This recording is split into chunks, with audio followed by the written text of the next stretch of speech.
My name is Lin Ze, and I've crossed over to the 3rd High School of Shirquan City in Donghu District, facing a pivotal moment in my life, career awakening. In the square, students lined up to receive blank career cards, eagerly anticipating awakening as mages or rare professions, but all hoping they wouldn't end up as beastmasters. The teacher emphasized that each qualified individual gets only one lifetime opportunity to use a blank career card. What you gain depends entirely on luck. As the activation began, colorful lights illuminated the square. Someone successfully awakened as a fighter, thief, or archer. A young man who awakened the rare profession of shield guard burst into excited laughter, as the awakening rate for rare professions was less than 1%. The initial potential and strength far surpassed those of ordinary professions. Immediately afterward, a chorus of wails erupted. No, please. How did I become a beastmaster? The surrounding people cast sympathetic glances my way. Beastmasters are notoriously weak. Their summoned beasts have random, fixed levels that can never improve. If you're unlucky enough to summon a tiny skeleton, your life is essentially ruined, unable to get into a superhuman university, with no team willing to take you in.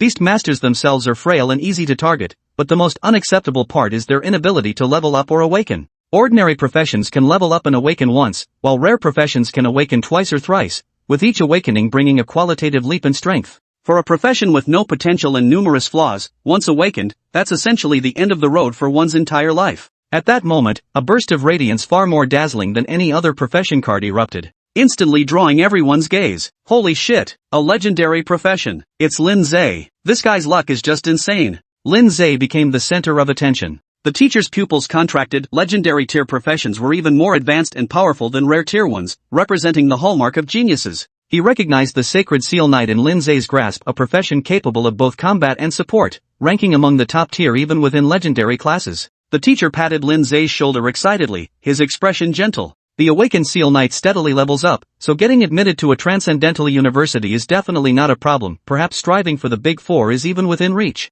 The Big Four are the most prestigious transcendental universities in Donghu District. Those around him were full of envy, believing Lin Ze had already secured a ticket to a transcendental university. However, Lin Ze ignored the flattery, his mind wholly focused on the suddenly appearing light screen before him. Lin Ze, human male, 18 years old, occupation, none, talent, light of the Omni job. Any familiar you summon can awaken its most compatible exclusive hidden class, priority over legendary classes, and has a higher chance of awakening skills and talents. Class replication. You can replicate a pet beast's profession, level, talents, and skills, with a maximum of only one pet beast replicated at any given time. Eye of detection. You can view the information of any pet beast/feral beast. These 3 talents seem tailor-made for beastmasters, perfectly addressing all their weaknesses. With the light of all professions, pet beasts can awaken unique hidden professions even more powerful than legendary ones. And just like a professional, upgrade and enhance your strength. With such talent, it would be a shame not to become a beastmaster. Lin Ze, congratulations for you. Xiao Yalan, one of the 2 great beauties, leaned closer, her smile radiant.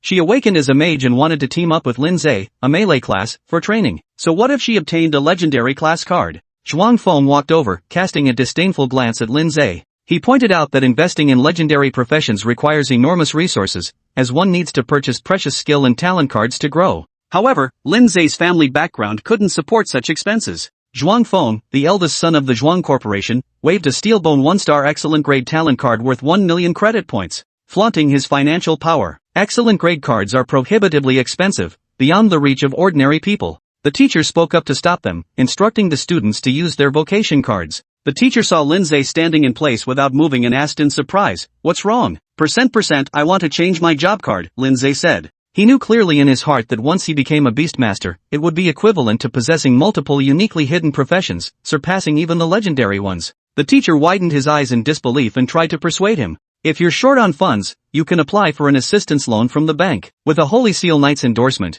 obtaining credit points ranging from 700,000 to 800,000 won't be a problem at all. Lin Ze was about to shake his head when a sudden commotion broke out at the plaza entrance. A group of Chamber of Commerce managers surged towards Lin Ze, eagerly making offers to purchase the legendary occupation card. "What price can you offer?" Lin Ze asked. The students erupted in an uproar, stunned. "Such a legendary career and you don't want it? Have you lost your mind?" The Chamber of Commerce managers were ecstatic, vying to bid. Blue Rose offers 1 million. Looming Chamber of Commerce counters with 2 million. The Zhuang Merchant Association is offering 5 million. Lin Ze asked the manager of the Zhuang Merchant Association, "What is the relationship between your association and the Zhuang Group?" The manager beamed with joy and replied that Zhuang's Chamber of Commerce was a wholly owned subsidiary of Zhuang's group. This legendary profession card can be sold to your Zhuang family commerce guild, but I want 10 million, Lin Ze said. The manager's smile froze instantly. This is an outrageous demand, you're dreaming. Zhuang Feng blared furiously. The most recent legendary profession card trade was known to be 5 million, yet Lin Ze's asking price was half again as high.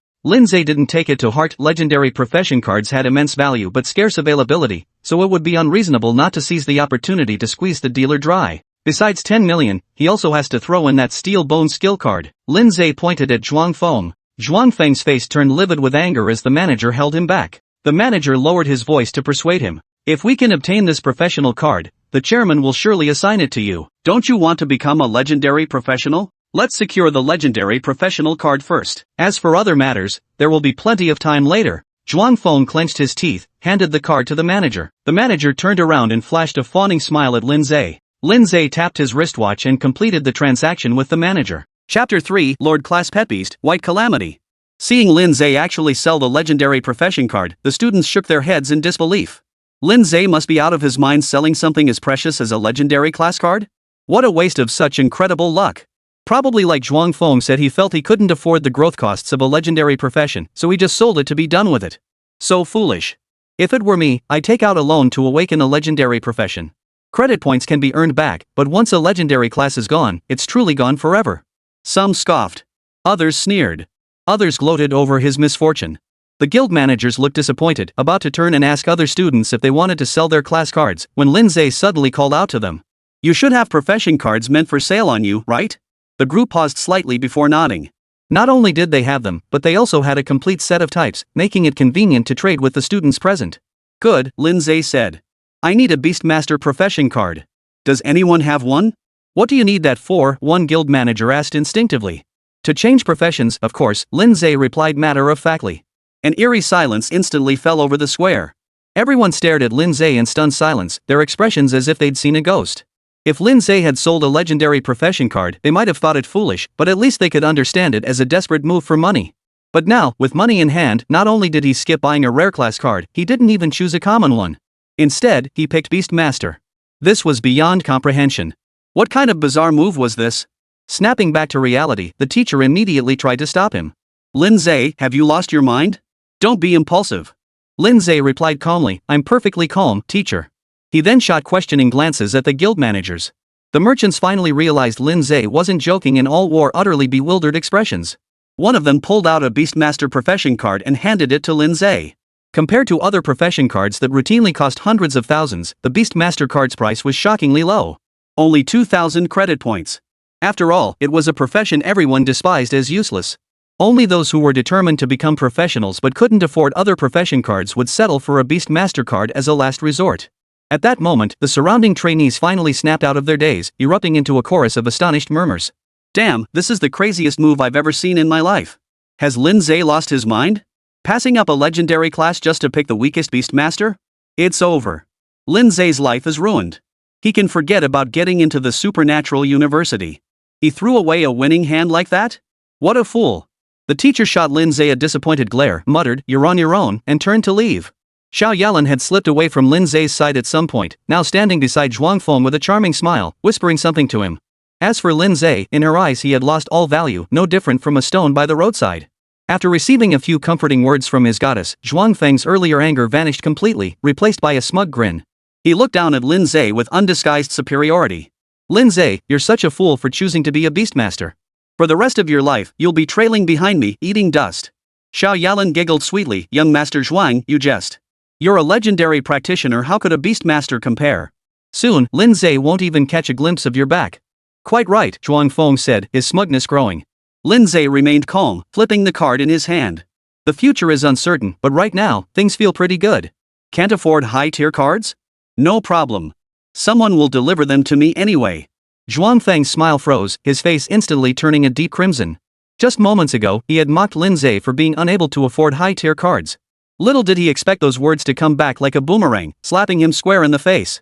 Ignoring Zhuang Feng, Lin Ze turned and walked away from the plaza. With only 10 days left until the college entrance exams, he needed to awaken his profession as soon as possible and begin training outside to strengthen his abilities. After leaving the school grounds, Lin Ze found a secluded alleyway and immediately activated his profession card. As the card dissolved into light and entered his body, he sensed a subtle shift within his physique.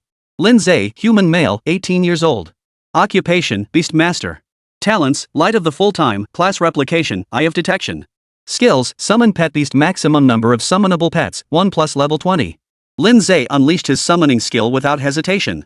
Amidst a burst of light, a diminutive figure materialized before his eyes. Standing just over a meter tall, it possessed a pallid, emaciated skeletal frame wielding a tattered bone blade. Little skeleton.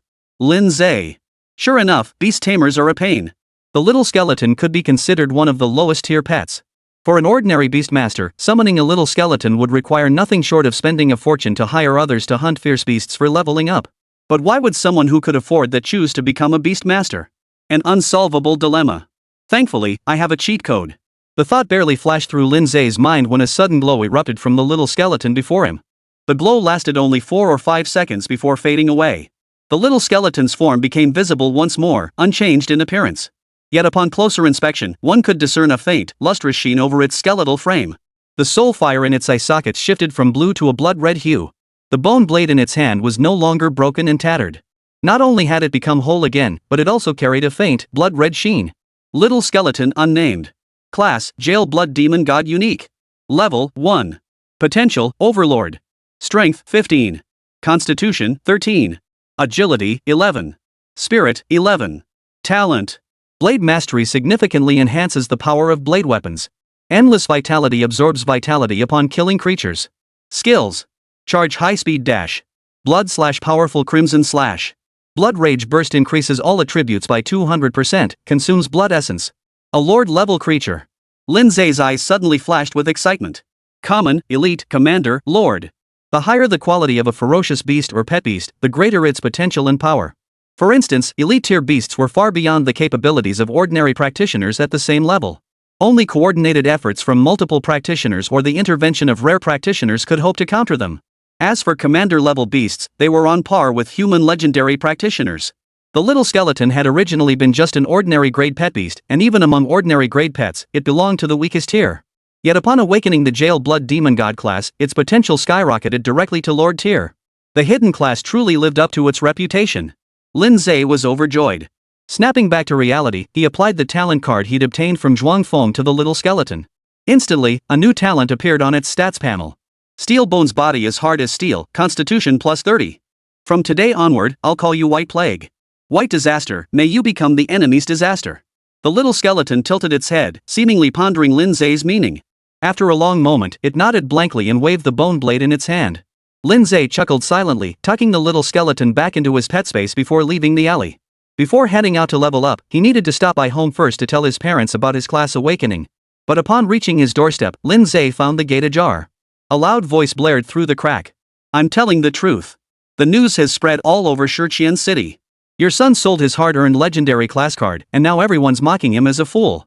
A sharp, biting female voice chimed in immediately. Honestly, Lin Ze is so foolish. That legendary class card is a guaranteed ticket into the supernatural university, something others would kill for. Yet he went and sold it. No matter how desperate for money, you don't throw away your future like that. Unlike our Xiaoyu. He awakened as a fighter, a top-tier rare class. His teachers say he could even aim for the top 4 universities. Why don't we do this, sister-in-law? Have Lin Ze give us the money from selling that class card. Think of it as an investment in Xiaoyu. When he makes it big someday, it'll benefit you too. Hearing this, Lin Ze let out a cold laugh and pushed open the door to walk inside.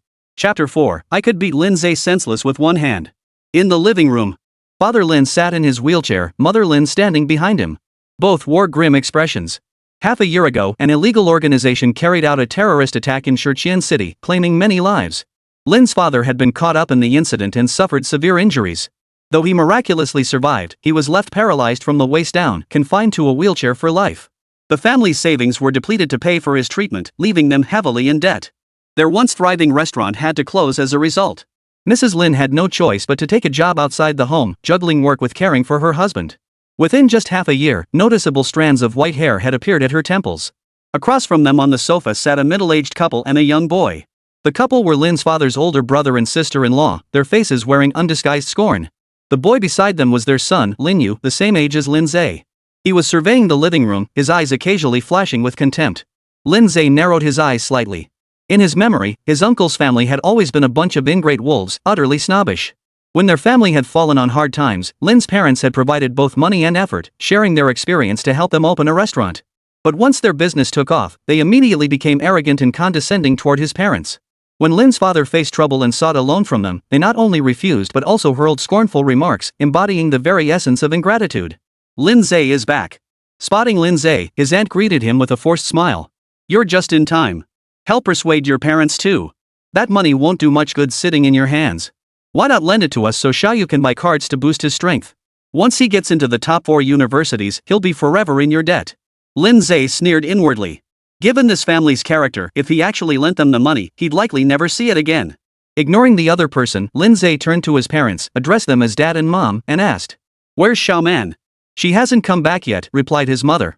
Seeing Lin Ze ignore her, his aunt frowned inwardly, thinking this brat was becoming more and more impolite. Lin Yu, noticing this, flashed a look of displeasure. He stood up, his gaze turning contemptuous as he looked at Lin Ze. "Lin Ze, I hear you've chosen the Beastmaster profession. I really don't know what you're thinking. You're choosing that trash profession of Beastmaster, which is doomed to have no future. Anyway, you're never getting into the supernatural university. Keeping that money with you is just a waste. Why not lend it to me? At least it'll be put to good use."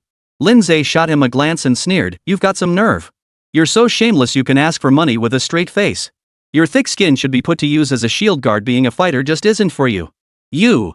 Lin Yu instantly lost his composure, his face flushing crimson as he glared at Lin Ze. "Enough. Show some respect." Uncle frowned and glared at Lin Ze before turning to Lin Yu's father. "Have you made up your mind? Just as Xiaoyu said, the profession of a beast tamer has no future. No matter how much money we pour into it, it's just a waste. It'd be better to invest in Xiaoyu. If he gets into the supernatural university, our Lin family will finally bring honor to our ancestors." Exactly. His aunt chimed in enthusiastically, her eyes brimming with pride as she looked at her own son. These days, anyone who gets into the supernatural university becomes a social elite after graduation. If they could get into one of the top 4 universities, their future would be limitless. They'd rise above others the moment they graduated. Their son had every chance of aiming for the Big 4. Securing the 10 million in Lin Ze's hands would make that goal even more certain. At this thought, her eyes twinkled mischievously as she smiled and remarked, "Lin Ze definitely won't get into superb university. He'll have to find a job after graduation. How about this? Let him work at our restaurant. It'll be his way of repaying the debt you owe us." Hearing such shameless words, Lin's father finally couldn't hold back. His face darkened as he snapped, "Enough. We won't lend you a penny. That money belongs to my son. How he chooses to use it is his decision." Lin Yu sneered dismissively, "Second uncle, you clearly have no idea how useless Beastmasters are. Let me be blunt, at the same level, I could beat Lin Ze senseless with one hand. That 10 million spent on me would be far more valuable than wasting it on Lin Ze." Lin Yu's parents turned ashen with rage, yet no words came out. "Is that so?" Lin Ze's face twisted into a cold smile. A flash of light erupted, and white calamity materialized beside him. Lin Yu flinched slightly but quickly regained his composure, his expression growing even more contemptuous. "Little skull is one of the most worthless pets. You." Before he could finish, the little skeleton flickered and materialized before Lin Yu, swinging its blade down. The blade's glint suddenly filled his vision. Lin Yu let out a startled shriek, tumbling backward onto the ground as he scrambled to retreat. But he soon realized the little skeleton's bone blade had halted mid-air. That strike had been a feint it had never intended to land. The living room fell into complete silence. Lin Yu's parents and his uncle and aunt were all stunned by the sudden scene, staring blankly at the little skeleton and Lin Yu on the floor. Lin Yu's pallid face suddenly flushed a liver like crimson as he glared at Lin Ze with eyes blazing with fury. He roared with rage, leaping to his feet and charging toward the little skeleton. In his mind, he'd only been startled by the little skeleton because he'd been caught off guard. In a real fight, this trash pet beast wasn't even worth a single blow. In a single bound, Lin Yu closed the distance to the little skeleton. His opening move was the fighter's innate starting skill, collapsing fist, which he slammed heavily into the little skeleton's skull. A smug grin flashed across his face, as if he could already see the little skeleton's skull shattering under his fist. That bastard Lin Ze would soon understand the gulf in their abilities. Boom! A dull thud echoed through the living room. However, the scene Lin Yu had envisioned, the little skeleton's head shattering, did not materialize. The little skeleton merely tilted its head, its gleaming skull showing not a single crack. The soul fire flickered faintly within its eye sockets as it calmly stared at Lin Yu, as if looking at a fool. How is this possible? Lin Yu stared in disbelief, his face frozen in shock. How could the weakest little skeleton possibly withstand his full power strike head-on and remain unscathed? This made no sense. Before he could react, the little skeleton swung its blade violently, slashing the back of its blade across Lin Yu's face and sending him flying backward. Thud! Lin Yu crashed to the ground, clutching his face as it swelled and bruised purple, wailing in pain. Xiao Yu! Auntie screamed and threw herself toward her son on the floor. Her face turning ashen, she glared at Lin Ze and screamed, "You little bastard, how dare you hit my son?" His words were cut off by an even louder voice. "So what if I did?" Lin's father pushed his wheelchair to stand before Lin Ze, shielding his son behind him as he glared at his brother-in-law with a grim expression. "Your son started it with his trash talk and physical aggression. He deserved it." The uncle's words caught in his throat, his cheeks trembling with rage. Fine. Haven't seen you in months, and your temper's gotten worse. I'll ask one more time, are you lending me the money or not?" Lin's father's reply was short and sharp. "Get lost." His uncle's face flushed alternately red and white as he gritted his teeth and spat. "Remember those words. Don't come begging us for help in the future." With that, he helped Lin Yu to his feet and let him out. Once outside the door, his aunt turned back, her eyes filled with venom as she glared at Lin Ze and spat out bitterly. "Don't think summoning a powerful beast makes you special. Beastmasters are useless professions anyway. My son will eventually." Lin's mother quickened her pace, slamming the door shut with a loud bang, leaving the rest of the woman's words trapped behind the door.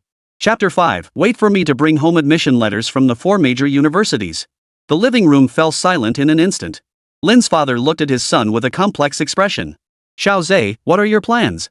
When he first heard Lin Ze had sold his legendary class card to choose Beastmaster, it felt like the sky had fallen. Even with his limited understanding of professions, he knew Beastmaster was widely regarded as the most useless class, offering no future prospects whatsoever. It wasn't until he witnessed Lin Ze's beast defeat Lin Yu in a single move that he began to grasp that things might not be as he had assumed. Besides, his son had always been a thoughtful individual, not prone to impulsive decisions. He couldn't have made such an ill-advised choice without reason. On the way home, Lin Ze had already rehearsed his words in his mind. Without hesitation, he blurted them out. "Dad, Mom, I've awakened several promising talents that make me well suited for Beastmaster." His mother still harbored doubts. But no matter how you look at it, a Beastmaster still can't compare to a legendary profession. "Enough," Lin's father cut his wife off. "I trust Xiao Ze. If he says this, he must have his reasons." He then turned to his son with a gentle gaze. "Your mother and I will support you. Go for it." Lin Ze felt a warm glow in his heart and smiled. "Don't worry, Mom and Dad. Just wait for me to bring home acceptance letters from all 4 top universities. Look at you, full of yourself." His mother playfully smacked his arm, assuming he was just joking to lighten the mood. "I'll be grateful if you even get into Supernatural University. Just do your best." His father smiled too, not taking his son's words seriously. "Oh, right." Lin Ze opened his smartwatch. "I'll transfer the money to your account." Without hesitation, Lin's father declined, "No need. My leg can't be fixed no matter how much money we spend. Don't waste it." His mother chimed in, "You should save it for buying cards. The college entrance exams are coming up soon.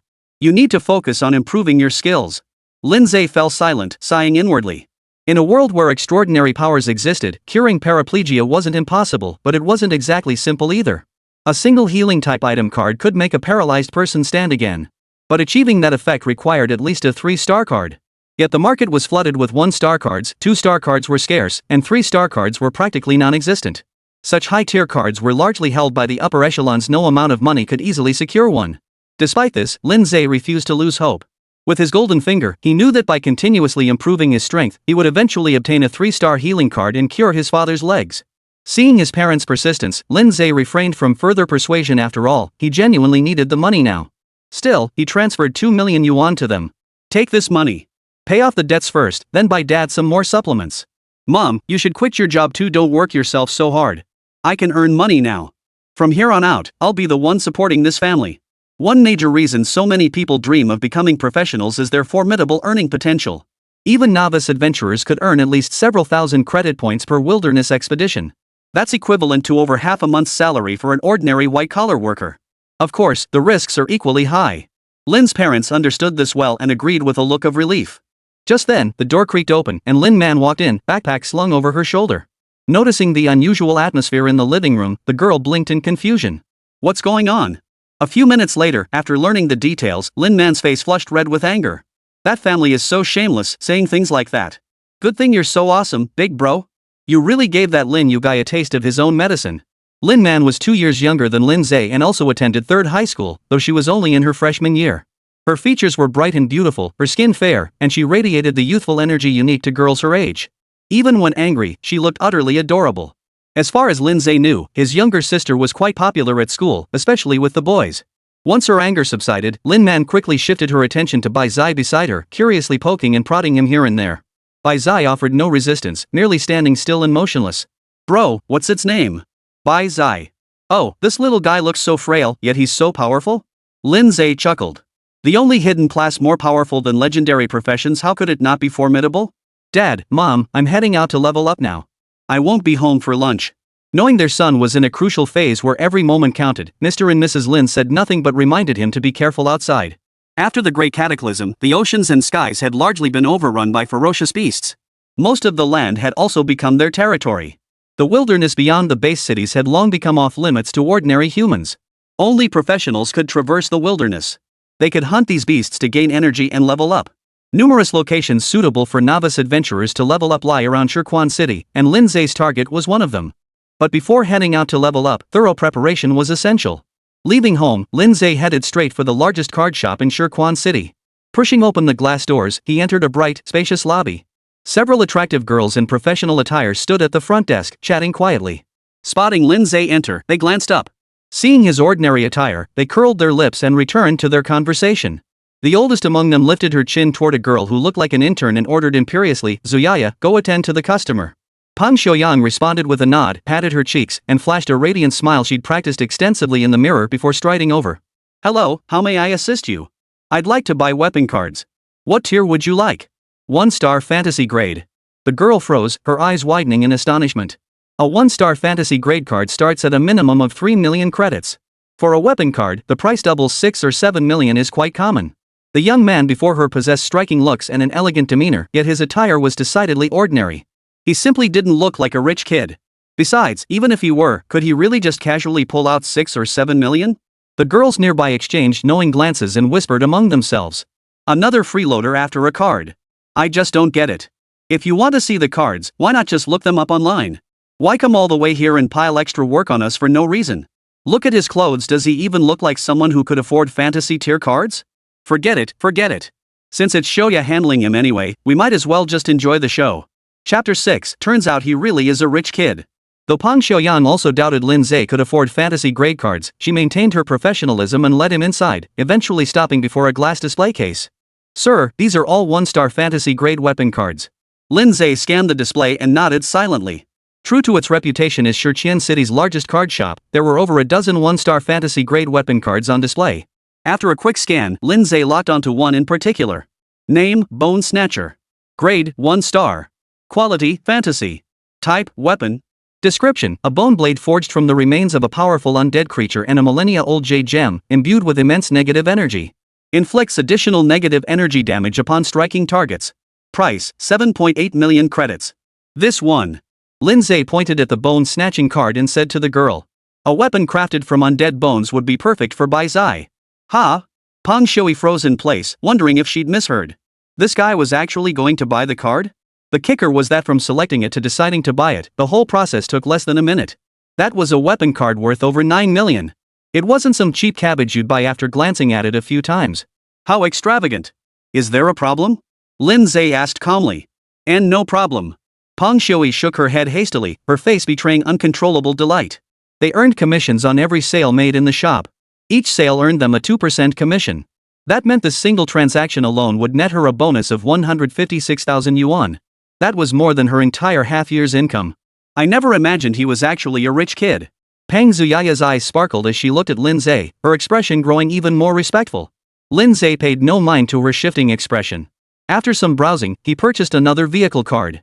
Different types of cards varied greatly in price. Vehicle cards fell under the category of item cards, making them considerably cheaper than talent cards or weapon cards. Even a 1-star fine-grade item card cost only a little over 100,000 credits. After his shopping spree, the 8 million credits in his account were nearly depleted. When Peng Shui led Lin Ze to the front desk to settle the bill, the girls chatting nearby froze in shock. Especially when they saw the bill nearing 8 million, their eyes nearly popped out of their heads. This boy, dressed so plainly, was actually a rich kid. The girls instantly regretted their actions. Had they known earlier, they would have rushed over to greet him first. That way, the bonus of over 100,000 yuan would have been theirs. Mr. Lin, feel free to add my contact information. Reach out anytime you need assistance. As she handed the receipt to Lin Ze, Pang Zuyaya carefully slipped in a slip of paper with her number written on it. Lin Ze smiled and agreed. Gazing at Lin Ze's handsome face, Pang Zuyaya felt butterflies fluttering in her stomach. Young, handsome, and wealthy, wasn't this exactly the kind of Prince Charming girls dreamed of? How wonderful it would be to have a story with him. The other girls finally caught on and rushed forward, hoping to exchange contact information with Lin Ze. But Lin Ze didn't even glance at them. He simply smiled and nodded at Pang Xiuyan before turning and walking away without a moment's hesitation.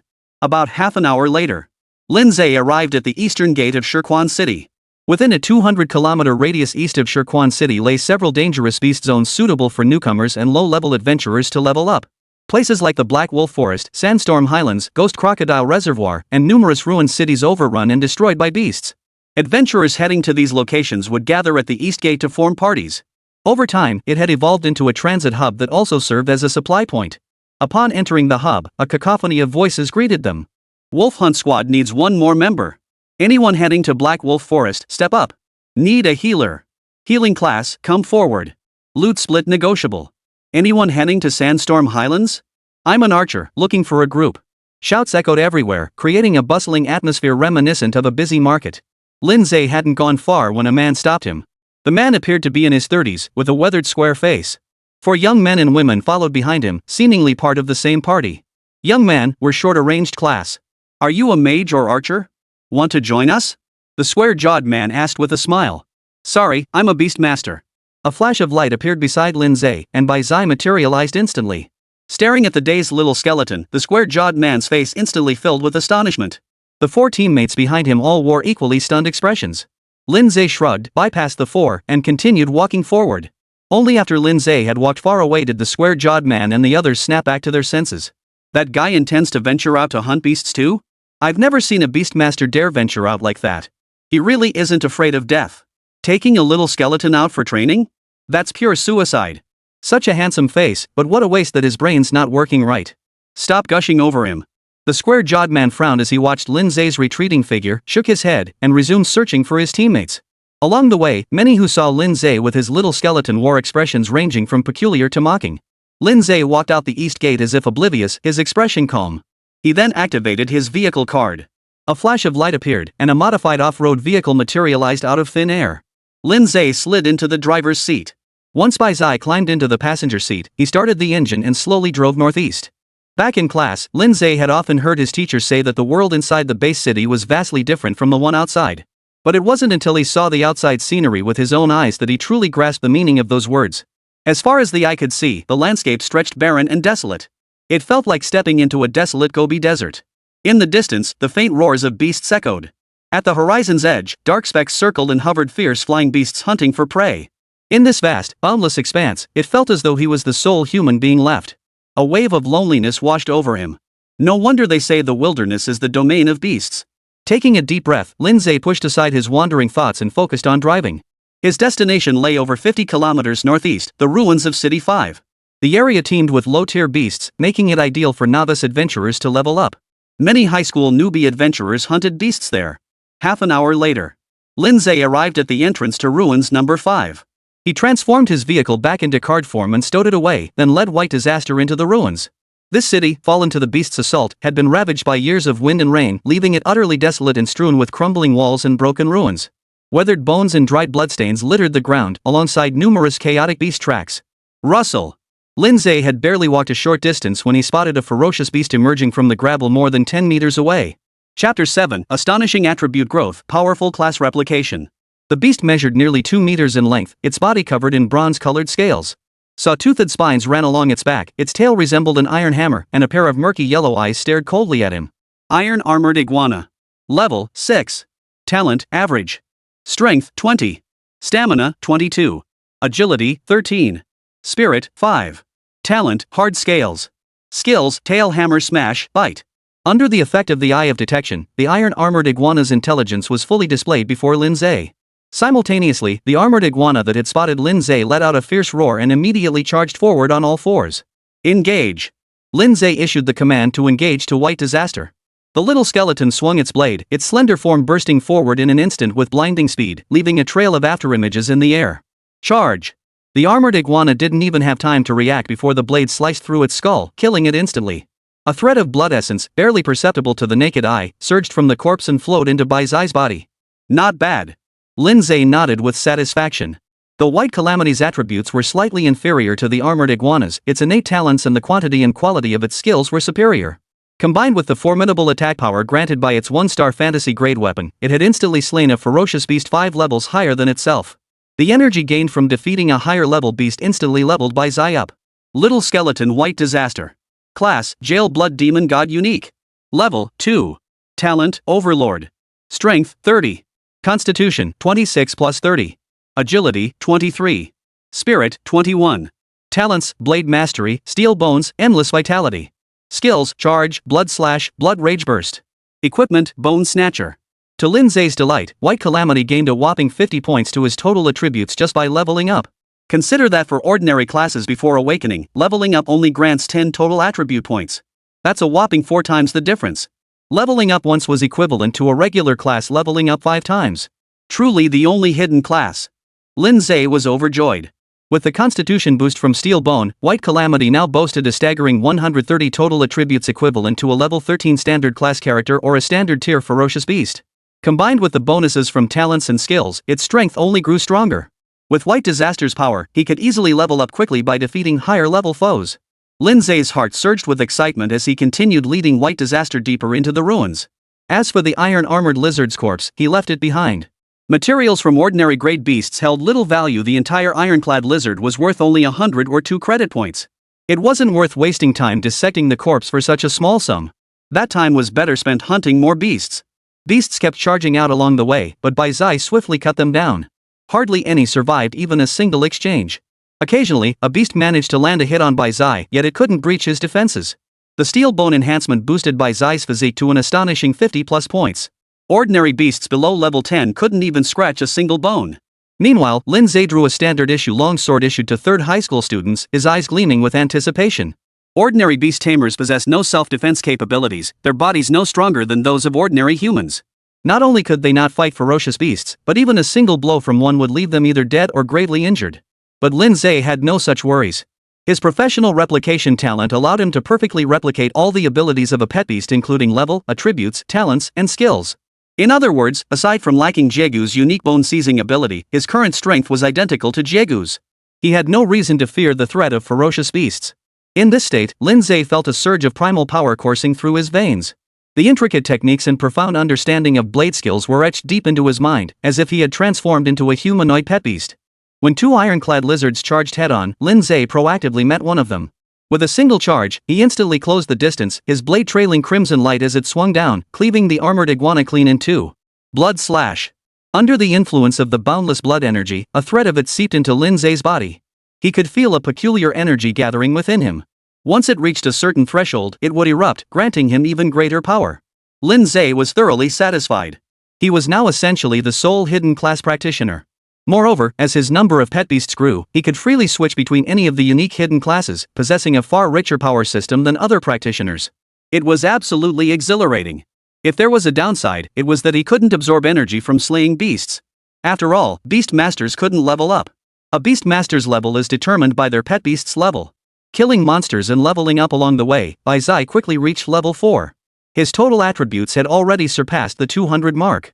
Just then, Lin Ze suddenly heard the sounds of battle ahead, as if someone was hunting a ferocious beast. He rounded a broken wall to find 3 men and 2 women surrounding a level 6 ironclad lizard.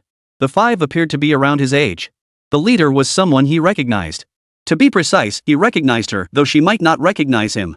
It was Xie Yuqing, one of the 2 beauties of 3rd high school, often mentioned alongside Xiao Yalan. Her jet-black hair was pulled into a high ponytail. Holding a long sword, she stood facing the armored iguana, her eyebrows slightly raised, radiating fierce fighting spirit. Though dust and bloodstains marred several spots on her body, they did not appear messy. Instead, they accentuated her skin's icy pallor, making her entire figure appear dashing and heroic. A sword soul class, huh? Lin Ze observed for a moment before recognizing Xie Yuqing's class. Sword Soul was a rare class specializing in sword weapons, prioritizing attack speed and burst damage. And among rare classes, it ranked among the elite. As for the other 4, they were all standard classes, 2 warriors, a mage, and a priest. Under Xie Yuqing's leadership, the party swiftly took down the ironclad lizard. It was then that they finally noticed Lin Ze's presence and turned to look. The moment they saw him, all 5 froze in place, their expressions turning stunned. A little skeleton? What the hell? This guy's a beastmaster? How dare a beastmaster venture into the wilderness ruins? Isn't that just pure suicide? Chapter 8, Don't Go Bragging. What a strange fellow. Xia Yuqing and the others exchanged glances, their minds simultaneously flashing the same thought. That person seems to be a student from our school too. Another short-haired girl in the group murmured. Someone from our school actually chose to become a beastmaster? Everyone present wore expressions of utter disbelief. What astonished them even more was how a beastmaster with a lowly little skeleton as their pet had managed to venture deep into the ruins. Any random iron-armored lizard in Ruin 5 could easily take out both this man and his pet beast. He doesn't seem to have a single scratch on him. Unbelievable. How did he manage that? Probably just got lucky. That's some seriously exaggerated luck. As the group murmured among themselves, Lin Ze had already withdrawn his gaze and was walking past them deeper into the ruins. Seeing this, Xia Yuqing hurriedly stopped him. Wait. There's a level 15 elite steelmane burrower up ahead. You shouldn't go near it. Lin Ze paused, turned to glance at Xia Yuqing, and gave her a slight nod. Thanks. With that, he resumed his forward motion. Xia Yuqing froze, thinking she hadn't made herself clear. She took a quick step forward and blocked his path. You might not have heard me clearly. There's a level 15 elite monster up ahead. It's dangerous. I know, Lin Ze replied calmly. Xia Yuqing froze. If he heard me, why is he still heading that way? Out of consideration for the girl's kindness, Lin Ze patiently explained. I'm leveling up. Elite monsters give more experience points. At those words, Xia Yuqing and her 4 companions felt 1,000 horses galloping through their minds, momentarily speechless. What the hell kind of leveling is this? What the hell are you leveling up for as a beastmaster? That little skeleton probably can't even beat a level 1 iron-armored iguana. And you're hunting elite monsters? You're practically asking for death. The short-haired girl retorted irritably. Don't go bragging. That's an elite steelmane earthcracker. One swipe of its claw could crush your pet to pieces, then stomp you flat too. If you have any sense, find a place to hide right now and call for help with your wristwatch. I don't know how you ended up here, but your luck won't last forever on the way back. Seeing Lin Ze's silence, Xia Yuqing assumed he had reservations and offered. If you don't mind, I can call for rescue for you. Wildland rescue wasn't free. Mobilizing a rescue squad composed of multiple high-level professionals came at an exorbitant cost, far beyond what most professionals could afford. But Xia Yuqing came from a wealthy family and wasn't short on money. Plus, she couldn't bear the thought of a fellow student dying in the rubble, so she offered to help. Yet her goodwill was destined to go unrewarded. Lin Ze didn't need any damn rescue. No need, thank you, Lin Ze shook his head. I know what I'm doing. Seeing Lin Ze's stubborn refusal, Xia Yuqing felt a bit helpless. A young man with an earring finally couldn't stand by any longer. He frowned and snapped. How can you be so ungrateful? A beastmaster should stay put in the base city. Trying to level up out here like others? That's just overestimating your abilities. If it weren't for Miss Ze's kindness, refusing to watch you become a beast's meal, no one would give a damn about your survival. The other 2 youths also wore undisguised expressions of displeasure. Xia Yuqing was their white moonlight, their goddess. They couldn't stand watching this guy repeatedly trample their goddess's goodwill, especially since she was clearly trying to help. Xia Yuqing hurriedly stopped her companions, but when she turned back, Lin Ze had already walked off on his own. He was still heading toward the direction of the steel bristle ground splitter. If you ask me, if he wants to court death, let him go. The man with the earring muttered indignantly. Xia Yuqing frowned. He doesn't seem like someone unaware of the situation. Maybe he has some purpose. The man with the earring sneered dismissively. What purpose could he possibly have? He can't seriously be going after an elite monster, can he? Even our squad, with you as a rare class, couldn't handle a level 15 elite monster. If that beastmaster can take down a level 15 elite monster, I'll eat this ironclad lizard right here. The man with the earring pointed at the armored iguana's corpse on the ground, his expression dripping with contempt. The short-haired girl and the other 2 youths nodded in agreement without thinking.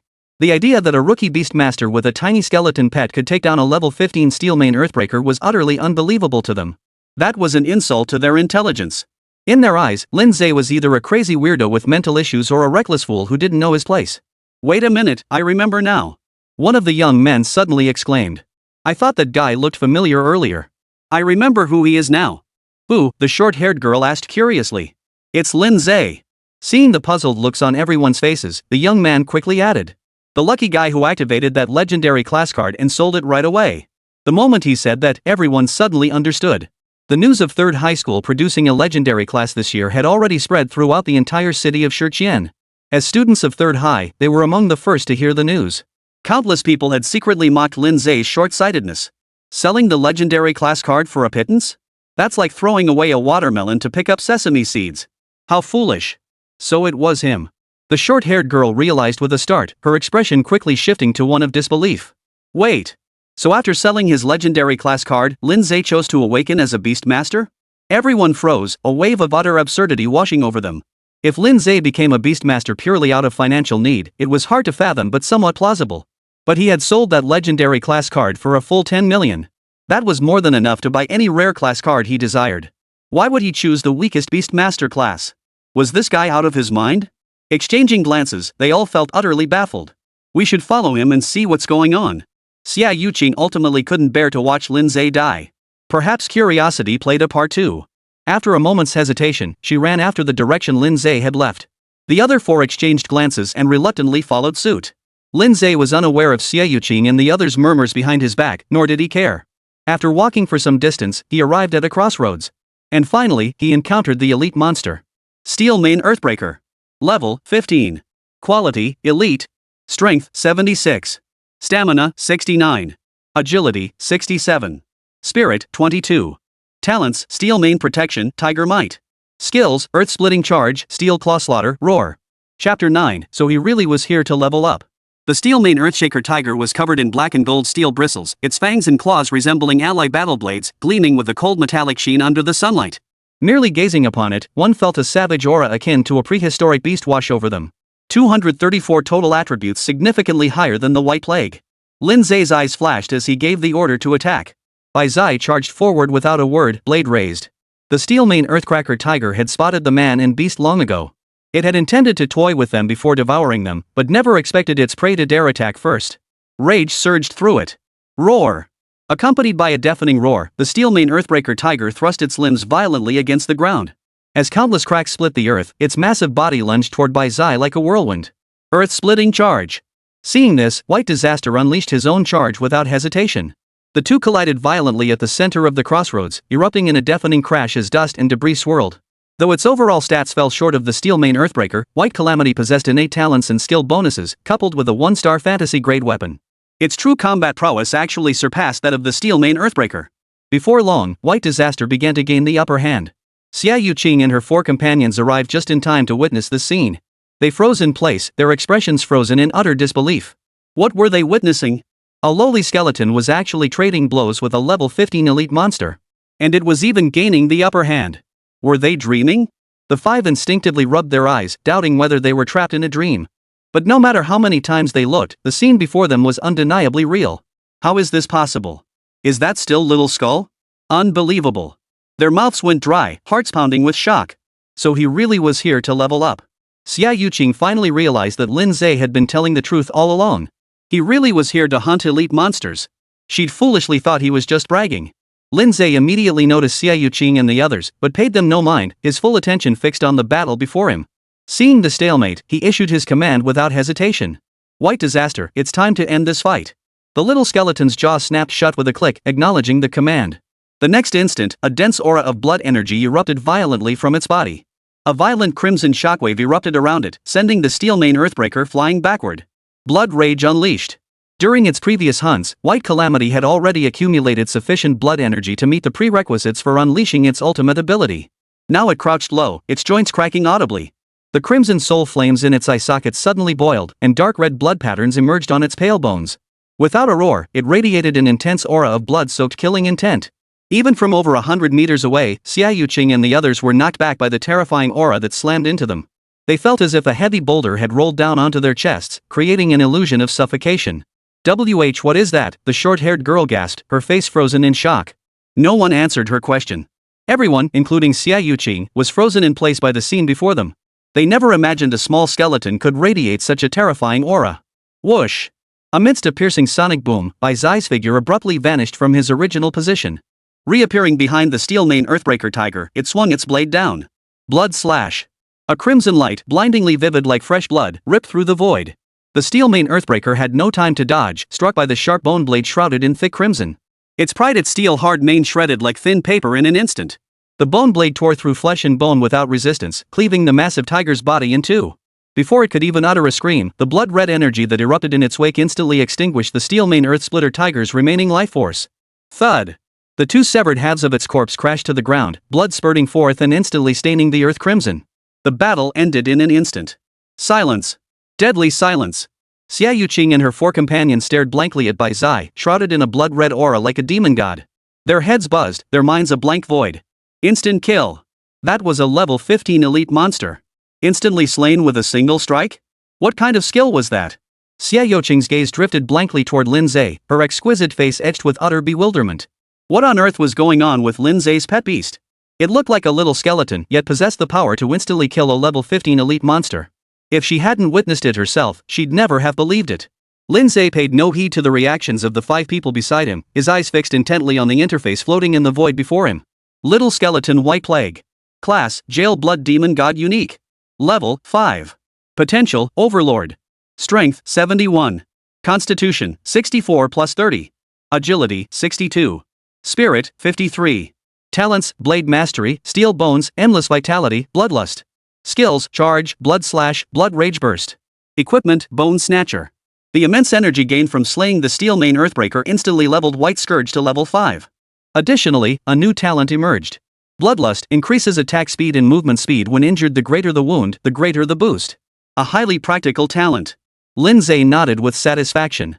This was a powerful talent that, used well at a critical moment, could turn the tide of battle. Regaining his focus, Lin Ze approached the Steel Mane Earthbreaker and began gathering materials with his tools. A level 15 elite monster was worth its weight in gold. Its materials alone could fetch tens of thousands of credits. There was no way he could let that go to waste. Before long, a pile of materials gathered at his side. After gathering, he began converting the materials into cards. This was an ability shared by all practitioners. Any extraordinary material or object that had undergone extraordinary modification could be transformed into card form, making it convenient to carry and store. It was precisely this ability that allowed professionals to survive long periods in the wild while traveling light. Once everything was finished, Lin Ze stowed the cards away and turned to walk towards Xia Yuqing and the others. Standing before the girl, a faint, ambiguous smile played on his lips. "Do you believe me now?" Xia Yuqing and the others instantly felt utterly embarrassed.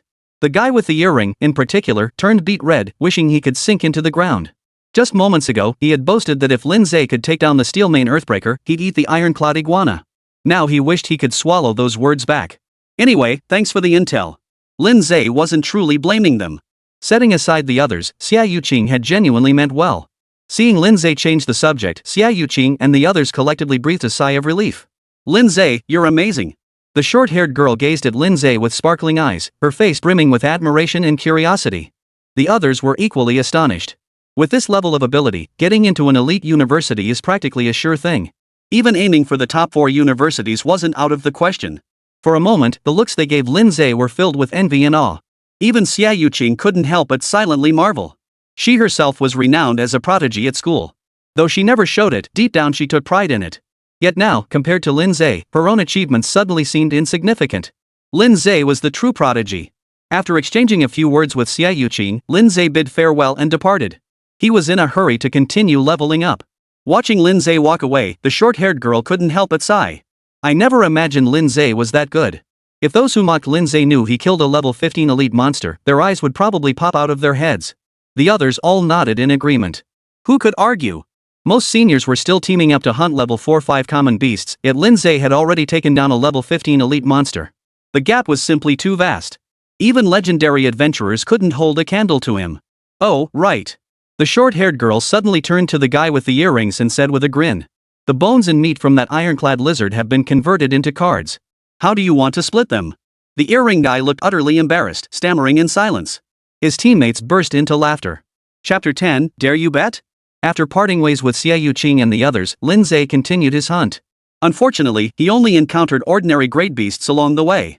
By the time Bai Zai reached level 7, he still hadn't spotted a second elite grade beast. After all, this is a leveling spot for newbies. Elite beasts are rare here. Lin Ze resolved to switch to a higher tier beast area for leveling tomorrow. Glancing at the sky, he realized it was getting late and prepared to head back. The wilderness at night was a paradise for beasts, its danger level skyrocketing several tiers compared to daytime. Even level 20-30 adventurers rarely dared to linger outdoors after dark. Returning to the transit station, Lin Ze headed straight for the nearest collection point, intending to sell the material cards he had obtained. But the moment he entered the collection point, he spotted several familiar faces. Lin Ze paused for a moment before quickly recalling. When he first arrived at the transit station, it was the square-jawed man leading the group who had invited him to join their party. Lin Ze merely glanced at them before averting his gaze and heading toward an empty counter. The square-jawed man and his companions noticed Lin Ze at that moment, all of them pausing in surprise. It's him. Just back from outside? He brought a little skeleton back with him? And he made it back unscathed? I don't buy it. He definitely didn't go out. Most likely, he just walked around inside the transit station. But before the words had fully left their mouths, they saw Lin Ze pull a stack of cards from his pocket and place them on the table. They're material cards. He really went out into the wild. Pfft, only 7 or 8 cards. He probably didn't go far, just killed a couple low-level beasts nearby. True. The square-jawed man nodded instinctively. For adventuring parties like theirs, a single outing could easily yield over 100 material cards, occasionally even 200 or 300. Even though that young man was alone, it was unusual for him to have only 7 or 8 cards. He probably didn't venture into the main beast-infested zones, just hunting near the transit station. But just as this thought surfaced, the staff member's astonished voice cut through the air. Level 15 Steel Mane Earth Splitter Tiger Bones and Tiger Pelt. Hearing this, the square-faced man and the others instantly wore expressions of disbelief. A level 15 Steel Mane Earth Splitter? How is that possible?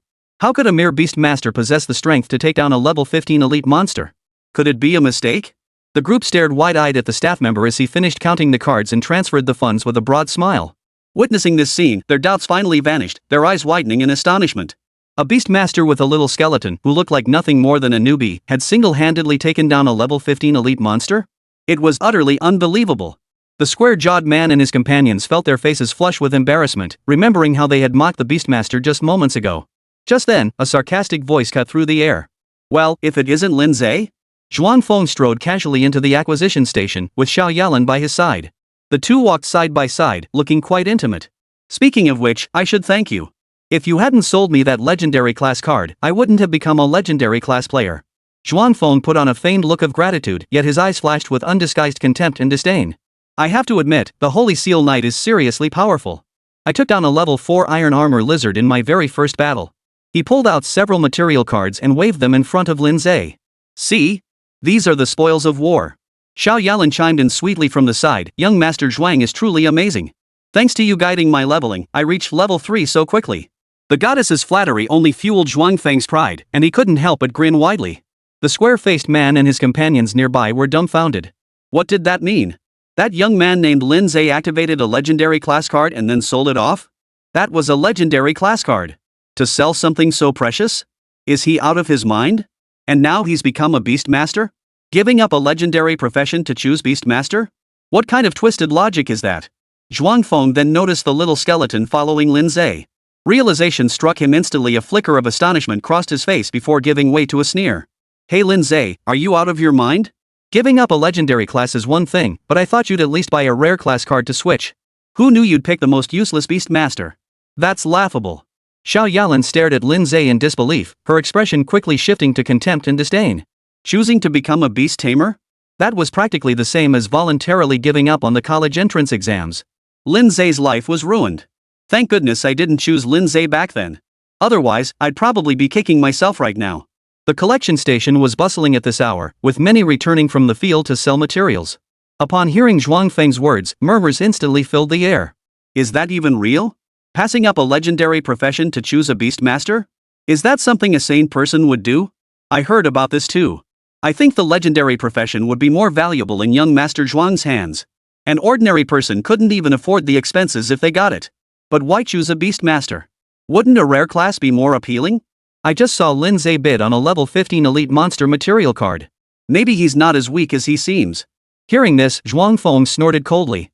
That little skeleton of his? Taking down a level 15 elite monster? Probably bought the material cards elsewhere and brought them here to show off. Many nodded in agreement. Indeed, a rookie Beastmaster with a low-tier skeleton pet? No way he could take down a level 15 elite monster. That was pure fantasy. In comparison, Zhuang Feng's theory seemed far more plausible. The square-faced man and his companions exchanged glances, their doubts beginning to surface. Could Lin Ze's material card really have been purchased? It seemed quite possible. After all, it was rather bizarre for a little skeleton to take down a level 15 elite monster. Facing Zhuang Feng's aggressive stance, Lin Ze remained unfazed, merely smiling calmly. In that case, shall we make a bet? Zhuang Feng raised an eyebrow, dismissively asking, what kind of wager? Let's have a contest. The stakes, 8 million credit points. What do you say? Dare you take it? As Lin Ze's words fell, the acquisition station instantly fell into dead silence. Countless eyes fixed on Lin Ze. Stunned, shocked, puzzled, mocking. No one expected Lin Ze to challenge Zhuang Feng to a duel and for a staggering 8 million credits. Where did this Beastmaster get the confidence? After all, Zhuang Feng was a legendary professional. Zhuang Feng was momentarily stunned by Lin Ze's proposal, but once he regained his composure, a sneer spread across his face. Fine. I accept. Chapter 11, You're such a good guy. If Lin Ze had summoned any other powerful beast, Zhuang Feng might have hesitated. But a pathetic little skeleton? Any level 1 warrior could crush it effortlessly. And he was a level 4 Holy Seal Knight. He couldn't fathom any reason he might lose. Xiao Yalan giggled at the perfect moment, then I'll congratulate young Master Zhuang on his victory right here. Zhuang Feng chuckled smugly, thanks for the good luck. Once I win, I'll take you shopping and buy you a few high-quality 1-star cards. Thank you, young Master Zhuang. Xiao Yalan's eyes lit up instantly, feeling even more fortunate she'd chosen Zhuang Feng over Lin Ze. The surrounding crowd murmured in astonishment at the scene. Lin Ze must be out of his mind to bet against young Master Zhuang.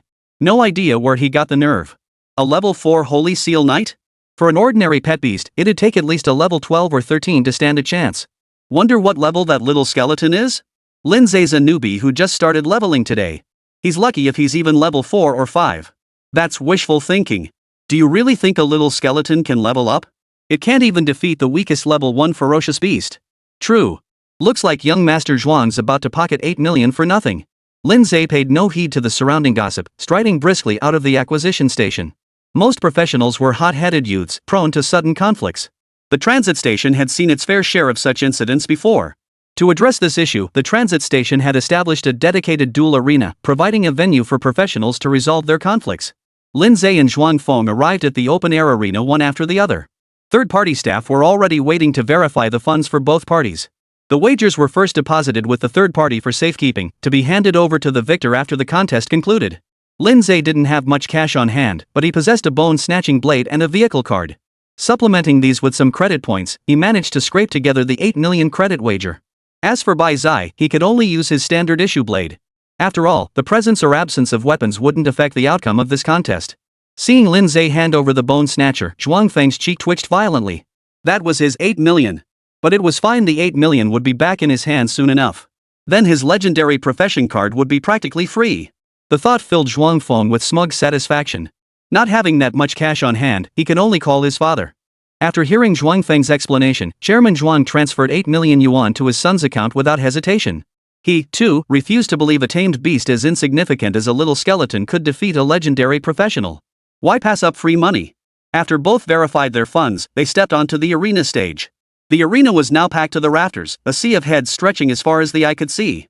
Word had spread that a beast tamer was challenging a legendary professional, with stakes as high as 8 million.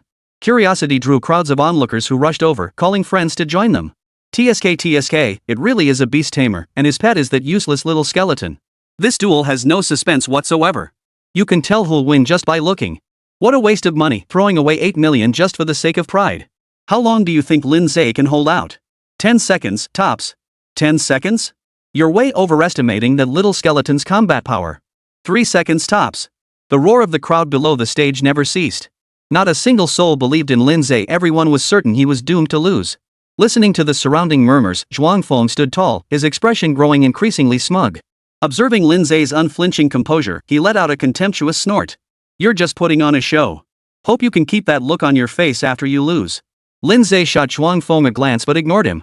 The electronic screen hanging at the edge of the ring suddenly lit up, emitting a loud, piercing beep. The surrounding area quickly fell silent. All eyes fixed on the ring, curiosity and mockery flickering in their gazes.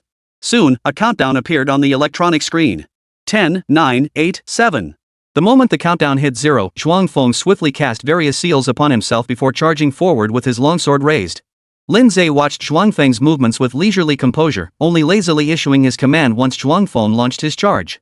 White Disaster, take him out. White Disaster snapped its jaws open and closed, then lunged forward the next instant. Charge. Blood slash. Spectators saw only a flash of crimson light before their eyes.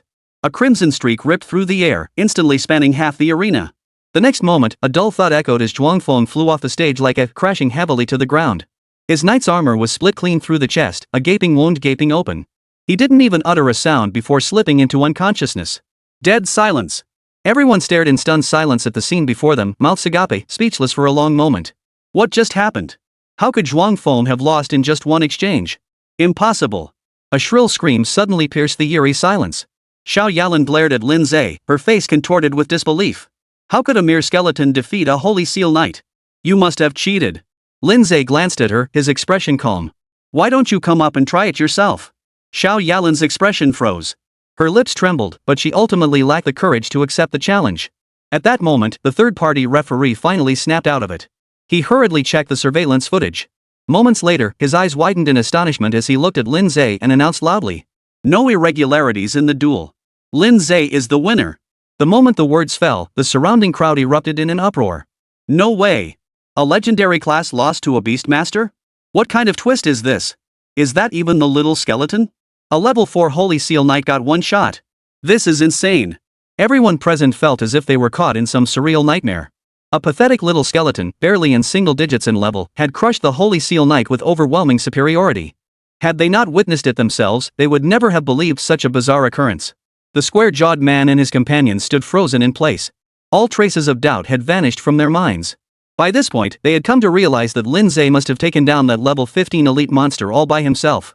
Zhuang Feng's earlier taunts and doubts about Lin Ze now seemed utterly ridiculous in hindsight. Just then, Xia Yuqing and her teammates arrived. They had just returned to the transit station when they heard about Zhuang Feng's challenge to duel Lin Ze, prompting them to rush over immediately. But upon arriving, they saw Lin Ze standing on the stage while Zhuang Feng lay unconscious on the ground. Seeing this scene, they instantly understood what had happened. Unconsciously, they all cast pitying glances toward Zhuang Feng. What on earth possessed you to challenge Lin Ze? He's the kind of beast who can take down a level 15 elite monster single-handedly. Even as a legendary class, you were no match for him. It was nothing short of courting disaster. Xia Yuqing stared blankly at Lin Ze on the arena, her expression filled with emotion. Not long ago, she had thought selling his legendary class card was unwise. But in the blink of an eye, Lin Ze proved with his strength that it was no big deal. Even legendary professionals couldn't stand a chance against him. Today's duel was undoubtedly the most powerful rebuttal to all the mockery and ridicule Lin Ze had endured before. Stepping down from the stage, Lin Ze retrieved the Bone Snatcher and Vehicle card from the staff. Simultaneously, the 8 million credit points wagered were deposited into his account. By then, Zhuang Feng had regained consciousness with the staff's assistance, staring at Lin Ze with terror in his eyes.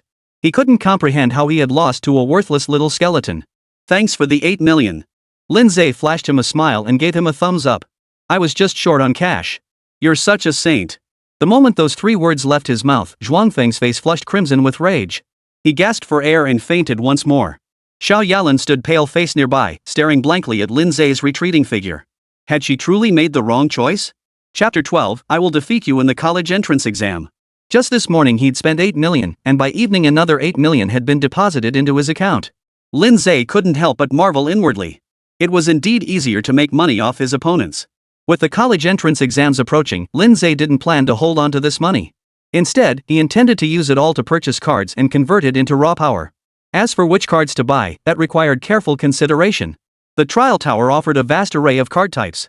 Skill cards, talent cards, item cards, equipment cards, class cards, enhancement cards, tactic cards. The first 5 types need no further explanation. Enhancement cards, as the name suggests, were used to strengthen oneself. For instance, they permanently increase attribute points, advance skills, or upgrade talents.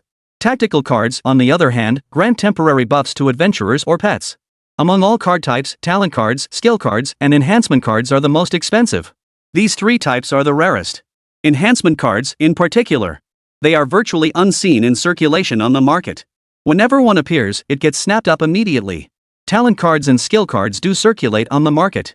However, they are mostly 1-star cards. And they're all of common or fine quality. Exceptional quality cards are almost unheard of. Only those like Zhuang Feng, whose family runs a business, have the connections and channels to obtain 1-star cards of exceptional quality. Next are item cards and tactic cards. These 2 types of cards are relatively well stocked on the market and aren't particularly expensive. As for equipment cards and profession cards, their pricing is more flexible. High-quality equipment and profession cards can command astronomical prices. But poor quality equipment and profession cards are practically worthless, even at rock-bottom prices. Take the Beastmaster class card, for example. After pondering for a moment, Lin Ze quickly came up with an idea and headed back to the shop he'd visited that morning. As soon as he entered, he spotted Peng Shui, who had assisted him earlier that morning. Her eyes lit up at the sight of him, and she hurried over. Mr. Lin, welcome back. How may I assist you today? I'd like to buy a few cards. What type would you like? I'll take a look first. Lin Ze first browsed the talent card section, carefully comparing options before selecting a 1-star fine quality talent card, brute strength. Name, super strength. Rarity, 1 star. Quality, fine. Type, talent. Description, significantly increases strength, plus 10 strength. Price, 300,000. For practitioners, more talents and skills aren't necessarily better. According to research by the World Alliance, there exists an implicit upper limit on the number of talents a professional can possess.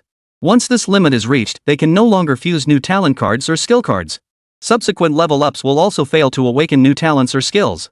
Keep in mind that higher levels yield more powerful awakened talents and skills. Therefore, no professional would casually fuse talent cards and skill cards at low levels, lest it hinder future growth. This path is only taken when a professional's level can no longer be increased. Additionally, the fused talent cards and skill cards must be compatible with the professional's class. Otherwise, fusion failure is highly likely. Thus, Lin Ze exercised extreme caution when selecting talent cards and skill cards. They must either be high quality or exceptionally suited to the White Disaster class. Brute Strength is an excellent talent. It could enhance White Disaster's damage output. Lin Ze then browsed the skill card section, but unfortunately found nothing suitable. He then moved on to the tactical card section. After careful selection, Lin Ze chose 2 1-star fantasy tier tactical cards. Name, Spirit of the Swift Wind. Rarity, 1 star. Quality, fantasy. Type, tactical. Description, increases agility by 20% for 30 minutes upon use. Price, 6.5 million. Among White Calamity's 3 attributes power, constitution, and agility is relatively low. The Spirit of Swift Wind perfectly compensates for this weakness. It's worth noting that a professional can only use 1 tactical card at a time. He then purchased a 1-star exceptional grade tempered steel blade priced at 900,000 credits. After this shopping spree, 8 million credits were nearly depleted. As he settled the bill, Pang Shui's gaze toward Lin Ze was practically dripping with admiration. Splurging over 17 million credits in a single day, what kind of rich kid was this? She'd gladly foot the bill herself. The other front desk girls were kicking themselves. They wished they could go back to this morning and intercept this big customer earlier. Lin Ze, however, paid them no mind. After receiving the card, he walked straight out under Pang Zuyaya's resentful gaze. Ah! It hurts, it hurts. Easy there. Hearing the agonized screams echoing from the hospital room, Zhuang Tian, his face darkened like storm clouds. After a moment, a priest clad in a long white robe emerged from inside. Chairman Zhuang, it's all right now. The wound has healed about 80 to 90%. With young Master Zhuang's constitution, the rest should fully recover in 2 or 3 days. Zhuang Tianhe gave a slight nod. Supernatural powers weren't omnipotent, at least not the lower and mid-tier ones, and couldn't instantly restore a gravely injured person to full health, leaping and bounding about. Healing most of it was already remarkable. Only after the priest departed did Zhuang Tianhe step into the hospital room. Zhuang Feng lay pale-faced on the bed, his chest heavily bandaged. The moment he saw his father, his face twisted into a look of twisted resentment and venom. Dad, you must avenge me. Zhuang Tianhe snorted coldly. Revenge? How exactly? You lost to Lin Ze in front of everyone. So many witnessed it. The duel was fair and open. What grounds do I have to avenge you? Zhuang Feng's expression faltered, then he gritted his teeth in fury. Are we just going to let it slide? Because of that legendary class card incident, Lin Ze has become quite famous throughout Shirquan City. Zhuang Tianhe remained expressionless, though a trace of scorn flickered at the corners of his mouth when the word fame was mentioned.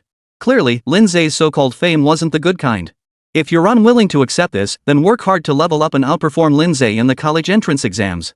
Then the outside world will see you as the true genius. But Zhuang Feng's expression flickered.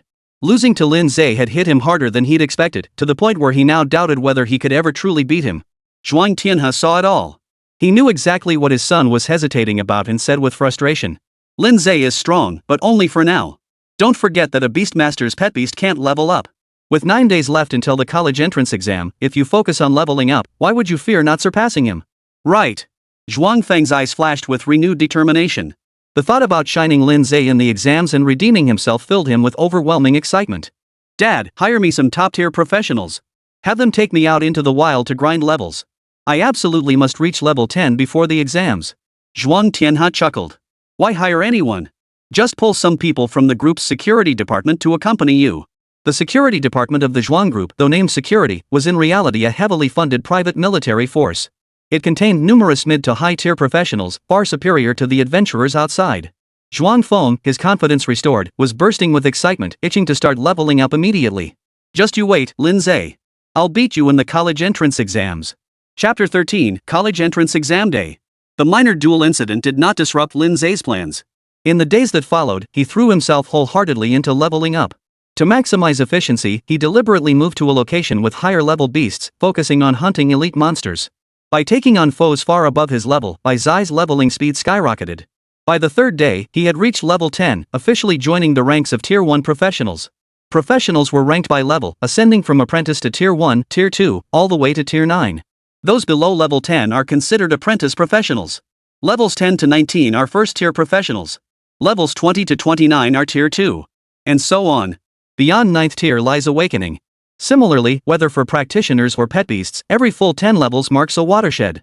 Beyond level 10, the experience required for leveling up increases dramatically. Even for Bai Zai, it took an average of 1 to 2 days to gain just one level. By the day before the college entrance exam, it had just reached level 15. Little Skeleton White Disaster. Class, Jail Blood Demon God Unique. Level, 15. Talent, Overlord. Strength, 198 plus 10. Constitution, 192 plus 30. Agility, 188. Spirit, 172. Talents, Blade Mastery, Steel Bones, Endless Vitality, Bloodlust. Skills, Blood Charge, Blood Slash, Blood Rage Burst, Residual Shadow Slash. Equipment, Bone Snatcher. At level 15, White Calamity's total attributes have already reached a staggering 790 points. In contrast, ordinary practitioners at the same level only possess around 150 total attributes. The gap is almost like heaven and earth.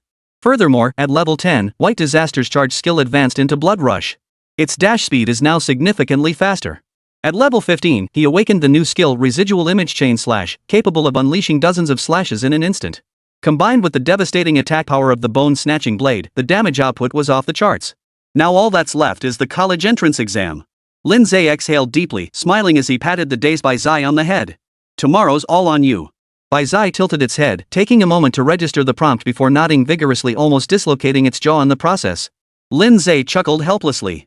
When not in battle, Bai Zai always wore a dazed and simple expression, starkly contrasting with its demon god-like state during combat. Come to think of it, once Bai Zai reached level 20, he'd be able to summon a second pet beast. What kind of beast would it be? And what unique hidden class would it pair with? The thought sent a surge of excitement through Lin Ze's chest, filling him with anticipation. The next day.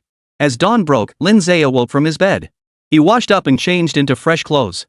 Stepping out of his room, he found the dining table already laden with food. His parents sat quietly on the sofa. Even Lin Man, who usually loved sleeping in, was already up by then. Get up, come eat breakfast, his mother called to her son. Lin Ze nodded with a smile. Breakfast was plentiful. The family of four sat around the table, the atmosphere warm and harmonious. After finishing breakfast, just as they were about to leave, Lin's father gently patted his son's arm and said softly, "Don't put too much pressure on yourself. Just do your best." His mother gazed at him with soft eyes. "I know. Mom and Dad, I'm off." Lin Ze waved goodbye and walked out the door with Lin Man. On the way, Lin Man smiled and said, "Brother, I heard the number of people taking the college entrance exam this year hit a new record." Lin Ze nodded. The official statistics had just been released by Shirquan City. Nearly 120,000 students were taking the exam this year, an increase of over 10% compared to previous years. This also meant competition would be fiercer than ever this year. Out of nearly 120,000 examinees, fewer than 20% ultimately gain admission to Superb University. Those who gain admission to the top 4 universities are truly rare, with 1 in 10,000 being an accurate description. It's worth noting that the entrance exam takes place within a trial space specially created by the World Alliance military. It is said to be modeled after the Trial Tower. Each base city possesses a dedicated trial space for conducting the college entrance exam. Candidates need only activate specific cards at their respective schools to be teleported into the trial space. There's no need for everyone to gather at a specific location. This saves a lot of hassle. Additionally, all high schools suspend classes on this day. They broadcast the college entrance exam live to first and second year students to motivate them to strive for excellence. Lin Man and others would be able to watch her older brother's exam progress from their classroom. Upon arriving at the school, the two parted ways at the entrance. "Go for it, bro. You can do this." His sister gave him a thumbs-up gesture, looking slightly mischievous. Lin Ze smiled and nodded. The gathering point for examinees was the school plaza. When Lin Ze arrived, the square was already packed with people, a sea of heads stretching as far as the eye could see. Except for support classes like priests, who had separate exam procedures, nearly all the combat classes from 3rd High were gathered here. Lin Ze picked up a teleportation card at the registration desk near the entrance before stepping into the square. What should I do? I'm so nervous.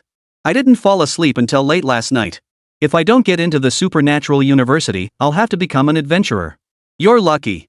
An 8th level fighter should have no trouble getting in. I heard the competition's fierce this year. Ugh, our class is just unlucky. The students gathered there wore a mix of expressions, some brimming with confidence, others visibly anxious. Today was the pivotal moment that would determine their futures. Getting into any transcendent university, even the lowest ranked one, would put them on the fast track to a bright future. After graduation, whether joining the military or being hired by a conglomerate at a high salary, they would become part of society's elite class. But failure meant a slim chance of being hired by a conglomerate's security team or becoming a wealthy individual's bodyguard. The less fortunate would have no choice but to become adventurers, risking their lives hunting ferocious beasts in the wilderness for meager earnings.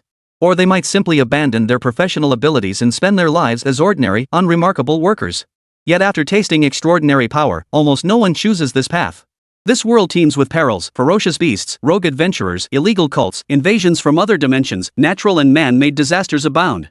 Ordinary people cannot even control their own destinies, facing the constant threat of sudden death from unforeseen calamities. Only by becoming a professional could one gain the power to protect oneself. As expected, Lin Ze's arrival drew the attention of many. Look, it's Lin Ze, the one who sold his legendary profession card. I know him. He's supposedly become a Beastmaster now. I can't fathom his thinking, turning down a legendary profession just to choose the most useless one of all. Your info's outdated. I heard he recently dueled Zhuangfeng, the rich kid who bought his legendary class card and became a Holy Seal Knight and actually won. You've got to be kidding. How could a Beastmaster possibly beat a Holy Seal Knight? I doubt it too. Probably just a rumor that got twisted along the way. The crowd buzzed with speculation. News of Lin Ze defeating Zhuangfeng had already reached 3rd high school. But since most hadn't witnessed it firsthand, they dismissed the rumor with utter disbelief. A Beastmaster with a little skeleton defeating a Holy Seal Knight in one move? Sounds fake. Could it get any more exaggerated? Chapter 14, The Best Decision of My Life. Lin Ze paid no heed to the surrounding murmurs, finding a quiet corner to wait. Lin Ze, good morning. A pleasant voice suddenly reached his ears. Xie Yuqing had appeared beside him at some point, greeting him with a charming smile. The surrounding crowd immediately stirred. Many wore expressions of astonishment. When had they ever seen Xie Yuqing, the unapproachable beauty, take the initiative to greet a peer of the opposite sex and flash such a dazzling smile? Even the privileged young nobles from prominent families who were supposedly her teammates didn't receive such treatment. What possible merit could a mere Beastmaster like Lin Ze have to earn Xie Yuqing's special attention? Good morning, Lin Ze nodded slightly towards Xie Yuqing. He held a favorable impression of this girl who had once cautioned him. You're bound to ace today's college entrance exam. Xie Yuqing asked with a smile. Which university are you aiming for? Muxing or Baishur? In Xie Yuqing's view, Lin Ze's abilities were more than sufficient to aim for the top 4 universities. After their chance encounter that day, she had taken a special interest in Lin Ze, specifically inquiring about his family situation and learning that his father had been injured and was now paralyzed. Under these circumstances, Lin Ze would surely choose a university closer to home for easier care. Among the top 4, Muxing and Baishur were the closest to Shirquan City. Yet Lin Ze's response took her completely by surprise. It depends on what kind of offer they make. Xie Yuqing froze for a moment before comprehending Lin Ze's meaning, her jaw dropping in astonishment. He was essentially trying to pick the 4 greats. But the 4 greats held such exalted status. They recruited students from across the entire Donghu district. Every single student they recruited was a genius among geniuses. In past college entrance exams, only the top scorers from each base city could spark competition among the 4 greats. For all other candidates, even those who placed second, the 4 greats couldn't care less. Lin Ze was aiming for the top spot in Shirquan City's college entrance exams. But achieving that goal is no easy feat. Shirquan City has nearly 120,000 examinees this year. From this massive pool, an extraordinary number of geniuses have emerged. For instance, legendary professionals, none of whom appeared in the previous 3 years, have yielded a full 3 this year alone. Additionally, over 100 rare professionals have emerged. Among them were prodigies from prominent practitioner families who, backed by their clans, skyrocketed to levels 11 or 12 in just 10 days. Lin Ze was undoubtedly formidable, but standing out among so many prodigies to claim the top prize would be no less difficult than scaling the heavens. You're awfully confident. Lin Ze chuckled. Setting your goals high is what keeps you motivated. Xie Yuqing dismissed it as a joke, laughing as she steered the conversation toward other topics. Just then, a commotion erupted at the plaza entrance.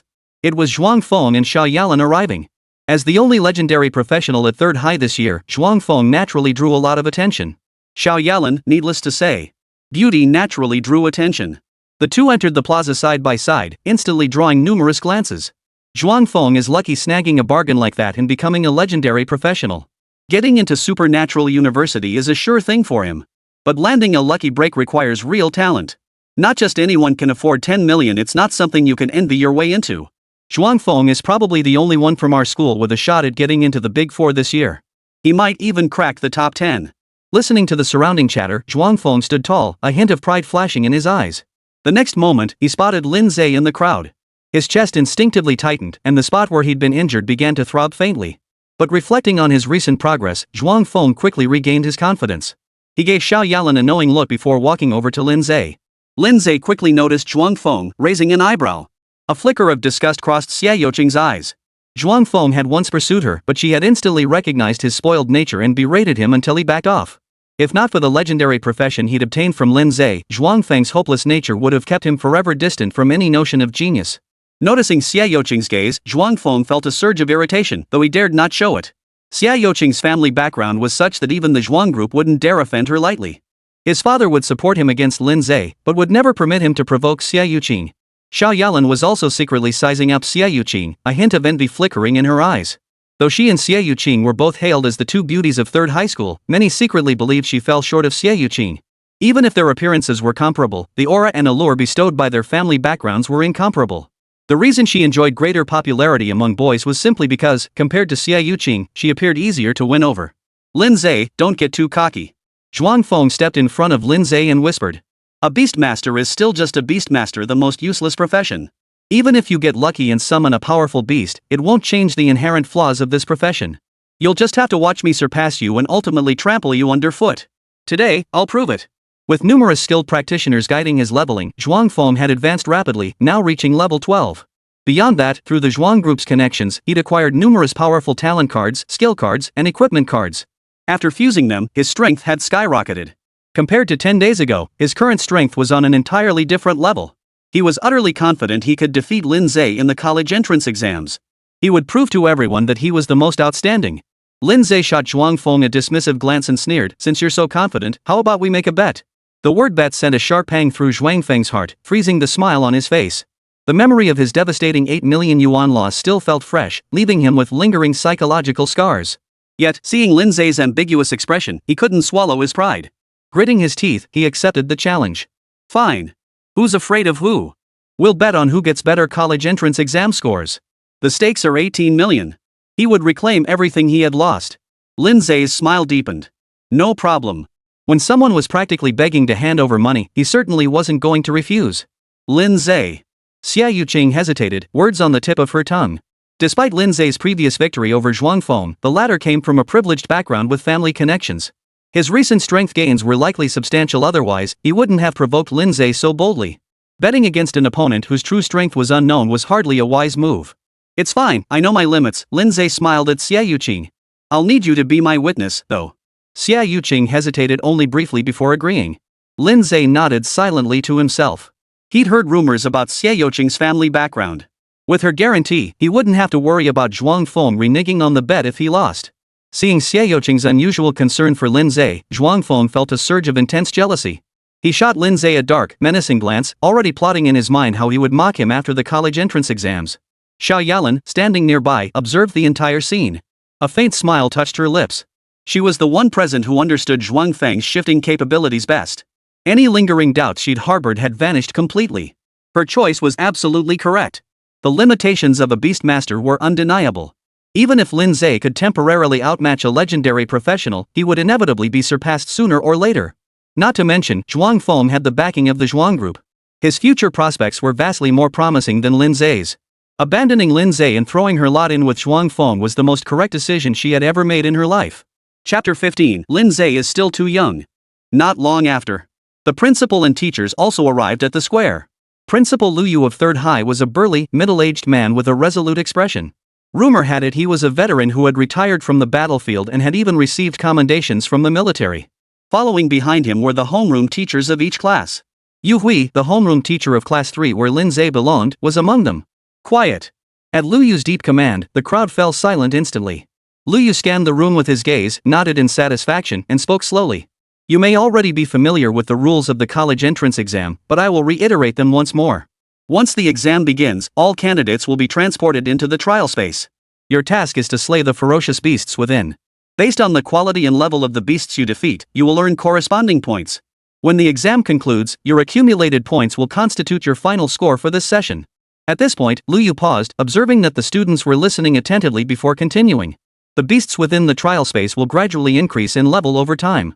Additionally, the moment a candidate suffers fatal damage within the space, they will be teleported out of the tower. Therefore, you need not worry about life-threatening risks and may hunt the beasts with full force. The use of any item cards or tactic cards is strictly prohibited during the exam. Equipment cards are unrestricted. Attacking other examinees is forbidden. Violators will have their exam results immediately invalidated. The exam does not prohibit students from using external aids. After all, equipment itself is part of a professional's strength. However, most high-level equipment cards have inherent usage restrictions. For example, level requirements. Most 2-star equipment cards require a minimum level of 20 to activate. Therefore, students cannot carry overly powerful cards. After explaining the exam rules, Luyu's solemn expression softened slightly as he lowered his voice. The college entrance exam is a pivotal moment that shapes your entire life. Therefore, you must all give it your absolute best effort and ensure you leave no regrets. The exam will begin in 5 minutes. Everyone, check your belongings now. Make no mistakes. The students stiffened and began inspecting their belongings. The 5 minutes passed quickly. The teleportation cards in the students' hands suddenly glowed with a faint light. Almost simultaneously, everyone activated their cards without hesitation, vanishing from their spots. The once crowded plaza emptied instantly, leaving only Luyu and the teachers behind. Luyu took out a card and tossed it into the air. Instantly, mist surged in from all directions, coalescing in the void to form a giant screen resembling a water mirror. The vast screen was divided into smaller sections, each displaying a candidate's exam progress in real time. According to the user's intent, these small screens could also switch to live streams of any examinee in Shirquan City at any time. In the upper right corner, an expandable scoreboard displayed the real-time rankings of all examinees in Shirquan City. It displayed the real-time rankings of all candidates taking the college entrance exam in Shirquan City. Of course, even when fully expanded, only the top 1,000 candidates' scores were visible. The competition is fierce this year. Yeah, Zhu Zhenghao from 7th High, Yin Shui from 18th High, and then Zhuang Feng from our school, 3 legendary players who used to be rare even in a single year, but this year we have all 3 at once. The key is that all 3 come from well-off families. With their family's support, their level gains during this period must be substantial. I guess they're all around level 11 or 12. There are also promising talents among the rare players: Kang Jun from 6th High, Wang Jingxua from 23rd High, Zhang Yuan from 35th High, and Xia Yuqing from our school. The teachers present had clearly done their homework, listing this year's top performers from various high schools with remarkable familiarity. I wonder if our school can produce a top 10 this year. With Zhuang Feng, that legendary class player, on our side, we can aim high, at least a top 3 spot. Maybe we can even aim for the top spot. That's tough. Not to blow anyone's horn, but Zhu Zhenghao and Yin Shui are far more accomplished than Zhuang Feng. Just then, Luyu suddenly turned around and asked, "I heard Zhuang Feng bought his legendary class card from another student at our school?" The crowd fell silent instantly, all eyes turning to Yu Hui. Their gazes held mockery, pity, curiosity, schadenfreude. Yu Hui's face darkened like the bottom of a pot. Zhao Feng, the homeroom teacher of Class 5, who had always been at odds with Yu Hui, seized the opportunity to take a dig. That's absolutely correct. Originally, it was Lin Ze from Class 3 who activated the legendary class card, a Holy Seal Knight, no less. But he seemed to be short on cash, so he sold the legendary class card to Zhuang Feng from my class. Oh? Luyu looked slightly taken aback. Could someone actually be willing to part with a legendary class card? So what class is he now? Beastmaster. Luyu stared in disbelief, wondering if he'd misheard. Glancing at Zhao Feng's mocking grin and Yu Hui's dark expression, he finally confirmed he hadn't misheard. His expression instantly turned utterly bizarre. Passing up legendary professions to choose the universally recognized most useless one, a beast tamer. What kind of eccentric would do such a thing? Zhao Feng's expression was brimming with smug satisfaction. Thanks to Lin Ze's bizarre decision, his class had gained an unexpected legendary class holder. Barring any surprises, Zhuang Feng's college entrance exam scores would easily place him among the top 3 in Shirquan City.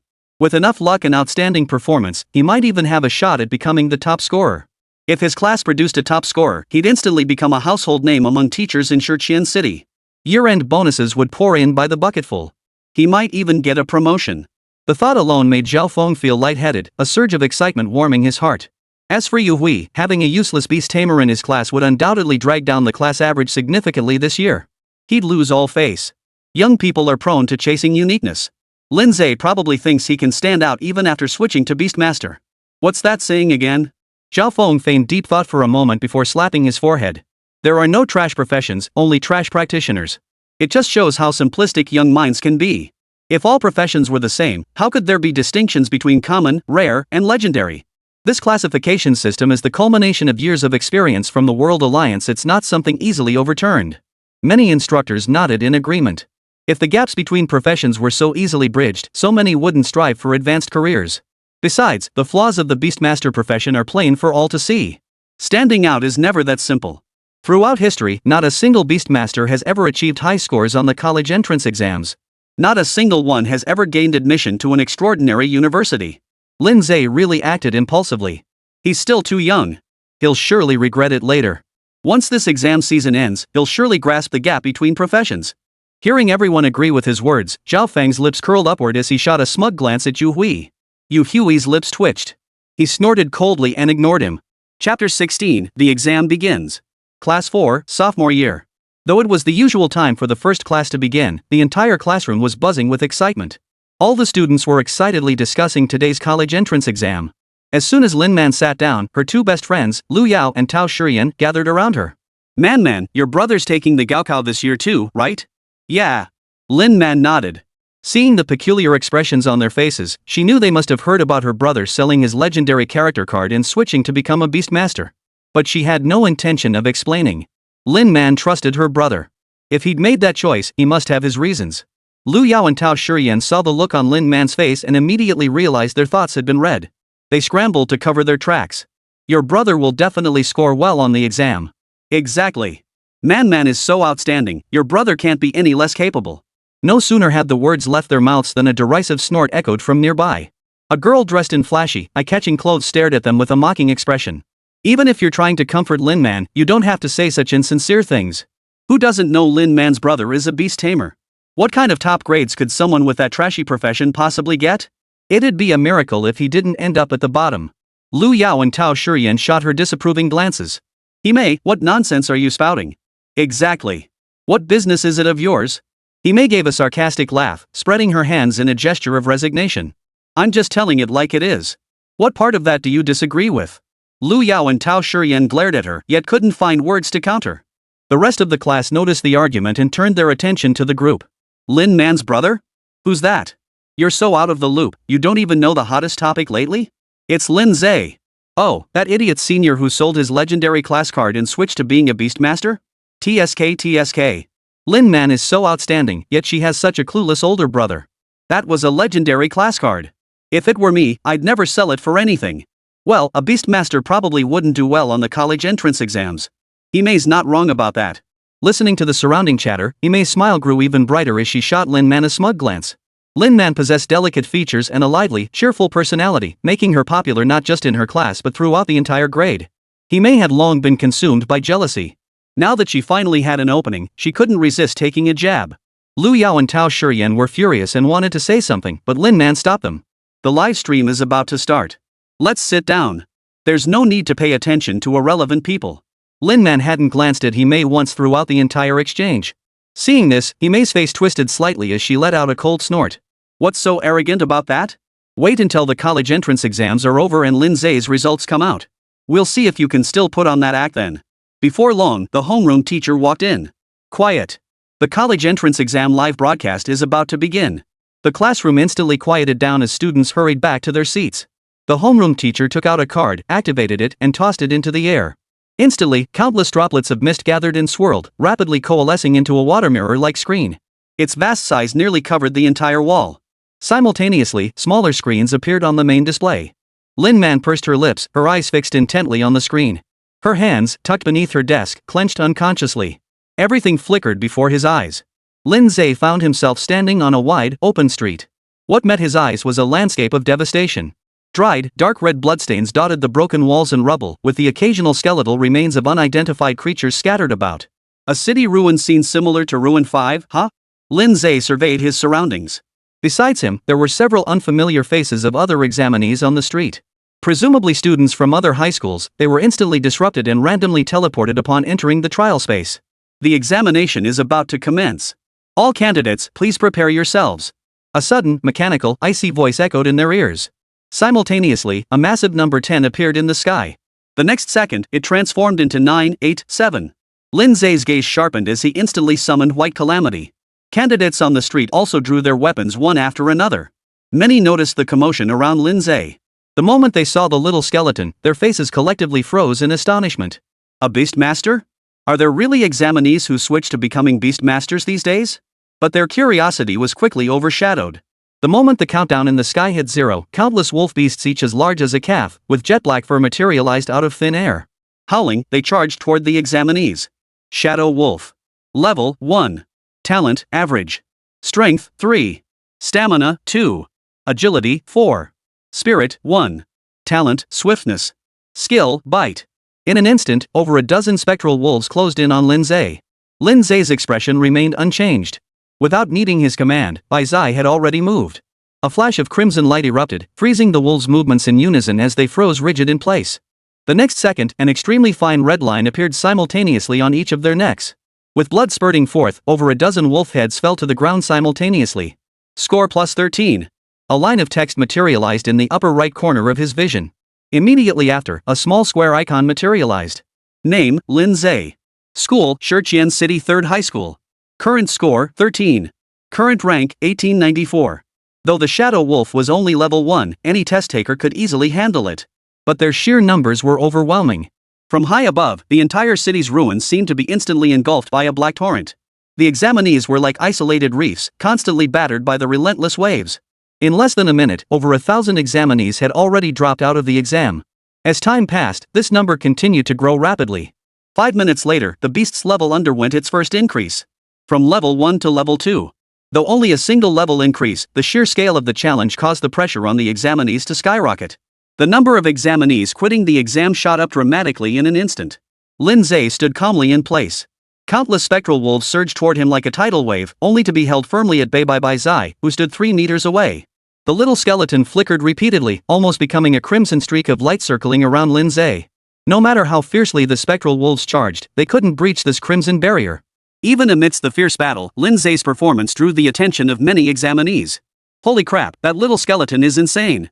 Are Beastmasters really this powerful? Unbelievably strong. How many shadow wolves has it taken down since the start?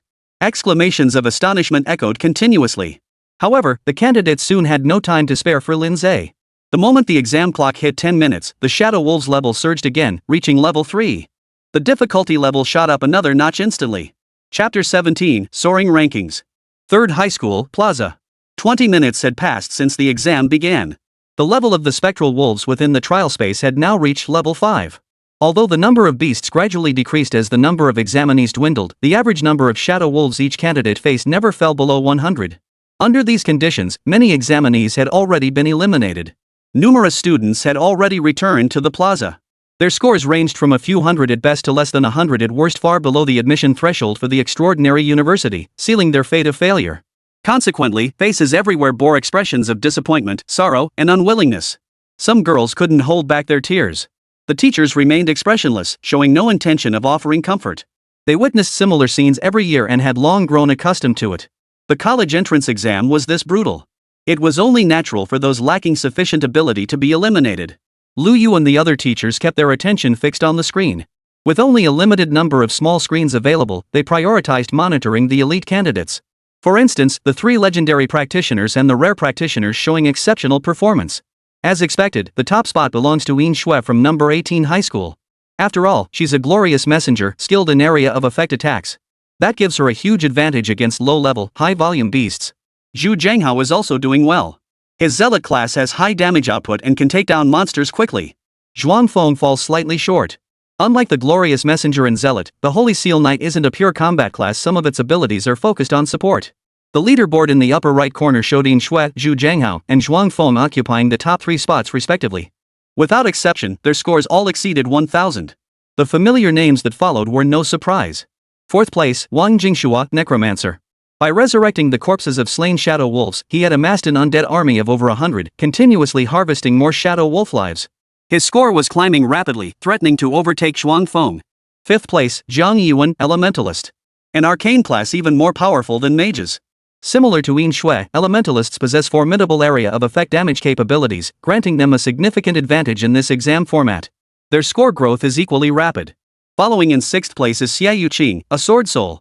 7th place, Lu Xiang, profession, berserker. 8th place, Kong Jun, profession, marksman. Not bad. A faint smile appeared on Lu Yu's solemn face. Zhuang Feng and Xia Yuqing both performed well. As long as they maintain this consistency, with 2 top 10 finishers, 3rd high school will deliver a satisfactory performance in this year's college entrance exams. Zhuang Feng has put in a lot of effort lately. His level improvement is undeniable, he definitely won't disappoint. Zhao Feng's smile stretched wide, almost splitting his lips. Judging by the situation, Zhuang Feng was guaranteed a top 5 finish at the very least. If he maintains this consistency, the top 3 is well within reach. As his homeroom teacher, his reputation would soar this time around. Amidst his satisfaction, Zhao Feng glanced at the expressionless Yu Hui beside him and teased with a playful smile. Old Yu, time's up. Your class's Lin Ze should be coming out soon, right? His results probably aren't great. Should I go console him? After all, if it weren't for him, I wouldn't have gotten such good scores this year.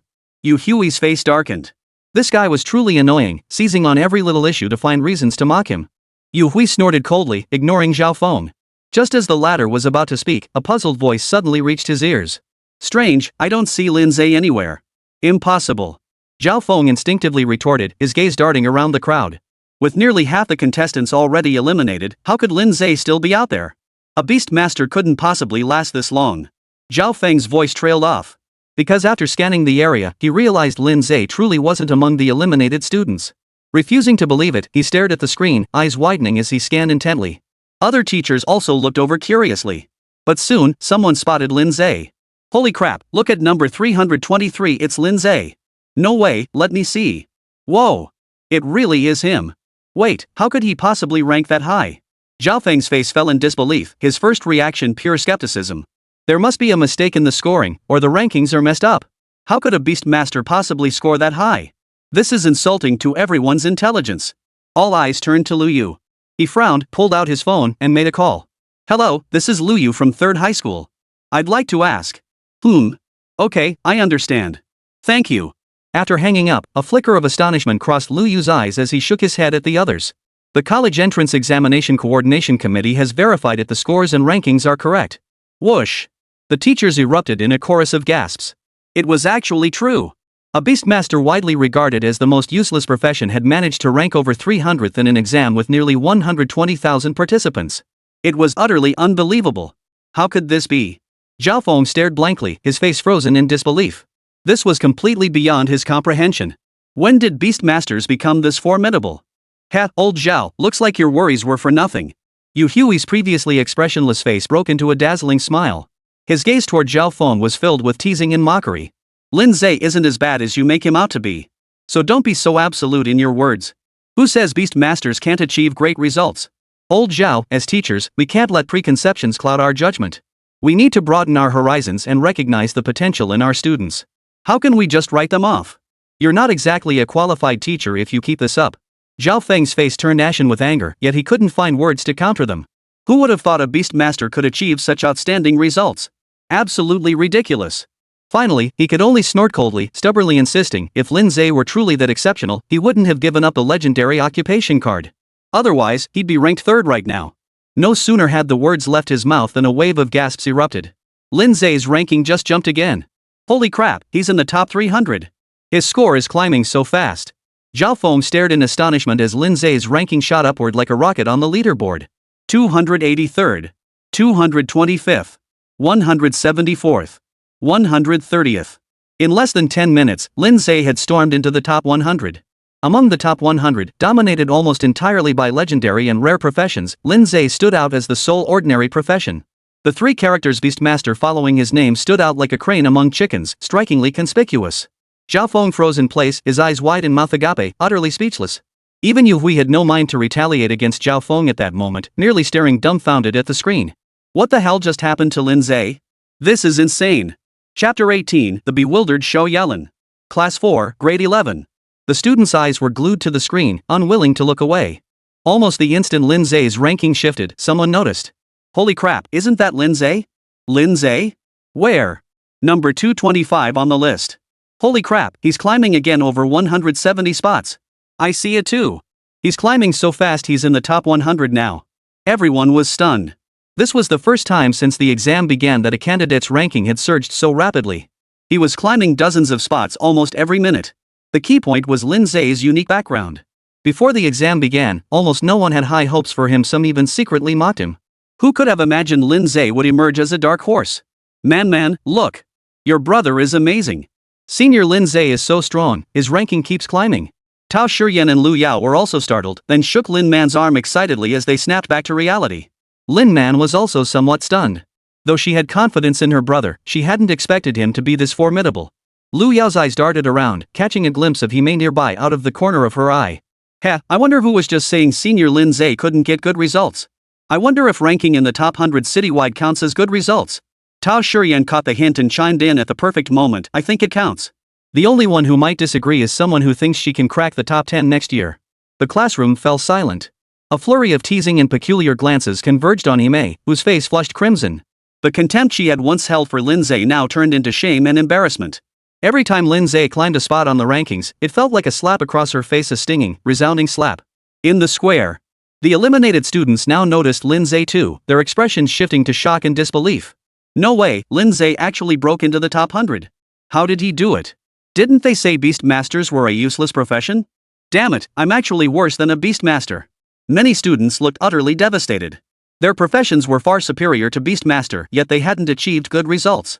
Yet Lin Ze, a beastmaster, had managed it, even cracking the top 100. How could they possibly bear it? Just then, a flash of light appeared, and Xiao Yalan materialized on the square. She immediately activated the card's auxiliary function to check her own ranking. Name, Xiao Yalan. School, Shiqian City 3rd High School. Current score, 1924. Current rank, 16,033. Seeing her ranking and score, Xiao Yalan let out a relieved sigh. Over half an hour into the exam, the number of test takers had already dwindled to just over 10,000. Even if some candidates' scores surpassed hers in the coming hours, her ranking would remain securely within the top 20,000. This ranking should be more than enough to get into Transcendent University. Thank goodness I latched onto Zhuang Feng early on.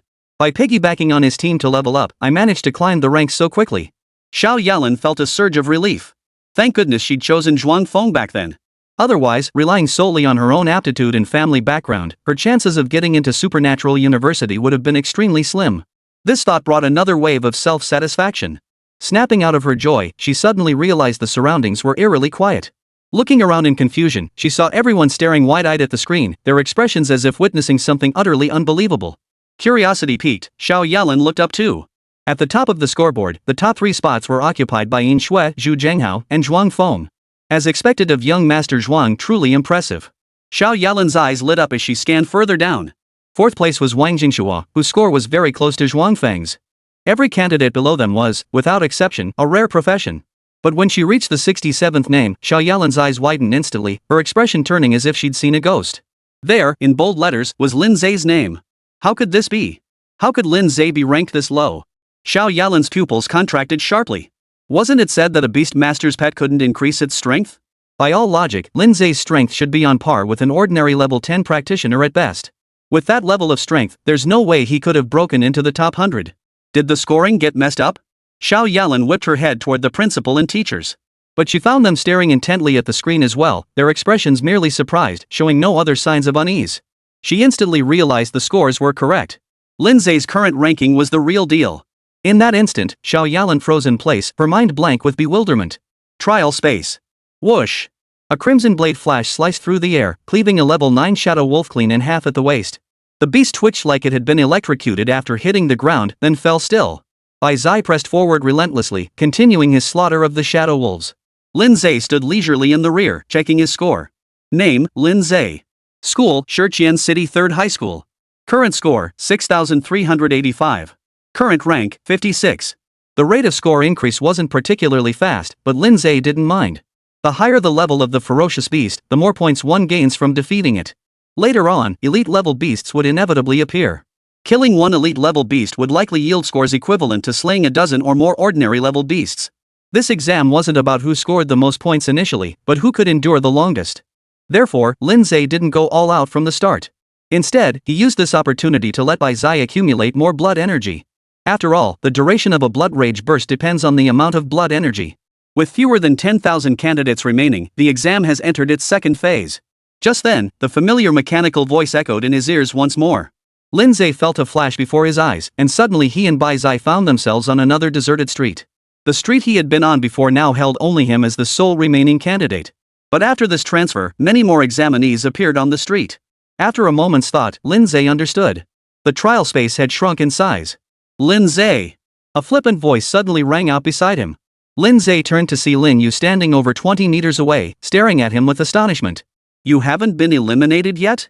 Lin Yu's eyes flickered with disbelief, then he seemed to realize something and let out a cold laugh. A trash beast tamer like you couldn't possibly last this long. You must have cheated somehow. Ha, what a waste of effort. The college entrance exam monitoring is so strict. Even if you cheat your way to a high score now, it'll be cancelled once they catch you later. Lin Yu's expression was filled with contempt. A Beastmaster's power was fixed and couldn't be enhanced. Lin Ze's abilities were only on par with a 3rd or 4th level ordinary practitioner. There was absolutely no way he could have made it this far solely through his own strength. He silently resolved to report Lin Ze to the college entrance exam coordination committee after the exam concluded. A trash Beastmaster thinking he could cheat his way to success? Pure delusion. Lin Ze shot him a glance and sneered. Idiot. With that, he withdrew his gaze and paid him no further mind. You. Lin Yu's face turned ashen with rage, about to erupt in curses, when a flash of black light erupted around them and a ferocious beast materialized out of thin air. Chapter 19. Why is Lin Ze here too? Compared to the first stage, the number of ferocious beasts that appeared this time was significantly fewer. But upon recognizing the beasts' forms, the candidates present all paled. Scarlet Flame Mane Wolf. Damn it, they're elite level beasts. Damn it, these Crimson Flame Mane Wolves are all level 10. Before the candidates' cries of alarm could fully escape their lips, the Crimson Flame Mane Wolves had already launched their attacks. Nearly every candidate found themselves facing one of the beasts. A level 10 elite grade ferocious beast equated to roughly a level 15 ordinary ferocious beast. At this stage, no candidate in any standard class had reached level 15. Not even a single level 12 or 13 candidate existed. Thus, within a mere minute, all candidates of common classes were eliminated from the exam. A small number of rare classes followed suit. Only rare class candidates above level 8 with 1-star fine equipment remained in the fight. Whoosh! Surging flames engulfed him. Lin Yu dodged awkwardly, but a small tuft of his hair was singed. Damn it! Gritting his teeth, Lin Yu stared intently at the Crimson Flame Mane Wolf before him, 2 meters tall at the shoulders, its fur like burning flames. He was only level 8, 2 levels below the Crimson Flame Mane Wolf. Fortunately, his parents had emptied their savings to buy him 2 1-star exceptional grade pieces of equipment, a pair of gloves that enhanced his attack power and a pair of shoes that increased his movement speed. This barely allowed him to hold his own against the Crimson Flame Mane Wolf. But slaying this formidable beast would be no easy feat. The difficulty of the second stage exam is way too high. Lin Yu grumbled inwardly, but suddenly heard a mournful cry. Out of the corner of his eye, he saw the corpse of a Crimson Flame Mane Wolf lying on the ground not far from Lin Ze. What just happened? Before Lin Yu could process it, a flash of black light appeared. Another Crimson Flame Mane Wolf materialized out of thin air and charged toward Lin Ze. Before it could reach Lin Ze, the little skeleton materialized beside the Crimson Flame Mane Wolf and swung its blade. In an instant, a blood-red flash tore through the void like lightning. The Crimson Flame Mane Wolf didn't even have time to react before its head was cleanly severed. Blink and you'll miss it. Lin Yu nearly popped his eyes out of his head. What the hell? Lin Ze's little skeleton pet could actually one-shot a level 10 elite monster? Impossible. That bastard Lin Ze must be cheating. Lin Yu's mind went blank. This momentary lapse allowed the Crimson Flame Mane Wolf to seize the opening. It slammed him to the ground with a claw, opening its blood-stained maw full of fangs to bite down. Lin Yu felt darkness engulf his vision. When his sight cleared again, he found himself back in the high school plaza. He stood frozen in shock for a long moment before charging toward his teacher like a madman, his face contorted as he shouted. I'm reporting him. Lin Ze from 3rd high school is definitely cheating. Report him to the committee immediately. But the response he received was the teacher's complex expression, tinged with astonishment. We've already checked with the committee. Everything is normal. Lin Ze's performance showed no irregularities. This is his true ability. Lin Yu felt as if his throat had been clamped shut, his voice abruptly halting. Impossible. How could a trash profession like Beastmaster be stronger than my fighter? Lin Yu muttered in utter shock. Not just a fighter. The teacher shrugged and gestured toward the scoreboard. Many rare class candidates can't even match him. Lin Yu followed the direction of his gaze and froze in place, as if struck by lightning. There, on the board, Lin Ze's name had surged into 10th place, breaking into the top 10. 3rd high school, plaza. The crowd was buzzing with excitement. Damn, 10th place. Unbelievable. Is this even possible for a Beastmaster? Lin Ze is insane, he's outclassing even rare professions. Anyone who dares say Beastmasters are useless again, I'll spit salt soda all over them. On the massive screen, only 10 frames remained, each displaying the battle status of the top 10 candidates. Lin Ze was prominently featured among them. As his pet, the little skeleton swiftly took down one crimson flame-maned wolf after another. The crowd couldn't help but stare in awe and amazement. Yu Hui grinned so widely his mouth wouldn't close. He never would have dreamed that Lin Ze, a Beastmaster, could break into the top 10. Now his class would have a genius too. Zhao Hui's face darkened like the bottom of a pot. Not long ago, he had gone out of his way to belittle Lin Ze. Now, the more outstanding Lin Ze performed, the harder it was for him to save face. Naturally, his mood was far from pleasant. Principal, Lin Ze's beast companion seems rather unusual, a teacher suddenly interjected.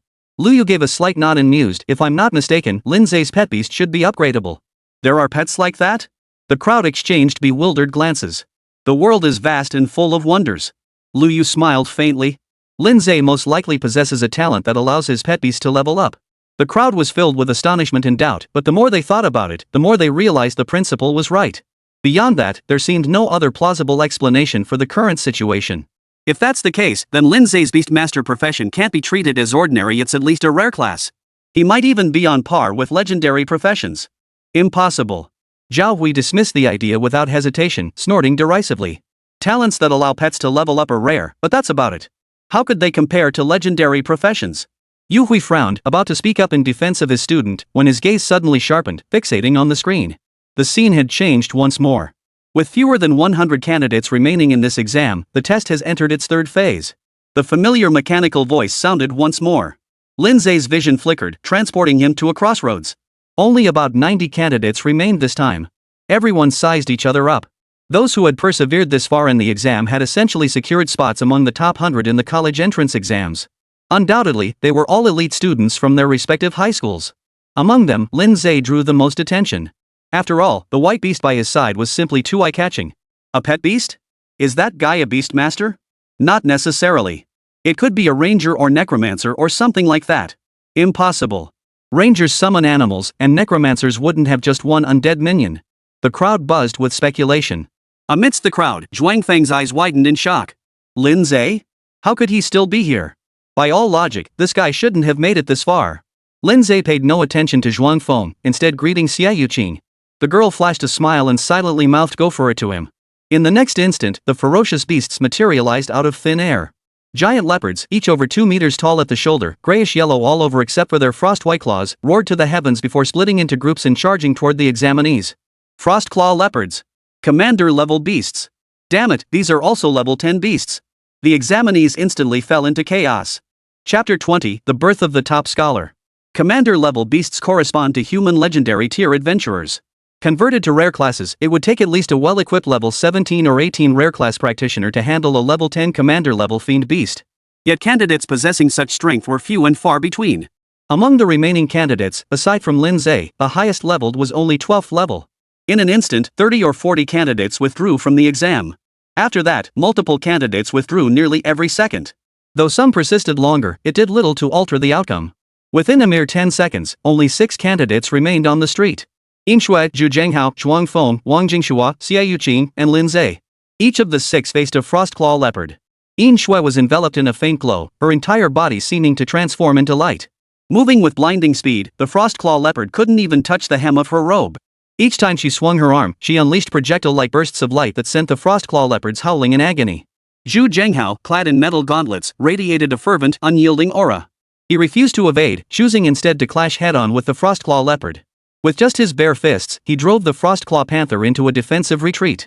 Zhuang Feng's performance was slightly less impressive, but he still managed to suppress the frost-claw panther through his level and equipment advantages. In contrast, Wang Jingxua and Xia Yuqing faced a far more difficult situation. Both were merely rare-tier adventurers, barely holding their ground against the Frostclaw Panther. Were it not for their superior gear, they would have fallen long ago. Whether dominating or barely holding their ground, all 5 fought with utmost intensity, treating the battle as a life or death struggle. But just then, they suddenly heard a wail filled with despair and terror. It was the Frostclaw leopard's cry. All 5 instinctively turned toward the source of the sound, their pupils instantly contracting at the sight. There, Lin Ze's little skeleton was slowly pulling its bone blade out of the Frostclaw leopard's skull. That alone would have been shocking enough, but the real horror lay in the ground surrounding the little skeleton. More than a dozen corpses of blood-soaked Frostclaw leopards lay scattered around it. Did his pets kill all those? No way, that's insane. Unbelievable. Even Xie Yuqing, who knew Lin Ze best among the 5 present, wore a look of utter shock on her pretty face. These were level 10 commander tier beasts, not mere grunt monsters. Yet Lin Ze slaughtered it as effortlessly as slicing vegetables or cutting watermelon. This scene was beyond her comprehension. So Lin Ze is this powerful after all. The thought involuntarily surfaced in the girl's mind. Zhuang Feng was the most horrified of all. He even doubted whether he was hallucinating. How could a Beastmaster possibly surpass him, a Holy Seal Knight? This defies all logic. Third high school. The plaza fell deathly silent. Everyone stared blankly at the screen, their mouths agape, speechless. Xia Yuqing and the others, focused on their own battles, hadn't seen clearly. But they had watched the entire sequence of how Lin Ze's skeleton pet beast had swiftly dispatched the Frostclaw Panther in mere moments. A formidable commander-level beast, yet it couldn't even last a single exchange under the skeleton pet's blade before being slain and falling to the ground. The power Lin Ze displayed far surpassed that of the other 5. They weren't even in the same league. Who would have thought? Lin Ze turned out to be the strongest here. A Beastmaster achieving this level of prowess? Could Lin Ze be the top scholar?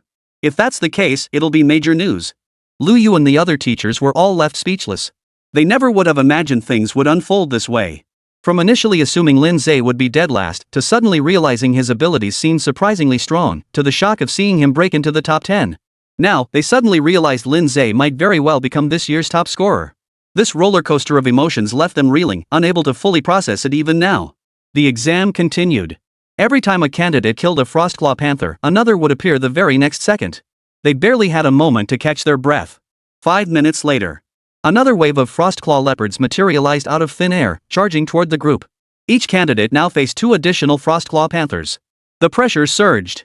Wang Jingshua was the first to be overwhelmed by the leopards charging at him. With their claws closing in, he had no choice but to withdraw from the exam. His final ranking was locked in at 6th place. Next was Xia Yuqing. After exhausting all her strength to take down one Frostclaw Panther, she was teleported out of the trial space just before another clawed at her head. Her final ranking was secured at 5th place. After that, the number of Frostclaw leopards continued to increase. The 3rd, 4th, 5th. When the 6th Frostclaw Panther appeared, Zhuang Feng finally couldn't hold on any longer and withdrew from the exam. Returning to the plaza, he stared blankly at the screen for several seconds before sprinting frantically toward Lu Yu. His face contorted as he shouted, "I'm reporting Lin Ze. He must have cheated. A trash profession like Beastmaster could never achieve this level of skill. Lin Ze must have tampered with something." To his surprise, Lu Yu and the teachers remained utterly calm upon hearing this. One teacher kindly explained, "We've already reported this to the College Entrance Examination Coordination Committee. Lin Ze did not cheat. Everything is normal." Zhuang Feng froze in place, struck dumb as if by lightning. Everything normal? So Lin Ze didn't cheat? That was his true ability? But how could that be possible? Wasn't Beastmaster supposed to be the weakest class? What kind of useless profession is this? A whirlwind of thoughts raced through Zhuang Feng's mind, his brain feeling like it was about to turn to mush. He felt his entire worldview and understanding of reality shatter into pieces. He'd spent 10 million credits on a legendary class card, poured immense resources into fusing cards and leveling up, and after all that sacrifice, he couldn't even match a Beastmaster? Is there any justice left in this world? Yet no one cared about Zhuang Feng's thoughts. Every pair of eyes in the room was glued to the screen, afraid to miss a single moment. After over an hour and 10 minutes into the exam, Zhu Zhenghao finally withdrew. Only Lin Ze and Yin Shui remained in the trial space. They now faced 8 Frostclaw leopards. Yin Shui struggled to hold her ground. Lin Ze, however, remained entirely at ease. Leaning against a crumbling building, his skeleton pet stood as a shield before him. No matter how fiercely the Frostclaw Panthers charged, they could not breach his defenses. At this point, the outcome was already a foregone conclusion. Sure enough. After more than 3 minutes, Yin Shui was swallowed by the Frostclawed leopard and vanished. With that, Lin Ze stood alone in the trial space. Having already held the top position, he now secured first place outright. The top scorer of this year's college entrance exams in Shirquan City had been crowned. Chapter 21. You better hold on tight to this big shot. Class 2-4. The instant Yin Shui vanished from the screen, the entire classroom erupted in excitement. Lu Yao and Tao Shiyan both shrieked in unison, frantically shaking Lin Man's arm. Man, your brother got the top score. So amazing. Senior Lin Ze is incredible, he's the top scholar. Lin Man sat frozen in her seat, her expression dazed. Honestly, she was still a bit dazed. While she had confidence in her brother and hoped he'd do well, her highest expectation had been that he'd get into superb university. She never imagined he'd become the top scorer in the college entrance exam. He'd surpassed her expectations by a huge margin. It felt like a dream. This isn't a dream. Lu Yao knew Lin Man inside out.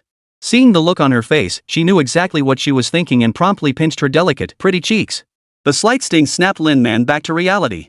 She didn't get angry, instead, she beamed with wild delight, leaping to her feet to hug both her best friends. They clung to each other in a joyful tangle, bouncing up and down. My brother is the top scholar. Giggle, my brother is the top scholar. The rest of the class watched the scene unfold, their faces filled with nothing but envy. Who knew Lin Man's brother was so amazing? How wonderful. I wish I had a top scholar brother too. Rumors really do get twisted when passed around. Who said Lin Ze was weak? He's absolutely incredible. Exactly. Hearing the murmurs around her, Ime lowered her head even further, too afraid to look up. She was now filled with nothing but regret. If she'd known brother Lin Man was so formidable, she'd have to be crazy to mock him. Now she looked like a complete fool. At the same time, the square was also in an uproar.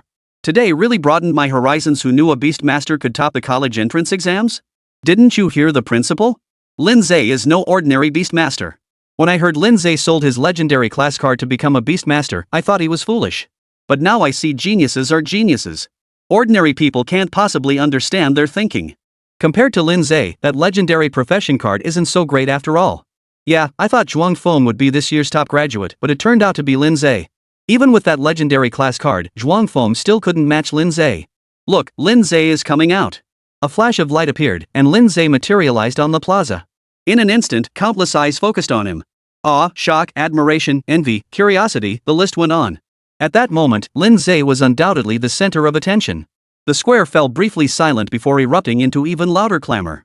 The crowd surged madly toward Lin Ze. Bro Lin, you're so awesome. Congrats on topping the college entrance exams, brother Lin. Bro Lin, are you free later? Would you do us the honor of grabbing a bite? I know a really great restaurant. Lin Ze, let's exchange contacts.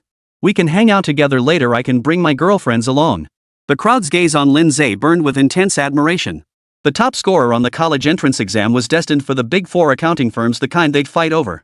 His future prospects were boundless, no need to even think about it. Opportunities to build connections with the top scorer were rare indeed.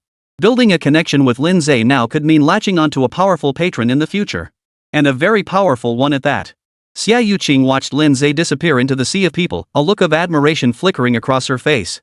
Before the exam began, Lin Ze had declared he'd reverse select the top four and aim straight for the top spot. At the time, she dismissed it as a joke. Little did she know he'd actually pull it off. It was truly unexpected. Xia Yuqing's eyes sparkled with astonishment. For the first time, she found herself unable to fathom a peer. Make way. Everyone, make way. Don't crowd together. The principal and teachers rushed over, rescuing Lin Ze from the crowd just in time. Congratulations, Lin Ze. You've become this year's top scorer on the college entrance exam. You've brought immense honor to our school. Lu Yu beamed with pride as he congratulated Lin Ze, his usual sternness completely replaced by a radiant smile. His best estimate for the school's college entrance exam results this year had been 2 students in the top 10.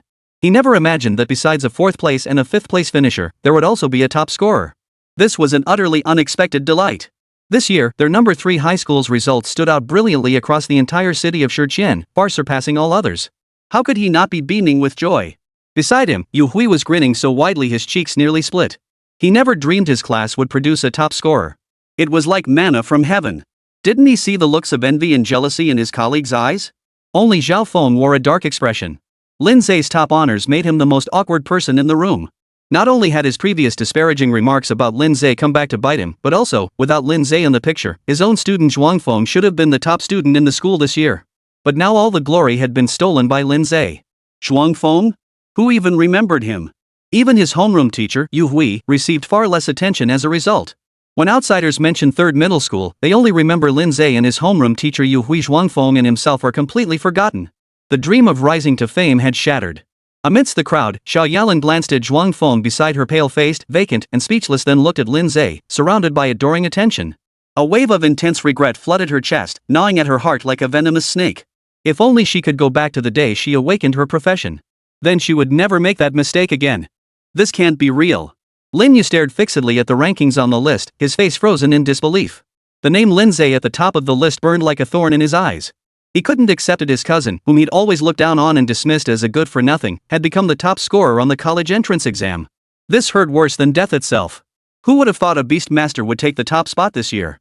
This must be the first Beastmaster to achieve top honors in Shijian City, no, in Longhu District.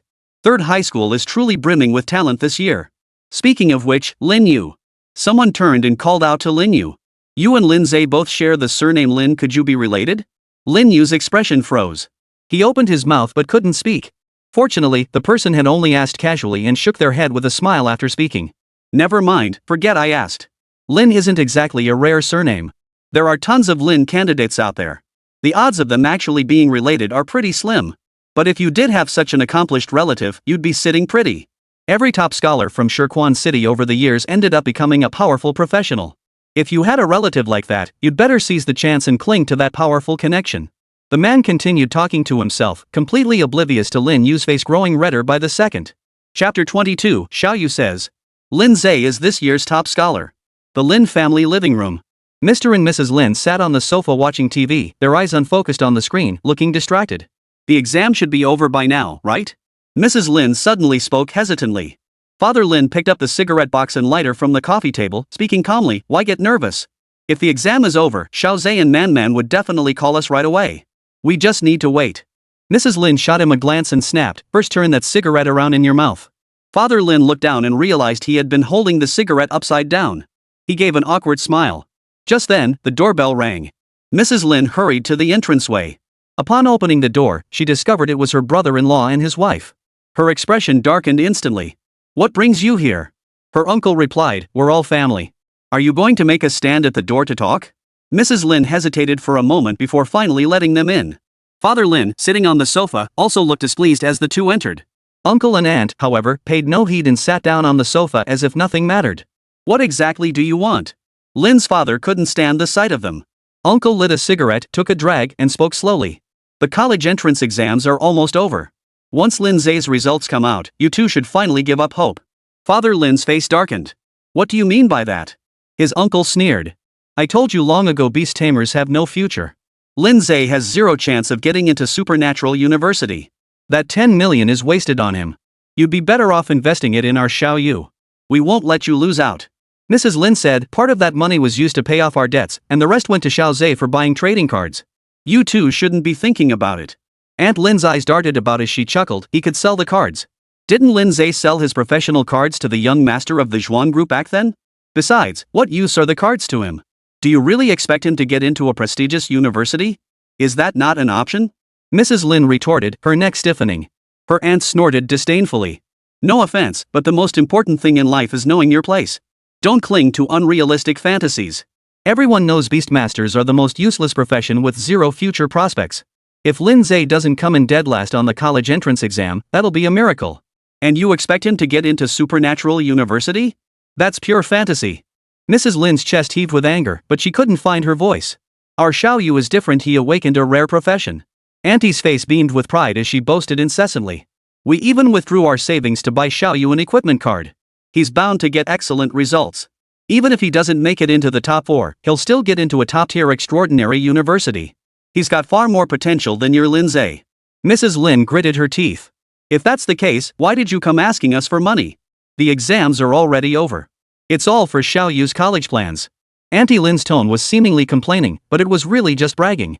I hear competition at Supernatural University is fierce. Giving Xiao Yu more money lets him buy extra resources to stand out in college, maybe even connect with well-connected classmates. Uncle exhaled smoke, glancing at the sullen-faced Lin father before declaring condescendingly. My earlier offer still stands. If you lend me the money, I'll arrange for Lin Ze to work at our family restaurant, a stable income.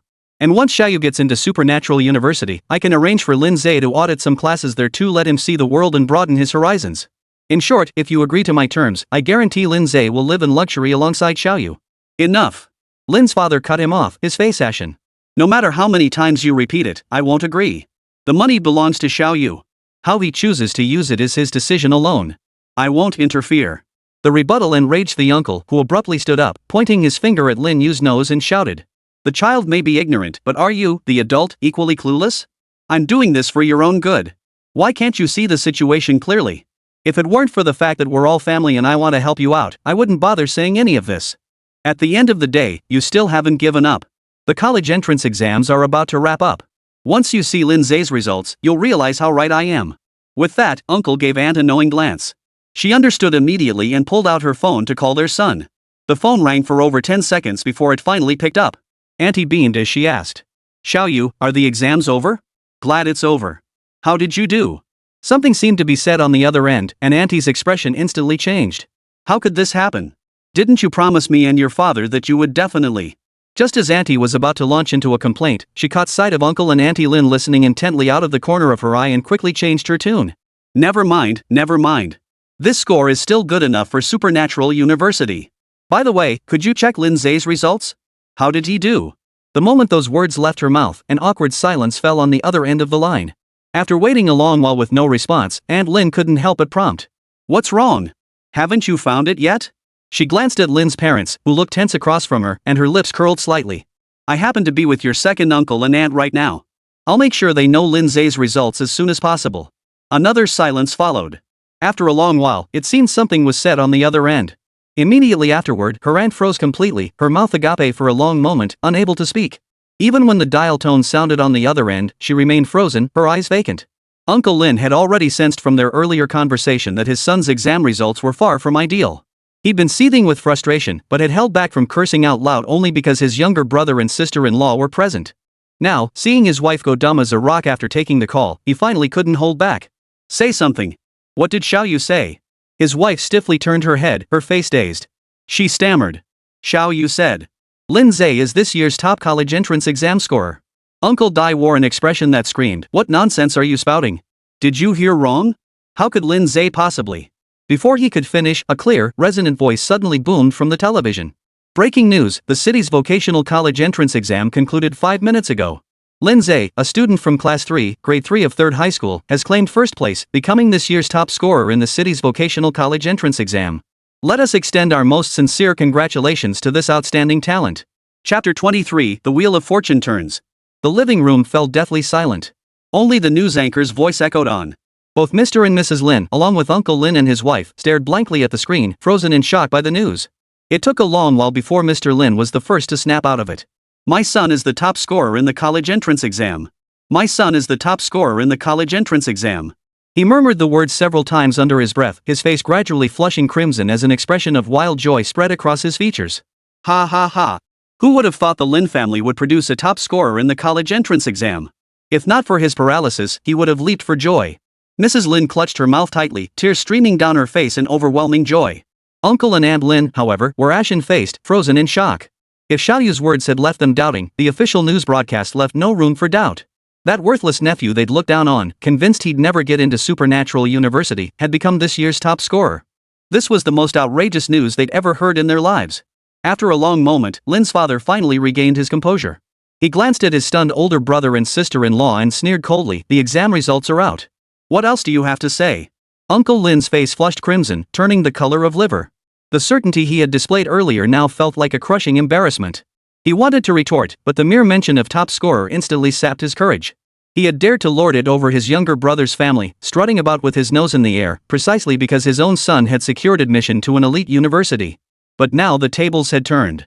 True, his son had gained admission to the prestigious university, but Lin Ze was the top scorer in the national college entrance exam. The top scorer in the college entrance exam, coveted by all 4 major universities year after year. Though unwilling to admit it, he had to concede that Xiao Yu's achievements weren't even worthy of tying the shoes of the top scorer. The more opportunistic and pragmatic a person is, the more easily they bow to someone more formidable. To Uncle Lin, Lin's parents, the parents of the top scorer, were now figures far more formidable than himself. Under the piercing gaze of Mr. Lin, the eldest uncle finally dared not boast any further. He slunk away with his wife, her face ashen. Mrs. Lin spat in their retreating direction, then flushed with delight the moment she closed the door. Just then, the phone on the coffee table rang. The caller ID displayed the word son. Got it, Mom. I'll explain everything when I get home for dinner tonight. After hanging up, Lin Ze turned to find Xia Yuqing smiling warmly at him. Congratulations, top scorer of the college entrance exam, the girl said, her eyes crinkling with joy. Thanks, Lin Ze replied with a faint smile. You don't seem very excited. Do I? Lin Ze gave a non-committal smile. In truth, he really wasn't that excited. After all, it was something he had anticipated long ago. A level 15 white disaster, whose true combat power far surpassed that of the other candidates, securing the top spot was only to be expected. Even at the very last moment, Bai Zai hadn't even used his ultimate move, Blood Rage Burst. Not to mention Lin Ze hadn't even made his move yet. It could be said that in this exam, he hadn't even unleashed half of his true strength. Oh, and I'll keep an eye on that 8 million from Zhuang Feng for you. I'll make sure he doesn't renege on the deal. Xia Yuqing couldn't help but chuckle inwardly as she spoke. All told, Lin Ze had received a total of 36 million yuan from Zhuangfeng. If the initial 10 million could be considered an even exchange, the subsequent 26 million was purely Zhuangfeng going out of his way to hand over cash to Lin Ze. What a sucker. Even for the Zhuang group, 36 million yuan was no small sum. Zhuang Tianhe must be feeling the pinch. Thanks. The thought of an upcoming 18 million yuan deposit lifted Lin Ze's spirits considerably. Brother. A familiar, clear voice rang out from behind him. Lin Ze turned to see his sister, Lin Man, approaching with a cheerful spring in her step. Following behind her were two female classmates of similar age, both quite pretty. Brother, you're amazing.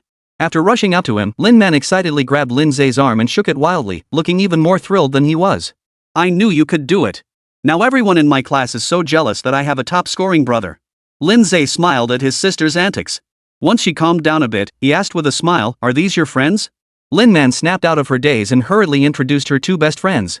This is Lu Yao and this is Tao Shiyan. They're both classmates and my best friends. Hello, Lin Ze greeted them with a nod and a smile. Hello, senior. Lu Yao and Tao Shiyan greeted him with slight reserve. It was their first time meeting Lin Man's brother in person. Like Lin Man, he possessed striking good looks, a handsome, sunny dispositioned young man. Add to that the prestige of being the top scorer in the college entrance exam. In their eyes, Lin Ze was no less than a superstar, though in reality, the status of a top-scoring professional far surpassed that of celebrities. Their hearts raced wildly, and their cheeks burned with nervousness. This is Xia Yuqing, my friend. Lin Ze then introduced Xia Yuqing beside him. Upon learning that this stunningly beautiful senior with exquisite features ranked 5th in this year's college entrance exam, Lin Man and her two friends were astonished and hurriedly greeted her. Being close in age and with Lin Ze acting as a natural bridge, the four hit it off immediately. Before long, they were chatting animatedly and exchanged contact information. Lu Yao and Tao Shiyan, their faces flushed, also asked Lin Ze if they could exchange contact information. Lin Ze naturally agreed with a smile. Since they still needed to go home to share the good news, the group parted ways after a brief chat, each heading to their respective homes. The moment she stepped out of the school gate, Xia Yuqing received a call from her father. Dad. Xiaoqing, you did well. Her father, Xia Ziyuan, sounded cheerful on the other end of the line, clearly pleased with her college entrance exam results. I hear you and Lin Ze are getting along well. It's okay, I guess. Xia Yuqing was slightly taken aback. Dad, why are you asking about that? This college entrance exam took many people by surprise. Xia Ziyuan didn't answer, instead shifting to another topic. Including me. Beforehand, everyone assumed the top scorer would be either Yin Shui or Zhu Zhenghao. Who could have predicted Lin Ze would end up being the top scorer? And he's a Beastmaster. A truly unexpected dark horse. But it also speaks to Lin Ze's innate talent and potential. This kid is definitely destined for greatness. You might want to get closer to him. If you find him to your liking. Hearing this, Xia Yuqing instantly understood her father's true meaning. Her cheeks flushed hot and she quickly interrupted with a playful scold. Dad. He. Xia Ziyuan chuckled. What's there to be embarrassed about? After teasing his daughter, his tone grew slightly more serious. Xiaoqing, families like ours have endured and prospered through generations not only by nurturing our own descendants, but also by attracting talent from outside. As the heir to the family, you enjoy the abundant resources the clan provides, so naturally, you must also contribute to the family. I don't want to force you in this matter. If the person you love happens to meet the family's requirements, it would be a win-win situation. You understand what I mean, right? Xia Yuqing paused for a moment before replying, I understand, Dad. After a few more words, father and daughter ended the call. Putting away her phone, Xia Yuqing gazed at the bright sky, lost in thought. Her father's words were pragmatic, yet strangely, she felt no resentment hearing them. Deep down, it might be because she actually admired Lin Ze too. If she were to develop that kind of intimate relationship with Lin Ze, perhaps she wouldn't resist it. A certain scenario seemed to flash through her mind, causing Xia Yuqing's cheeks to flush. She quickly shook her head to banish the stray thoughts and refocused on the matter at hand. Get closer to him. Xia Yuqing pondered for a moment before pulling out her phone. She had just exchanged contacts with Lin Ze's sister, perhaps she could use that connection to gather some intelligence indirectly. Chapter 24, The Four Greats Arrive. The market was bustling with noise. Lin's mother browsed the chicken cages for a moment before selecting a plump one. Seller, I'll take this one. Please pluck it and cut it into pieces for me. Sure thing. The vendor cheerfully opened the cage and pulled the chicken out. Making soup for your son? Yes. For the top student in the college entrance exams? That's quite the honor for this chicken. I'll give you a 20% discount. That's wonderful, thank you, boss. Mrs. Lin walked out of the market with the cut chicken, her face beaming. People she passed along the way greeted her warmly, their words invariably revolving around phrases like top scorer, what a wonderful son, and blessed. Many people around recognized her as the mother of the top-scoring student. Having a top-scoring son is truly a blessing. The Lin family has really made it big now. With such a wonderful son, his parents are in for a blessed life. It's not something you can envy. Only one top scorer emerges from every 120,000 students. That's no easy feat. Ah, if only my son were half as outstanding as Lin Ze. On the way home, Mrs. Lin walked with a spring in her step, a smile never leaving her lips. Ever since her son became the top scholar in the college entrance exam, she felt as if the dark clouds that had hung over her head had suddenly vanished and her once oppressive life had finally gained hope. Every time she went out and met acquaintances, she was showered with congratulations and envy. Flattery like today's had been ringing in her ears so often these past few days that she felt her ears were developing calluses. When she looked in the mirror this morning, her hair seemed to have darkened a shade. Indeed, good news truly lifts the spirits. Upon returning home, Mrs. Lin had barely pushed open the door when she heard her husband's voice from the living room. Ha, thank you. I haven't decided which university to attend yet, but I'll definitely let you know once I do. Your son will be taking the college entrance exam next year too, right? He'll definitely get good results. Don't worry. If he has any questions, he can always ask my son Xiao Ze. As Mrs. Lin entered the living room, Mr. Lin had just hung up the phone, his face beaming with satisfaction. She watched him and sighed inwardly. Ever since his paralysis, the old man had been gloomy and withdrawn, speaking far less than before. But these past few days, he'd visibly brightened up considerably. The phone hadn't stopped ringing all day, with familiar friends calling to offer greetings and congratulations. Where are Xiao Man and Xiao Ze? Haven't they come back yet? Mrs. Lin asked. They're on their way. No sooner had Lin's father finished speaking than his phone rang again. He hurriedly answered it. Oldly, yes, thanks. You're still as well informed as ever. Mrs. Lin chuckled and shook her head, carrying the groceries into the kitchen. As noon approached, Lin Ze and Lin Man returned home together. The moment they stepped inside, the rich aroma hit them. Smells amazing chicken soup. Lin Man quickly changed her shoes, tossed her backpack onto the sofa, and dashed toward the kitchen. Mom, give me a couple sips first, I'm starving. You little glutton, go wash your hands first. Amidst laughter, a sumptuous spread soon filled the table. The family gathered around, enjoying a warm and harmonious meal together. Halfway through the meal, Lin's parents brought up the topic of their eldest brother's family. We heard Lin Yu didn't perform well on his exams. His scores weren't high enough, so he could only apply to local Shirquan University. Shirquan University ranked near the bottom among extraordinary universities. Whether in faculty strength or campus scale, it could only be described as barely adequate.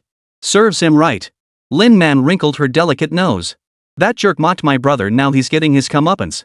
Lin Ze smiled but said nothing. By the way, Xiao Ze, Father Lin turned to his son, which of the top 4 universities are you planning to apply to? Hearing this, Lin's mother and Lin Man also turned to look at him curiously. Lin Ze replied with a smile, I haven't decided yet. I'll wait to see what offers the top 4 universities make first. Only then did the other 3 recall that the top-scoring student in the college entrance exam was always fiercely sought after by the Big 4, giving them the leverage to choose their school. Judging by the timing, representatives from the Big 4 should be arriving soon. Just as Lin Ze predicted, representatives from Muxing University arrived shortly after 2 in the afternoon. Pleased to meet you, Lin Ze. I'm the admissions representative from Muxing University. We're here primarily to discuss your admission. The representative was a middle-aged man in his 40s, dressed in a well-tailored suit and looking quite capable. Lin Ze welcomed him into the house. No sooner had they settled on the living room sofa than the doorbell rang again. Within less than 10 minutes, representatives from Baishur, Huayan, and Sanluo arrived one after another. Before long, the living room was filled to capacity. Besides Lin Ze's family, representatives from the 4 major universities were all gathered in one place. Mr. and Mrs. Lin stared at the scene before them, somewhat stunned. For them in the past, the 4 greats had seemed distant, something they'd mostly only seen on television. Yet now, representatives from all 4 elite institutions had come to their home simultaneously, sitting right before them. Despite having prepared themselves mentally, they still felt a dreamlike sense of disbelief. The representatives from the top 4 universities, however, appeared perfectly at ease. After taking their seats, they exchanged familiar greetings, clearly no strangers to such occasions. Lin Ze, I'll get straight to the point. The representative from Muxing spoke first. If you agree to attend our academy, we can offer you a one-time scholarship of 10 million yuan. Additionally, we will provide you with a 2-star fantasy grade card. You may choose the specific type. Any card available in our academy's card repository is at your disposal. Lin's father, mother, and Lin Man were all visibly moved. 10 million yuan in scholarship funds was already a staggering sum, but the 2-star fantasy grade card was even more precious. These were rare cards difficult to find even on the market. Once a card reached a certain star rating and quality, its value transcended monetary measurement. Often, money simply couldn't buy them. This single 2-star fantasy grade card alone could fetch tens of millions on the open market, with countless buyers vying for it. Lin Ze remained impassive, showing no sign of emotion as he turned to look at the representatives from the other 3 schools. The 3 exchanged glances before each announcing their respective schools' rewards. The scholarship amounts were largely similar, differing by only $1 million or $2 million. For professionals, the difference was negligible. The difference lay in the cards. Sun Luo offered 3 2-star exceptional grade cards. Greyrock offered a complete set of 2-star fine grade card packages, one each of equipment card, tactics card, enhancement card, item card, talent card, and skill card. Shiraishi, like Muxing, offered a single 2-star fantasy grade card. After the 4 representatives explained their respective conditions, they all turned their gaze toward Lin Ze, awaiting his decision. Lin Ze had already made up his mind. His expression calm, he said. All 4 of you have offered generous terms, but I still hope you'll hear me out. The 4 exchanged glances, and the representative of Muxing nodded. Go ahead. Lin Ze replied calmly, I can forego all other benefits. All I ask for is a card that can cure paralysis. Chapter 25, Lin Ze, will you forgive me? As Lin Ze's words fell, a brief silence descended upon the living room. Everyone stared at him in stunned silence, utterly unprepared for such a request. Coming to his senses, Lin's father's eyes reddened slightly. He opened his mouth to speak, but Lin Ze raised his hand to silence him. Dad, you must listen to me on this matter. Lin's father's lips trembled slightly, but in the end, he nodded silently. The 4 representatives were visibly moved. They knew full well how attractive the conditions offered by their school were to a recent high school graduate. Especially considering Lin Ze's family background wasn't particularly well off. Both the scholarship and the 2-star card would be immense help to him. Yet he could abandon these without hesitation, solely to cure his father's paralysis. Such devotion to his parents was truly moving. Yet despite their admiration, the 4 found themselves in a quandary. The cards capable of treating paralysis were at least 3-star cards, and they would inevitably start at the exceptional quality tier. A 3-star exceptional card far exceeded the terms they had just offered. The 4 great families weren't incapable of providing a mere 3-star exceptional card. But if they set this precedent, would every top-scoring student in Shirquan City's college entrance exams demand the same terms every year? What if top scorers from other base cities learned of this and made identical demands? They had to consider the consequences of such a precedent. After a long silence, Mu Xing, the representative, finally spoke up. Lin Ze, I understand your request, but this isn't something I can decide on my own. I need to go back and discuss it with higher-ups. Me too. Same here. We apologize. We hope you understand. The other 3 representatives chimed in one after another. Lin Ze nodded calmly, no problem. You 4 may return and seek instructions first. The 4 representatives then rose and departed. Before leaving, Representative Muxing hesitated briefly before offering a well-meaning reminder. Lin Ze, you shouldn't get your hopes up too high. The school is unlikely to approve your request. I still hope you'll seriously consider the terms I proposed earlier. I understand. Thank you. After seeing the 4 representatives off, Lin Ze had barely returned to the living room when his father couldn't wait to speak. Xiao Ze, I know you're doing this for my sake, but this can't interfere with your application to the top 4 universities. I'll be fine. Though Mr. Lin desperately wanted to regain his health, he couldn't bear the thought of it jeopardizing his son's university plans. Lin's mother and Lin Man both looked at him with concern. Don't worry, Dad. I know what I'm doing, Lin Ze reassured him with a smile. The Big 4 were a colossal presence in Donghu District, gathering countless mid to high-tier professionals. A 3-star exceptional grade card was extraordinarily precious to ordinary people, but to the Big 4, it was practically worthless. Their refusal stemmed from one reason alone. They simply didn't believe he possessed the corresponding value. Conversely, if Lin Ze could demonstrate sufficient worth, the 4 greats would agree without hesitation. All the 4 greats currently saw was the strength he displayed during the college entrance exams. And that was barely half of his true potential. Seeing Lin Ze's unwavering confidence, his parents hesitated briefly before ultimately choosing to trust their son. Lin Man's eyes darted around as she pulled out her phone and began composing a message. Not long after, Lin Ze's phone suddenly rang. He pulled it out to see it was Xia Yuqing calling. As soon as he answered, the girl's pleasant voice came through. If you need any healing type cards, I can actually help with that too. Lin Ze glanced at his younger sister, who was sitting on the sofa watching TV but had her ears perked up toward them.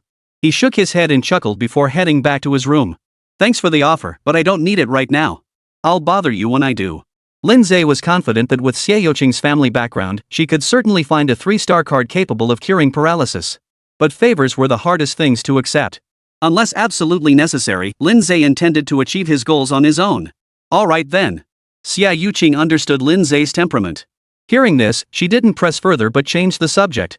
There's a gathering tonight. I think you should come. What kind of gathering? the new student gathering for Shirquan City at Muxing University. Attendees include me, Yinshui, Kongjun, Lu Xiang, and Zhuangfeng. Lin Ze immediately understood. The names Xie Yuqing mentioned were all among the top 10 scorers in this year's college entrance exams, with scores high enough to apply to the top 4 universities. And they had ultimately chosen Muxing University. Misinterpreting Lin Ze's silence, Xie Yuqing quickly added an explanation. I know you and Zhuangfeng have history. If you don't want to see him, I'd rather not see that annoying guy either. But Yin Shui and Kong Jun don't know about it. Lin Ze smiled faintly. It doesn't bother me. Zhuangfeng probably wants to avoid me even more. Perhaps intimidated by Xie Yuqing's family background, Zhuangfeng ultimately didn't dare renege on the debt. Just this morning, 18 million yuan was transferred into Lin Ze's account. Having just bled a huge sum out of nowhere, Zhuangfeng was probably feeling the pinch hard right now, likely hating him to death inside. But I'm not officially a Muxing University freshman yet. Wouldn't it be awkward for me to join your gathering? Xie Yuqing smiled. No problem. Yin Shui and the others are thrilled to have you join us. The purpose of this gathering was to get to know each other so they could look out for one another once they started university. Ultimately, it was about forming a tight-knit hometown clique. Although Lin Ze hadn't yet chosen among the top 4 universities, his status as the top scorer in the college entrance exam was undeniable. No clique would refuse his membership. With the invitation so clearly extended, Lin Ze naturally wouldn't refuse. He smiled and agreed. I'll come find you later tonight. We'll go together.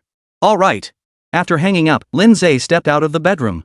He gently tapped his younger sister on the head, prompting the girl to pout and stick out her tongue at him in protest. Only then did he turn to his parents and say, Mom, Dad, I have plans tonight and won't be home for dinner. All right. His parents replied. As evening approached, Lin Ze changed clothes and stepped out the door. As soon as he reached the entrance of the residential complex, he spotted a somewhat familiar figure waiting in the distance. He thought it might be Xie Yuqing arriving early, but upon closer inspection, he realized it was Xiao Yalan. Lin Ze. Xiao Yalan's eyes lit up the moment she saw him. A radiant, charming smile spread across her face as she took quick, light steps toward him.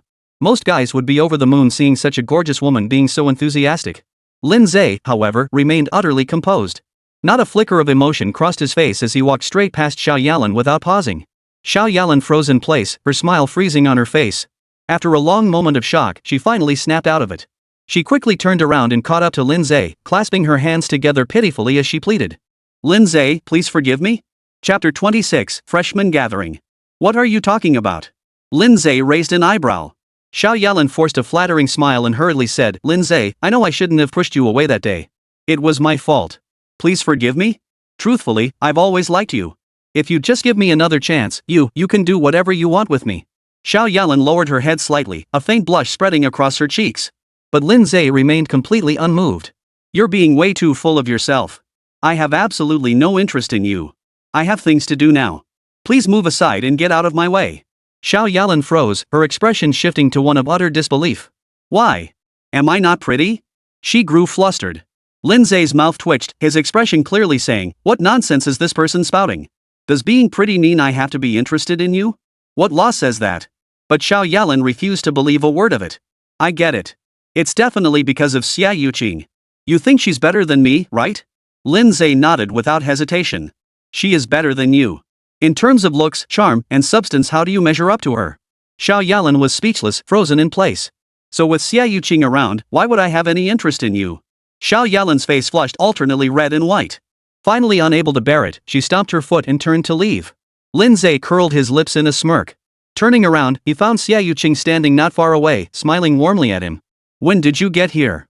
From the very beginning, Xie Yuqing replied, her eyes crinkling with amusement. So I'm that impressive in your eyes, huh? Lin Ze, not being a genuine high schooler, quickly recovered from his awkwardness. He studied the girl carefully and replied earnestly. Absolutely true. You're far prettier and more outstanding than Xiao Yalan. This time, it was Xie Yuqing who was taken aback. Her ears flushed, and she shot Lin Ze a reproachful glare. Smooth talker. All right, it's getting late. Let's hurry over.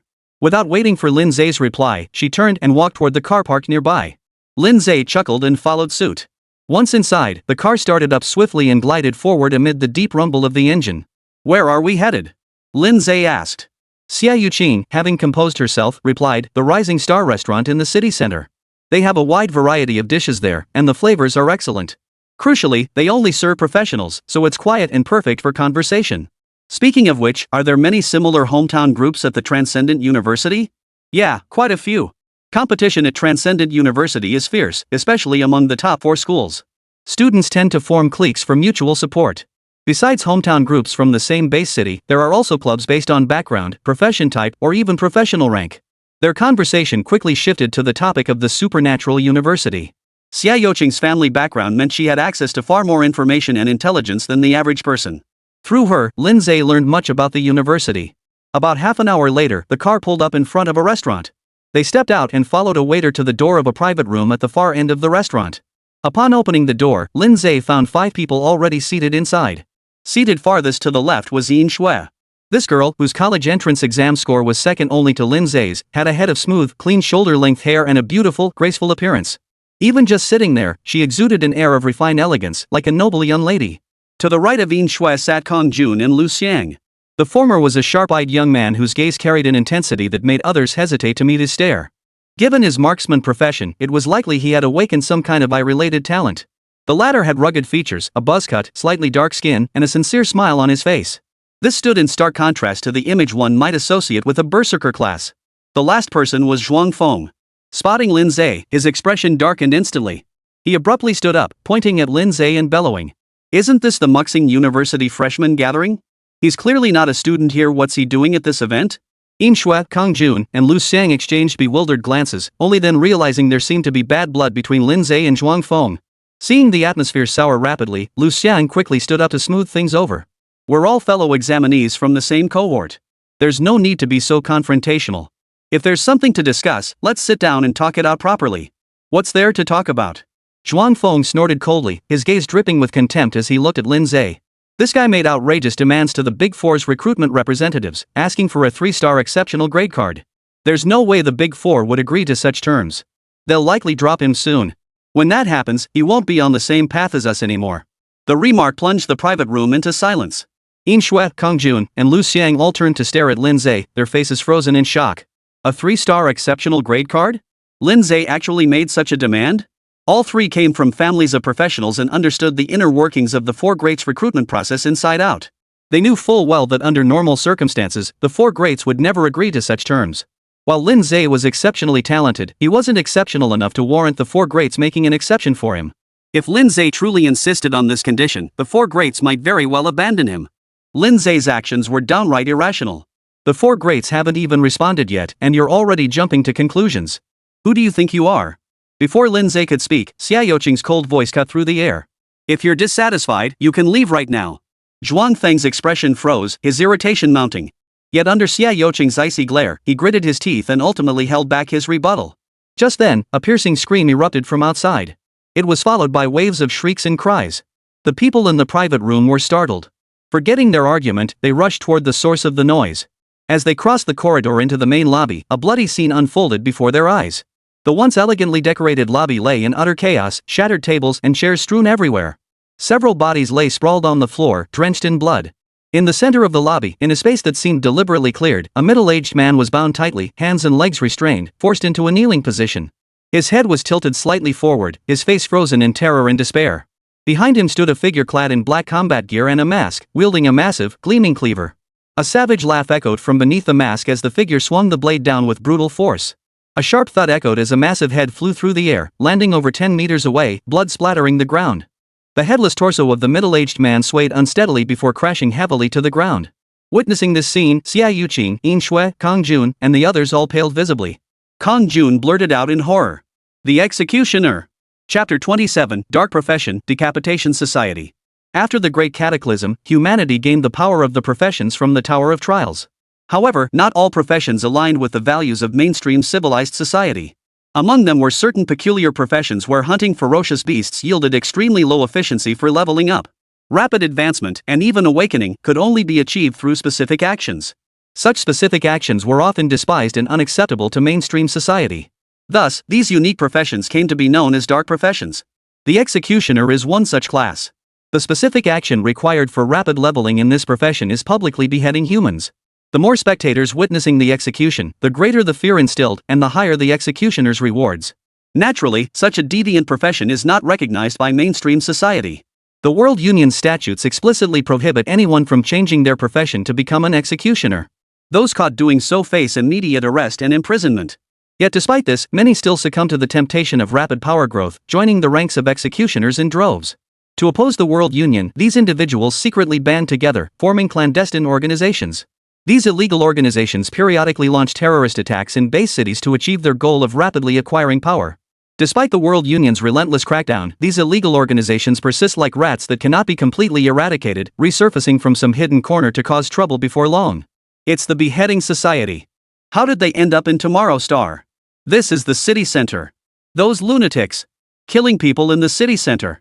Xia Yuqing, Yin Shui, and Kong Jun all paled visibly. Illegal societies were notorious for their viciousness, causing significant casualties whenever they surfaced. The Beheading Society, in particular, was one of the most notoriously vicious illegal organizations. Their executioners were notorious madmen. Lin Ze's expression remained cold, a fleeting gleam of darkness flashing in his eyes. His father had been gravely injured in a terror attack orchestrated by the Beheading Society, leaving him paralyzed from the waist down. Now, these madmen had dared to appear before him once more. The patrons dining at Tomorrow Star were all professionals, and soon someone stepped forward to confront the executioners. Yet the executioners numbered over 20, most possessing third-tier strength. Among them was one executioner who was clearly a fourth-tier professional. Wearing a demonic mask and wielding a steel battle axe, he took down 3 professionals in an instant, nearly 1 per swing. The remaining patrons, utterly terrified, dared not engage them head-on. They rushed toward the doors and windows, desperate to flee this perilous place. But after breaking through the tightly sealed doors and windows, they discovered to their horror that an eerie, pitch-black light membrane had enveloped the outside world. No matter how fiercely they attacked, they couldn't break through the pitch-black glow. Ha ha ha. It's useless. This restaurant has been sealed off by the netherworld. You won't escape. Surrender peacefully and spare yourselves unnecessary suffering. The masked man in the lead cackled wildly. With their escape route blocked, the remaining professionals, gripped by terror, huddled together. They stood across from the executioners, separated only by the corpses littering the floor. You lunatics! Let us go! This is downtown. The Special Control Bureau is only 15 minutes away. They'll be here soon. If you know what's good for you, let us go now. You're the ones who can't escape. The professionals shouted, their voices trembling with fear beneath their bravado. The masked man sneered. Don't be delusional. With the netherworld here, no one outside will ever know what happened. By the time those Special Control Bureau lackeys of the World Alliance realize something's wrong and rush over, we'll be long gone. By then, you'll all be corpses. As the masked man spoke, the mercenaries' faces grew paler and paler, their eyes filling with despair. We're in deep trouble now. Yin Shui, Kong Jun, and the others looked grim. No, I don't want to die. Think of a way out. Zhuang Feng was completely distraught. Xia Yuqing caught Lin Ze's calm expression out of the corner of her eye. A thought struck her, and she leaned closer, whispering, Lin Ze, have you figured something out? Lin Ze replied indifferently, simple. Just take these guys out. The others froze. Easy for you to say. Zhuang Feng gritted his teeth. We're facing 1 4th-tier professional and over 20 3rd-tier professionals. How are we supposed to take them down? The others fell silent, tacitly agreeing with Zhuang Feng. Dark professions were equivalent to rare professions. That meant they were facing 1 rare 4th-tier class level 40+ and over 20 rare 3rd-tier classes level 30+. This lineup far surpassed their own strength. There was no way they could win. Otherwise, the enemy wouldn't be acting so confident. Just then, the masked man spoke again. Don't say I didn't give you a chance. If you join the Beheading Society and undergo the on-site ceremony to become executioners, you'll be brothers in the same organization. Naturally, we won't lay a finger on you again. At these words, the expressions on everyone's faces changed once more. Become dark practitioners? That's illegal. Even if they managed to survive, once the Special Control Bureau arrived, they'd still be arrested and sent to prison. What kind of survival is that? Seeming to read their thoughts, the masked man adopted a seductive tone. Rest assured, I'll eliminate anyone who refuses to submit and stage the scene to cover it up. No one will ever know you joined the Beheading Society. You can completely conceal your identities and live as you normally do. Just wear the mask and participate when the society takes action. At these words, many in the crowd who had been resolutely resistant moments before suddenly began to look uncertain. Don't listen to him. A young man stepped forward, his expression resolute as he glared at the masked man. I'd rather die than submit to you. The masked man shot him a cold, menacing glance and sneered, then die. In the blink of an eye, he vanished and reappeared before the youth, swinging his axe down. The young man's face paled. He raised his weapon to block, but the terrifying force transmitted through the battle axe forced his knees buckling, sending him crashing to his knees. Before he could recover, the masked man swung his axe down again. Just as the young man seemed certain to die, a crimson streak of light shot across the ground, aiming straight for the masked man's throat. The masked man's pupils contracted slightly as he swung his axe to meet the incoming blood-red streak. A clang of metal echoed as the two figures clashed and immediately separated, both retreating. The masked man narrowed his eyes, glancing at Lin Ze and then at the small skeleton standing beside him. A flicker of astonishment crossed his gaze. What kind of duo was this? A Beastmaster? But how could a tiny skeleton possibly block his attack head-on? Suddenly, the masked man recalled the hottest topic in Shirquan City lately. His eyes beneath the mask lit up sharply. You're Lin Ze, this year's top college entrance exam scorer. Chapter 28, the choice is yours. The moment the words top scorer were uttered, everyone friend and foe alike turned to look at Lin Ze, save for Xie Yuqing and a few others. This man was this year's top scorer on the college entrance exam. The genius who topped the exams with a Beastmaster major. Ha ha ha ha. After the initial shock, the masked man burst into excited laughter. My luck is truly incredible to have encountered this year's top college entrance exam scorer. And the second, fourth, and fifth place finishers too. The masked man's gaze swept over Yin Shui, Xie Yuqing, and the others, recognizing each of them in turn. His mood was beyond exhilarated at that moment. If he could recruit these geniuses into the society, his contribution would be immense. Come on, make your choice. Either join us or die. The masked man's laughter abruptly ceased. The cold, gleaming tip of his axe pointed directly at the group, his icy gaze sweeping over them like a venomous snake. A deathly silence fell. Under the executioner's murderous stares, someone finally cracked. A scrawny man with a hooked nose and sunken cheeks stepped forward, his face twisted with fear as he approached the executioners. I'll join you. With one leading the way, three others soon followed suit, heads bowed as they walked toward the opposite side. Amidst the crowd, Zhuang Feng's expression flickered with turmoil as his mind raced in frantic conflict. I can't die here. I still have a wonderful life and a bright future ahead. I still need to inherit the corporation and become the strongest professional. I still need to defeat Lin Ze and crush him under my feet. I absolutely cannot die for nothing. Zhuang Feng clenched his teeth tightly, finally making up his mind, and strode quickly toward the opposite side. Zhuang Feng, what are you doing? Kong Jun shouted in disbelief. Xie Yuqing, Yin Shui, and Lu Xiang all stared at him in utter bewilderment. They never imagined Zhuang Feng would submit to the Decapitation Society. Joining an illegal organization to become a dark practitioner would ruin his life. What difference would that be from death? As if stung by Xie Yuqing and the others' piercing gazes, Zhuang Feng's face contorted as he shouted hoarsely, I'm not like you people from those prestigious professional families. I don't care about so-called honor or reputation. All I know is that I want to live. Exactly, the masked man said, patting Zhuang Feng's shoulder with satisfaction. Survival comes first. Once you're dead, everything is lost. Staying alive matters more than anything else. His gaze shifted to Lin Ze and the others. I'll give you one more minute. If you still haven't made your choice, don't blame me for being ruthless. Put. Without a word, Lu Xiang spat on the ground, shedding his usual gentle demeanor to reveal the savage brutality of a berserker. You bunch of sneaky rats, you think you have the guts to ask me to join you? Dream on. Xie Yuqing, Yin Shui, and Kong Jun remained silent, but their expressions made it clear they were prepared to fight to the death. The group's gaze toward Zhuang Feng now carried undisguised contempt and scorn. Noticing their stares, Zhuang Feng's face turned ashen. His features twisted into a cold sneer. I hope you can keep that look on your faces when your heads roll later. The masked man gave a cold chuckle, saying nothing, his gaze settling on Lin Ze, who had remained silent. And you, top scorer of the college entrance exam? Which will you choose? After finally becoming the top scorer, it would be a shame to lose your life before you even get to enjoy it. The others also turned their gaze toward Lin Ze, eager to see what choice he would make. Under their collective gaze, Lin Ze merely sneered. You don't have the right to make me choose. I think it's you who should be making the choice. Either lift the barrier now and surrender peacefully, or I'll slaughter every last one of you before dealing with the barrier. Which will it be? The restaurant fell silent. Everyone stared at Lin Ze in stunned silence. Even Xie Yuqing, who had never believed Lin Ze could possibly be in league with the executioners, never imagined he would say such a thing. What on earth was he thinking? After a brief deathly silence, Zhuang Feng's maniacal laughter erupted. Do you want to hear what you're doing? Making us choose? Where do you get the nerve and confidence to say such things? Have you lost your mind? The masked man laughed bitterly in anger, shaking his head. Who'd have thought this year's top college entrance exam scorer would be a lunatic? I was planning to recruit you into the society for proper training, but now I'll just have to kill you. Fine. Eliminating a genius early means one less potential threat for us later. By now, Zhuang Feng had fully shifted his allegiance to the Decapitation Society. He stared at Lin Ze with the cold gaze reserved for a dead man. Though he regretted not defeating Lin Ze personally, as long as the brat died here, he could vent his fury thoroughly. This thought brought Zhuang Feng a strange sense of relief. Thankfully, Lin Ze hadn't agreed to join the Severed Heads Society. Otherwise, he'd never have been able to take action against him again. Lin Ze, blame your own stupidity for failing to read the situation. Zhuang Feng sneered repeatedly. Faced with Zhuangfeng's expression, even the usually mild-mannered Yin Shui couldn't hold back. "You despicable scoundrel, you have the nerve to speak." Kang Jun and Lu Xiang joined in the tirade. "You cowardly bastard. You're a disgrace to Shiqian City." Zhuangfeng's cheeks twitched as the insults pelted him, his face twisted in utter disgust. The masked man patted his shoulder and chuckled, "A bunch of men who'll soon be dead. No need to take their words to heart." "You're right, sir."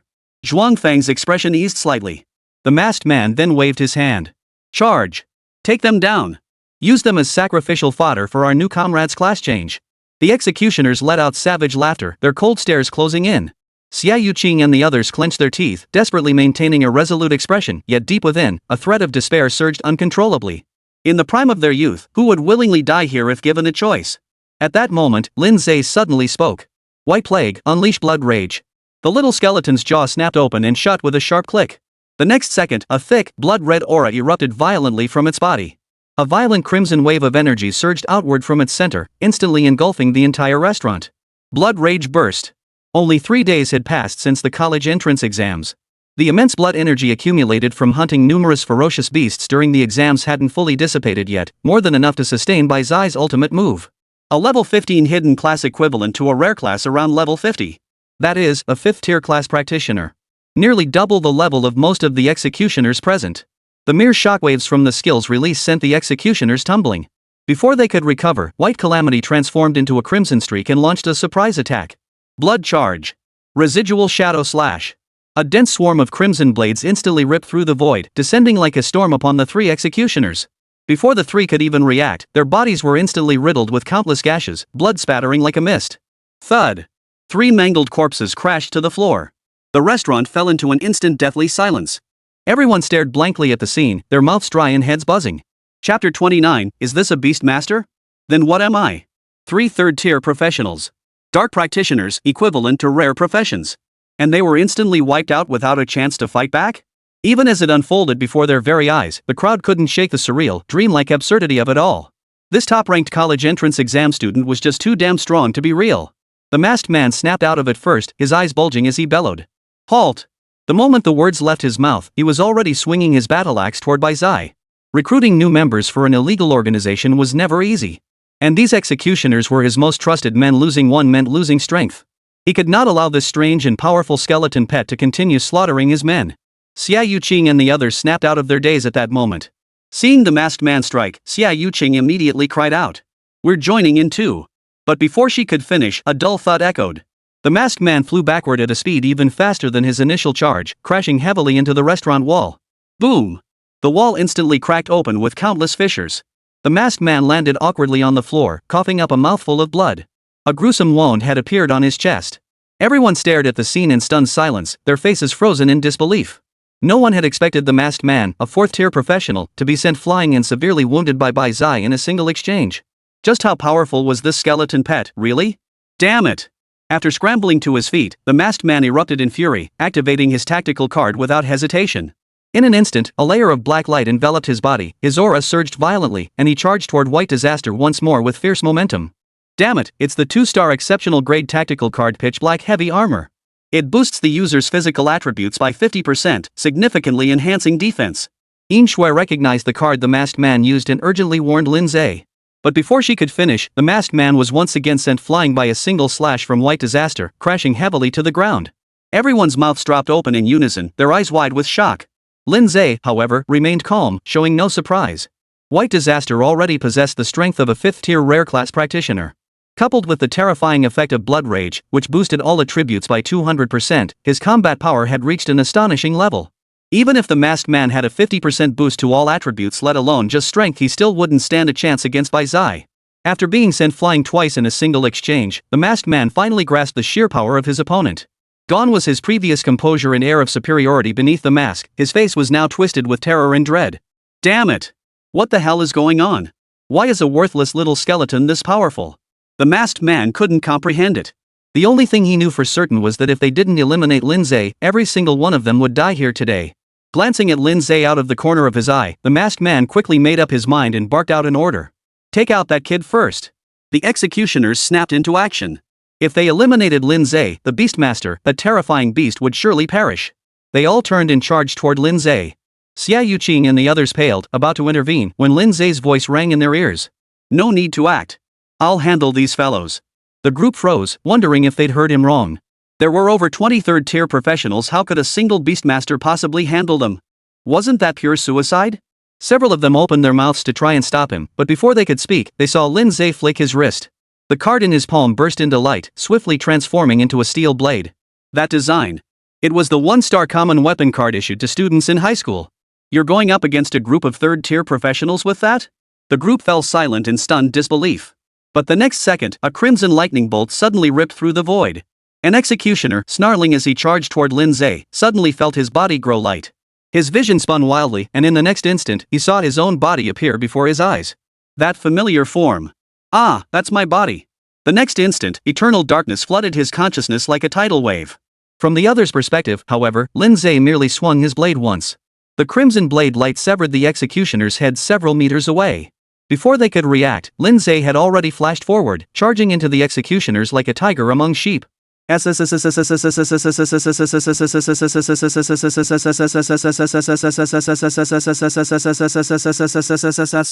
torrent of crimson blade light rained down like a violent storm. A scene almost identical to Bai Zai's earlier slaughter of the executioners unfolded before their eyes once more. Enveloped in crimson, Lin Ze swung his blade like a demon god, unleashing wave after wave of blood-red light. Wherever he passed, executioners fell like cut straw, none able to withstand a single blow. The sheer shock of this spectacle left everyone frozen in place, as if trapped in a dream. What is this? Am I seeing things? Who can explain this? Is this guy a Beastmaster? Then what am I? A Beastmaster actually outmatches me, a berserker. Zhuang Feng's expression was pure disbelief. What the hell is going on here? Who could tell him what was happening? Why did Lin Ze suddenly become so damn powerful? Boom! The bloodlight abruptly ceased. The last corpse fell to the ground. In the blink of an eye, over 20 executioners had been wiped out. Lin Ze stood amidst the sea of corpses. The blood aura surrounding him had vanished without a trace, leaving him spotless save for the crimson droplets dripping from the blade in his hand. Xia Yuqing stared blankly at Lin Ze, her pale, slender throat twitching involuntarily. In that moment, her heart began to pound wildly. The others stood in stunned silence. Too powerful. In contrast, the masked man was already terrified out of his wits. It was bad enough that the pet beast was terrifyingly powerful, but now the Beastmaster himself proved to be an even formidable opponent, far stronger than this fourth-tier enforcer. How could they possibly win? Just moments ago, the masked man had considered himself fortunate to have encountered the top scholar of the Imperial examinations. But now, that notion had completely vanished. He felt utterly cursed to have stumbled upon such a monster. Yes, a monster. What else could such a creature be but a monster? He'd never seen such an outrageous Beastmaster in his entire life. Stunned, the masked man, already no match for Bai Zai, immediately had his opening exploited.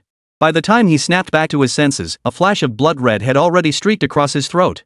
The masked man felt a sudden chill on his neck, followed by excruciating pain. All his strength drained away like water from an open faucet. This veteran executioner, who had long sought to level up through decapitation rituals, finally tasted the sensation of separation in his final moments. Before his consciousness plunged into darkness, a detached voice reached his ears.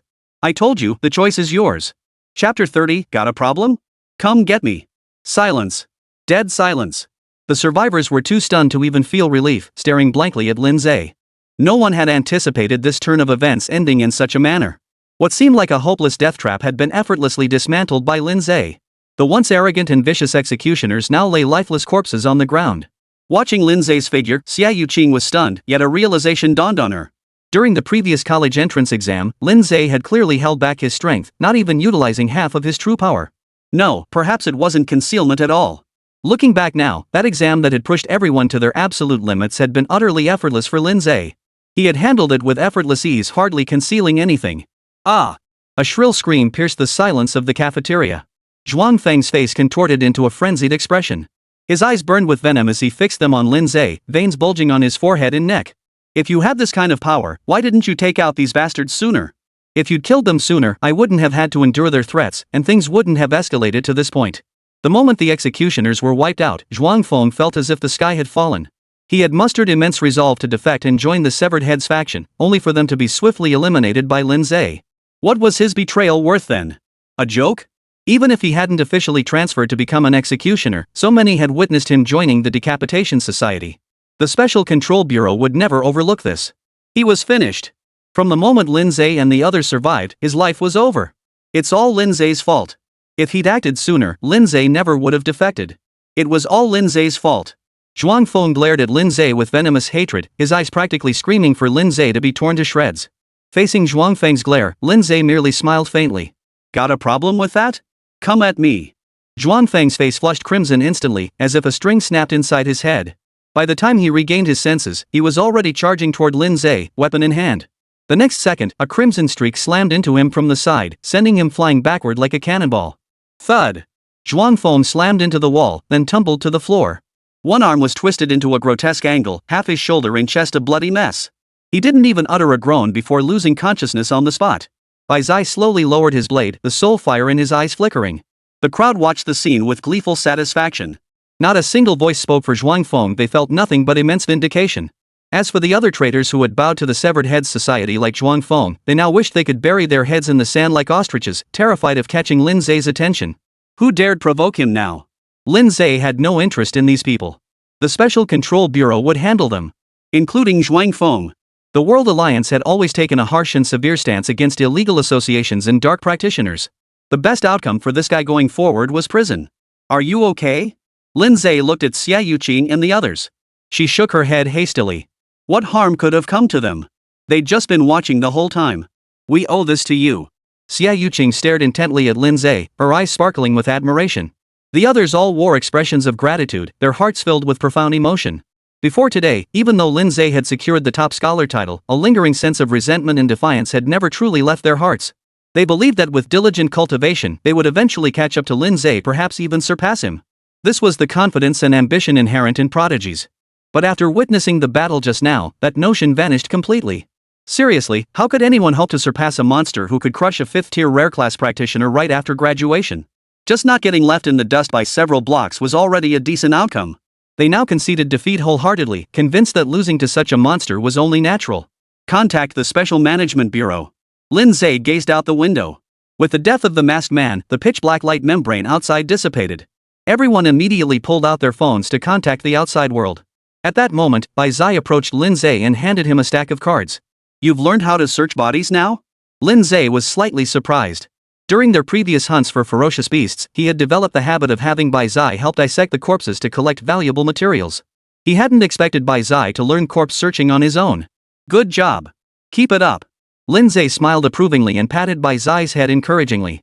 He then took the cards and began examining them one by one. Most were 1-star cards, with qualities ranging from ordinary to fine. Not a single one was a 1-star exceptional grade. It made sense. Under the World Union's relentless crackdown, illegal organizations had even harder time acquiring cards than regular professionals. A deck full of junk wasn't surprising. However, there were indeed some high-tier cards among them. Cards like the ghost-faced man had mentioned earlier, Netherworld and Jet Black Heavy Armor were both in the deck. Both are 2-star exceptional grade cards. The former is an item card that can deploy a barrier, sealing off all information transmission and life movement within a designated area.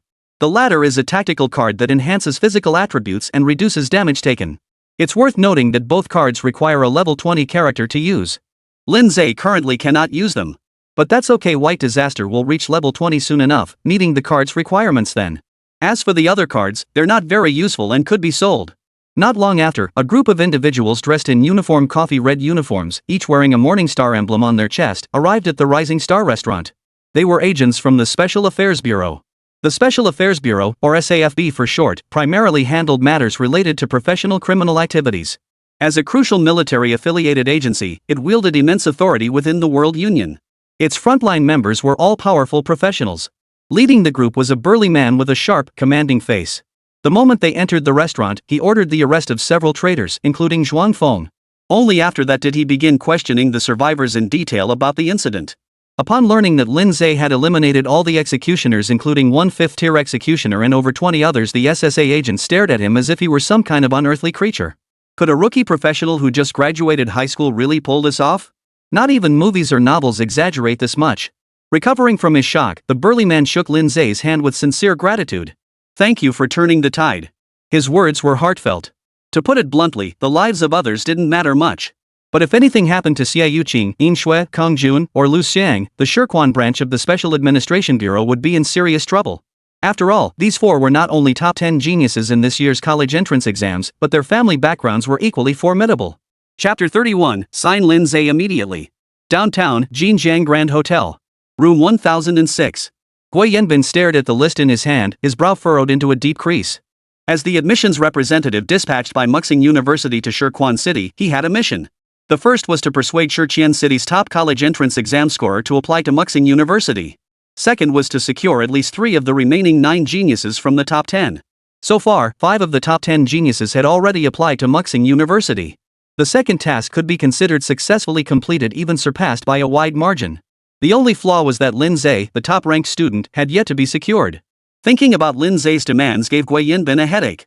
While Lin Ze's demands were steep, they stemmed from his filial devotion to treating his father hardly something to criticize. But the university simply couldn't agree to such a demand. Once that precedent was set, it could lead to endless complications. What if every top-scoring student followed suit in future years? The cost to Muxing University would skyrocket exponentially. One base city might not be a big deal. But what about all the base cities in Donghu District combined? Even with its vast resources, Muxing University couldn't sustain such expenditures. Unless Lin Ze demonstrates sufficient value, higher-ups will never approve his request. This is tricky. Gui Yanbin frowned deeply. Just then, a knock sounded at the door. "Come in," Gui Yanbin said without looking up. The door swung open, and his assistant hurried in, handing him a piece of paper with a peculiar look on his face. "Director, take a look at this. I just got this information from another source." Noticing the assistant's unusual expression, Gui Yanbin felt a twinge of curiosity himself. He took the paper and began reading. His eyes widened instantly, his face frozen in utter shock. Several seconds passed before he snapped out of it, abruptly rising to grab the assistant's arm. "The authenticity of this information? Has it been verified?" The assistant nodded solemnly. "It's been verified. Absolutely true." Gui Yanbin sank back into his chair, utterly stunned. Single-handedly taking down a 5th-tier executioner head-on, plus eliminating over 20 3rd-tier executioners. Such a feat wouldn't be remarkable for any mid to high-tier professional. But for a high school graduate fresh out of school? It was terrifying. It was utterly unbelievable. This clearly proved that Lin Ze had held back during the college entrance exam. No, it would be more accurate to say he had held back by a mile. He likely didn't even exert half his true strength. Had he not seen Lin Ze's personal file, Gui Yanbin would have sworn the guy was either a top-secret military ace or the carefully groomed heir to some elite family. "Director, should we contact Lin Ze now?" his assistant asked cautiously. Gui Yanbin snapped back to reality and waved his hand decisively. "No. We'll pay Lin Ze a personal visit. That shows more sincerity. Prepare the vehicle immediately and head to the residential complex where Lin Ze lives. I'll contact the university right now to request authorization." Gui Yanbin's face lit up with excitement. He no longer needed to agonize over the decision. Given the talent Lin Ze had demonstrated, the university would undoubtedly agree to his terms without hesitation. What was a Samsung Excellence level card? As long as Lin Ze agreed to apply to Muxing University, this request was nothing. This was a top-tier genius far surpassing the city's top scholar. His immediate task was to rush to Lin Ze's home and secure his commitment before the other 3 universities caught wind of this news. After briefly taking down his statement, Lin Ze departed Tomorrow Star. Throughout the entire process, the Special Management Bureau agents treated Lin Ze with remarkable courtesy and politeness, a stark contrast to the cold, business-like demeanor they displayed when questioning other professionals in the restaurant. After all, they weren't stupid. They wouldn't dare offend a prodigy destined for boundless potential. After exiting Tomorrow Star Restaurant, Yin Shui, Kang Jun, and Lu Xiang bid farewell to Lin Ze. Before departing, the 3 once again sincerely thanked Lin Ze. "Thank you for today. I'll remember this favor forever." "Me too. If you ever need anything in the future, don't hesitate to ask. I won't refuse. Brother Lin, from now on, you're my big brother." Lin Ze smiled and responded to each of them in turn. The Yin, Shui, and San families came from deep-rooted backgrounds. Associating with them brought only benefits, so he naturally wouldn't push them away. On the way back, Lin Ze rode in Xie Yuqing's car. Upon reaching the entrance of the residential complex, Lin Ze stepped out and bid Xie Yuqing farewell. The girl stared intently at Lin Ze's retreating figure until he disappeared around the corner. Only after a long moment did she withdraw her gaze and signal the driver to proceed. Back home, the moment Lin Ze pushed open the door, his parents, alerted by the sound in the living room, came out to meet him, their expressions tense as they scrutinized him. "Xiao Ze, are you alright? We heard there was a terrorist attack at Tomorrow Star Restaurant?" Lin Ze glanced at Lin Man, who followed behind her parents. She mouthed the word news silently. "I'm fine, Mom and Dad. It's all taken care of," Lin Ze replied with a smile. Seeing that Lin Ze didn't appear injured, his parents breathed a sigh of relief. Especially his father. He himself had been paralyzed in a terrorist attack orchestrated by an illegal organization, and he feared his son might have suffered a similar fate. The family returned to the living room and sat down. Their bottoms barely touched the sofa when the doorbell rang again. Mrs. Lin rose to answer the door, her expression darkening instantly upon seeing the visitor. Sister-in-law, could we please come in and talk? Uncle Lin rubbed his palms together, his face plastered with a fawning smile, a far cry from the haughty demeanor he'd displayed during previous visits. His wife beside him wore an equally fawning expression. Though Lin's mother felt uneasy, she still invited them inside. What brings you here again? Upon seeing his older brother and sister-in-law, Lin's father's face immediately darkened. We're here to congratulate Xiao Ze on becoming the top scholar. Uncle and aunt placed the large and small gift packages they were carrying onto the coffee table, then turned to flash Lin Ze an incredibly warm smile. Xiao Ze, congratulations on becoming the top scholar in the college entrance exam. Your uncle always knew you were destined for greatness. I was right all along. You've brought immense honor to the Lin family. Your uncle is immensely proud of you. Here's a small token of our congratulations from your uncle and aunt. He handed over a thick red envelope. Lin Man grimaced and scoffed. Would you two really be that generous? Her uncle pretended not to hear, his face beaming as he looked at Lin Ze. Lin Ze didn't reach for the red envelope, instead fixing the pair with a half smile. No need for the red envelope. You wouldn't come here without a reason. Just say what you need. His uncle gave an awkward chuckle. That's why we say you're so sharp. Well, the thing is, our Xiaoyu had a real shot at getting into one of the big four firms. Unfortunately, he underperformed on the exam and didn't meet the expected score.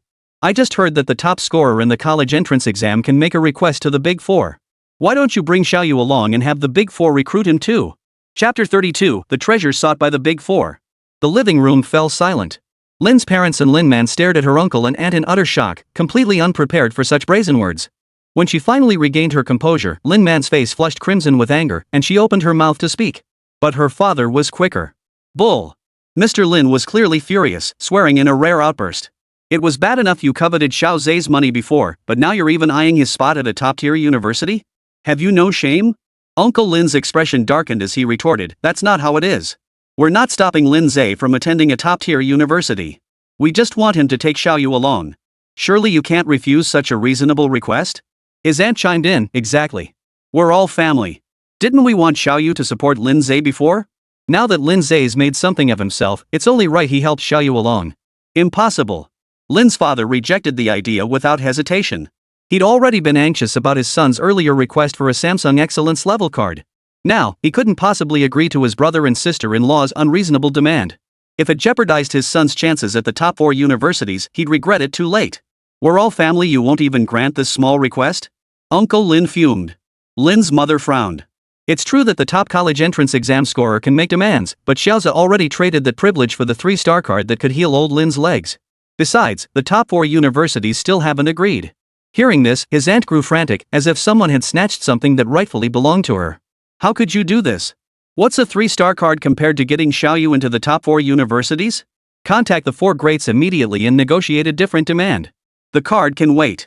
Once Xiaoyu makes it big, he'll definitely get you an identical 3-star card. Hearing this, Lin Man could no longer contain herself. She stood up and shouted, "You two shameless creatures. My family doesn't welcome you here. Get out immediately." Her aunt snapped back, "You little brat. Don't you know any manners? How dare you speak to your elders like that? I don't have shameless elders like you. You. Enough." Lin Ze abruptly cut in, halting the exchange. His aunt tried to protest further, but Lin Ze's cool gaze stopped her in her tracks. Her words caught in her throat, and she felt a pang of unease. How could this nephew feel so intimidating now? Lin Ze spoke calmly and deliberately, "Not only would the 4 great families never agree to your demands, but even if they could, I wouldn't consent." His uncle's face darkened. "Lin Ze, do you truly hold no regard for family ties?" Lin Ze gave a dismissive laugh. "None whatsoever." His uncle's face turned ashen with rage, yet he suddenly realized he was powerless against this nephew. This nephew, who had always been so easy to manipulate, now felt completely beyond his reach. Fine. I never imagined you'd be so heartless. I've misjudged you all." Gritting his teeth, the uncle snorted coldly and stormed out. His wife followed suit, her voice brimming with indignation. "Just you wait. What kind of nonsense is this 3-star card? The 4 greats would be insane to agree to your demands. When Lin Ze fails to get into one of them, I'll see how you cry then." As they turned to leave, they opened the door to find 2 figures standing outside, about to ring the bell. Hui Yanbin looked up, his expression puzzled. Who were these people? But his eyes lit up the moment he spotted Lin Ze's family behind them. He quickly stepped past the two, his face breaking into a broad smile as he walked toward Lin Ze. Mr. Lin Ze, we apologize for the abrupt visit. Regarding the request you made last time, I've already submitted it to the higher-ups. The university has approved it. We welcome you to join us at Muxing University. If it's convenient, we can sign the contract right now. These words exploded like a bomb in the cramped entranceway. What? Auntie's shriek nearly shook the roof off. She lunged forward, practically tackling Gui Yinbin. You agreed to such a precious item as a Samsung Excellence level card? What makes Lin Ze so special? Uncle Guo's face flushed crimson as he bellowed, Sir, you must be mistaken. Even top-scoring students in past college entrance exams never received such preferential treatment. Gui Yanbin, a seasoned veteran, sensed something amiss from their reactions. A sharp gleam flashed in his eyes as he replied calmly, under normal circumstances, such treatment is indeed unheard of. But Lin Ze is exceptional. He surpasses ordinary top scorers. It wouldn't be an exaggeration to call him the most outstanding college entrance exam champion in Shiqian City's history. Gui Yanbin then turned to Lin Ze, his gaze suddenly softening.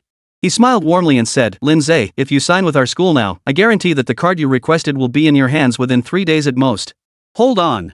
3 figures burst into the room, panting heavily as they positioned themselves between Gui Yanbin and Lin Ze.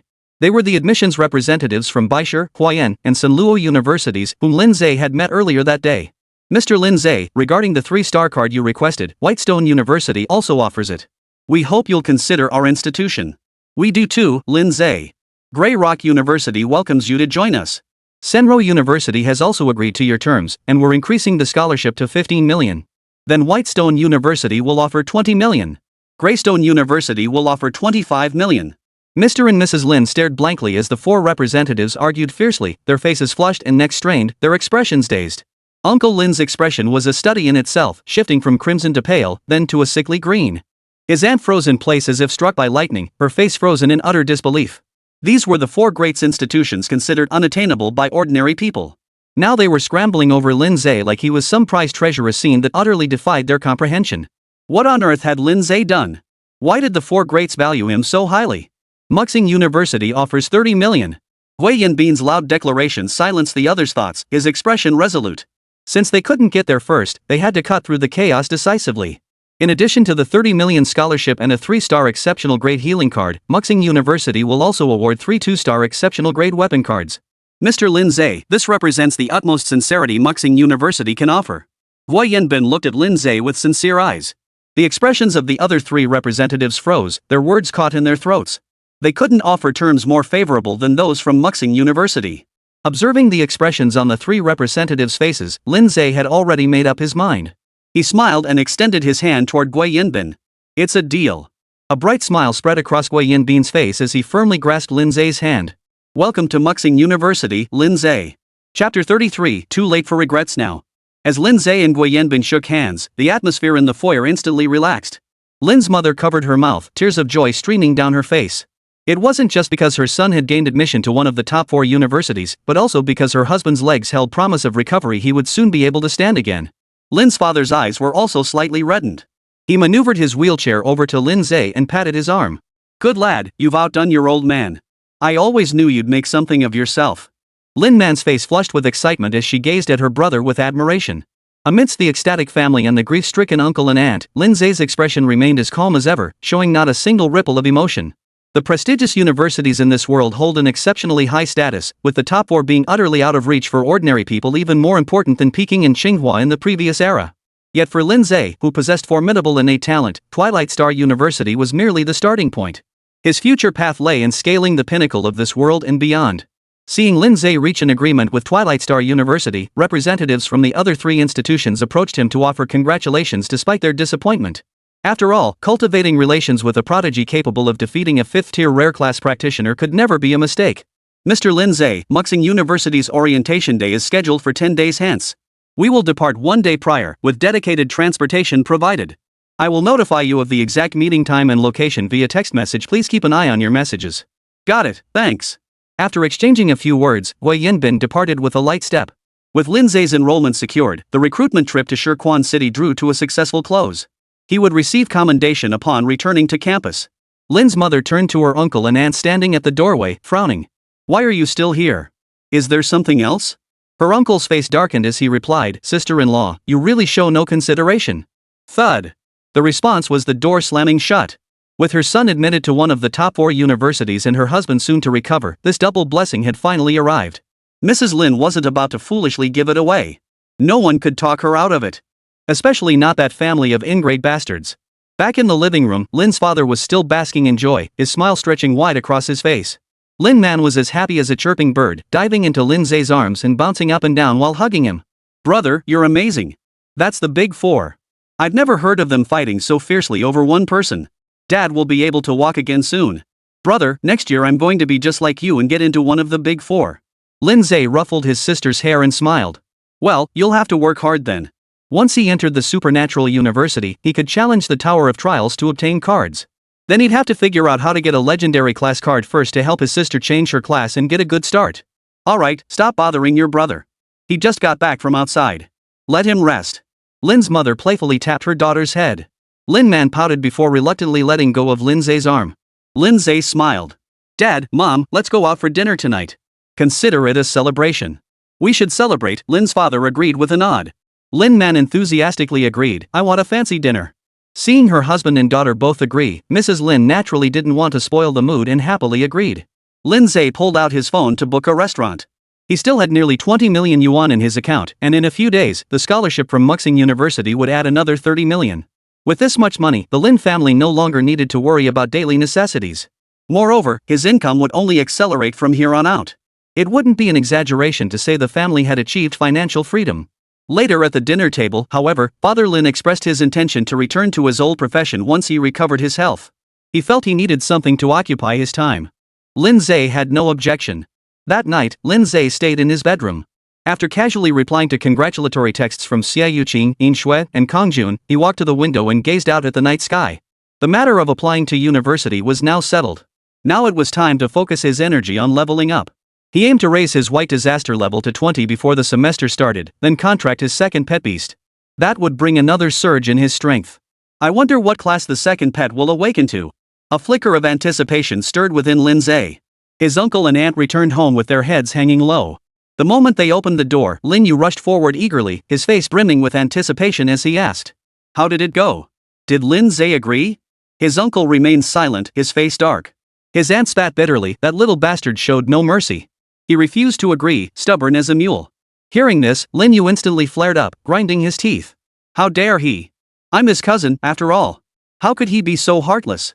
His aunt stepped forward, heartbroken, and embraced her son, comforting him, it's okay, you. If you can't get into the top 4, then don't. Shirquan University is a good school too. How is that the same? Lin Yu wrenched himself free from his mother's embrace, his face contorted with fury. How can a trash university like Shirquan compare to the top 4? Lin Yu couldn't accept it. His useless cousin, whom he'd always looked down on, got into one of the top 4 universities, while he was stuck with the lowest-ranked Shirquan University. This was utterly unreasonable. How could he accept it? Suddenly, a thought struck Lin Yu, and his eyes lit up. Right. Didn't Lin Ze request a 3-star exceptional grade card? The 4 greats would never agree to such a demand. They'd almost certainly drop him. Ha ha ha, let him be arrogant. Now he'll get his comeuppance. Lin Yu chuckled with schadenfreude, but quickly noticed his parents' expressions darkening further. What's wrong? Lin Yu asked, puzzled.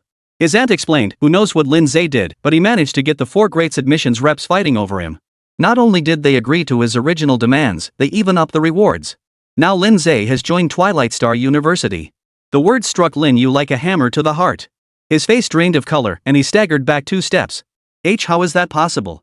What makes Lin Ze so special that the top 4 universities would compromise for him? He's just a top-scoring student on the college entrance exam. Are there not plenty of top scorers at the top 4 universities? His uncle and aunt looked grim but couldn't utter a word.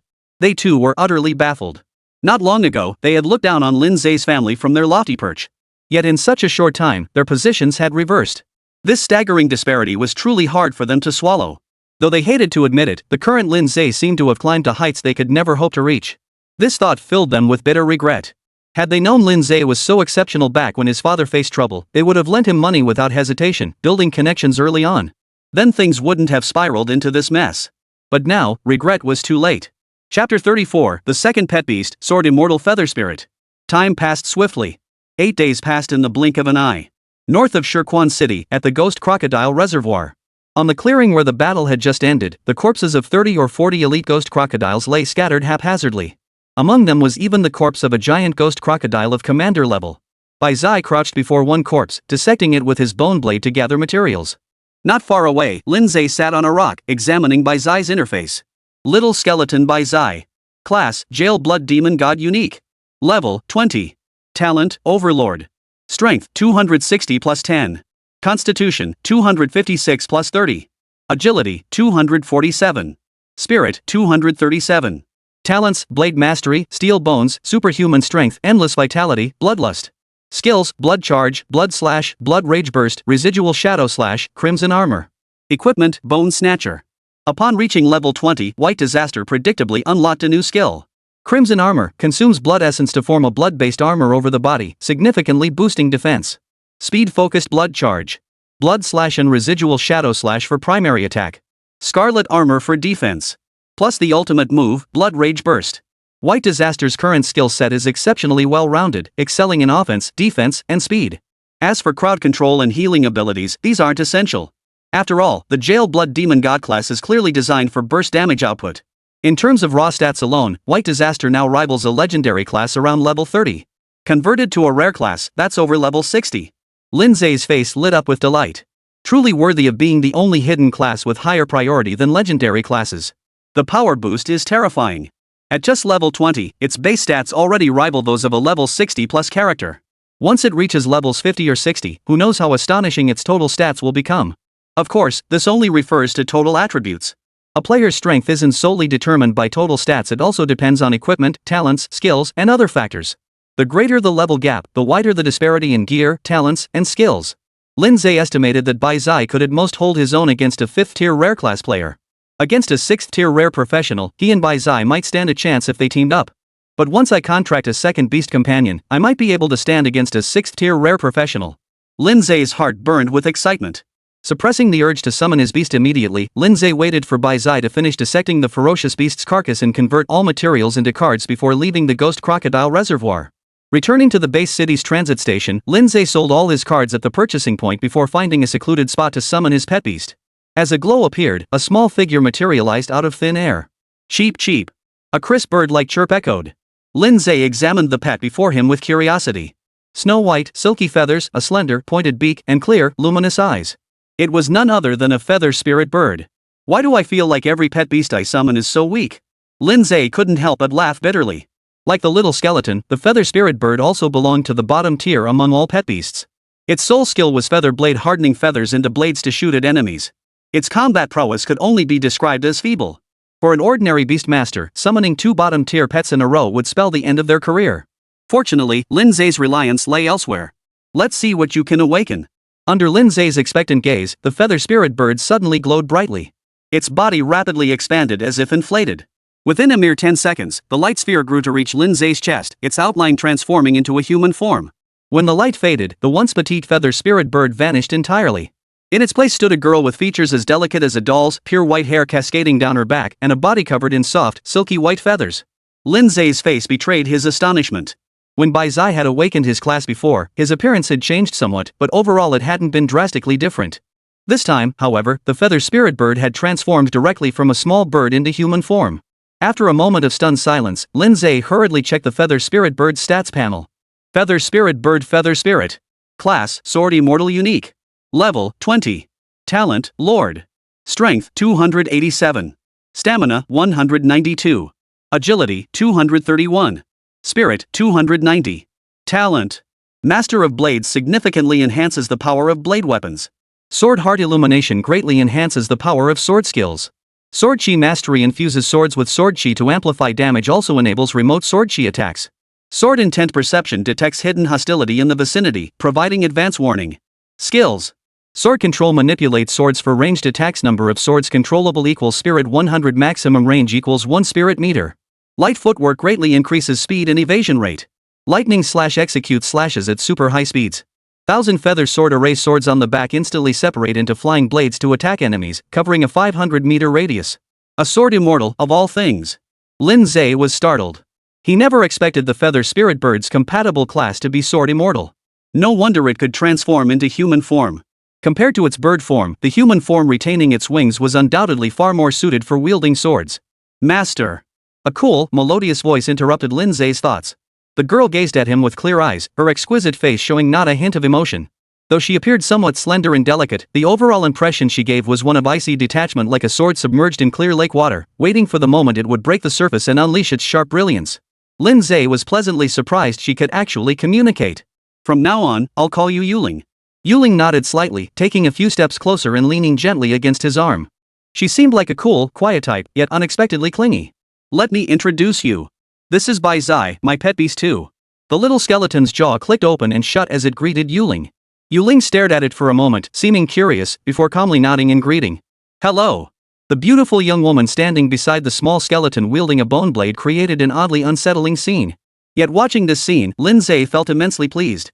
He now effectively possessed the combat strength of two fifth-tier rare professions simultaneously. Add himself to the mix, and that made 3. While others had 1 combat strength, he had 3. The advantage couldn't be any greater. Let's go home. As dusk fell, Lin Ze suppressed the urge to venture out immediately for training or to test Yuling's combat prowess. He stowed away his 2 pet beasts and headed toward the street. On the way, he pulled out his phone and sent a message to Gui Yanbin. The cards promised by Muxing University included 1 3-star exceptional grade healing card and 3 2-star exceptional grade weapon cards. Lin Ze had planned to wait until after contracting his second beast before telling Gui Yanbin what type of weapon he wanted. Now was the perfect time to make a decision. 1 blade weapon for Bai Zai. 2 sword-type weapons for Yuling. With Yuling's current spiritual power, her sword control technique could only simultaneously wield a maximum of 2 sword-type weapons. Chapter 35, Departure, Destination, Muxing University. The day of departure arrived in the blink of an eye. As dawn broke, Lin Ze awoke from his bed. By the time he finished washing up and entered the living room, his parents had already prepared breakfast. Son, eat breakfast before you go, Father Lin called out. After using a healing type 3-star card, Lin's father had fully recovered his health and was back on his feet. Now he can walk as freely as anyone else. Got your favorite soy milk, big bro? Lin Man was already seated at the dining table, her cheeks stuffed full. Don't talk while eating, Lin's mother scolded gently, patting her on the head. Everything seemed just like any other day. It wasn't until Lin Ze finished breakfast and prepared to leave that his parents finally couldn't hold back their reluctant expressions. Take good care of yourself at school. Come visit whenever you have time during the holidays. I know, Mom and Dad. You take care of yourselves too. Brother, wait for me. Next year, I'll apply to Muxing University too. Alright, I'll be waiting for you to come find me. After bidding farewell to his family, Lin Ze turned and walked away. Stepping out of the residential compound, he immediately spotted Xia Yuqing waiting by the roadside. A black car was parked nearby. They exchanged a smile and got into the car one after the other. Zhuang Feng's sentence has been handed down. On the way, Xia Yuqing brought up Zhuang Feng's case. He's been stripped of his admission to Supernatural University and sentenced to 12 years. Lin Ze raised an eyebrow. Sentences for professionals differed from those for ordinary people. They weren't served in regular prisons but on the front lines battling ferocious beasts. Both the physical strain and the danger far exceeded ordinary prison sentences. A 12-year sentence was undeniably severe. The Special Control Bureau, the Yin family, the Kong family, the Lu family, and my own clan have all warned Zhuang Tianhe. As long as he doesn't want the Zhuang group to face trouble, he won't make any underhanded moves. Lin Ze's eyes flickered. Thank you. The Special Management Bureau was one thing, but the 4 professional families including the Xie family had no reason to fear retaliation from the Zhuang group. Their actions were clearly motivated by concern for Lin Ze. Though he had gone to Muxing University, his family remained in Shirquan City. If Zhuang Tianhe took his son's actions out on him, Lin Ze would be powerless to intervene. With the 4 major families providing covert protection, there was nothing to fear. You're welcome. Don't forget you're still my lifesaver, Xia Yuqing said with a smile. Chatting casually along the way, the car soon arrived at the meeting point. As soon as they stepped out, Lin Ze saw over 20 young men and women already waiting there. The arrival of Lin Ze and Xia Yuqing immediately drew everyone's attention. To be precise, it was mainly Lin Ze. Shirquan City's first ever Beastmaster to top the college entrance exams. Bathed in an aura of fame, Lin Ze had become a household name throughout Shirquan City. Among his fellow examinees, many were particularly curious about him. It's Lin Ze. I'd heard he applied to Muxing University, but I never thought it was true. Lucky us, we'll be classmates soon. Come on, let's go say hi. Everyone was eager to make the move. Building connections with the top scoring student would mean having a powerful ally to lean on once they got to Muxing University. But someone beat them to it. Yin Shuat, Kang Jun, and Lu Xiang were the first to approach, greeting Lin Ze warmly. The 5 formed a small group, chatting and laughing together. Seeing this, the others halted in their tracks, hesitating to approach. After all, this group comprised the top 10 geniuses of this year's college entrance exam, a different league altogether. Approaching them rashly might only invite rejection. Lin Ze noticed this scene but said nothing. From their earlier gatherings, it was clear that Yin Shui and the others had no intention of courting relationships with other freshmen from their school. The 4 members of this clique, including Xie Yuqing, all came from families of professionals. Had he not been the top-ranked student in the college entrance exam, he likely wouldn't have been able to integrate into their circle either. As someone who had already gained an advantage, Lin Ze chose not to comment. After some small talk, the group quickly turned to the main topic. Speaking of which, how are we getting there? Muxing University is located in Donghu City, the core base city of Donghu District. It's over 4,000 kilometers from Shirquan City, and the route passes through wilderness infested with ferocious beasts. Barring any surprises, we'll likely need to take extraordinary transportation. I'm guessing it's a flying vehicle. We'll find out soon enough. Director Guo and his team are here. The group turned to see Gui Yinbin and his assistant approaching with smiles on their faces. Everyone's here. Thank you all for your hard work. We'll depart immediately. Gui Yinbin scanned the group to confirm no one was missing, then swiftly drew a card and tossed it into the air. A flash of light later, a massive ancient chariot materialized before their eyes. Crafted entirely of metal, its surface was covered in intricate patterns, radiating an air of ancient simplicity. All aboard. Gui Yinbin urged the group to board. The chariot was remarkably spacious. Even with over 20 people aboard, there was still ample room. As the last person boarded, the patterns on the chariot's surface glowed, summoning a massive light shield that enveloped the entire vehicle. In the next instant, the chariot shot skyward, streaking toward the horizon at breakneck speed. The scenery whizzed past in a blur. The chariot's speed was extraordinary. In no time, it burst out of Shirquan City and cut across the wilderness. Yet, protected by the light barrier, the passengers felt no acceleration or gusts of wind against their faces. They only sensed the chariot's remarkably smooth flight. Occasionally, they encountered flying beasts along the way, but these creatures couldn't keep up with the chariot. Before long, they were left far behind, their forms disappearing from sight. After observing for a while, the group quickly lost interest and turned their conversation to Muxing University. I heard Twilight Star University offers many vocational courses? Yeah, quite a variety. They cover most common professions in the current World Alliance, focusing on teaching professional skills, talent combinations, and combat techniques. Is there one for Beastmasters too? I don't think so. Kong Jun scratched his head awkwardly. Lin Ze smiled and didn't seem to mind. Even if there were a Beastmaster course, the content probably wouldn't suit him anyway. After all, he wasn't a Beastmaster in the conventional sense. I'm more excited about the trial tower at school. Yin Shui's face lit up with anticipation. The others also looked forward to it. The origins of the trial tower were lost to history, known only to have appeared in this world alongside the ferocious beasts. It was through the trial tower that humanity gained the strength to stand against the beasts. It averted the destruction of civilization. By now, the trial tower had become the very foundation of human civilization. Currently, nearly all known trial towers are controlled by the World Alliance, with only a fraction distributed to various schools. Consequently, outside professionals cannot obtain cards by challenging the trial tower. Only students admitted to the Transcendent University or military personnel enjoy this privilege. Of course, exceptions exist. Rumors persist that certain illegal organizations may possess trial towers hidden deep within the wilderness. This is the only plausible explanation for their seemingly endless supply of dark profession cards. Chapter 36, Freshman Rankings. Time flew by in conversation. Over 2 hours later, the chariot's flight gradually slowed. Lin Ze sensed something and gazed into the distance, where the outline of a massive city had appeared on the horizon. We're here. That's Donghu City, Gui Yanbin said with a smile. Everyone looked up, their eyes sparkling with curiosity. Due to the wilderness being overrun by ferocious beasts, travel and communication between base cities became extremely difficult. Most ordinary people spend their entire lives confined to the base city where they were born, never venturing beyond its borders until death. Even among professionals, not everyone can roam freely. Though Xie Yuqing and her 3 companions had visited other base cities, this was their first time ever entering the core base city of Donghu District. Their armored vehicle was intercepted 5 kilometers from Donghu City. A colossal steel airship blocked the armored vehicle's path. A faint, shimmering energy shield enveloped the vessel, while its deck was crowded with military-uniformed professionals radiating sharp, combat-ready energy. Only after presenting their credentials was the armored vehicle permitted to proceed. Proceeding slowly into Donghu City, the vehicle traversed the sky above a sprawling forest of steel structures, rising and falling in a dense, overlapping pattern. It finally came to a halt before a vast complex of buildings and descended to the ground. The first thing that caught the eye was a massive gateway. It appeared to be made of metal, but upon closer inspection, it was revealed to be composed of fist-sized scales. Kong Jun murmured, I heard the gates of Muxing University are made from genuine dragon bones and scales. That extravagant? Lu Xiang gasped in astonishment. A hint of surprise also flashed in Lin Ze's eyes. Adult dragon-type beasts never ranked below level 100, requiring awaken-level professionals to handle them. Using dragon bones and scales as materials for the gates? Muxing University's foundations were unexpectedly deep. The plaza before the gates was already crowded with people. All were freshmen arriving from various base cities. By visual estimate, there were no fewer than 1,000. And with more battle vehicles arriving by the minute, the crowd kept growing.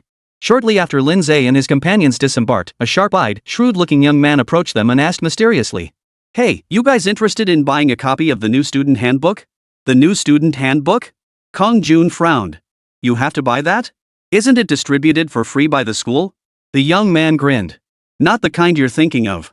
This one has detailed records of all the freshmen enrolled at Muxing University this year, including the number of new students from each base city, their career types, power levels, and even estimated rankings for this cohort. How about it? Interested? 5,000 credit points each." The group exchanged glances, then without hesitation, each paid for a copy. For professionals of their caliber, 5,000 credit points was hardly a significant sum. Instead, they were far more curious about the strength intelligence of the other freshmen. Lin Ze also bought one and began flipping through it immediately. First, he looked at the new student intel for Shirquan City. It detailed the number of new students in Shirquan City, each individual's profession, their college entrance exam rankings, and estimated combat strength. Setting aside the last point, the preceding information proved remarkably accurate. This indirectly proved the reliability of the handbook's data sources, leaving no doubt about its accuracy. Lin Ze continued reading. Muxing University admitted a total of 2,108 freshmen this year. The recruitment scope covered 103 base cities. This included the top scorers from 37 base cities. Notably, every freshman held either a rare or legendary profession. Among the over 2,000 freshmen, Lin Ze was the only one with an ordinary profession. The top scorers were also exceptional.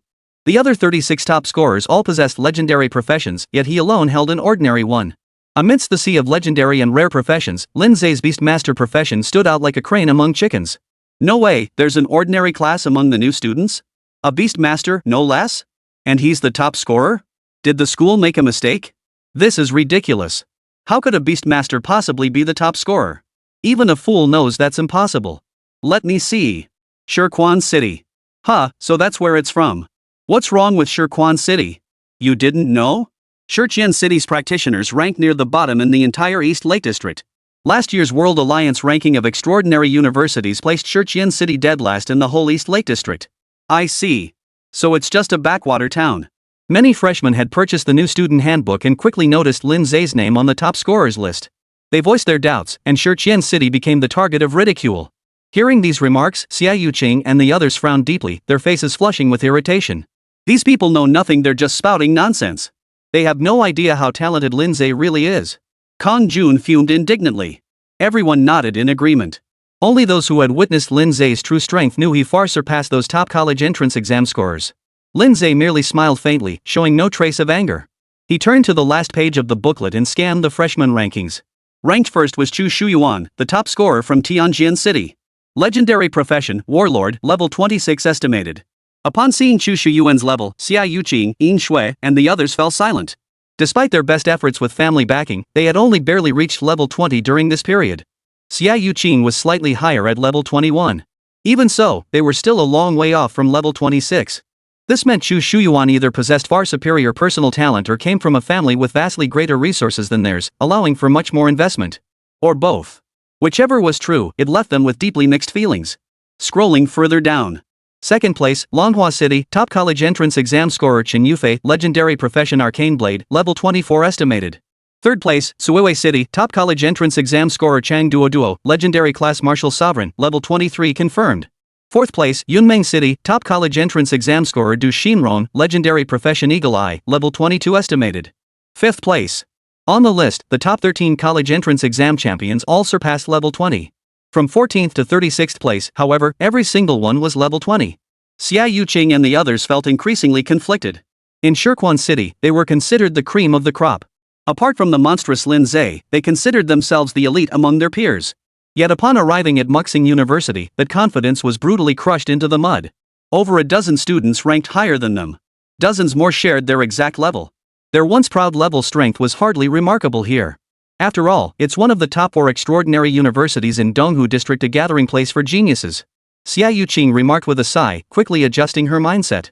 Chapter 37, Freshman Exams. Notably, the top 36 spots were exclusively occupied by top scorers from various base cities' college entrance exams. Lin Ze alone ranked 43rd.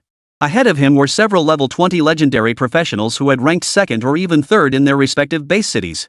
Across the entire list, Lin Ze was the sole top scorer, neither ranked among the elite nor possessing a level below 20, estimated at level 18. Ha! That's hilarious.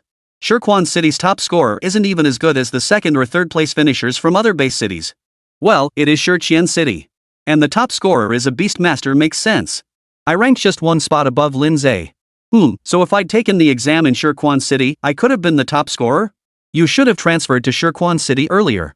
Xia Yuqing and the others were furious upon hearing this, glaring angrily at the new students who made the remarks. Lu Xiang was practically itching to find the person who made the new student handbook and give them a good thrashing. Just then, another wave of battle vehicles arrived at the plaza. This time, over 10 armored vehicles arrived, disgorging more than 300 freshmen at once. Looks like they're freshmen from Tianjin City. Hey, that guy over there is Chu Shuyuan. His photo was in the handbook. And over there, Chen Yufei from Longhua City. Shan Duo from Tsuweiwei City is here too.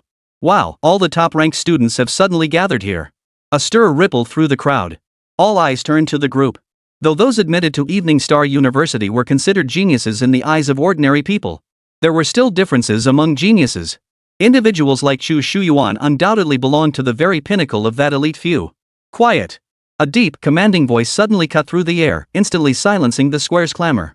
The freshmen instinctively turned toward the sound, discovering 3 figures had appeared before the school gates.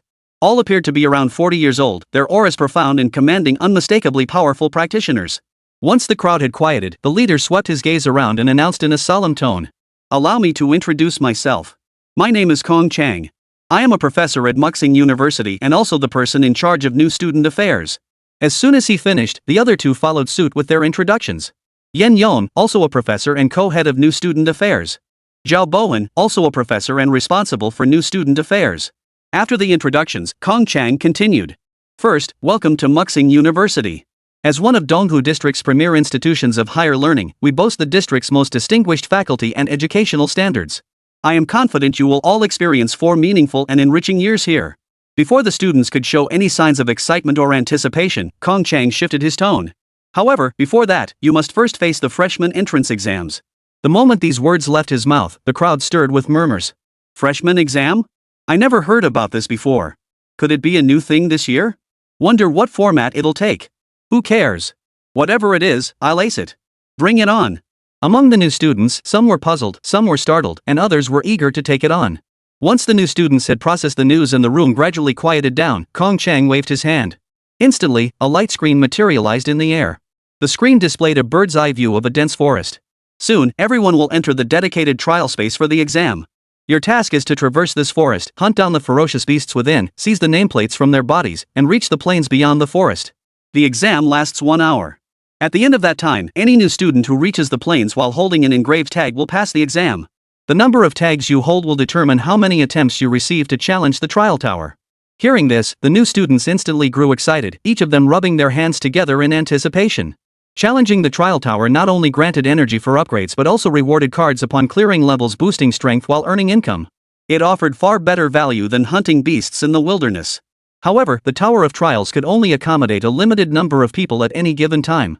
Therefore, Muxing University allocated a set number of tower challenges to students each month. Once these attempts were exhausted, additional challenges could only be obtained through other channels. These details are public knowledge. Hence, the crowd's excitement upon hearing that the new student exam rewards Tower of Trials attempts. "Teacher, can we seize nameplates from others?" a freshman suddenly asked. Kong Chang nodded. "Yes, you can." The freshmen's expressions immediately shifted. When they looked at others again, their eyes now held a hint of wariness. Unlike the college entrance exams, this new student assessment placed everyone in direct competition with one another. Amid the crowd, Chen Yufei turned to Chu Shuyuan and said with a smile, "Shuyuan, want a race? See who can grab the most nameplates?" Chu Shuyuan replied expressionlessly, not interested. "Find someone else. Don't be such a killjoy. Besides you, who else here is worth me giving it my all?" No sooner had Chen Yufei finished speaking than Chang Duo shot him a displeased glare. "I don't like that tone. Don't think just because that handbook ranked you second means you actually are second. I don't see myself losing to you." Chen Yufei shot him a sidelong glance and drawled lazily, "Got a problem with that? Let's settle it." Chang Duo snorted. "Fine, let's do it. Who's afraid of who?" Count me in too, Du Shinrong chimed in cheerfully. The four of them were from base cities near Donghu City, came from similar backgrounds, and had known each other since childhood, so they chatted freely without restraint. Shu Yuan, you should join us too. Shu Yuan shook his head helplessly before finally agreeing. You're all going to lose. Not necessarily. Exactly. We'll see. Several others overheard the exchange and were eager to join in, but upon seeing that the betters were all top 5 powerhouses from the freshman handbook rankings, they immediately backed down. Getting involved in such high-level circles would be nothing short of courting embarrassment. Better not. The trial space for the freshman exam functions like the college entrance exam. You'll be teleported out the instant you take fatal damage. So fight freely. Teleportation cards will now be distributed. Staff quickly entered the plaza to distribute the cards to the freshmen. Once everyone had received their cards and prepared, Kong Chang finally gave the command. Lift the restrictions on your cards. Everyone activate your cards and enter the trial space. The square instantly lit up with bursts of light. Within just 2 or 3 seconds, all the new students vanished. The once crowded square became completely deserted in the blink of an eye. Chapter 38. Could the admissions office have taken bribes? There are quite a few promising prospects among this year's freshmen. Once the freshmen entered the trial space, Yen Yong, who had remained silent all along, finally spoke up, flipping through the freshman handbook in his hand. Similar handbooks were published every year, and teachers like him would buy one to browse through the excitement. Indeed. Zhao Bowen chuckled in agreement. Zhu Shuyuan, Chen Yufei, Chang Duoduo, Du Xinrong. These are all top talents from the new generation of professional families in Donghu District. They've all gathered together this year. This cohort of freshmen is exceptionally strong. We're in for quite a show this year. Kong Chang's expression turned solemn. Precisely because of this, the higher-ups specifically arranged this entrance exam. It's meant to give these freshmen a wake-up call, to show them that there are always people more talented than them, that the sky has no limits. They shouldn't think that just because they were the pride of their hometown among their peers, they can continue to be arrogant here. What Muxing University lacks least is talent. Only by maintaining humility and striving diligently can one achieve sustained progress. Yen Yong and Zhao Bowen were long accustomed to Kong Chang's stern demeanor and took his earnest words in stride. Hope the freshmen enjoy the gifts the university has prepared. They'll definitely like them, it's just a matter of whether they can get their hands on them. I reckon it'll be quite the surprise for them. The upperclassmen must be itching to get started too. Just then, Kong Chang suddenly shifted the topic. I heard there's a top-scoring student in this year's college entrance exam who specializes in beast taming? That's right. A hint of curiosity flashed in Yen Yong's eyes. He's the top scorer from Shiqian City. I was genuinely shocked when I first heard the news. Never imagined a Beastmaster could achieve that. In all the years of college entrance exams in Donghu District, this is the only case. Zhao Bohan mused. Not just that. I also heard the admissions office offered extremely generous terms to get Lin Ze to agree to join. What kind of terms? Yen Yong asked curiously. A 3-star exceptional grade card, 3 2-star exceptional grade weapon cards, plus 30 million credit points. Kong Chang and Yen Yong heard this for the first time, their expressions turning stunned. Had the admissions office lost their minds? Even for Chu Shuyuan, Muxing University hadn't offered such generous terms. What possible value could Lin Ze possess to warrant such special treatment from the admissions office? Could the admissions office have taken bribes? Yen Yong frowned. It shouldn't be that bad. I've seen Lin Ze's personal file. His family background is quite ordinary. Zhao Bowen shook his head, though his tone lacked absolute certainty. After all, Shiqian City's practitioners ranked near the bottom among all base cities in terms of overall strength. The prestige of their top college entrance exam scorer naturally pales in comparison to those from other base cities. Not to mention, the profession of Beastmaster simply didn't carry the same prestige as other legendary occupations. They couldn't think of any merit Lin Ze possessed that would justify the admissions office going to such lengths. We'll see how Lin Ze performs in a moment. Kong Chang gazed solemnly at the light screen suspended in the air. The screen was divided into multiple smaller windows, each displaying a different scene of a new student. If Lin Ze's performance doesn't justify the conditions offered by the admissions office, I will definitely report this matter to the leadership. Yen Yong and Zhao Bohan both nodded in agreement. The three fell silent, their eyes fixed on the screen. Lin Ze opened his eyes to find himself standing in the middle of a forest. All he could see were thick, towering trees stretching toward the sky. In the distance, faint figures could be seen moving about, likely other freshmen. Judging from the earlier footage, the forest wasn't particularly large. With over 2,000 freshmen scattered throughout the woods, encounters were inevitable. Besides the ferocious beasts, they also had to guard against other freshmen trying to snatch their nameplates. Lin Ze summoned White Calamity and then walked forward. The bone snatcher in White Calamity's hand had been replaced with another weapon. Name, Bloodshed. Grade, 2-star. Quality, Superior. Type, Weapon. Description, a dark weapon imbued with countless bloodshed, greatly enhancing blood-based skills. Though it's a pity it's not a fantasy-grade weapon, a 2-star weapon is far more powerful than a 1-star one. Plus, this weapon complements White Disaster's blood-based skills exceptionally well. That's why Lin Ze chose it, replacing his original Bone Snatcher. As for Yuling, both long swords she obtained were identical in design. Name, Silver Feather. Rarity, 2-star. Quality, superior. Type, weapon. Description: a blade forged from light silver and feathers carved from aurora, significantly boosting attack speed and enhancing the potency of sword-based skills. Yuling's current spirit attribute is 290, allowing her to control 2 swords simultaneously with sword control. The maximum range is 290 meters. However, with just one more level, her spirit stat will surpass 300, allowing sword control to wield an additional sword. Lost in thought, a low growl suddenly echoed from ahead. A monstrous beast resembling a giant pangolin, 3 meters long, emerged from behind the trees. Its back was covered in sharp, metallized thorns, its limbs thick and muscular, its claws gleaming with a metallic, razor-sharp sheen. A thorned iron beast. Lin Ze recognized the beast before him. This was an elite-level beast. The panel displayed its level as 20. This single level 20 elite monster alone had eliminated at least 1/3 of the newcomers. Even accounting for gear and card advantages, many newcomers couldn't solo a level 20 elite monster.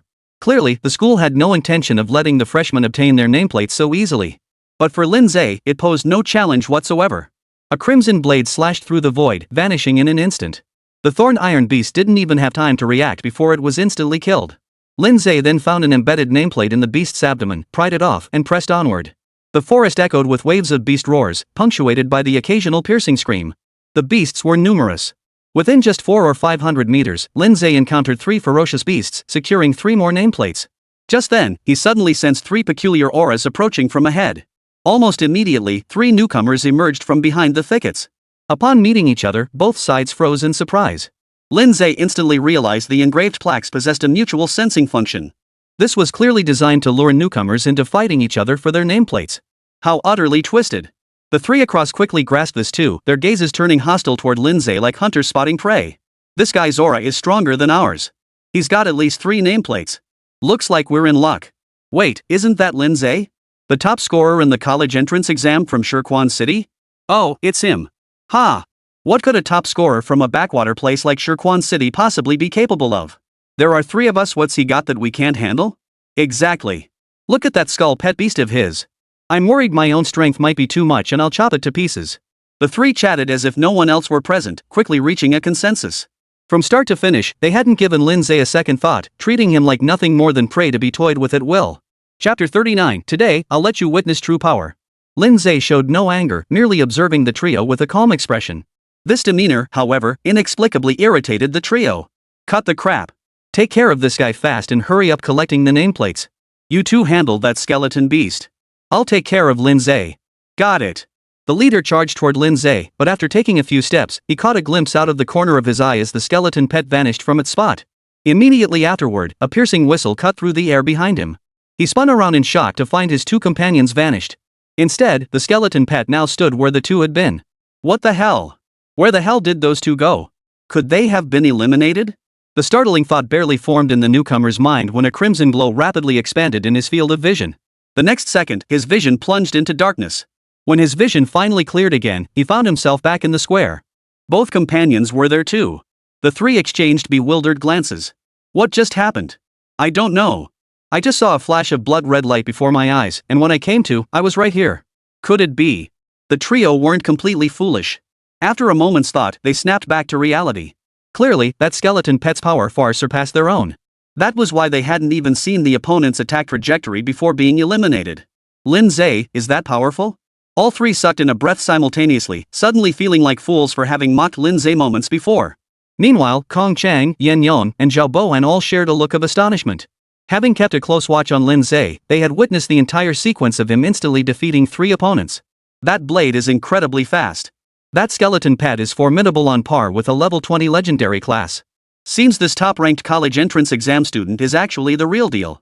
The 3 nodded silently. This battle at least proved Lin Ze's top scorer status was no fluke.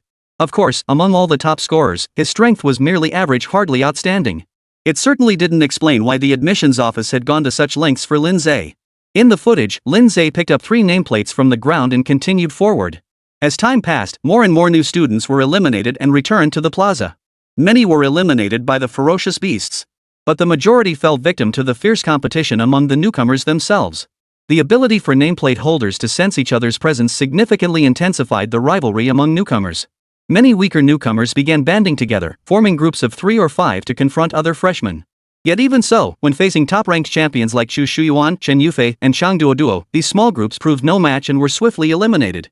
The nameplates they had painstakingly collected became someone else's spoils of war. Whoa, those top-ranked students are so strong. After all, they're all legendary practitioners over level 20. Their strength completely crushes ordinary newcomers. Chu Shuyuan already has over 20 nameplates. Damn, Lin Ze has over 10 engraved plaques too. The upper right corner of the display screen showed the number of nameplates held by each freshman in real time, listed from highest to lowest. Soon, people noticed Lin Ze had also climbed to the top ranks. Damn, it's true. When did Lin Ze climb to 8th place? Who knew? He's pretty impressive. Well, he is the top scorer in the college entrance exam. He's got some skills, but it's mostly luck. I've been watching him, and so far, he's only encountered ordinary freshmen, not a single top scorer. This kind of exam really does favor the lucky ones. Otherwise, even a top scorer could easily get ganged up on and eliminated. Wait, look, Lin Ze's in trouble. Everyone immediately focused their gaze. On the screen, Lin Ze was locked in a standoff with another freshman. It's Feng Tao, ranked 2nd in Yunmeng City. I remember him. He's ranked 39th on the freshman leaderboard, higher than Lin Ze. Then Lin Ze's in big trouble, right? His streak of good luck has finally run out. In the forest. The two stood facing each other, separated by over 10 meters. Lin Ze studied the figure before him for a few seconds and quickly recognized the person across the clearing. It was the new student who had recently mocked him in Shiqian City, claiming he could become the top scholar the moment he arrived in Shiqian. Feng Tao also recognized Lin Ze now, a condescending, mocking smile spreading across his face. Well, isn't this the top scorer from Shiqian City? What a coincidence. Let's make a deal. Hand over your badge nicely and leave. That way, you won't suffer any hardship and can stay in the trial space to collect more badges. How about it? Lin Ze nodded calmly. Good suggestion. But let's reverse the terms. Feng Tao took a few seconds to grasp Lin Ze's meaning, then burst into laughter. Where do you get the confidence? A beastmaster who hasn't even reached level 20 dares to talk like this? You barely scraped by as top scorer in the college entrance exam in a backwater like Shiqian City, and now you think you're something special? Looks like I'll have to show you what real power looks like today, so you stop thinking your top scorer title means anything. A hint of jealousy tinged Feng Tao's tone. He possessed such outstanding talent and strength, yet he couldn't secure the top scholar title. Yet some trash like Lin Ze, just because his base city was weaker overall, lucked into being top scorer. How could that not make him jealous? Today, he would show everyone that he was far more formidable than that so-called top scorer from Shiqian City. A fierce glint flashed in his eyes before vanishing, and Feng Tao instantly entered a frenzied state, charging at Lin Ze with his blade raised. Without waiting for Lin Ze's command, Bai Zai proactively stepped forward, swinging his blade in a slashing strike. Seeing this, contempt flickered in Feng Tao's eyes. He was a fervent renowned for explosive damage output, and now that he'd entered berserk mode, his damage was off the charts. Even a shield guardian, a rare class specializing in defense, would need to defend with everything they had against him right now. For this skeleton pet to dare engage him head-on was nothing short of suicide. A cold sneer formed in his mind as Feng Tao increased the force in his hands, unleashing his full power. Clang! The twin blades collided violently in midair. Sparks flew as a shrill, metallic clang erupted. Feng Tao felt an overwhelming force surge through his blades, shattering the skin on his palms. His weapons flew from his grasp as his body launched backward like a cannonball, crashing into a thick tree trunk with a thud. Crack! The tree split apart at the sound. Agony contorted Feng Tao's face into a grimace. His throat convulsed, but he could only manage a hoarse, incoherent grunt. Before he could catch his breath, Bai Zai flashed forward, slashing again. A flash of light, and Feng Tao vanished from his spot. At the same moment, Feng Tao materialized out of thin air on the square. A healing class professional, already prepared nearby, immediately cast their skill. As the pure white aura settled over him, Feng Tao's deathly pale complexion eased considerably. He regained his breath and struggled to his feet. He soon realized all the new students around him were staring intently. Their gazes held shock, mockery, disdain, contempt. Chapter 40, You two, come at me together. He talked such big talk, I thought he was confident. Who knew he'd get knocked flying after just one exchange? I was expecting a fierce battle, but Feng Tao lost so quickly. This guy is hilarious. Looks like the rankings in the freshman handbook aren't always accurate. Lin Ze is clearly way stronger than Feng Tao. The top scorer in the college entrance exam really is the top scorer.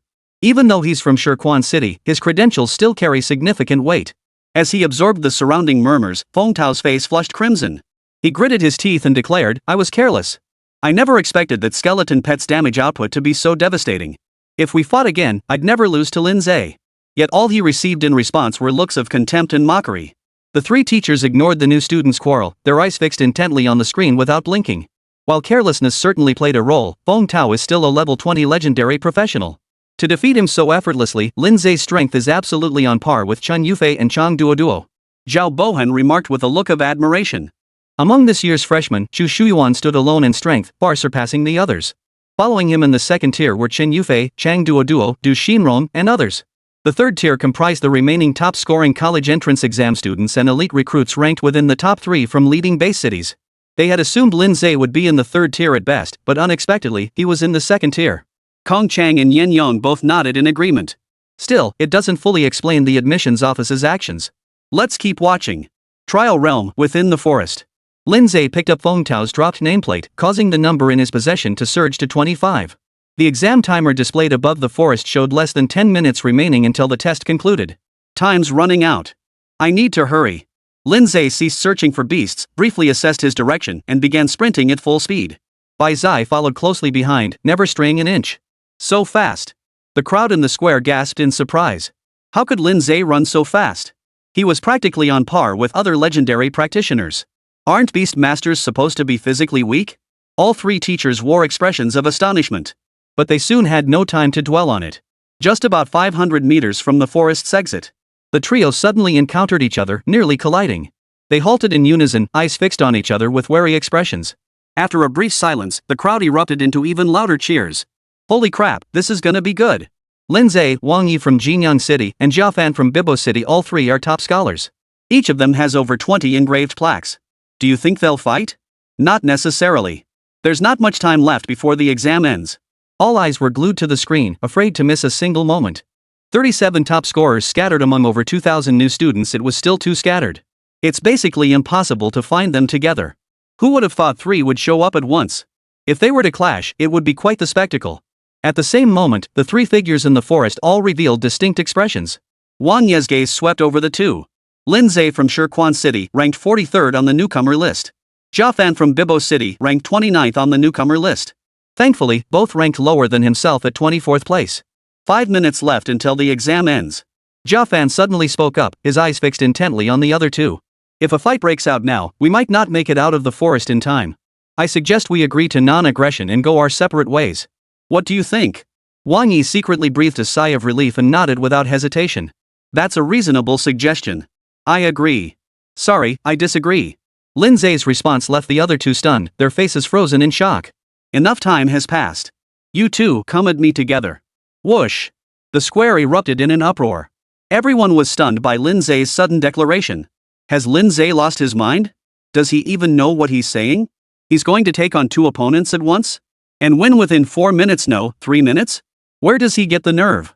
Could defeating Feng Tao have given him confidence? But both Wang Yi and Zhao Fan are far stronger than Feng Tao. While the crowd was eager to see the 3 battle it out, no one expected Lin Ze to provoke both of them. And take on both of them at once. It was utterly unbelievable. The 3 teachers were stunned, their eyes filled with disbelief. What was Lin Ze thinking? Wang Yi and Zhao Fan snapped out of their daze, exchanging a glance. Their faces simultaneously twisted into expressions of scorn and derision. Taking on both of us at once? I don't know whether to call you bold or just plain reckless. Do you think you're Chu Shuyuan? We were hoping for peaceful coexistence, but since you've made your intentions clear, it would be downright heartless of us to refuse your generous offer. What do you say, Zhao Fan? Let's team up to take down this arrogant brat and split his nameplate. Great idea. Let's aim to finish him within 3 minutes. No sooner had Zhao Fan finished speaking than Lin Ze replied calmly. It won't take that long. 1 minute is enough. Wang Yi and Zhao Fan froze, then flushed with anger simultaneously. Whether Lin Ze genuinely believed it or deliberately sought to provoke them, being looked down upon twice in a row ignited an uncontrollable rage within them. Without another word, they sneered coldly and charged at Lin Ze almost simultaneously. Wang Ye's profession was Steelblade Commander, a melee legendary class known for consistent damage output and control abilities. Zhao Fan, meanwhile, was a Wilderness Herald, an advanced class of the rare ranger profession specializing in summoning beasts while also possessing formidable ranged capabilities. One melee, one range, their roles complemented each other perfectly. Wang Yi charged forward, unleashing a fierce shout that sent an invisible shockwave rippling through the air, crashing violently into the White Plague. Roar! A control skill that inflicts a stunning effect on the target. Creatures with lower spirit stats than the caster are instantly immobilized until attacked. Even those with significantly higher mental stats than the caster will be afflicted with a debuff reducing their agility. Only those with mental far exceeding the caster's can be completely immune to the skill's effects. Since mastering this skill, Wang Yi has never encountered an enemy completely immune to the roar effect. Not even a commander-level beast could manage it. But today, he encountered one. The intangible sound wave shattered and dissipated the instant it collided with White Calamity. The little skeleton remained utterly unaffected, its movements not even slightly delayed.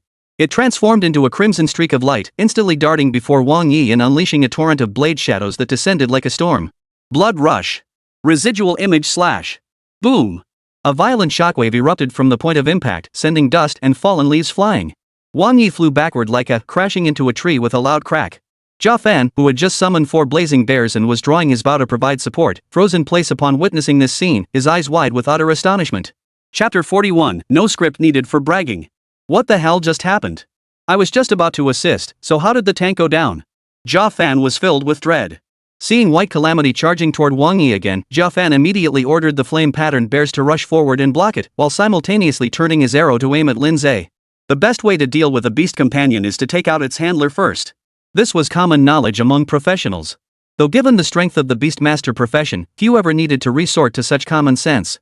He drew his bow, released the string, and the arrow shot through the air like a bolt of lightning. Yet mid-flight, it was cleaved from the sky by a crimson blade. Bai Zai had somehow intercepted the arrow's trajectory. Jia Fan stared in shock at the 4 blazing bears, only then realizing his spirit beast companions had been completely wiped out. How is this possible? Jia Fan's face drained of color in horror. A single flame-patterned bear possessed combat strength comparable to a level 20 rare class practitioner. How could that skeleton pet annihilate all 4 flame-patterned bears in an instant? What kind of power was this? Before Jia Fan could find an answer, White Calamity struck like lightning.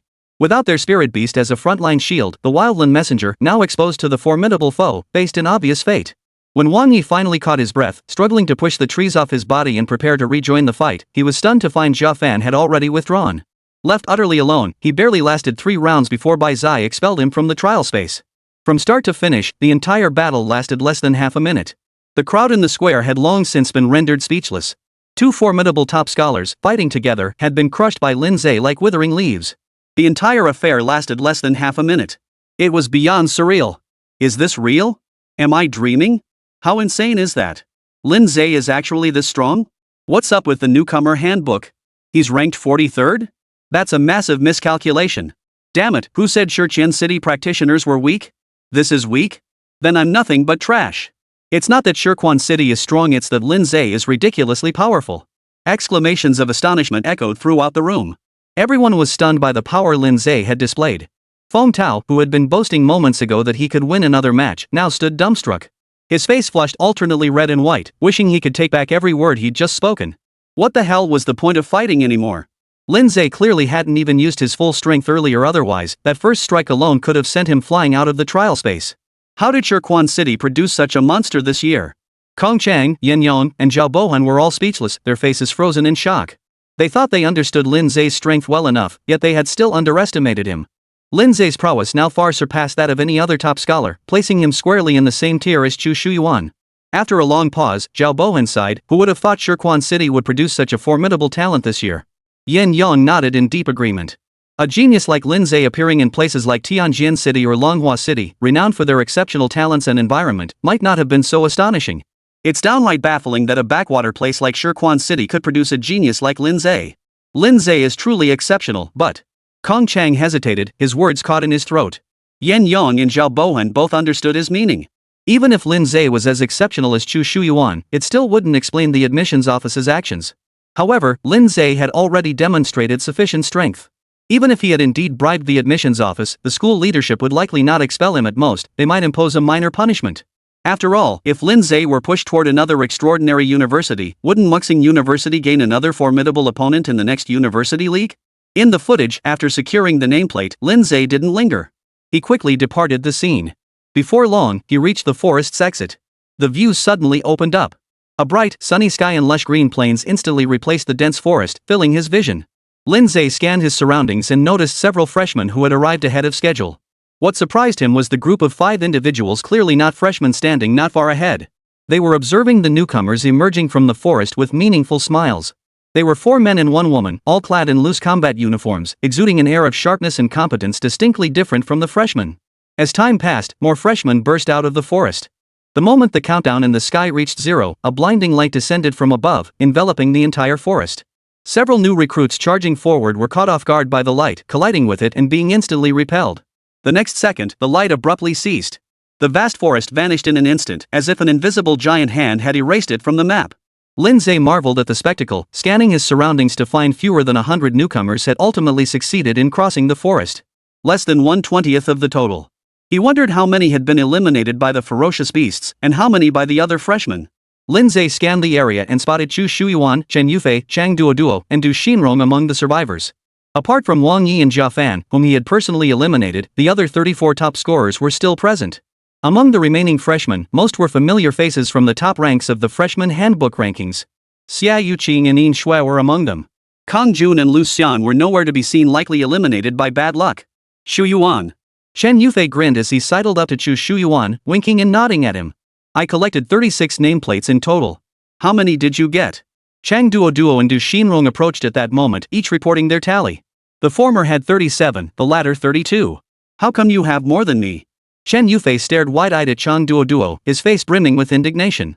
Chang Duoduo snorted smugly. I told you I'm no worse than you. After a brief exchange of banter, the three turned their attention to Chu Shuyuan, awaiting his answer. Chu Shuyuan replied calmly, 45. Chen Yufei and the others froze simultaneously, exchanging glances before shaking their heads helplessly. You really are the best. But we're way behind you.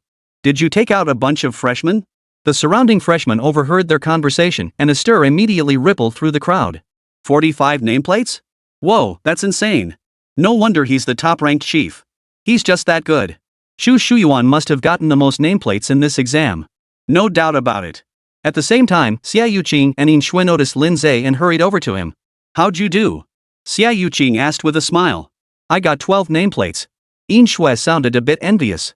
I only got 8. Both then turned to Lin Ze, curiosity flashing in their eyes. Lin Ze could only reply, 102. 102 nameplates? The two girls gasped in unison, their eyes widening in disbelief. Though they knew Lin Ze's strength meant he'd collected a significant number, they never imagined it would be this many. Lin Ze shrugged. In truth, nearly half of the nameplates had been contributed by Wang Yi and Jia Fan. Without their help, Lin Ze would have only managed around 50. The girls' gasps immediately drew the attention of the others. 102 nameplates? Are you serious? Bull, it's obviously fake. How could anyone collect that many? Exactly. Chu Shuyuan only has over 40. Someone has more than double his count? Do you think that's possible? That guy seems to be Lin Ze, the top East Tamer in Shirquan City. Oh, him? That makes it even less likely. He doesn't have the skills for that. Probably just bragging to impress girls. Chu Shuyuan and his group noticed the commotion and turned their attention over. 102 engraved plaques? Chang Duoduo curled her lip. He doesn't even bother to make up a decent story. Chen Yufei chuckled. Didn't you hear what others said? He's just trying to impress girls. Chu Shuyuan instantly lost interest, withdrawing his gaze. Seeing that her gasp had caused such a commotion, Xia Yuqing and Yin Shui shot apologetic glances at Lin Ze. They intended to explain on Lin Ze's behalf, but he stopped them. No need. There's something more important. He gestured for the girls to look toward the empty space nearby. Just as Xia Yuqing and Yin Shui turned their heads, one of the 5 young men stepped forward. 96 passed the entrance exam. Not bad, better than previous years. Looks like this year's freshmen are of high quality. Chapter 42, We Came to Be the Boss. The sudden, booming voice instantly captured everyone's attention. They all turned their heads in unison, eager to see who had such a bold claim. Facing the scrutinizing stares, the young man remained unshaken, instead flashing a confident, spirited smile. Allow me to introduce myself. My name is Wei Mingchang, a sophomore at Muxing University, your senior, that is. The 4 beside me are also second-year students. The freshmen exchanged bewildered glances. Chu Shuyuan stepped forward and asked, this is the trial space for the freshman exam. Why are upperclassmen here? And isn't the new student exam over? Why can't we leave yet? Wei Mingchang smiled and said, no need to rush. Let's take it one question at a time. First, the entrance exam isn't over yet. Crossing the forest was merely the first stage. Successfully reaching this location means you've passed the first stage. The nameplates you hold can later be converted into challenge attempts for the trial tower. As for us appearing here, it's because we serve as the second stages, well, to use gaming terminology, the boss. Boss? The freshmen all exchanged puzzled glances. Wei Mingcheng, however, remained unfazed and continued. According to the rules, if any one of you defeats any one of us 5, you'll receive 10 nameplates. Each additional opponent defeated grants an extra 10 engraved tokens. If you defeat all of us, you'll receive 50 engraved tokens plus an additional reward. Wei Mingcheng flipped his wrist and a card materialized in his palm. This is a 2-star fantasy grade enhancement card called 4-dimensional ascension. Upon use, it permanently boosts a professional's 4 core attributes. The specific increase depends on the user's current attribute values. The lower the attribute, the greater the boost. As Wei Mingcheng finished speaking, every new recruit's gaze instantly fixated on the card in his hand, their eyes burning with intensity without exception. The higher the star rating of a card, the rarer its high quality. Finding an exceptional or fantasy grade 1-star card wasn't difficult. They were even sold in shops. Even for 2-star cards, the exceptional tier is already considered quite valuable. As for fantasy tier cards, they were an even rarer sight. Otherwise, Muxing University wouldn't have offered Lin Ze only 3 2-star exceptional grade cards in their terms. Even elite students like Chu Shuyuan and Chen Yufei, who came from distinguished families, found it difficult to obtain a 2-star fantasy tier card. After all, family resources couldn't be devoted solely to a single individual. Seeing the freshman's eager expressions, Wei Mingcheng's smile grew even brighter. Those who choose not to participate in the challenge may wait nearby. Once the exam officially concludes, you may depart the trial space. Those wishing to challenge us may step forward now. Chen Yufei's eyes darted around as he asked, Senior, there's only one card. What if several of us defeat all 5 of you? How will the card be distributed? Wei Mingcheng chuckled at the question. The other 4 seniors all wore peculiar smiles, as if they'd heard some amusing joke. Junior Chen Yufei, you needn't worry about that. Let me be honest, you won't actually get that enhancement card. Forget all 5 of us. If you can defeat even one of us, that'd be impressive enough. I give you a thumbs up myself. The remark sent ripples of astonishment through the freshmen present. Some sneered, others looked displeased, and a few were outright furious. Senior, that's downright arrogant. This is downright disrespectful. We've got over 90 people here. Even if we take turns fighting, how could we possibly lose to just one of you? Talking big like that, you're not afraid of shooting yourself in the foot? The crowd was in an uproar. Wei Mingcheng's face remained adorned with a confident, spirited smile as he spoke calmly and deliberately, words are useless. Since you don't believe me, come up and try it for yourselves. Bring it on. Immediately, a freshman unable to resist the provocation pushed through the crowd. Which senior wishes to spar with me? Wei Mingcheng glanced behind him and a well-built young man stepped forward. I'll take you on. Let me introduce myself. My name is Hongyu. I'm a martial sovereign. Many instinctively glanced at Chang Duo, who also held the martial sovereign profession. The two stepped onto the open ground and stood facing each other, the tension palpable. Meanwhile, the square erupted in commotion. The sudden appearance of a second challenge startled many freshmen. When Wei Mingcheng's subsequent words reached the crowd, an expected uproar erupted. How arrogant! Even if the upperclassmen are stronger than us, there's no way 5 can take on 96. Ha, just wait until all 5 of them lose. That'll be hilarious. I'm waiting to see them eat their words. The 3 teachers took in the freshmen's reactions, their lips curling into faint smiles. It's true that those who got into Muxing University are considered geniuses in the eyes of ordinary people, but they don't understand that the seniors in the school are geniuses too. Geniuses who had spent an extra year honing their skills at this prestigious institution. They couldn't yet grasp the gap that year created, but it didn't matter, they'd soon find out. On the plane. After a moment of standoff, seeing Hongyu remain utterly motionless, the challenging freshman finally lost his patience. With a low growl, he charged forward.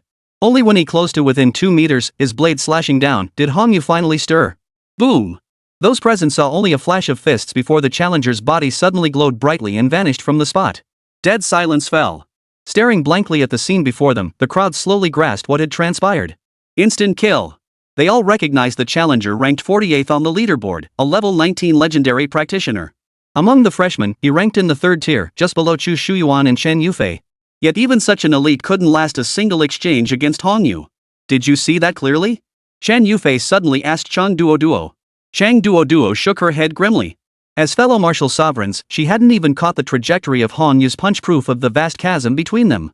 The expressions of everyone present instantly grew exceptionally grave. By the way. Hongyu withdrew his fist, his gaze sweeping over the group. Among the 5 of us, I'm the weakest. The words exploded like a bomb, instantly detonating among the crowd. The freshmen present all paled. Spectators watching from the sidelines were also thrown into an uproar. And he's the weakest? Damn it, how are we supposed to fight like this? Whoa, is the gap between us and the upperclassmen really this huge? Looks like even if we take turns fighting, we still won't stand a chance against those 5 seniors. The freshmen inside the trial space quickly came to the same realization. Many immediately declared their withdrawal, stepping aside to watch the spectacle unfold. Since a relay battle was useless, they'd stay out of it. No point in getting beaten up for nothing. In the blink of an eye, only Chu Shuyuan and his 3 companions remained standing, along with Lin Ze and his group of 3. Chapter 43, I never said I wouldn't challenge you, did I? Lin Ze, are you going to challenge him? Xia Yuqing asked softly. Of course. Lin Ze nodded without hesitation. A 2-star fantasy grade enhancement card, he couldn't possibly pass that up. Xia Yuqing wasn't surprised by his answer. She exchanged a glance with Yin Shui, then quietly stepped aside to watch as a spectator. Meanwhile, Chu Shuyuan and his 3 companions were also whispering among themselves. What do you say? Should we go for it? Defeating all 5 is definitely out of the question, but we should be able to take down 2 or 3 in a relay battle. Getting more nameplates wouldn't be bad either, we can split them evenly later. Badges don't matter. I just can't stand their arrogant attitude. If we don't knock some sense into them, I won't feel satisfied. Shuyuan, what do you say? Chu Shuyuan's eyes flickered before he nodded in agreement. All right. The other 3 immediately breathed a sigh of relief. Among them, Chu Shuyuan was by far the strongest, standing head and shoulders above the rest. Without his participation, the operation plan would be impossible to execute. Conversely, with him on board, the plan's chances of success were greatly enhanced. Have you all decided? Hong Yu asked, arms crossed. I'll handle it. Chang Duo stepped forward. Hong Yu raised an eyebrow. I recall you're also a martial sovereign. Perfect, let me show you the power of a high-tier martial sovereign. I'll be watching. Chang Duo's pretty face tightened, yet her words refused to concede defeat. Hong Yu chuckled softly, then his gaze sharpened as an astonishing aura erupted from his body. Battle intent surged. A torrent of energy. Ready to unleash. Chang Duo's expression changed instantly. Recognizing this as the martial sovereign's signature combat enhancement skill, she dared not let Hong Yu build his momentum further. With a sharp cry, she unleashed her own surging battle intent and lunged forward. Her opening move was the martial sovereign's signature skill, Collapsing Fist. Hong Yu countered with a punch of his own, also using the Collapsing Fist. Yet the same skill, when wielded by Hong Yu, radiates a terrifying aura capable of splitting mountains and tearing apart the heavens. Merely witnessing it creates an illusion of suffocation. The difference was stark. Even the most discerning observer could see the vast gulf between them at a glance. And indeed it was. The instant before their fists collided, Chang Duo burst into light and vanished in an instant. This signaled that the trial space had determined she would die from this blow.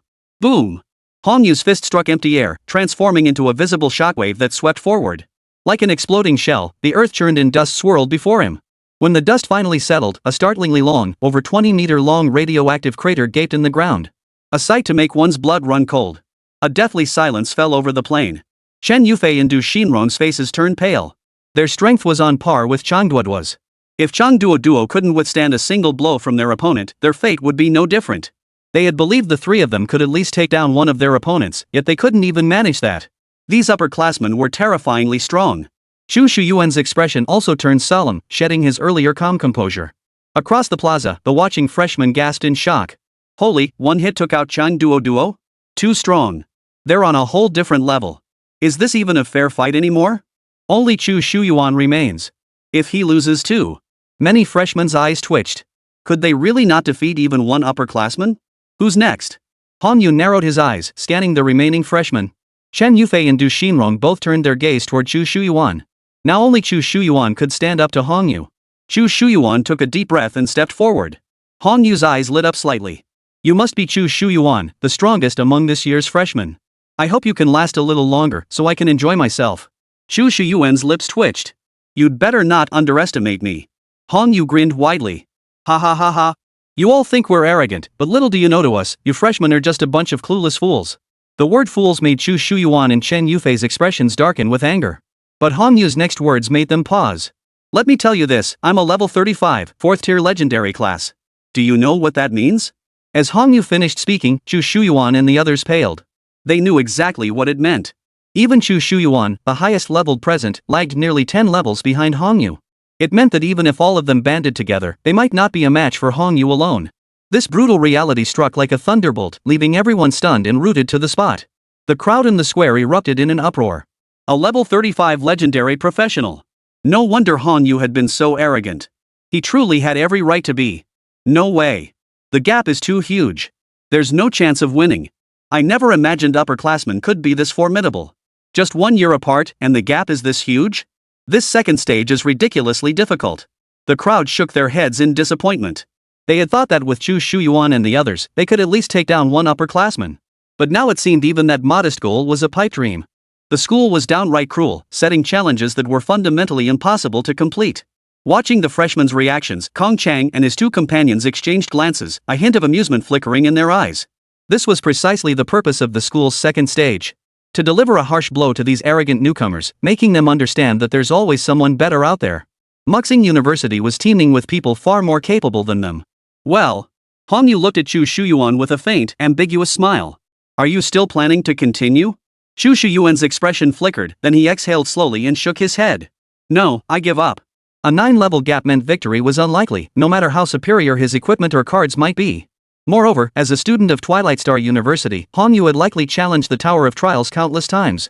His card deck was probably no weaker than Chu Shuyuan's. A battle with no hope of victory was pointless to continue. Chen Yufei and Du Xinrong sighed, feeling both disheartened and relieved. Looks like it's over. Wei Mingcheng, who had remained silent until now, finally spoke again, his gaze sweeping over the dejected freshman. Don't be disheartened. After all, we've had an extra year of cultivation compared to you. It's only natural you couldn't win.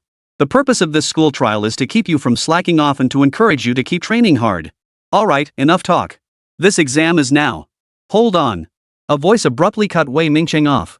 He turned in surprise to see a handsome young man speaking. Junior, do you have any further questions? Lin Ze replied calmly, Senior, I don't recall ever saying I wouldn't challenge you. Chapter 44, You're not worthy of my full power. A brief silence fell. Everyone was momentarily stunned by Lin Ze's words. When they snapped back to reality, the looks they shot his way turned utterly bizarre. Mockery, ridicule, bewilderment, confusion. Chen Yufei and Du Xinrong couldn't help but roll their eyes. Even Chu Shuyuan admitted defeat and withdrew his challenge. How could someone ranked in the 40s possibly have the nerve and confidence to challenge him? Had he lost his mind? Wei Mingcheng felt a wave of unease wash over him. He'd assumed the freshmen had all come to terms with reality, but it seemed there was still one stubborn one. Junior, are you certain you wish to challenge him? Wei Mingcheng couldn't help but ask again. Lin Ze nodded. You heard me right. Alright then. Wei Mingcheng reluctantly agreed, shooting Hong Yu a look that said, You're in for it now. Hong Yu pursed his lips and shot Lin Ze a hostile look. He'd made it perfectly clear, yet this newbie still dared to challenge him. This freshman had some serious guts. Looks like he'll need to learn a lesson the hard way. Across the plaza, the crowd watching the match erupted into murmurs at Lin Ze's actions. No way, Lin Ze's still challenging him after that? Where does he get his confidence? Does he really think he can beat a level 35 legendary professional? That's ridiculous. Sigh, why bother? He's just asking for a beating. The crowd shook their heads in disbelief, none of them his decision. Kong Chang, Yen Yon, and Zhao Bohan were all equally bewildered. What exactly is Lin Ze up to? Even if he's as strong as Chu Shuyuan, stepping in now won't change anything. Young people are headstrong. He probably won't give up until he tries. Kong Chang shook his head. Yen Yon and Zhao Bohan pondered it and concluded that was the only plausible explanation. Could Lin Ze really defeat Hong Yu? That would be pure fantasy. Even if the most outstanding freshman in Muxing University's history were reborn, he couldn't possibly defeat a sophomore in the freshman exam. Lin Ze's actions were destined to be nothing but wasted effort. Lin Ze remained unaware of the outside reactions, and even if he knew, he wouldn't care. With a calm and composed expression, he stepped off the field and stood facing Hong Yu from a distance. Junior, remember to give it your all. Otherwise, you might suffer even more later. Hong Yu looked down at Lin Ze with undisguised superiority in his eyes, like a cat eyeing a mouse about to fall into its claws. Unexpectedly, Lin Ze shook his head. Sorry, Senior, you haven't earned the right to see me give it my all. Hong Yu's expression froze, his gaze darkening abruptly. Those who heard the remark all twitched at the corners of their mouths, inwardly convinced Lin Ze had lost his mind. How could he even utter such words? Didn't he fear twisting his tongue? Bragging. On the plaza, Chang Duo curled her lip in disdain. When Lin Ze had previously claimed to have collected 102 engraved plaques, she'd already thought him a show-off who bragged without a second thought. Now he was at it again. If he ended up losing badly later, who knows how embarrassing it would be. Let's begin. Wei Mingcheng shook his head, saying no more. Wu Zong let out a savage laugh as his aura erupted violently. Simultaneously unleashing a series of buff skills, bubbling battle intent, sky-piercing chi, and ready to strike, he amplified his power to its absolute peak. Following that, he lunged forward like a cheetah, assuming the starting stance for a burst punch. White calamity, blood rage burst. The little skeleton's jaws snapped open and closed with a faint crack, its body suddenly erupting with a thick, blood-red aura. Against the backdrop of the sky-piercing crimson aura, its small, frail form resembled a demon god. Boom! A piercing whistle ripped through the air as White Calamity transformed into a crimson streak of light, charging headlong toward Hongyu. Before the eyes of all, the two collided violently in the center of the plane, blade and fist clashing fiercely. Boom! A violent shockwave erupted, sweeping out in all directions. The crowd involuntarily stumbled backward to avoid the shockwave, yet their eyes remained glued to the battle, afraid to miss a single moment. But what followed left everyone utterly stunned. Hongyu was sent flying backward, his face flushed crimson. He had clearly suffered a significant setback in their previous clash. Before he could steady himself, Bai Zai charged forward once more. In his normal state, White Disaster's combat prowess was on par with Hongyu, a level 36 player. But in Blood Rage mode, with his stats boosted by 200%, Bai Zai completely overwhelmed Hongyu, holding every advantage. Under the stunned gazes of the crowd, Hongyu was beaten into submission, unable to lift his head. In less than 2 minutes, Hongyu's body was covered in countless bloody knife wounds. After being knocked back once more, White Disaster lunged forward, closing the distance to Hongyu's side. A blade slashed down toward his throat. A light appeared just in time, enveloping Hongyu's entire body. When the light faded, Hongyu was nowhere to be seen, having been teleported out of the World Alliance space. Silence. Dead silence. Everyone stared blankly at the scene before them, their mouths dry and heads buzzing. Is this real? Shen Yufei muttered in utter shock. Du Shinron swallowed nervously, his gaze fixed on Lin Ze with utter horror.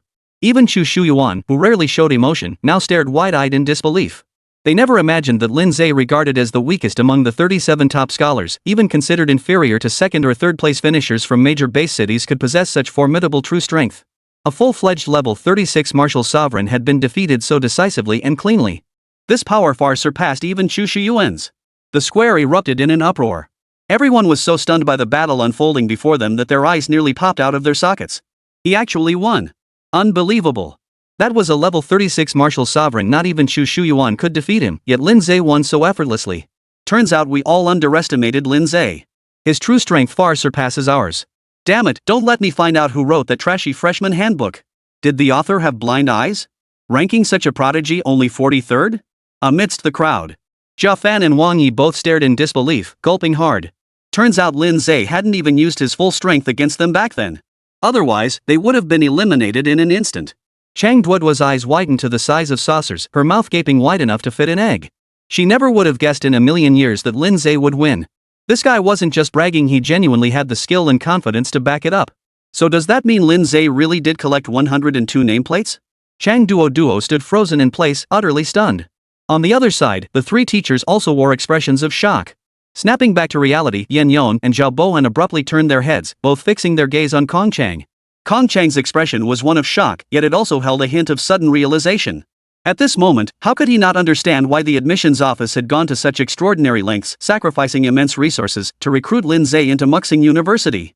Chapter 45, how could he be even stronger than before? Hongyu actually lost. Wei Mingqing's face was frozen in disbelief. Behind him, his three companions stared wide-eyed in disbelief. Unbelievable. What's the deal with this freshman? His strength is beyond belief. No wonder he was so cocky earlier. The four exchanged glances, each seeing the shock reflected in the other's eyes. Taking a deep breath, Wei Mingqing steadied the shock within him. When he looked at Lin Ze again, the trace of contempt had vanished from his eyes. Impressive, Lin Ze. You're the most impressive freshman I've ever seen. Congratulations on earning the extra reward of 10 engraved plaques. Will you continue the challenge? Of course, Lin Ze replied without hesitation. Wei Mingqing turned to his companion behind him. Ruiyang, it's your turn. Got it. A young man stepped forward from the crowd, positioning himself opposite Lin Ze. His voice was deep and measured. Xia Ruiyang, legendary class, Night Stalker, level 38. Watch out, Lin Ze. Xia Ruiyang drew a card from behind his back, activating it to envelop his body in a shadowy glow. His figure instantly blurred. The next second, he lunged forward like a ghost, faster than lightning. Most classes across different tiers share a hierarchical relationship. For instance, the common warrior class advances to the rare berserker class, which further evolves into the legendary warlord class. The first two subclasses of the Night Stalker are the thief and the rogue. This is a class that pursues swiftness and agility, emphasizing burst damage and one-hit kills. Xia Ruiyang had likely been using some sort of tactical card that enhances agility. Tactical cards, huh? Lin Ze swiftly drew a Spirit of the Swift Wind tactical card and applied it to White Calamity. A flash of blue light erupted, causing White Calamity's speed to surge dramatically. A level 38 Night Stalker typically has an agility stat around 400. With various talents, skills, and card enhancements, it could be boosted to around 600. White Disaster's base agility was already 247. Under the blood rage buff, it skyrocketed to a staggering 741. With the 20% boost from Spirit of the Whirlwind, it soared to a staggering 889. This completely crushed Xia Ruiyang. Thus, a scene that left everyone stunned unfolded. Xia Ruiyang, the Night Stalker renowned for his swift and ghostly movements, was chased relentlessly by Bai Zai, darting about frantically with no chance to catch his breath. As an assassin type class, the Night Stalker was ill-suited for direct combat. Once his speed advantage vanished, his fate became clear. After struggling to hold on for 3 or 4 minutes, Xia Ruiyang was also eliminated from the trial space. Another victory. That was incredible. Bro Lin is the man. The spectators erupted in a roar of excitement. Wei Mingqiang, however, remained calm. Ever since Hong Yu's defeat, he had known that Xia Ruiyang was also unlikely to be a match for Lin Ze. The reason he had sent Xia Ruiyang into the fight was solely to gauge the strength of Lin Ze's skeleton pet beast. Zhang Shan, you're next. Got it. A burly young man strode onto the arena, wielding a broadsword as wide as a door panel.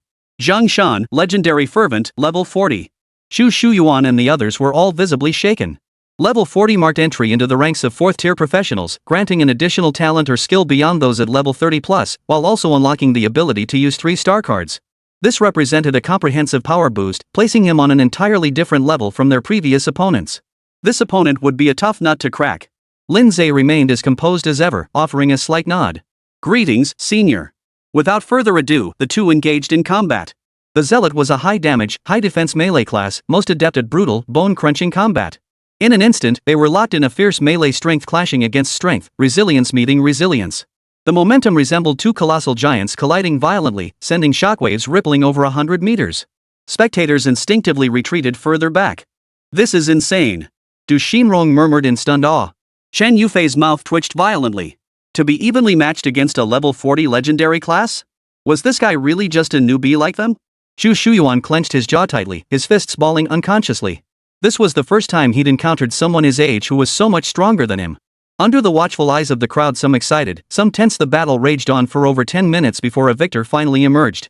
Zhang Shan was sent flying by Bai Zai's first strike, and the second blow sent him flying out of the trial space. Witnessing this, Wei Mingqiang showed no disappointment, instead wearing a faint smile. Though Zhang Shan had lost, he had inflicted significant damage on that skeleton beast companion. The next battle would be much easier. Junior brother Lin Ze, Wei Mingqiang called out loudly, your beast is already badly injured. It can't possibly be a match for the two of us. Shall we call it quits? Wei Mingqiang called out loudly. Indeed, Lin Ze's pet beast appears badly injured. After all, it had defeated 3 upperclassmen in a row. It wouldn't be normal if it remained unscathed. In this state, it probably can't keep fighting much longer. The spectators murmured among themselves. In truth, at this stage of the battle, even if Lin Ze chose to withdraw, no one would find it surprising. After all, defeating 3 upperclassmen single-handedly had already restored considerable pride to the freshman. What more could anyone possibly want? But to everyone's surprise, facing Wei Mingqiang's inquiry, Lin Ze merely shook his head calmly. Continue. Wei Mingqiang sighed. It seemed this junior wouldn't be satisfied until he saw the truth with his own eyes. Very well, let's indulge his curiosity. Jingshu, it's yours. Xin Jingshu, the sole female senior, gave a slight nod and stepped onto the field. Standing opposite Lin Ze, she offered him a radiant smile. Junior, you're actually quite impressive. This is the first time I've seen a freshman defeat a senior right after the semester started, and not just 1, but 3 in a row. Too bad your pet beast is already at its limit. Why not just admit defeat cleanly? Don't waste time. After the exams, how about I show you around campus? Not far away, Xia Yuqing narrowed her eyes slightly upon hearing these words. Lin Ze, however, remained unfazed. Instead, he said, Senior, you should focus on the fight. Better to be careful. Xin Jingshu shrugged it off, dismissing it as the handsome junior's last-ditch stubbornness. That skeleton pet was formidable, but after 3 consecutive battles, it had sustained heavy damage and was severely drained.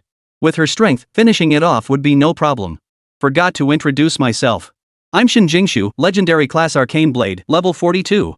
The spectators erupted in a murmur. Another 4th-tier legendary class. And her level was even higher than Xia Ruiyang's. It seemed Lin Ze truly had no chance left. Lin Ze's eyes flickered. Arcane Blade was the advanced class of the rare magic swordsman profession, a powerful dual-path class mastering both magic and martial arts. Despite this, his expression remained utterly unruffled. The battle commenced swiftly. Both sides swiftly locked in combat, the battle intensifying into a white-hot clash. The clanging of blades and the piercing whistles of air currents echoed across the plain. Yet, not long into the exchange, Xin Jingshu quickly sensed something was amiss. What was happening? Why was the skeleton pet beast stronger than before? Chapter 46, Who says I only have one pet beast? The spectators quickly noticed the anomaly too. Wait, isn't Lin Ze's pet beast more powerful than before? It really is. Its attack speed and movement speed are noticeably faster. What's going on? Is it a skill effect or a talent? The crowd gasped in astonishment. The three teachers were also taken aback. Kong Chang pondered for a moment before speculating, it must be some kind of innate talent that amplifies its power based on the severity of its injuries. Yen Yong and Zhao Bohan nodded in agreement. Similar talents weren't uncommon, but they hadn't expected Lin Ze's skeleton pet to possess such an ability.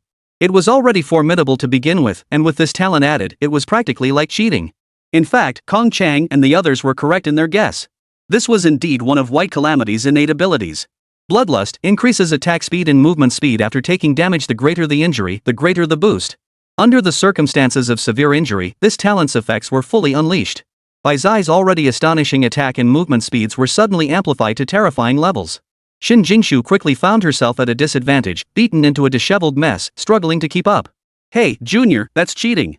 Xin Jingshu, who quickly grasped the situation, couldn't help but shout out loud. Lin Ze merely smiled without a word. Not far away, Wei Mingqing stood utterly stunned. When he finally snapped back to reality, he couldn't help but let out a series of bitter laughs. He had truly underestimated this junior classmate, never imagined he had such a trick up his sleeve. It seemed Xin Jingzhu was about to lose too. Sure enough, despite her desperate counterattacks, the more damage she inflicted on Bai Zai, the stronger he became.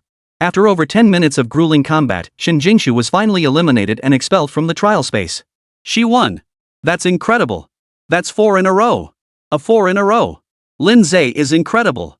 The freshman spectators erupted in excitement, clapping wildly for Lin Ze. He's too strong. Chen Yufei and Du Xinrong also wore expressions of admiration. Zhu Shuyuan, however, turned his gaze toward Bai Zai. It looks like it can't hold on much longer. Chen Yufei and Du Xinrong froze, then focused their gaze. Sure enough, the blood aura enveloping Bai Zai had dissipated, and cracks now crisscrossed his bones. He looked utterly spent. Indeed, that was the case. The blood energy Bai Zai had accumulated over time had been completely depleted in the successive fierce battles, leaving it unable to sustain its ultimate attack. Despite the combat boost from its bloodlust, it had truly reached its limit. Come back, Bai Zai. Lin Ze recalled Bai Zai into the pet beast space, allowing it to rest and recover. It's over. For some reason, Zhu Shuyuan felt a wave of relief wash over him. A wave of sighs rippled through the spectator crowd. What a shame. He almost took out all 5. It was already impressive. We can't ask for more. Yeah, he is a senior after all. Beating 4 in a row is already impressive. The 3 teachers all gave imperceptible nods of approval. Lin Ze's performance had already exceeded their expectations. Even stopping here was surprising enough. You've performed exceptionally well, Lin Ze. Wei Mingcheng gave him a thumbs up and offered sincere praise. Though you didn't obtain the enhancement card, with your strength, you'll eventually earn one in the trial tower. Hold on. Lin Ze raised an eyebrow, cutting him off. I never said I'd stop here. Wei Mingcheng froze for a few seconds before snapping back. You plan to keep challenging it? But isn't your beast unable to fight anymore? Lin Ze replied calmly, I never said I only had one pet beast. As the words fell, a light shimmered, and a girl dressed in a white gown, with pure white wings sprouting from her back, materialized out of thin air. Her exquisite features and icy demeanor instantly captured everyone's attention. What is that? So beautiful. A second pet beast. And a humanoid one at that. So Lin Ze is already level 20?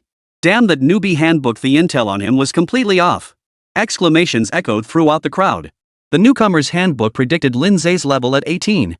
Combined with the fact that he had only ever summoned White Calamity throughout the entire event, everyone instinctively assumed he possessed only one pet beast.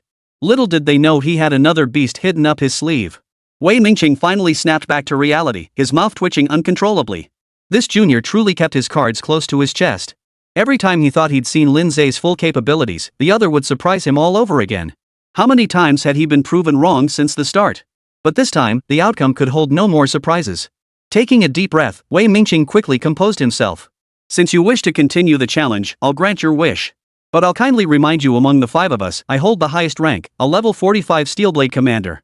Even if your second beast is as powerful as the last one, it won't stand a chance against me.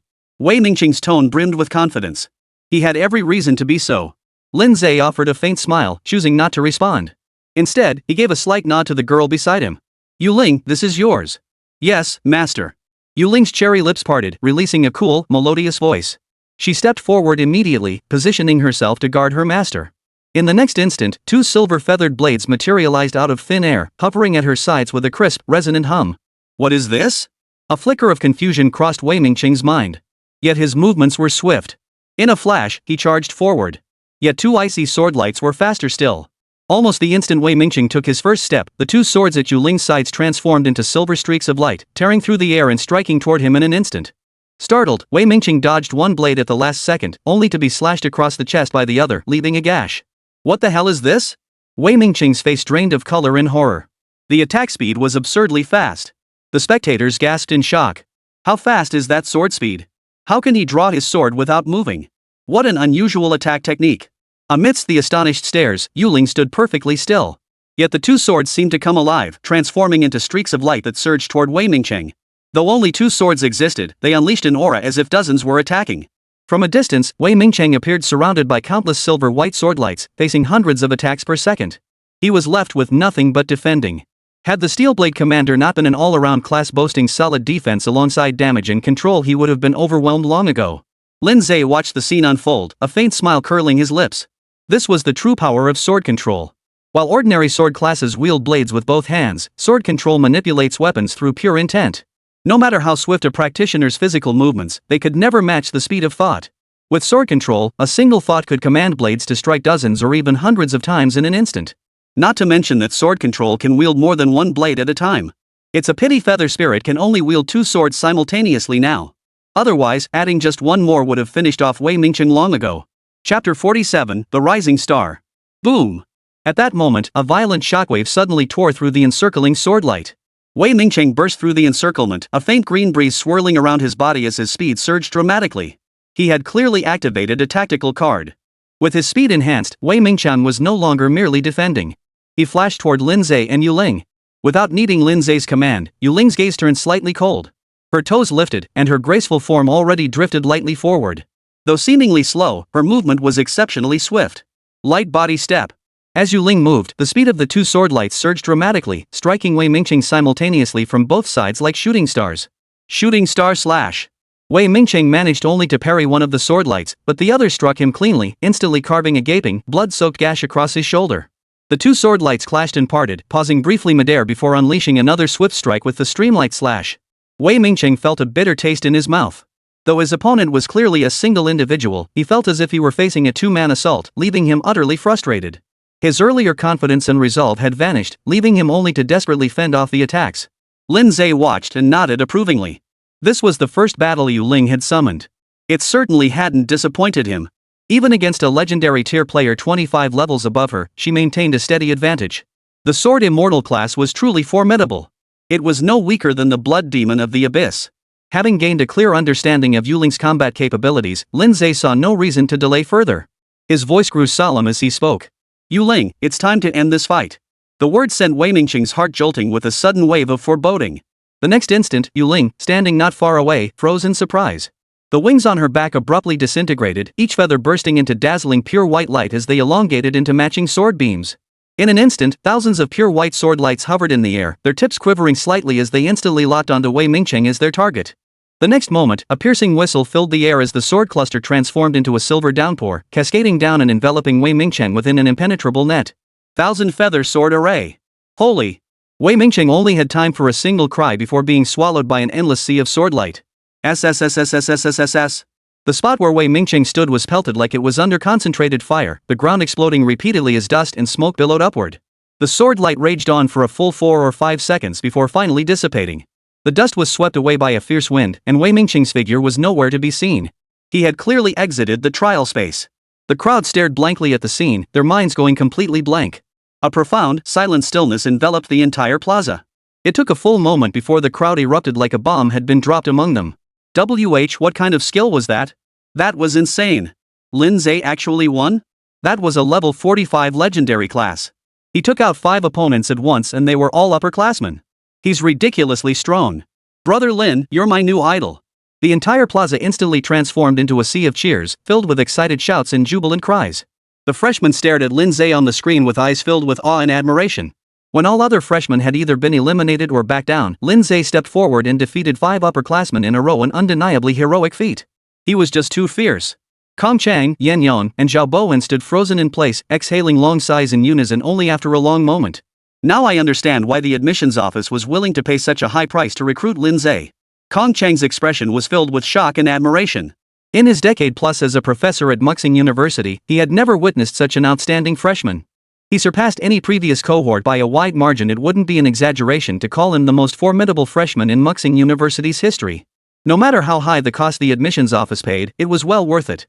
Yan Yong and Zhao Bohan nodded in deep agreement. Both men felt, in that moment, as though they were witnessing history. It was clear that after today, Lin Ze would inevitably become a rising star at Muxing University.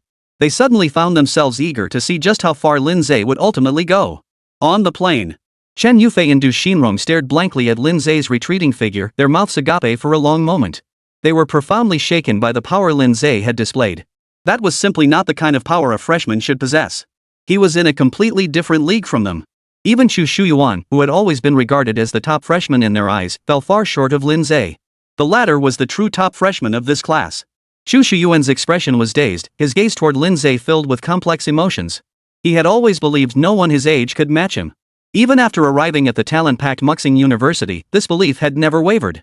It wasn't until he witnessed Lin Ze defeat Han Yu that he suddenly realized there were peers far more formidable than himself.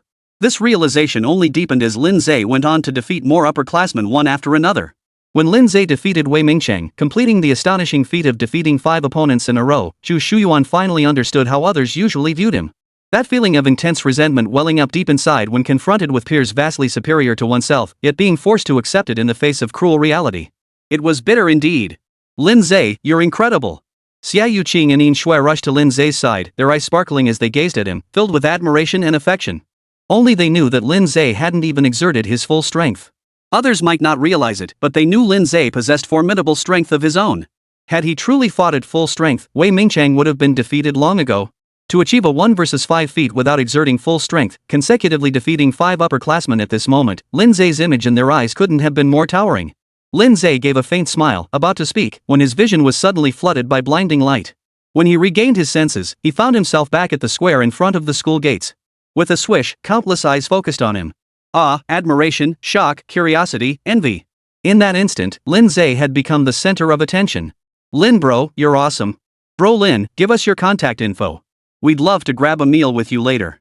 Bro Lin, the creators of the freshman handbook don't know a diamond when they see one. Let me help you tear them apart. In an instant, Lin Ze was completely surrounded by the crowd. Many scrambled to curry favor with the top freshman. In the fiercely competitive environment of Muxing University, aligning oneself with Lin Ze, a powerhouse figure, promised nothing but advantages. Fortunately, just as Lin Ze was feeling overwhelmed, 3 faculty members arrived promptly and dispersed the crowd. Impressive work. Kong Chang smiled warmly as he patted Lin Ze on the shoulder, his expression unusually gentle, his eyes brimming with admiration. Your enhancement cards and nameplates will be delivered to you shortly. For now, you may collect your supplies and explore the campus. The administration has arranged for some upperclassmen to guide you around. This is a privilege reserved for outstanding new students. Chapter 48, The Fiercely Competitive Clubs. Passing through the main gate, a wide avenue came into view. Tall trees lined both sides. At the end lay a cluster of buildings of varying heights. On the right side of the avenue stood a row of simple tents, the registration area for new students. After completing registration, Lin Ze received his uniform, student handbook, and a student wristwatch, among other items. Welcome to Twilight Star University, freshman Lin Ze. A beautiful upperclassman approached with a warm smile, her attitude radiating enthusiasm. Behind her, several upperclassmen exchanged envious glances. They were all volunteers assigned to guide freshmen today, having watched the entrance exams unfold. They had long resolved to cultivate connections with this unprecedented top-ranked freshman. Unfortunately, they hadn't been chosen in the final lottery draw. All they could do was watch helplessly as Rin Xiaoxia led him away. My name is Rin Xiaoxia, a sophomore at Muxing University. Nice to meet you, senior. Lin Ze greeted her with a smile, gesturing toward Xia Yuqing and the others behind him. Would it be okay if my friends came along too? Due to limited volunteer capacity, Muxing University only assigned guides to outstanding freshmen. Only about 20 to 30 students received this privilege. As for the rest, they'd have to explore and familiarize themselves on their own, following the student handbook. Of course, Rin Xiaoxia wouldn't say anything to dampen the mood at this moment. She smiled and nodded in agreement. The group followed Rin Xiaoxia inside. Along the way, Lin Ze took the initiative to start a conversation. The differences in the orientation reception show that our school really encourages competition among freshmen. Rin Xiaoxia replied with a smile, actually, our school is quite lenient. I've heard that in other districts, some universities adhere to the dark law of the jungle survival of the fittest, allocating most resources to the top few students, making the competition far more brutal. Compared to those, ours is actually quite moderate. The group crossed the main avenue and entered the campus grounds. This is the residential area. First-year dorms are further inside. Everyone gets a private apartment with full amenities and a pleasant environment. Our school is well-funded and never skimps on student accommodations. Over there is the cafeteria. We have over 10 dining halls specializing in different cuisines. Our chefs are rare master chefs you'd hardly find elsewhere. Their skills are exceptional, guaranteeing you'll be in for a treat.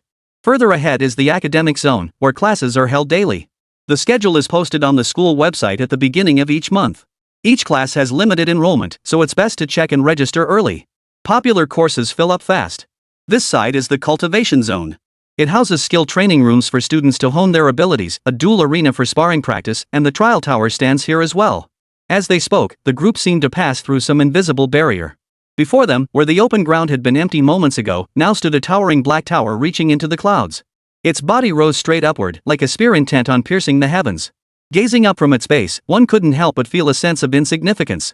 Different trial towers possess distinct styles and names.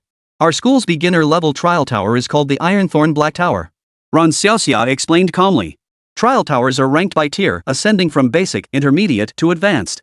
It's said that beyond that lies the super tier. But that's just legend, no one has ever truly seen it. Even the advanced trial tower remains elusive to most practitioners throughout their entire careers. This is because the minimum requirement for entering the advanced trial tower is successful awakening. Similarly, the intermediate trial tower requires a level requirement of 50 to 100 for entry. The basic trial tower is accessible from level 1 to level 50. The trial tower is open 24 hours a day. As long as you have challenge attempts remaining, you can challenge at any time. Cards obtained from the trial tower can be sold back to the school for contribution points if unwanted. These contribution points can be exchanged for additional trial tower challenge attempts or other cards. For first-year students, the current monthly challenge quota is 30 attempts. No sooner had Ren Xiaoxia finished speaking than Yin Shui eagerly asked, "Senior, how can we get more challenge attempts?" The first way is through contribution points, as I mentioned earlier. Ren Xiaoxia seemed to have been waiting for this question. Without hesitation, she replied. The second way is by participating in competitions, like the school tournament or university league. You'll receive varying numbers of challenge attempts based on your ranking. The third way is joining a club. Clubs receive a set number of Tower of Trials challenge attempts each month, which are distributed among members internally. Muxing University's clubs were renowned far and wide. Xia Yuqing, Yin Shui, and the others had heard about them long ago. Now, curiosity got the better of them, and they asked, "Senior, what specific clubs does the university have?" Ran Xiaoxia patiently explained. Currently, there are only 12 clubs in total, such as the Arcane Arts Club, the Battle Shrine Club, the Extreme Sword Club, and the Hard Fist Club. Each club has its own recruitment criteria. For instance, the Arcane Arts Club only accepts spellcaster classes, while the Hard Fist Club only recruits combat-oriented classes. In a few days, the major clubs should start recruiting new members. But be prepared, these clubs follow an elite path, and their admission standards are quite strict. Xia Yuqing asked curiously, "Which club are you in, senior?" Ren Xiaoxia replied, "I'm with the Extreme Sword Society. Our society only recruits sword-wielding classes." The others nodded in understanding and began discussing which club to join. 12 clubs seems too few. Why doesn't the school establish more? Lu Xiang scratched his head in confusion. Ren Xiaoxia shook her head and chuckled, explaining, "The school established these clubs to allow students with similar power systems to interact and grow together. They also allocate resources to support club development. But the resources the school can allocate to clubs are limited. Naturally, they can't allow too many clubs to exist, lest resources be spread too thin. The number of clubs permitted has always been fixed at 12. Each club undergoes monthly evaluations, and any failing to pass is immediately disbanded. If someone wants to start a new club, they can challenge an existing one. Successfully defeating the incumbent club allows them to take its place. In summary, competition among clubs at Muxing University is fierce. Whether establishing a new club or sustaining an existing one, neither is an easy task. Xia Yuqing, Yin Shui, and the others had just toyed with the idea of starting their own club, but upon hearing this, they immediately abandoned the notion. The hassle was one thing, but the real issue was that they simply didn't have the strength to defeat established clubs. The established clubs had plenty of upperclassmen. How could a group of freshmen possibly win against them? Even with Lin Ze on their side, it would be a tough fight. After all, as Ren Xiaoxia had said, only the elite could join clubs. Unless led by upperclassmen, starting a new club was simply unrealistic. Just then, a teasing voice drifted over from the side. "Well, if it isn't Miss Ren herself." Chapter 49, Are they actually a beauty pageant club? Everyone turned to see a young man with dyed blonde hair and earrings approaching. His gaze swept past Rin Xiaoxia, lingering briefly on Lin Ze and the others. His eyes lit up the moment he recognized Xia Yuqing and Yin Shui. Never seen these beauties before. Are they this year's freshmen? So Miss Rin came to volunteer, huh? The moment Rin Xiaoxia saw the blonde youth, her expression darkened. What's it to you, Liang Jie? Liang Jie shrugged indifferently, grinning. I'm just concerned about you. After all, we were clubmates back in the day. Hearing this, Rin Xiaoxia's expression darkened further, her gaze toward Liang Jie brimming with irritation. Liang Jie seemed oblivious, continuing as if talking to himself. No offense, but what's wrong with you? How can you even think about volunteering when things are like this? You'd be better off using that energy to improve your skills. Otherwise, if you lose to us in the club battle, your extreme sword club might just get disbanded. He then turned to Xia Yuqing and Yin Shui, grinning as he said, Hey, ladies, want to take a tour of the campus? I know my way around here pretty well. Plus, our club is recruiting new members right now. With my recommendation, you might just get in. The perks and benefits are top-notch. Xia Yuqing and Yin Shui frowned slightly. They could both tell Liang Jie and Rin Xiaoxia didn't get along, so they weren't foolish enough to accept his offer.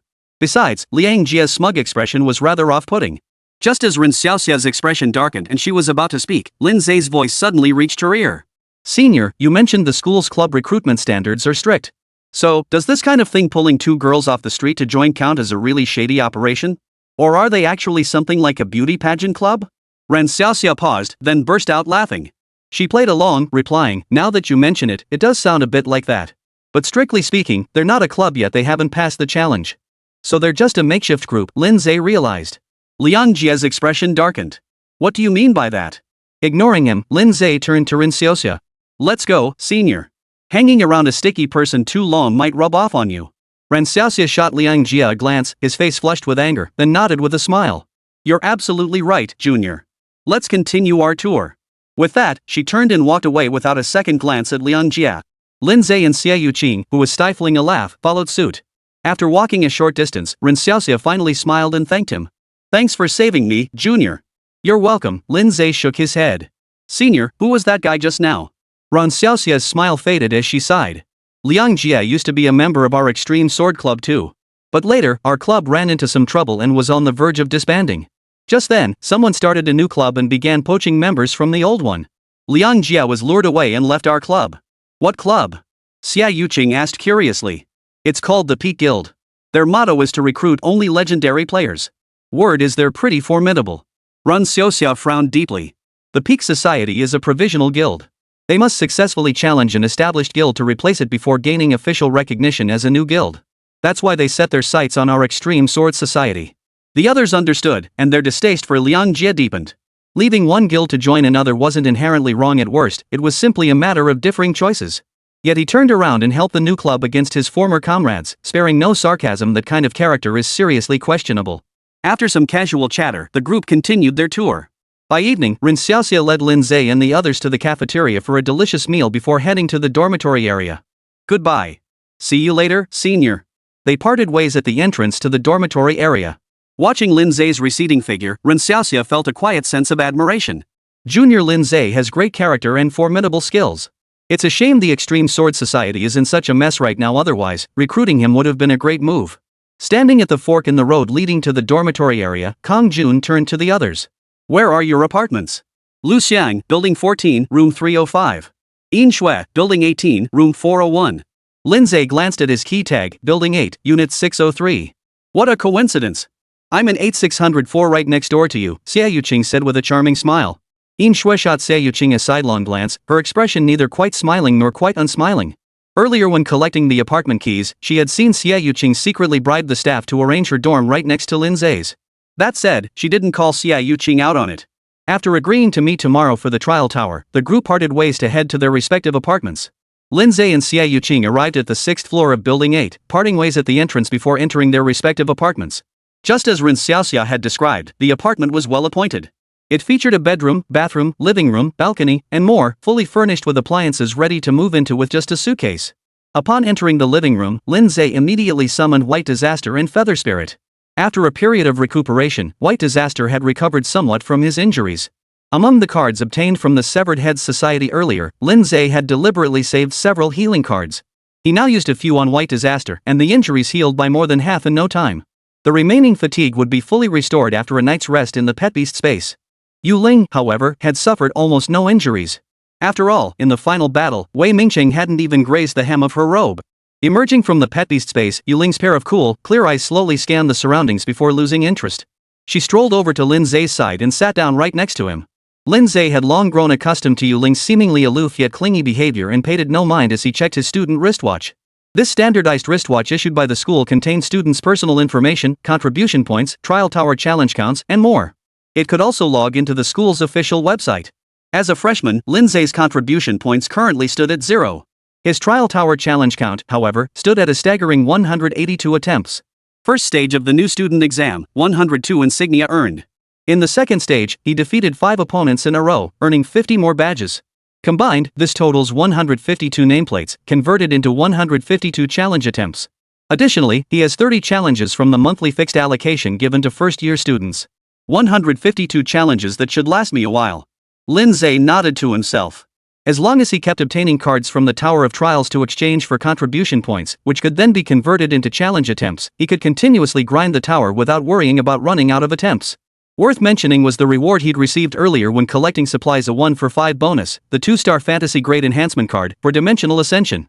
After pondering for a moment, Lin Ze ultimately decided to use it on Yu Ling. After all, Yu Ling's spirit attribute was just 10 points shy of reaching 300, and the sword control technique would allow her to wield 1 additional sword. He activated the card and applied it to the girl beside him. As a flash of light enveloped her, the girl's attributes shifted. Strength 287 plus 14. Constitution 192 plus 19. Agility 231 plus 16. Spirit 290 plus 14. In total, her attributes increased by 63 points. This exceeds the attribute gains from advancing 1 level as a feather spirit. Equivalent to a legendary class advancing 2 levels. Not bad. Lin Ze nodded with satisfaction. Now Feather Spirit could wield 3 swords simultaneously. 2-star swords were currently unavailable for purchase. Lin Ze could only give Yu Ling the 1-star sword he had on hand for now. He planned to replace it tomorrow after either farming suitable weapons from the trial tower or exchanging contribution points with the academy. Now all that's left is to challenge the trial tower tomorrow and level up like crazy. Lin Ze gazed out at the night sky beyond the window, a faint smile curling his lips. Everything was progressing smoothly. This sensation of rapidly increasing strength was truly intoxicating. Chapter 50, Competing with a Pet Beast. Lost in his thoughts, Lin Ze suddenly heard a knock on the door. He rose and opened the door to find Xie Yuqing standing there. At this hour, no one else would drop by except Xie Yuqing. The dorm environment's pretty nice, huh? It's fine. Lin Ze wasn't particularly concerned about the living conditions. In his previous life, he'd spent a long time crammed into a tiny, cramped apartment barely over 10 square meters. Compared to that doghouse, this apartment was already quite decent. As he spoke, Lin Ze ushered Xie Yuqing inside and they sat down on the living room sofa. He'd intended for Xie Yuqing to sit across from him, but the girl plopped down beside him without hesitation. Lin Ze paused slightly but said nothing. Noticing his reaction, a hint of amusement flickered in Xie Yuqing's eyes. The more she interacted with Lin Ze, the more she discovered his shining qualities. His maturity and composure far surpassed those of his peers, coupled with a calm demeanor, gentle thoughtfulness, and most importantly, his formidable strength and potential. He was every girl's dream Prince Charming. She hadn't deliberately pursued a closer relationship with Lin Ze, yet she found herself inexplicably drawn to him. If she'd felt this way back when her father hinted over the phone that she should spend more time with Lin Ze, she would have gladly agreed with a secret smile. Xie Yuqing turned her head, her eyes sparkling as she gazed at Lin Ze's profile, silently making up her mind. A guy like Lin Ze would surely attract more and more girls in the future. She had to seize the moment now to cultivate their relationship. After all, proximity brings opportunity. Just as Xie Yuqing was lost in her sweet thoughts, Yu Ling suddenly squeezed her way over, plopping down between Xie Yuqing and Lin Ze, separating them. Xie Yuqing looked at Yu Ling in astonishment. The girl's exquisite face bore no expression, her beautiful eyes fixed intently on Xie Yuqing. Xie Yuqing quickly caught on, unable to suppress a mix of amusement and exasperation. How could a pet beast get jealous like a girl? Was it because it was a humanoid pet beast?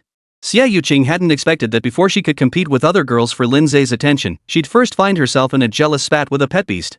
The next day, Lin Ze woke up early, washed up, and changed into his brand new uniform. It must be said, the uniform design at Muxing University was remarkably stylish and well-tailored. The deep indigo base color, accented with silver white piping, exuded a sharp professionalism while hinting at a futuristic, tech-inspired aesthetic. The overall design was clean and sharp, balancing practicality with academic elegance, perfectly aligned with young people's tastes. Master, you look so handsome. Ling stared intently at Lin Ze, her eyes sparkling with admiration. Thanks. Lin Ze smiled and ruffled Ling's hair before stepping out of the apartment with the young girl. Downstairs at the apartment building, Xia Yuqing, Yin Shui, Kang Jun, and Lu Xiang had been waiting for some time. Spotting Lin Ze emerge, they greeted him with smiles, though their eyes instinctively lingered on Ling. Yesterday's battle was still vivid in their minds. Faced with this formidable humanoid pet beast capable of overwhelming a level 45 legendary class player, they were all deeply curious. Yin Shui attempted to greet her, but Ling paid her no mind whatsoever, staying glued to her master's side. Let's go. First, we'll grab a bite to eat, then head to the trial tower. The five headed toward the cafeteria. Along the way, Lin Ze noticed numerous eyes fixed on him. Some pointed and whispered among themselves. Catching Lin Ze's gaze, Xia Yuqing smiled and explained, someone posted the freshman exam footage on the school forum yesterday. It shot straight to the top of the trending list. You're already a big name now. Yin Shui chimed in, I even saw someone call Lin Ze the greatest freshman in Muxing University's history. It feels spot on. Kang Jun and Lu Xiang both nodded in agreement. Lin Ze was speechless.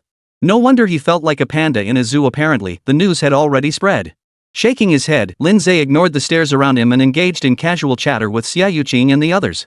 After finishing their meal in the cafeteria, the group hurried toward the trial tower. Upon arrival, they found the plaza surrounding the tower already teeming with people. A sea of heads stretched as far as the eye could see.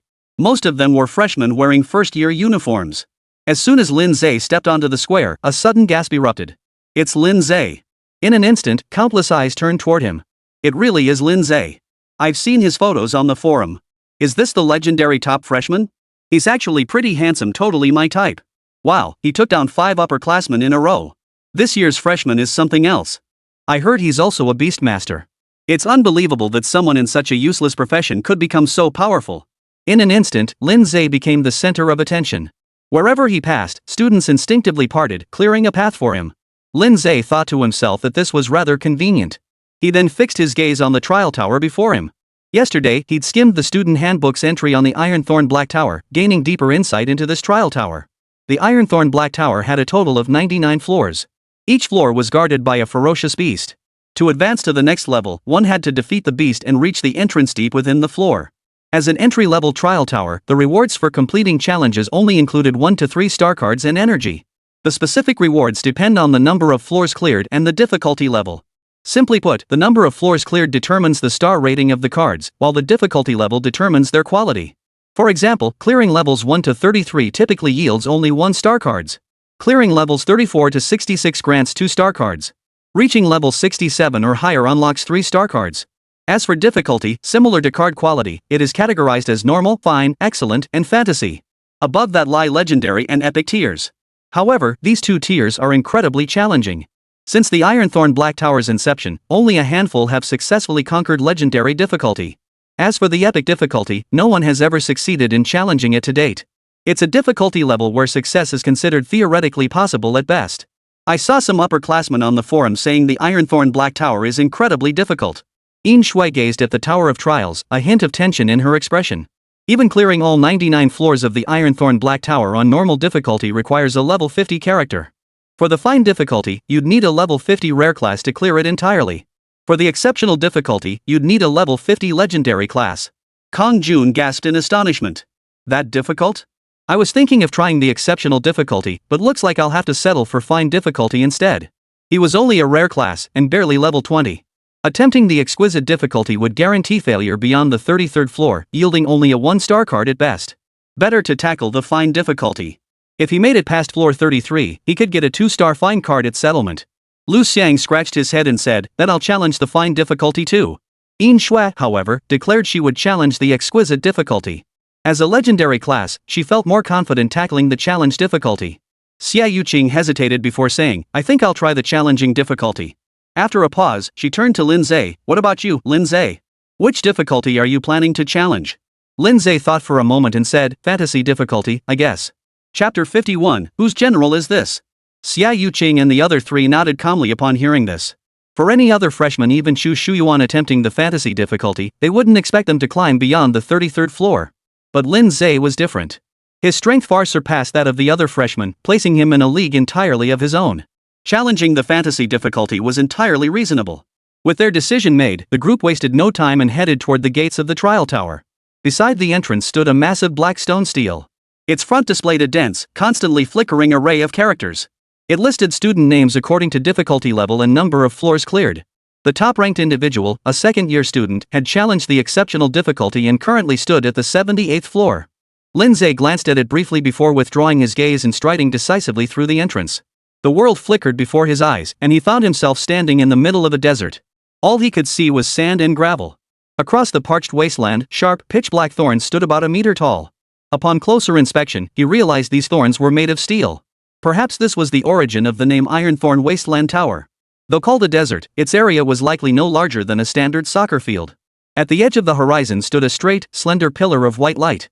Barring any surprises, it should be the entrance to the second level. As Lin Ze surveyed his surroundings, lines of text abruptly materialized before his eyes. Welcome to the Ironthorn Black Tower.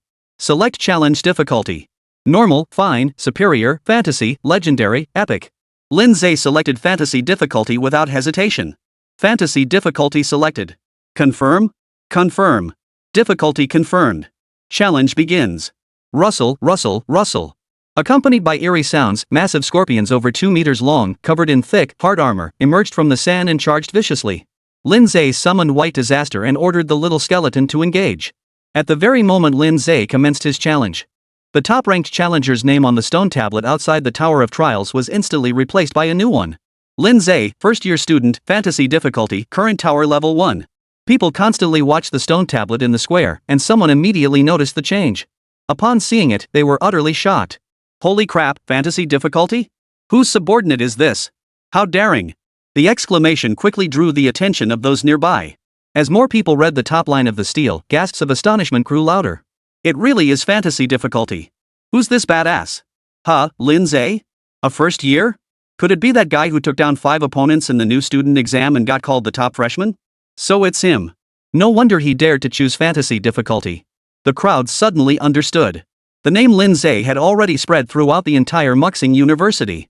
Everybody in the first and second grades knows him. Even many third and fourth year students had heard of Lin Ze's name. Though a freshman, he managed to defeat 5 second-year students in succession, one of whom was a legendary level 45 professional. That level of skill was downright terrifying. If it were him, challenging the fantasy difficulty wouldn't be surprising. But soon, dissenting voices began to emerge. Even as the top freshman, he probably won't clear many floors on fantasy difficulty. Exactly. It's such a waste. If he chose the master difficulty, Lin Ze might be able to clear it entirely. But fantasy difficulty. If he can make it past the 66th floor, I'll eat this stone tablet. Trick or treat. Forget it, I don't believe Lin Ze could make it past floor 66 either. Don't be fooled by the single-tier difference between fantasy and excellence, the gap is enormous. Students who fully clear the 99th floor of the exceptional difficulty would be doing remarkably well to reach the 50s or 60s on fantasy. Reaching beyond the 66th floor to obtain a 3-star fantasy tier card? The odds were slim. Most players stop short of the 66th floor, settling for a 2-star fantasy tier card at best.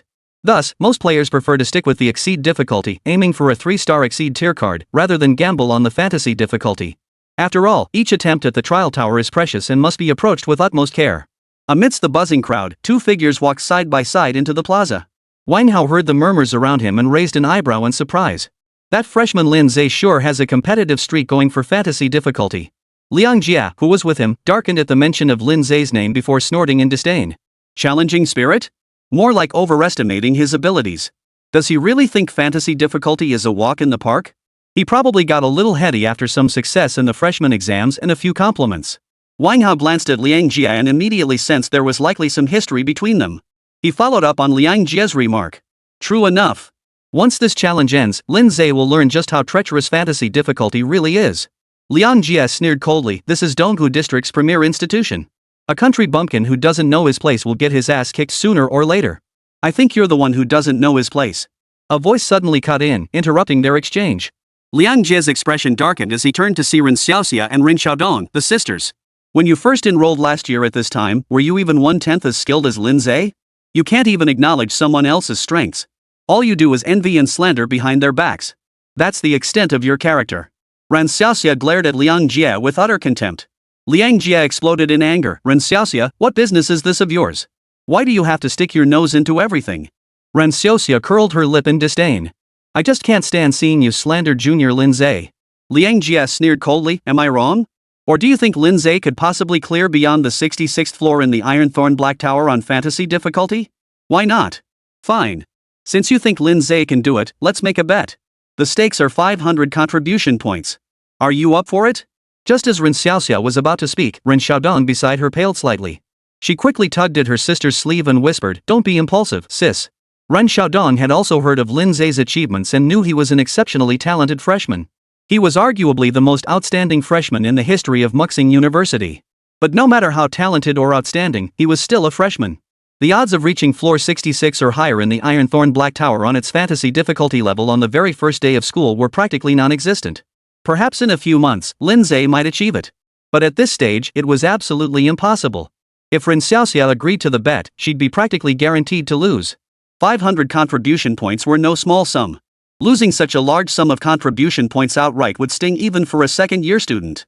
What's the matter? Afraid to take it? For someone who talks such a big game. Liang Jie sneered with utter contempt. Ren Xiaoxia's expression darkened. Who says? Bet it is. Who's afraid of who? Chapter 52, Unstoppable Momentum. Ignoring Ren Xiaodong's warning glances, Ren Xiaoxia immediately opened her wristwatch and signed the agreement with Liang Jie.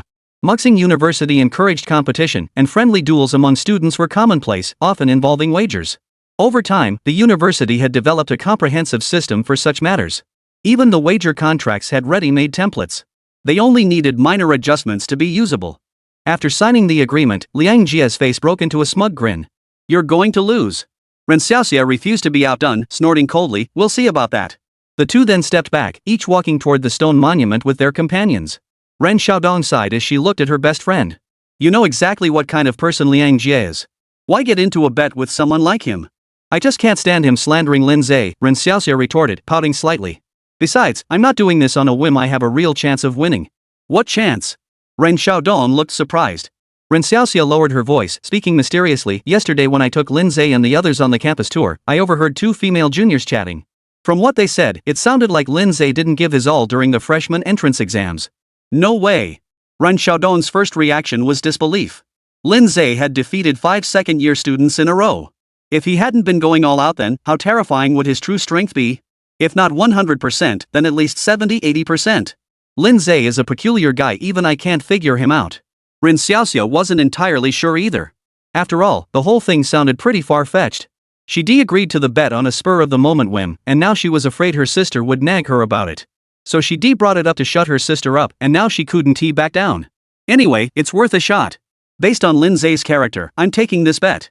Ren Xiaodong shot her sister a helpless glance and sighed inwardly. Though the odds were slim, she could only hope Lin Ze would perform beyond expectations. Even reaching just the 67th floor would be a victory. Ironthorn Black Tower. Sword light flashed, severing the heads of over a dozen iron-armored scorpions in an instant. Their severed limbs and bodies tumbled to the ground, quickly sinking into the yellow sand and vanishing. 3 long swords spun through the air, returning to Yuling's side. On the other side, Bai Zai had also dealt with his opponents and staggered back to Lin Ze's side. Lin Ze smiled faintly, leading his 2 beasts toward the distant pillar of light. After entering the 30th floor, the number of ironclad scorpions surged dramatically, exceeding 200 in total. Crucially, these ironclad scorpions were level 30 elite monsters. Over 200 level 30 elite monsters. This lineup alone was enough to eliminate legendary adventurers below level 40. No wonder hardly anyone attempts the fantasy difficulty. Lin Ze mused silently. But this posed no challenge to him. Level 30 elite monsters were no different from grunts in front of Bai Zai and Yuling. After repeatedly defeating monsters far above their level, Bai Zai and Yuling's level skyrocketed. Bai Zai had already reached level 24. Yuling lagged slightly behind but had still reached level 23. The challenge continued. After breaking through floor 33 and reaching floor 34, the ferocity of the beasts increased significantly. The gatekeeper monsters changed from ironclad scorpions to spiked scorpions. These commander-level beasts possessed not only their original hard carapaces but were also covered in dense iron spines. They could manipulate sand and earth, thrusting sharp stone spikes from beneath the ground. Though their levels and numbers hadn't increased significantly, the pressure surged dramatically. Fortunately, it remained within Lin Ze's manageable range. Advancing relentlessly, by the time they reached the 37th floor, Bai Zai finally leveled up to 25.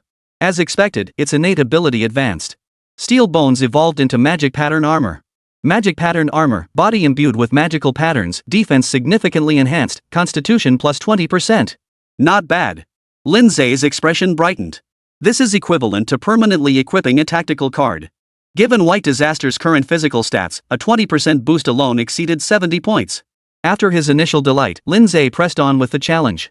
Upon reaching the 40th floor, Yuling also ascended to level 25, awakening a new skill. Sword Chi Surge releases a burst of sword energy, dealing damage to all enemies along its path with piercing effect. Lin Ze nodded with satisfaction. Another powerful skill. With their level increase and the awakening of new talents and skills, White Disaster and Yuling's strength had taken another leap forward, making combat feel even easier. At this rate, by the time we clear the Iron Thorn Black Tower, Bai Zai and Yuling will definitely reach level 30, maybe even level 35. Lin Ze's lips curved upward. Beyond the experience gained from slaying the tower's guardian beasts, the Iron Thorn Black Tower also granted a massive wave of experience points upon final clearance. The more floors cleared, the greater the experience reward.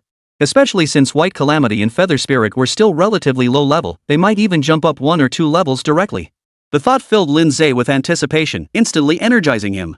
Outside the Tower of Trials, the crowd in the plaza only grew larger. Many students, having heard that this year's top freshman was challenging the Iron Thorn Black Tower, hurried over to catch the spectacle. Guess you gotta hand it to the top freshman, got more guts than the rest. Picking fantasy difficulty for his first challenge. TSK. So many second years wouldn't even dare attempt the proficiency difficulty, yet Lin Ze dares take on fantasy difficulty. Truly, the young are fearless. Guess how far he'll make it past the 66th floor? Doubtful.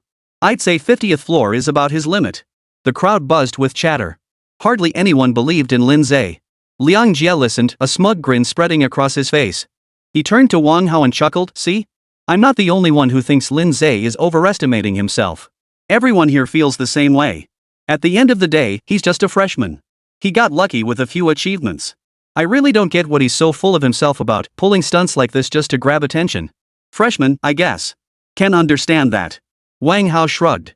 I heard the school held entrance exams this year specifically to dampen the new class's arrogance. Too bad it backfired. All it did was make Lin Ze look even more impressive. Maybe that's exactly why Lin Ze acts so arrogant. Earlier, Wang Hao had heard Liang Jie recount how he met Lin Ze. Hearing Lin Ze mock Liang Jie in the Peak Society, he instantly felt disgust toward him. A cocky, arrogant jerk who didn't know how to respect his seniors. If given the chance, he wouldn't mind teaching Lin Ze a lesson himself, showing him that there's always someone better out there. Just then, a sudden stir in the crowd interrupted their conversation. Look! Lin Ze's starting his challenge. He's moving pretty fast. Already cleared the first layer? So fast, he's on the 5th level. 11th floor. Amidst the stunned gazes of the crowd, Lin Ze ascended the tower levels at a rocket-like pace, advancing with astonishing speed. In just over an hour, he had already broken through to the 45th floor. That's too fast. This pace is intense. At this rate, he might just make it to the 67th floor.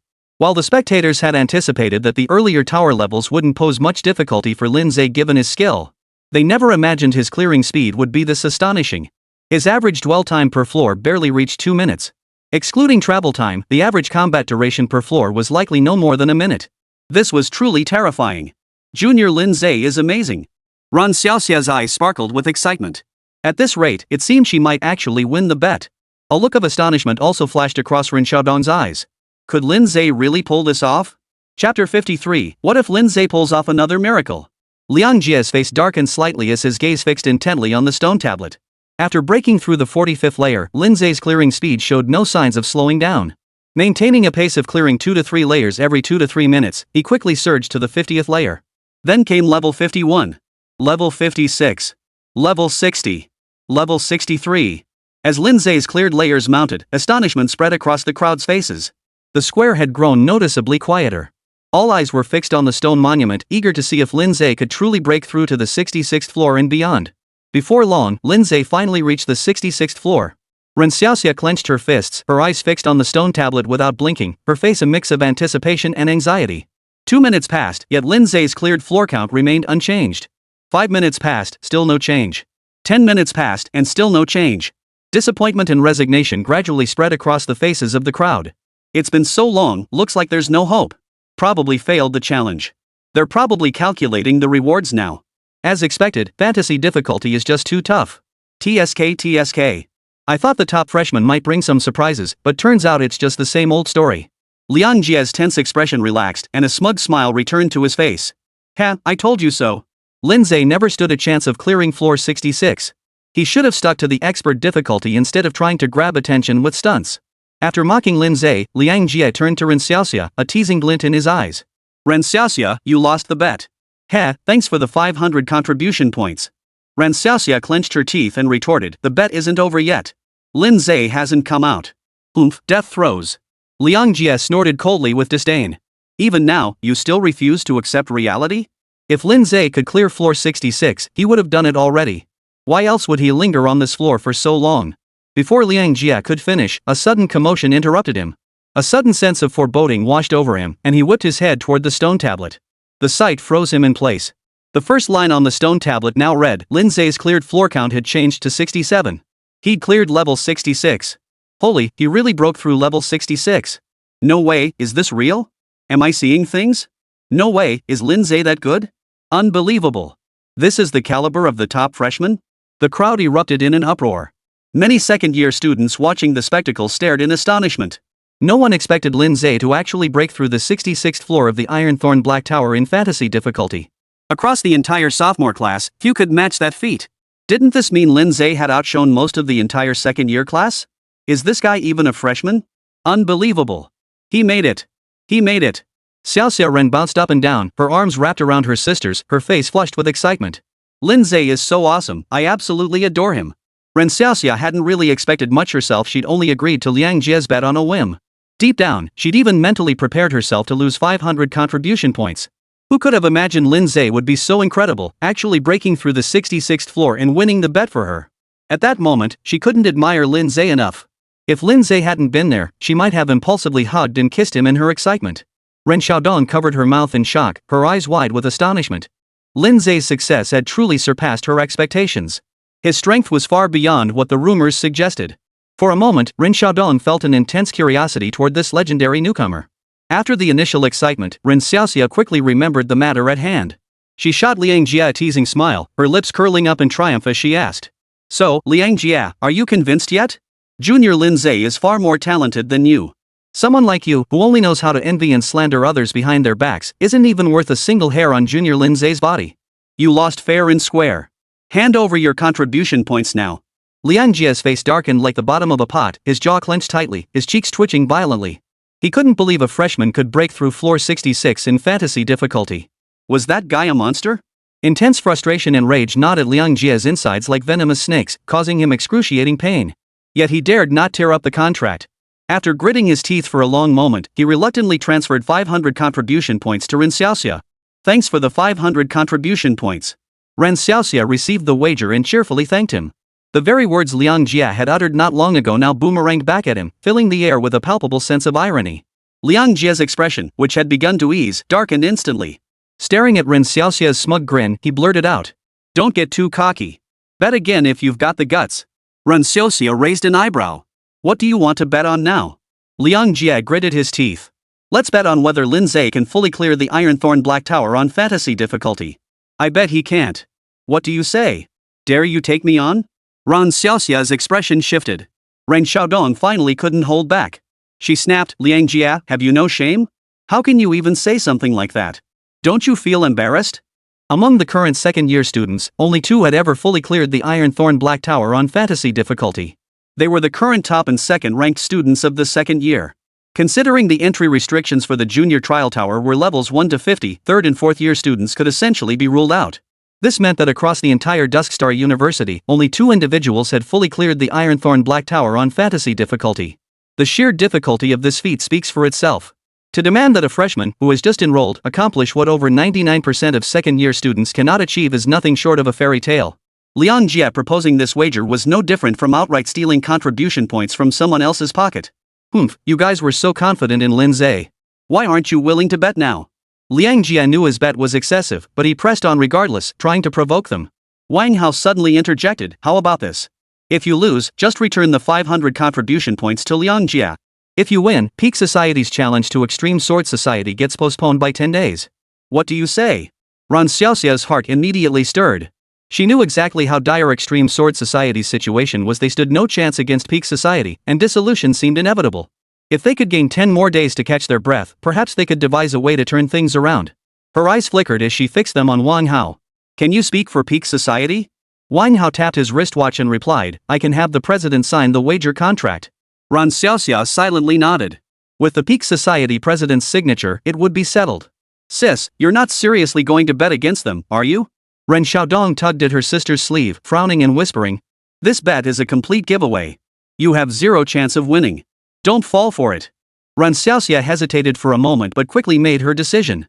I understand your point, but these 500 contribution points were essentially free to begin with. Even if we lose and have to return them, it won't matter. But if we win, our guild will gain more breathing room. Ren Xiaodong frowned. You think Lin Ze can fully clear the Iron Thorn Black Tower on fantasy difficulty? What if he does? Ren Xiaoxia's smile held a hint of hope. Didn't you just say Lin Ze couldn't break through floor 66?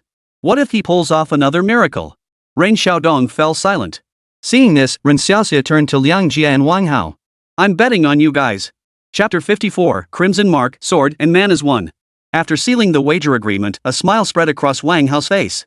Fearing Ren Xiaoxia might refuse the wager, he had deliberately avoided imposing overly harsh conditions, focusing only on helping Liang Jia win back the 500 contribution points. And the plan unfolded exactly as he'd envisioned. Liang Jia's face regained its smug grin as he shot Ren Xiaoxia a dismissive glance. Seems you really have faith in Lin Ze. But this time, you're bound to lose. Ren Xiaoxia rolled her eyes and scoffed. You said the same thing just now. Liang Jia's expression faltered momentarily before he regained his composure.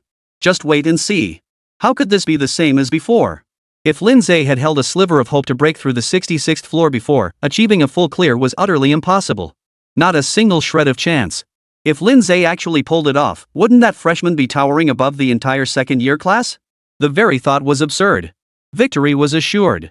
Liang Jia was utterly confident. Iron Thorn Black Tower. Level 67. The roars of beasts and agonized howls echoed ceaselessly. Bai Zai and Yuling joined forces, swiftly slaughtering the guardian beasts. The 66th floor marked a watershed. From this level onward, the beast's strength surged to a new level. Fortunately, when challenging the 66th floor, Bai Zai and Yuling had both reached level 28, granting them a significant power boost that made the fight manageable. Notably, Yuling's spirit attribute finally surpassed the 400 threshold, allowing her to wield an additional sword. Unfortunately, Lin Ze had no suitable sword at hand, so he could only select a 1-star exceptional grade longsword for her to use temporarily. It was precisely because of this that he was delayed briefly on the 66th floor. They advanced like a force unstoppable. Floor 67. Floor 70. Floor 73. Floor 77. By the time Lin Ze cleared the 77th floor, both White Calamity and Yuling had finally reached level 30. Little Skeleton White Disaster. Class, Jail Blood Demon God Unique. Level, 30. Talent, Overlord. Strength, 391 plus 10. Constitution, 381 plus 76. Agility, 378. Spirit, 351. Talents, Blade Mastery, Arcane Armor, Superhuman Strength, Endless Vitality, Bloodlust, Crimson Mark. Skills, Blood Charge, Blood Slash, Blood Rage Burst, Residual Image Slash, Crimson Armor. Equipment, Bloodshed. Upon reaching level 30, White Calamity unexpectedly awakened a new talent. Scarlet Mark. Enemies struck by you gain a layer of this mark. Each additional layer increases damage dealt to the target by 5%, stacking up to 10 layers. Lin Ze's eyes lit up. What an incredible talent. This talent isn't very effective against minor foes, since they usually can't withstand a single strike from the White Calamity. But against a single powerful foe, it could prove remarkably effective. After accumulating 10 layers of Crimson Mark, damage dealt to enemies increases by a full 50%. This was undoubtedly a staggering boost. This might be the only truly powerful hidden class talent. Lin Ze's face broke into a genuine smile of delight. Beyond the talent, White Calamity's total attributes had also surpassed the 1500 threshold, reaching a staggering 1586. Converted to legendary class standards, this equates to just over level 50. Of course, most legendary class practitioners also benefit from attribute bonuses granted by talents and enhancement cards. Especially the upperclassmen at Twilight Star University. After grinding the Tower of Trials for a year or two, they'd likely accumulated a substantial number of enhancement and talent cards. Their total stats are undoubtedly far higher than their actual level. However, in terms of raw stats alone, White Disaster certainly wouldn't be inferior to a 4th-tier legendary class. Factoring in the 200% boost from Blood Rage Burst, he'd be no weaker than a 6th-tier legendary professional. Once White Disaster uses some enhancement cards to boost his stats and upgrades his gear, he'll likely be able to hold his own against a 7th-tier legendary practitioner. Snapping out of his excitement, Lin Ze turned his gaze back to Yuling's attribute panel. Feather Spirit Bird Feather Spirit. Class, Sword Immortal Unique. Level, 30. Talent, Lord. Strength, 422. Stamina, 252. Agility, 391. Spirit, 435. Talents: Sword Mastery, Sword Heart Clarity, Sword Chi Mastery, Sword Intent Perception, Sword Body Unity. Skills: Sword Control, Light Footwork, Flash Slash, Thousand Feather Sword Array, Sword Energy Surge. Equipment: Silver Feather X2, Tempered Longsword X2. Yuling's new additions remain skills. Sword Body Unity grasps the essence of the sword heart, infusing attacks with true damage that ignores 50% of the target's defense armor skills. Impressive. Lin Ze's smile deepened. This talent shares a similar essence with White Calamity's Crimson Mark. The difference lies in one enhancing oneself while the other weakens the enemy. It proved most effective against classes with numerous defensive skills or beasts boasting thick armor. Beyond that, the Feather Spirit's total attributes reached 1500. Slightly lower than White Disaster's. However, Feather Spirit's formidable combat prowess is primarily manifested through its talents and skills. In pure combat prowess, Feather Spirit far surpasses White Disaster in its normal state. Only White Disaster in its Blood Rage Burst state can hold its own in a duel. If pressed to identify a weakness, Feather Spirit's low constitution attribute results in weaker defensive capabilities. But with sword control and light footwork at her disposal, enemies won't find it easy to close in on her. After a brief rest, Lin Ze pressed on with his challenge. Level 30 marked the boundary between the second and third tiers. After advancing to third tier professions, both White Disaster and Feather Spirit saw significant power increases. Even as the tower floors grew increasingly difficult, their clearing speed showed no sign of slowing. However, after level 30, the experience points required for leveling up skyrocketed. It wasn't until the 85th floor that Bai Zai and Yuling finally reached level 31. After clearing another 5 consecutive floors, Lin Ze finally reached the 90th floor. The guardian beasts guarding this floor numbered over 400. Without exception, they were all level 40 commander class beasts. It was equivalent to being besieged by 400 level 40 legendary adventurers. Lin Ze couldn't fathom how any other second-year students could break through this floor unless they were cheating like him. Even a regular level 50 legendary adventurer, with a 10-level advantage, couldn't possibly handle so many elemental beasts at once. Especially after battling their way up from the previous 89 floors, with their stamina and energy severely depleted. To clear this floor, you'd need at least a full set of 3-star fantasy grade gear, plus precious 3-star fantasy grade tactical cards. The Tower of Trials does not prohibit the use of tactical cards. However, adventurers can only use one tactical card at a time. Therefore, the key lies in gear. Next, I'll need to assemble a full set of fantasy grade gear for Bai Zai and Yuling too. While Lin Ze pondered this, White Disaster and Feather Spirit had already vanquished the ferocious beasts. The trio pressed onward to the next level. They charged through the level with relentless speed. After successfully eliminating the beasts on the 98th floor, Bai Zai and Yuling both leveled up to 32. After a brief rest, Lin Ze strode into the pillar of light leading to the next level. In a flash, he found himself in the Gobi Desert of the 99th level. This was also the final level of the Iron Thorn Black Tower. Instead of swarms of beasts, only one colossal figure loomed over the yellow sands. It resembled a crocodile in form, yet its body stretched over 20 meters in length. Its head, spine, and tail were covered in sharp, jet-black iron thorns, its entire body gleaming with a cold, metallic sheen. Lin Ze focused his gaze on the creature, and relevant intelligence quickly appeared before his eyes. Black Spine King, Lord Class Ferocious Beast, Level 42. Chapter 55, Hoping for a Miracle. Since arriving in this world, the highest-tier beast Lin Ze had encountered was a commander-level creature. This was his first encounter with a lord-level beast. Prior to this, Lin Ze had speculated that lord-tier beasts corresponded to the sole hidden class holders. After all, upon obtaining their unique hidden professions, both White Calamity and Feather Spirit's aptitudes had skyrocketed to Lord Tier. Today, he would finally be able to verify that conjecture. Roar! The Blackthorn King swiftly detected the 3 sudden prey before it, snapping its jaws open to unleash a deafening roar. Even from a distance, Lin Ze could feel a primal, beastly aura of ferocity and killing intent wash over him. In the next instant, the Blackthorn King lunged forward, stomping heavily like a charging tank as it thundered toward them. Battle was imminent. In the plaza. After Lin Ze cleared the 66th floor, the square erupted into clamor. Only when the number of floors cleared by Lin Ze on the stone monument changed again did everyone's attention shift back. Is Lin Ze planning to keep challenging? He still has energy left? That's insane. Is he aiming for a full clear? Don't be ridiculous. Only 2 second-year students have ever fully cleared it. How could a freshman like Lin Ze possibly manage it? Exactly. I'd say 70 floors is his limit. But to everyone's surprise, Lin Ze's pace didn't slow down at all. He maintained the same breakneck pace he'd started with. Before long, he surged past the 70th floor and charged straight toward the 80th. Holy crap, that's fast. He's already past the 70th floor, how can he still be this fast? This doesn't make sense. He's already surpassed over 90% of the second-year students. Is he really going to clear the entire dungeon? No way. I bet 80 is the limit. Liang Jie stared at the stone tablet, a sense of foreboding rising in his heart. But he quickly shook his head. To fully clear the Ironthorn Black Tower on fantasy difficulty, you need to be a level 50 legendary class, equipped with a full set of 3-star fantasy grade gear, and possess powerful tactical cards. All three are essential. Lin Ze didn't meet any of these requirements. A complete clear was utterly impossible. After silently pondering this, Liang Jie relaxed his mood and turned his gaze back to the stone tablet. Meanwhile, Ren Xiaoxia and Ren Xiaodong stared intently at the stone tablet. Ren Xiaoxia, in particular, was so tense she unconsciously clenched her fists. 71st floor. 72.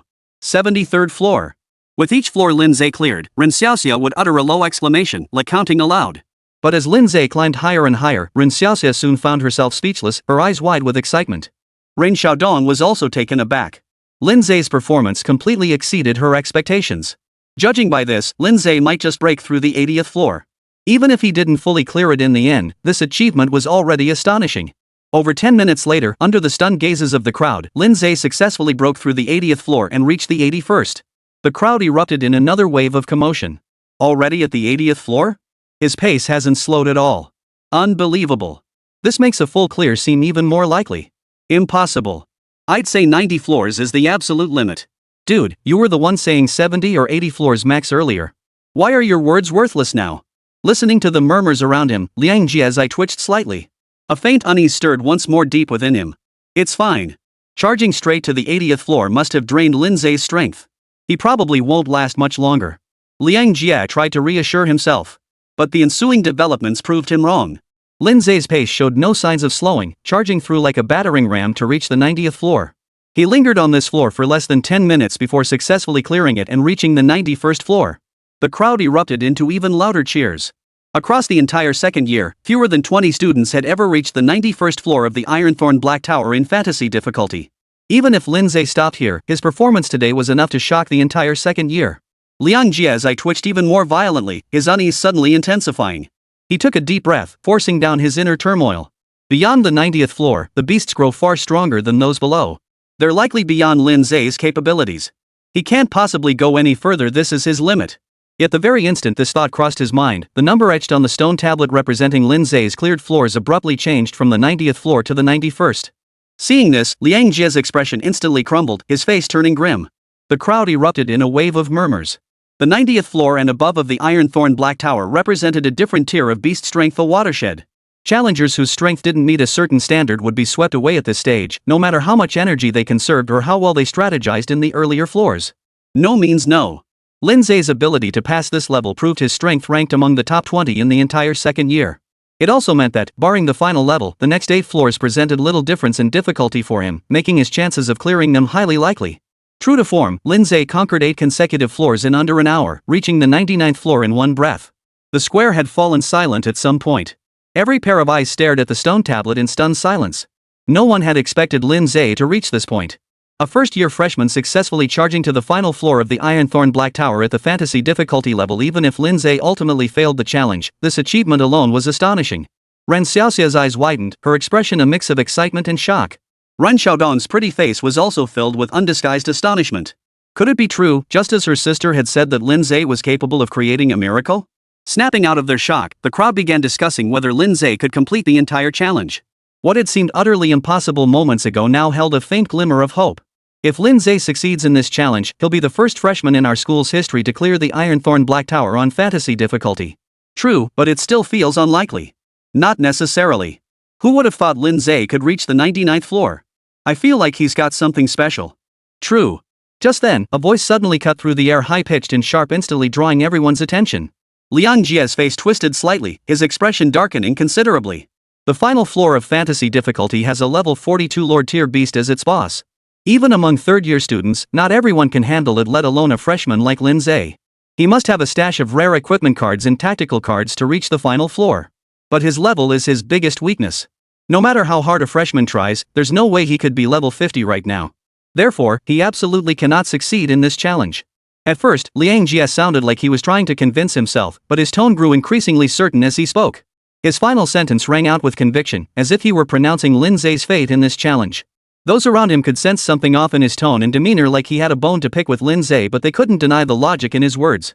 True.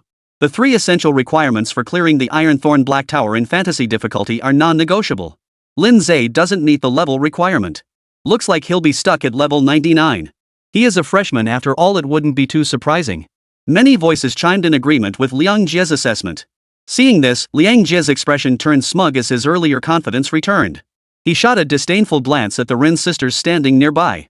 Ren Xiaoxia gritted her teeth in fury, wanting to retort publicly but finding no suitable grounds. After all, these were facts plain for all to see. Truthfully, Lin Ze's performance had already pleasantly surprised her. Yet, as her excitement cooled, she recognized Lin Ze's shortcomings. Ultimately, his training time was too short. Even if Lin Ze had another month or two to level up, the chances of a complete victory would increase significantly. But now, she could only hope for a miracle. Ren Xiaoxia pressed her lips tightly together, her gaze fixed straight ahead at the stone tablet. Chapter 56, Full Clear, Rich Rewards. Ironthorn Black Tower, 99th floor. Thunderous roars echoed across the Gobi Desert. Amidst it all, the piercing whistles of blades tearing through the air could be heard. The colossal form of the Blackthorn King charged across the yellow sands as if on level ground, plowing through like a tank and kicking up rolling clouds of dust. Amidst the swirling dust, White Calamity, shrouded in a crimson aura, darted and weaved like a fiery meteor, relentlessly slashing his blade down upon the Blackthorn King. Blood slash. Residual image slash. The Blackthorn King's hardened spiked armor erupted with dense showers of sparks. Occasionally, where the sparks grew too concentrated, the armor would shatter, revealing the flesh beneath. Yet such wounds were mere trifles to the Blackthorn King. What truly filled it with fury and dread came from Feather Spirit. Her swords transformed into 4 dazzling silver streaks of light, dancing around the Blackthorn King, delivering hundreds of strikes per second. Empowered by the talent of sword-body unity, the Blackthorn King's spiked armor offered significantly diminished defense. Even ordinary sword techniques could pierce through its defenses. Though the wounds were minuscule, they accumulated relentlessly. Yuling also periodically unleashed powerful techniques like the streaming light slash and sword chi sweep. Before long, the Blackthorn King bore numerous wounds. Recognizing Feather Spirit's threat, the Blackthorn King repeatedly attempted to turn and strike at Feather Spirit, intending to eliminate this primary danger first. Yet every time it made a move, White Calamity intervened. Boasting the defensive talents Steel Bones and Crimson Armor, White Calamity possessed exceptional durability. He could easily hold his own against the Blackthorn King in a direct confrontation for a short time. Under the combined assault of the two beasts, the Blackthorn King was clearly losing ground. Lin Ze watched from the sidelines, silently nodding in approval. Despite a full 10-level gap between Yuling, White Calamity, and the Blackthorn King, they managed to suppress the Blackthorn King in a 2-on-1 fight. This alone proved that the hidden class surpassed even the Lord tier in power. As for equipment and tactical cards, 2-star cards held little advantage in battles of this caliber. While the unique hidden class surpasses the Lord tier, it likely doesn't elevate them by an entire tier. Otherwise, Bai Zai and Yuling wouldn't be Lord tier, they'd be Sovereign tier. Above the Lord tier beasts lies the Sovereign tier. Monarch tier beasts reign as overlords in the wilderness, commanding legions of lesser beasts. Defeating them typically requires mobilizing entire armies. But it's also possible that Bai Zai and Yuling are simply too low level right now, not yet fully leveraging the unique hidden class's advantages. Lin Ze pondered silently. At level 30, for instance, the new talents and skills Bai Zai and Yuling acquired were noticeably more formidable than before. Perhaps as they leveled up further, they would gain even more powerful new talents and skills. But once they accumulated enough, the quantitative changes would lead to a qualitative leap. Bai Zai and Yuling's potential would then reach Sovereign tier, or even higher. From this perspective, his pet beasts possessed far greater potential than human practitioners. Though countless thoughts raced through his mind, Lin Ze's focus never wavered from the battle. After all, this was a Lord tier ferocious beast. Though it was currently at a disadvantage, relying solely on White Disaster and Feather Spirit, it would be impossible to resolve the situation quickly. Seeing this, Lin Ze wasted no time. He swiftly drew 4 equipment cards, activating them to become 4 long swords that plunged into the ground. With a flick of his thoughts, he replicated Feather Spirit's profession and level. In the next instant, the 4 swords trembled violently, humming as they shot from the ground. After circling once in the void, they darted toward the Blackthorn King with the speed and precision of living beings. The second sword immortal joined the fray. Lin Ze's class replication talent was comprehensive, encompassing pet level, attributes, talents, and skills. Except for cards like equipment cards and tactical cards, which couldn't be replicated, everything else was copied 100%. At this moment, compared to Yuling, he only lagged slightly in equipment, everything else was identical. With Lin Ze entering the fray, the Blackthorn King now faced 8 slashes of sword light simultaneously, instantly overwhelmed and unable to lift its head. Streaming light slash. Sword chi runs rampant. Throughout the previous 98 layers of combat, Lin Ze had never intervened, preserving his stamina and energy at peak levels. Thus, he unleashed his skills without restraint. Even when deploying the 1,000-feather sword array, countless feather-shaped sword lights materialized behind him, cascading down upon the Blackthorn King. For a moment, the Blackthorn King's agonized howls echoed across the Gobi sky. Even so, the Blackthorn King managed to hold on for over 10 minutes before finally being struck down. Its massive body crashed to the ground like a mountain toppling or a pillar collapsing, stirring up a whirlwind of dust. Watching the Blackthorn King's corpse slowly dissipate, Lin Ze exhaled a long breath of relief. Finally dealt with. The Lord-level beast proved far more resilient than anticipated. He had essentially played all his trump cards. If he still couldn't clear the stage, he'd have to stop here. Ironthorn Black Tower Fantasy difficulty fully cleared. Settlement begins. A line of text abruptly appeared before his eyes. In the next instant, Lin Ze keenly sensed a colossal surge of energy flooding into Feather Spirit and White Calamity. Both pets instantly leveled up, reaching level 33. Not bad. Lin Ze's expression brightened. The experience rewards for a full clear were indeed generous. Even at level 30+, they could jump straight up one level. Under normal circumstances, he'd have to re-challenge the Ironthorn Black Tower, fighting his way from the first floor to the 70s or 80s, just to have a chance of leveling up from 32 to 33. The experience requirements after level 30 were that absurd. And this was just on fantasy difficulty. On master difficulty, you'd likely need a full clear just to gain a single level. However, third-tier legendary adventurers generally cannot fully clear the Ironthorn Black Tower on exceeding difficulty. Thus, it's a paradox. Only someone like Lin Ze, who's cheating, could level up at such a terrifying pace. More text appeared before Lin Ze's eyes. Calculating. Obtained card Awakening Spirit 3-star Fantasy. Obtained card Dragon Blood Baptism 3-star Fantasy. Obtained card Silver Star 3-star Fantasy. Obtained card Star Iron Badge 3-star Exceptional. Obtained card. Over a dozen card acquisition notifications appeared in succession. Aside from 3 3-star fantasy tier cards, the rest were all 3-star superior tier cards. Finally came the prompt, settlement complete. Challengers may now depart the Ironthorn Black Tower at any time. Lin Ze immediately began inspecting the cards. First were the 3 3-star fantasy tier cards. Awakening and Dragon Blood Baptism were both attribute enhancement cards. The former enhances the spirit attribute. The latter enhances the strength attribute. For attribute-enhancing cards like these, the magnitude of the boost generally depends on the user's own attribute levels, as well as the card's star rating and quality. The lower the user's corresponding attribute, the higher the card's star rating, and the better its quality, the greater the boost. After pondering for a moment, Lin Ze decided to use both cards on Yuling. Her two primary attributes, spirit and strength, perfectly aligned with the card's effects. As for Bai Zai, he could wait until he acquired suitable enhancement cards before using them on it. Yuling's current spirit and strength stood at 485 and 472 respectively. After using both cards, her spirit increased by 32 points, reaching 517. Her strength increased by 34 points, reaching 506. Both major attributes broke through the 500 barrier, bringing her total attributes to 1716. However, what delighted Lin Ze even more was the spirit attribute surpassing 500 points. This meant Yuling could now wield one additional sword, significantly boosting her combat prowess.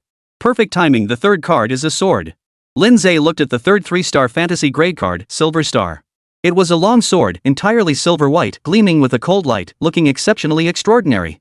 It would serve perfectly as Yuling's 5th sword weapon. The remaining dozen or so 3-star exceptional grade cards included equipment cards like the Star Iron Badge, which enhanced defense, and the blue. Included equipment cards like the Star Iron Badge, which boosted defense, and the Azure Bird Bracelet, which increased speed. There were also tactical cards like the Giant's Howl, which boosted strength by 35%, and the Spring Blow, which accelerated injury recovery. Additionally, there were item cards, talent cards, and skill cards. Apart from the Blade Master card, which suited Bai Zai, none of the others caught Lin Ze's interest. He handed the Blade Master card to Bai Zai. After Bai Zai advanced his Blade Mastery talent to Blade Master, Lin Ze stowed the remaining cards, intending to sell them to the Academy later for contribution points. With everything settled, Lin Ze exhaled with satisfaction. It must be said, this trip had yielded exceptionally rich rewards. If he could come here twice a day, his strength would skyrocket. Over 100 more challenge opportunities, enough to last me 2 months.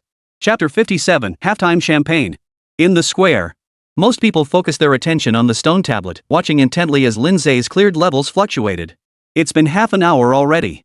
Why hasn't there been any movement? Could he have failed the challenge and be settling up? It's not impossible. I knew it. There's no way a freshman could fully clear the Ironthorn Black Tower on fantasy difficulty. That's ridiculous. As time passed, the murmurs that had died down began to spread once more. Ren Xiaoxia pressed her lips tightly together, her heart filled with a mix of hope and dread. One moment she wondered if Lin Ze was still attempting the challenge, perhaps still holding out hope for a successful run. Then she'd think he might have already failed, but the results just hadn't been posted yet. Emotionally, she hoped for the first scenario. But her rational mind told her the second scenario was far more likely. Ren Xiaodong watched silently, shaking his head inwardly. In the fantasy realm, the final boss guarding the top floor of the Ironthorn Black Tower was the Blackthorn King, notorious for its high defense, thick health pool, and extreme durability. In reality, the best strategy against such a boss would be to gradually destroy its spiked armor, wearing it down through a war of attrition. But within the Ironthorn Black Tower, challengers faced the tower alone. A war of attrition was impossible. For a lone individual to engage in a war of attrition against a high defense, high health lord level beast was tantamount to suicide. The only viable approach is to rely on raw power to shatter the Blackthorn King's armor and finish it swiftly. Thus, the final layer often doesn't take much time at all. Yet Lin Ze's cleared floor count on the steel remained unchanged. Either he had already failed the challenge, or he was still locked in combat. The former speaks for itself, and the latter's outcome is equally obvious. Thus, the unfolding events were already foreseeable. Ren Xiaodong only held back from revealing it now out of consideration for his sister's feelings. I told you that kid wouldn't make it. A sneer of contempt flashed across Liang Jie's face. What Ren Xiaodong could foresee, he could foresee as well. As time ticked by, Liang Jie's confidence steadily returned. He was now certain Lin Ze would fail his challenge. The thought of soon humiliating Ren Xiaoxia and reclaiming those 500 contribution points filled him with gleeful satisfaction. Even if he's the strongest freshman, he's still just a freshman. How could he possibly compare to Qi Tai? Wang Hao nodded in agreement. The Qi Tai Liang Jie referred to was the current top sophomore and a member of their peak society. Qi Tai was a true prodigy. Despite being only a sophomore, his strength already surpassed most third-year students. Only the seniors within the guild who consistently ranked among the top in their grade could hold their own against him. Among all the peers Wang Hao had encountered, none could match him. Ren Xiaoxia, it's time for you to admit defeat. Liang Jie stepped before Ren Xiaoxia, his face brimming with undisguised smugness and mockery. Ren Xiaoxia's face remained stiff as she retorted, "What's the rush? Lin Ze hasn't even stepped out yet. Who knows who'll win or lose?" Liang Jie snorted in disdain. If Lin Ze could clear the level, he'd have come out by now. Things are this bad, and you still can't see the situation clearly? It's laughable. I don't have time to waste here with you. Just admit defeat already. Or are you too sore loser to do that? Ren Xiaoxia clenched her teeth and glared at Liang Jie. Ren Xiaodong raised an eyebrow, about to speak, when suddenly, a commotion erupted from the direction of the stone tablet. Holy, he cleared it. All four of them froze in place. Liang Jie's face drained of color as he sprinted toward the stone tablet, shrieking. What do you mean it's cleared? Yet deep down, he already knew the answer. After finally pushing through the surging crowd to the stone tablet, Liang Jie stared at it and froze in place. Lin Ze, first-year student, fantasy difficulty, current tower level 99 cleared. The words cleared were so glaring. They even made Liang Jie feel a tightness in his chest, as if he couldn't breathe. He couldn't believe it. Lin Ze had actually done it. This was the Ironthorn Black Tower at fantasy difficulty. Out of the entire second-year class, only 2 had fully cleared it. How had Lin Ze, a mere freshman, managed it? Amidst the roaring, chaotic crowd, Liang Jie felt isolated in another world, his mind blank. He couldn't hear a single sound around him. Damn, he actually pulled it off. Holy, how did Lin Ze pull this off? He's barely even level 50. Is this guy even a freshman? Compared to him, I feel like I don't deserve to be called a professional. Unbelievable. Exclamations of astonishment rippled through the crowd. The crowd in the plaza erupted in excitement over Lin Ze's victory. Although there had been previous cases of students clearing the Ironthorn Black Tower on fantasy difficulty, they were all second-year students. A first year like Lin Ze, a freshman on his very first day of school? Unheard of. Junior Lin Ze, he truly made history. Ren Xiaoxia stared blankly at the inscription on the stone tablet, her mind reeling. It took her a full moment to snap back to reality. A delighted smile spread across her face as she spun around, grabbed her younger sister, and bounced up and down. Junior Lin Ze did it. I knew he could do it. I definitely didn't misjudge him. Ren Xiaodong rolled her eyes silently, choosing not to call out her sister's earlier anxious and uncertain demeanor. That said, her own heart was filled with shock and awe. She never imagined Lin Ze would pull it off. That was an achievement only the most brilliant second-year prodigies could accomplish, yet he'd pulled it off on his very first day of enrollment. Truly astonishing. In that moment, Ren Xiaodong couldn't help but feel a surge of curiosity toward this junior she'd never even met. Oh my, I wonder who was so sure they'd win just now. Now they're getting their comeuppance, aren't they? Ren Xiaoxia wore a teasing smile, her meaning clear as she stared unabashedly at Liang Jie. Guess you shouldn't pop the champagne too soon, it just invites a comeback. Ren Xiaodong had long been fed up with Liang Jie's taunts. Now that she had a chance to mock him back, she wasn't about to miss it. She chimed in with a laugh, calling it a comeback isn't quite right. Junior Lin Ze had the skills to clear the game all along. It's just that some people are so short-sighted they can't do it themselves, so they assume others can't either, and they go around belittling others. It really is hilarious. The sister's mockery instantly turned Liang Jie's face a deep shade of liver-like red. He opened his mouth, but found himself unable to utter a single word of rebuttal. Any words spoken now would only make him look more like a clown. Wang Hao, standing nearby, also fell silent. Many had witnessed Liang Jie and Ren Xiaoxia's bet earlier. Now, the gazes directed at them were filled with mockery, ridicule, and disdain.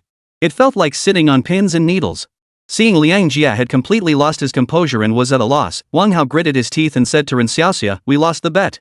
As agreed, the club battle between Peak Society and Extreme Sword Society will be postponed by 10 days. With that, Wang Hao grabbed Liang Jie and hurried them away. Yet their retreating figures couldn't help but radiate the aura of a hasty escape. Chapter 58, Twin Senpai Sisters, filling the quota. Lin Ze strode through the trial gate and returned to the plaza. Before he could take in his surroundings, a deafening roar of voices reached his ears, startling him. What's going on? Why is it so lively? Lin Ze scanned the area, noticing the crowd had swelled considerably since his arrival.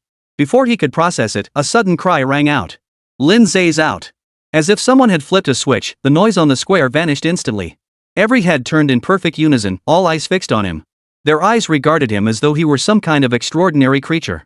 After a brief silence, an even more intense clamor erupted. Countless people surged toward Lin Ze. Bro Lin, you're so awesome. You're the pride of us freshmen. Way to go, Lin. You're even better than the sophomores. Lin Ze, let's be friends. I know Donghu City inside out. Ask me anything you want to know. Lin Ze, we seniors are heading out for training and need one more person. Want to join us? You'd be the only guy. Flattery, sycophantic praise, networking attempts, suggestive hints. In just a moment, Lin Ze found himself completely surrounded, a barrage of voices washing over him. The crowd's enthusiasm startled him so much he almost wanted to retreat back into the Ironthorn Black Tower for shelter. Just then, a hand suddenly grabbed Lin Ze's arm. Lin Ze's eyes narrowed, ready to fight back, when a familiar voice suddenly reached his ears.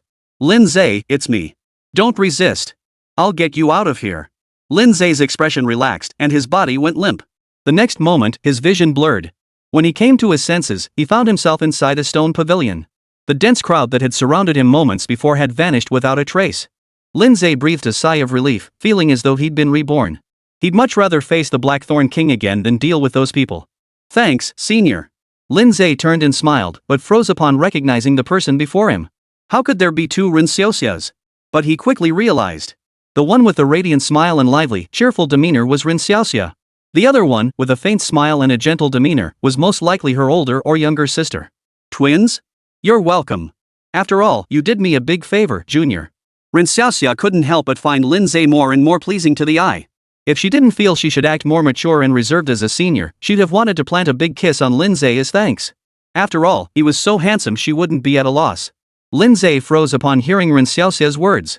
He helped his senior? When exactly? Oh, right, I almost forgot. Ren Xiaoxia pulled her younger sister over and introduced her to Lin Ze. This is Ren Xiaodong, my younger sister. Nice to meet you, Senior Xiaodong. Lin Ze greeted her with a smile. Hello, Lin Ze. Ren Xiaodong offered a gentle smile. Seeing her sister merely watching Lin Ze with a warm smile, showing no intention of explaining, she took it upon herself to recount what had just happened. After all, using someone else's affairs as a bet meant she owed them an explanation, both in courtesy and reason.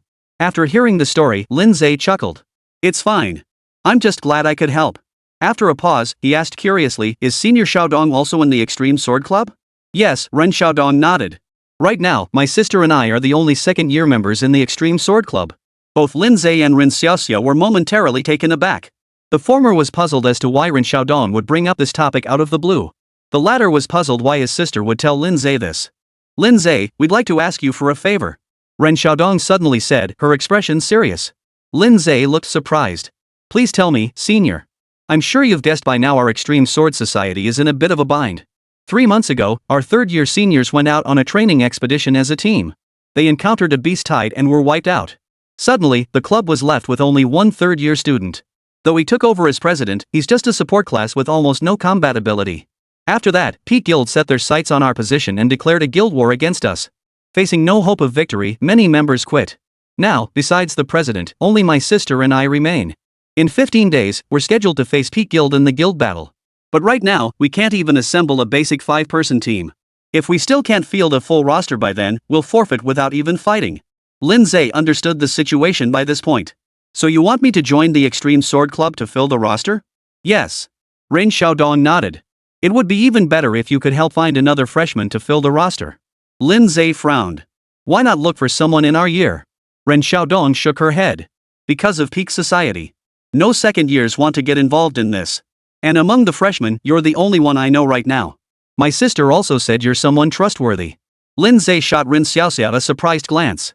Her ears flushed slightly as she tugged at her sister's sleeve and whispered, Xiaoxia, why are you telling Lin Ze about this? Ren Xiaodong shot her sister a helpless look and whispered, Sis, do you understand how urgent this is? If we don't get enough members soon, our club will be disbanded outright. Ren Xiaoxia pursed her lips. She was well aware of the urgency, otherwise, she wouldn't have agreed to Liang Jie's second bet. But for some reason, she just couldn't bring herself to show her distress in front of Lin Ze. How else could she maintain her image as a mature and steady senior? But even if I join the Extreme Sword Club, it won't change anything. Lin Ze had read the student handbook. Clubs typically only had first to third year students. Fourth years had mostly withdrawn from clubs, busy with field training or internships. Unless it's something important, they rarely come back to campus. Therefore, the participants in club battles were usually third years. Lin Ze was now confident his strength wouldn't be outmatched by any second-year student, and he could even secure a decisive victory against most third years. But those capable of founding new clubs? Needless to say, they're the elite among the fourth years. Even he couldn't guarantee victory in the club tournament while dragging along 4 deadweights. Yes, deadweights. The support class club president goes without saying. Ren Xiaoxia and Ren Xiaodong, though elite among second years, would struggle to beat P club members. For the final missing member, he could ask Xia Yuqing for help, but she was equally unreliable. When he counted them all up, it seemed like he was the only one on this team who could actually fight. Ren Xiaodong understood this well. Shaking his head, he said, I know the outcome probably won't change, but I still want to give it a shot. Exactly, Ren Xiaoxia nodded firmly, her expression resolute. I refuse to concede defeat without a fight. At the very least, we can't let those peak society jerks win too easily. With the twins speaking so earnestly, Lin Ze couldn't refuse. Under the hopeful gazes of the twin seniors, he smiled and nodded. Alright, I'll help. Chapter 59, Growth-type Sword Artifact. Great! Ren Xiaoxia's face lit up with joy. A faint smile also appeared on Ren Xiaodong's face. With Lin Ze's assistance, the issue of team numbers for the guild battle was finally resolved. As for how to handle the club battle, they could only do their best. Let's head to the club building right now and find Senior Yang Zhu. We'll have her approve your membership application on the spot. Ren Xiaoxia eagerly pulled Lin Ze toward the academic buildings. The club building was in that direction.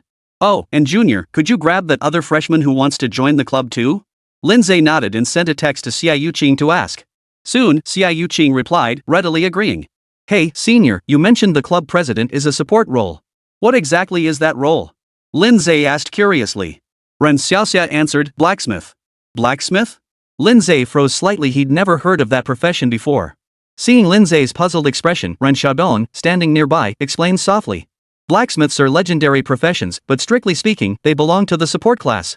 Unlike support classes like priests who can participate in combat and provide assistance to other players, swordsmiths possess almost no self-defense or support capabilities. They are completely unable to engage in battle. Lin Ze was utterly astonished. Then how do swordsmiths level up? By forging swords. Ren Xiaoxia picked up the thread and continued. Senior Yang Zhu can craft equipment cards using ferocious beast materials, though only for sword-type weapons. With sufficient materials, she could even craft a 3-star exceptional grade sword equipment card. Lin Ze whistled in admiration. So there was such a profession. No wonder Senior Yang Zhu joined the Extreme Sword Club. This class specialty couldn't be more perfect for the Extreme Sword Club. Beyond that, Senior Yang Zhu can also craft highly adaptable, growth-oriented sword equipment tailored specifically for practitioners. Scalable swords? Lin Ze perked up. You mean weapons that grow stronger as the wielder levels up? Ren Xiaoxia chuckled. Not quite that powerful. Evolving swords can indeed continuously increase their star rating and grade, but it requires consistently feeding them sword-type equipment cards. By feeding them higher level and higher quality swords, they can advance to the same star rating and quality tier. If you consistently feed it sword-type equipment cards of the same star rating and quality, it can undergo a qualitative transformation, evolving into a higher quality sword-type weapon. Lin Ze's eyes instantly lit up. If only the former were true, growth-type swords wouldn't be particularly remarkable. For instance, feeding a 3-star fantasy-grade sword would advance it to another 3-star fantasy-grade sword. Compared to using only 3-star fantasy-grade swords, this merely offers the advantage of higher compatibility and easier handling. But the latter was incredibly powerful.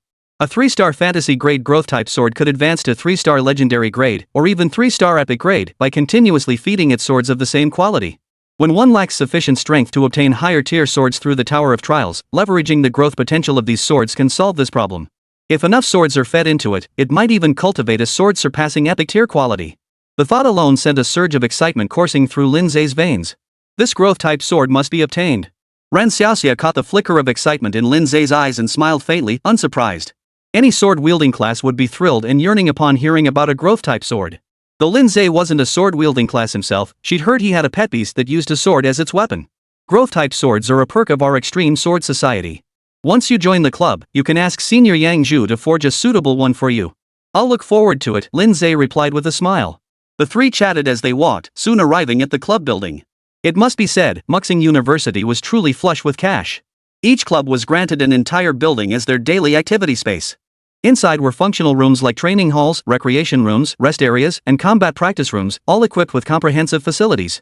It was clear just how generous the benefits were for clubs within the university. No wonder club competition was so fierce. Xia Yuqing was already waiting at the base of the Extreme Sword Society building. Spotting Lin Ze, a bright smile instantly lit up her face as she hurried over to greet him. But upon spotting the Ren Xiaoxia sisters, her heart skipped a beat. Twin sisters. And both so beautiful. Were these the only two second-year seniors left in the Extreme Sword Club? Alarm bells rang in Xia Yuqing's mind, and she silently thanked herself for agreeing to join the Extreme Sword Society with Lin Ze. Otherwise, if Lin Ze were left alone with these twin seniors day in and day out, who knew what might happen? Though her mind raced with thoughts, Xia Yuqing kept her expression calm, smiling as she exchanged introductions with the Ren sisters. So you're a sword soul, Junior. Ren Xiaoxia's eyes lit up. Perfect. You're just what our club needs. After you join, Senior Yang Zhu will help you forge a growth-type sword. Growth-type sword weapon? Xia Yuqing looked puzzled. Ren Xiaoxia had to explain the concept of growth-type swords again. Upon hearing this, Xia Yuqing's eyes lit up as she instantly grasped the rarity of such a sword. Come on in. Senior Yang Zhu should be in the forging room crafting swords at this hour. Guided by the Ren sisters, Lin Ze and Xia Yuqing took the elevator to the 4th floor of the building. They walked down the corridor and reached the room at the end. Ren Xiaoxia knocked lightly on the door. A soft, slightly delicate voice soon answered from inside. Come in. The group entered. The forging chamber was vast, spanning over 300 square meters. Yet it was crammed with materials from various ferocious beasts, so cluttered that one felt there was nowhere to step. At the very center of the room stood a slightly raised stone platform. Its surface was covered in intricate, mystical patterns, forming a vast and peculiar magical array. At that moment, a girl was carefully placing materials into the array. The moment Lin Ze caught sight of her face and figure, an adjective burst into his mind. Childish face, huge R. This senior classmate possessed a delicate, fragile-looking face that instinctively evoked a protective urge in others. Yet her figure was strikingly voluptuous, creating a striking contrast. Yang Zhu was completely absorbed in her task, not even glancing up to see who had entered. She simply continued speaking to herself, Junior, wait a moment. I'll be done soon. She placed the final ingredient into the formation array, then pressed both palms against its edges. Buzz. The array suddenly erupted with blinding light. All the ingredients melted like butter over heat, converging into a churning liquid sphere at the center. Under the astonished gazes of Lin Ze and Xia Yuqing, the sphere rapidly shrank at a visible pace, eventually flattening into a card the size of half a palm. When the light faded, all traces of the materials vanished, replaced by an exquisitely crafted card. Senior, what grade is this card? Ren Xiaoxia leaned in curiously to ask. Still a 3-star exceptional grade. Yang Zhu ran her fingers over the card, a subtle smile of accomplishment playing on her lips as she instinctively answered Ren Xiaoxia's question. But she quickly noticed something was off. Besides the Ren sisters, there were two strangers present, a man and a woman. Startled, Yang Zhu instinctively took a step back, only to slip and fall backward onto her but with a thud, letting out an ouch in pain. Lin Ze. Seems like this senior is a bit clumsy. Chapter 60, We must win the club battle. Junior Lin Ze, Junior Yuqing, it's a pleasure to meet you both.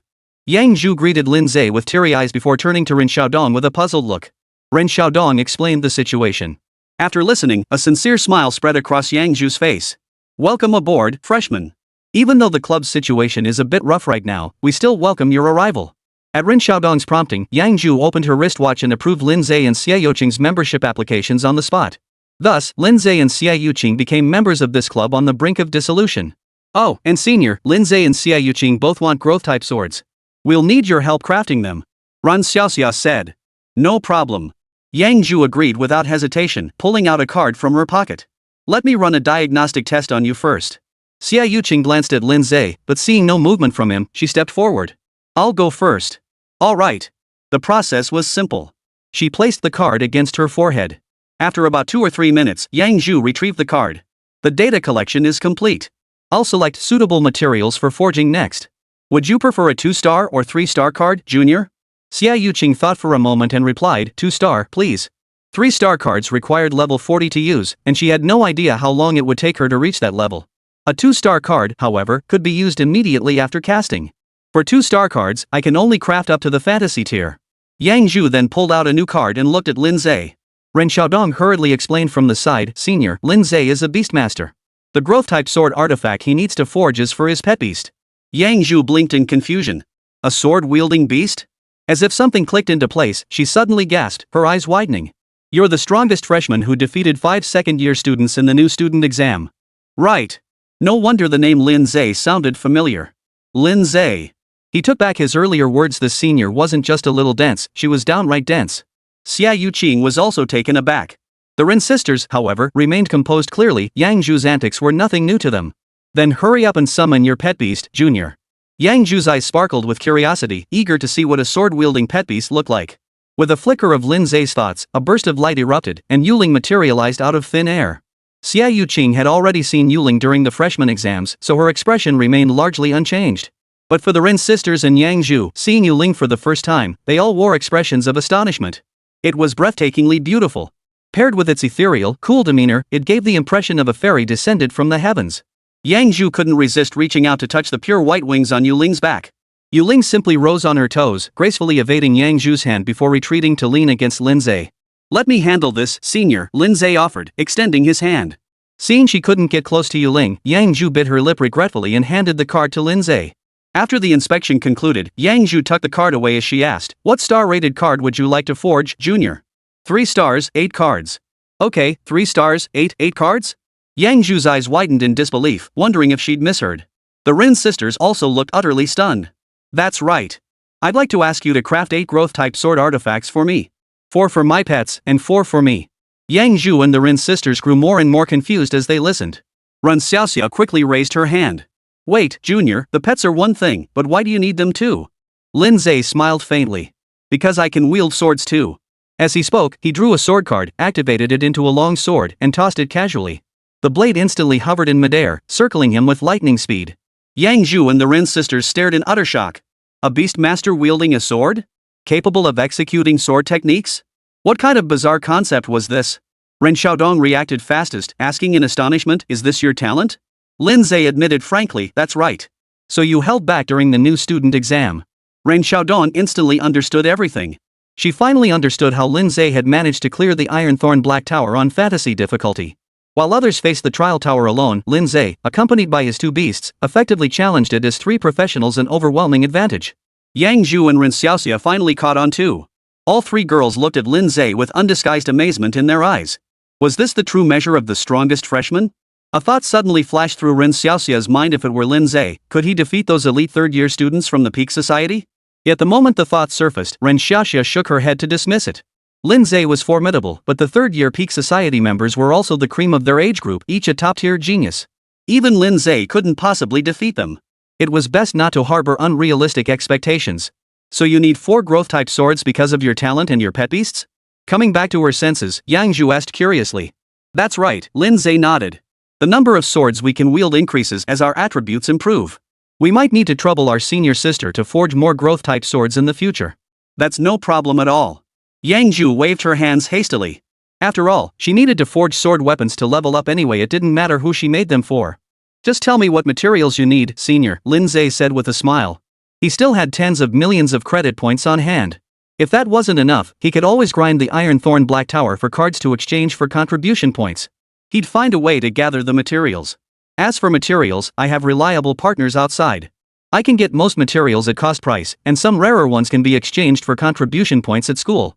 I'll send you a list in a few days. Just transfer the funds and contribution points to me, and I'll handle the bulk purchasing. When business matters came up, Yang Zhu's eyes lit up, making him seem far more reliable. Lin Ze and Xia Yuqing naturally didn't refuse, smiling as they agreed. After wrapping up the business discussion, Yang Zhu immediately got to work. Seeing this, the others instinctively left the forging room. While riding the elevator, Lin Ze suddenly asked, "Senior, our club battle against Peak Society is in 2 weeks, right?" Ran Xiaoxia nodded. "That's correct." Why? Lin Ze smiled and said, "Nothing, just thinking we absolutely have to win that club battle." Before this, Lin Ze hadn't truly cared about the survival of the Extreme Sword Society. His agreement to help the Rin sisters had been nothing more than a simple favor. But now things were different. If the Extreme Sword Society were disbanded, how could he ever confidently ask Yang Zhu for help in forging a growth-type sword artifact? For the sake of that growth-type sword alone, the Extreme Sword Club absolutely couldn't be disbanded. The club battle against Peak Society must be won. I want to win too, but... Ren Xiaoxia dismissed Lin Ze's words as idle talk, sighing with a troubled expression. Ren Xiaodong glanced at Lin Ze, but quickly dismissed the thought as overthinking. Chapter 61, What impact could it possibly have? Late night, apartment. Bai Zai stood at the threshold between the living room and balcony, staring blankly through the glass window at the night outside. Lin Ze leaned back against the sofa. Yuling, as always, clung to his side. The delicate fragrance emanating from the girl enveloped him, evoking a profound sense of comfort.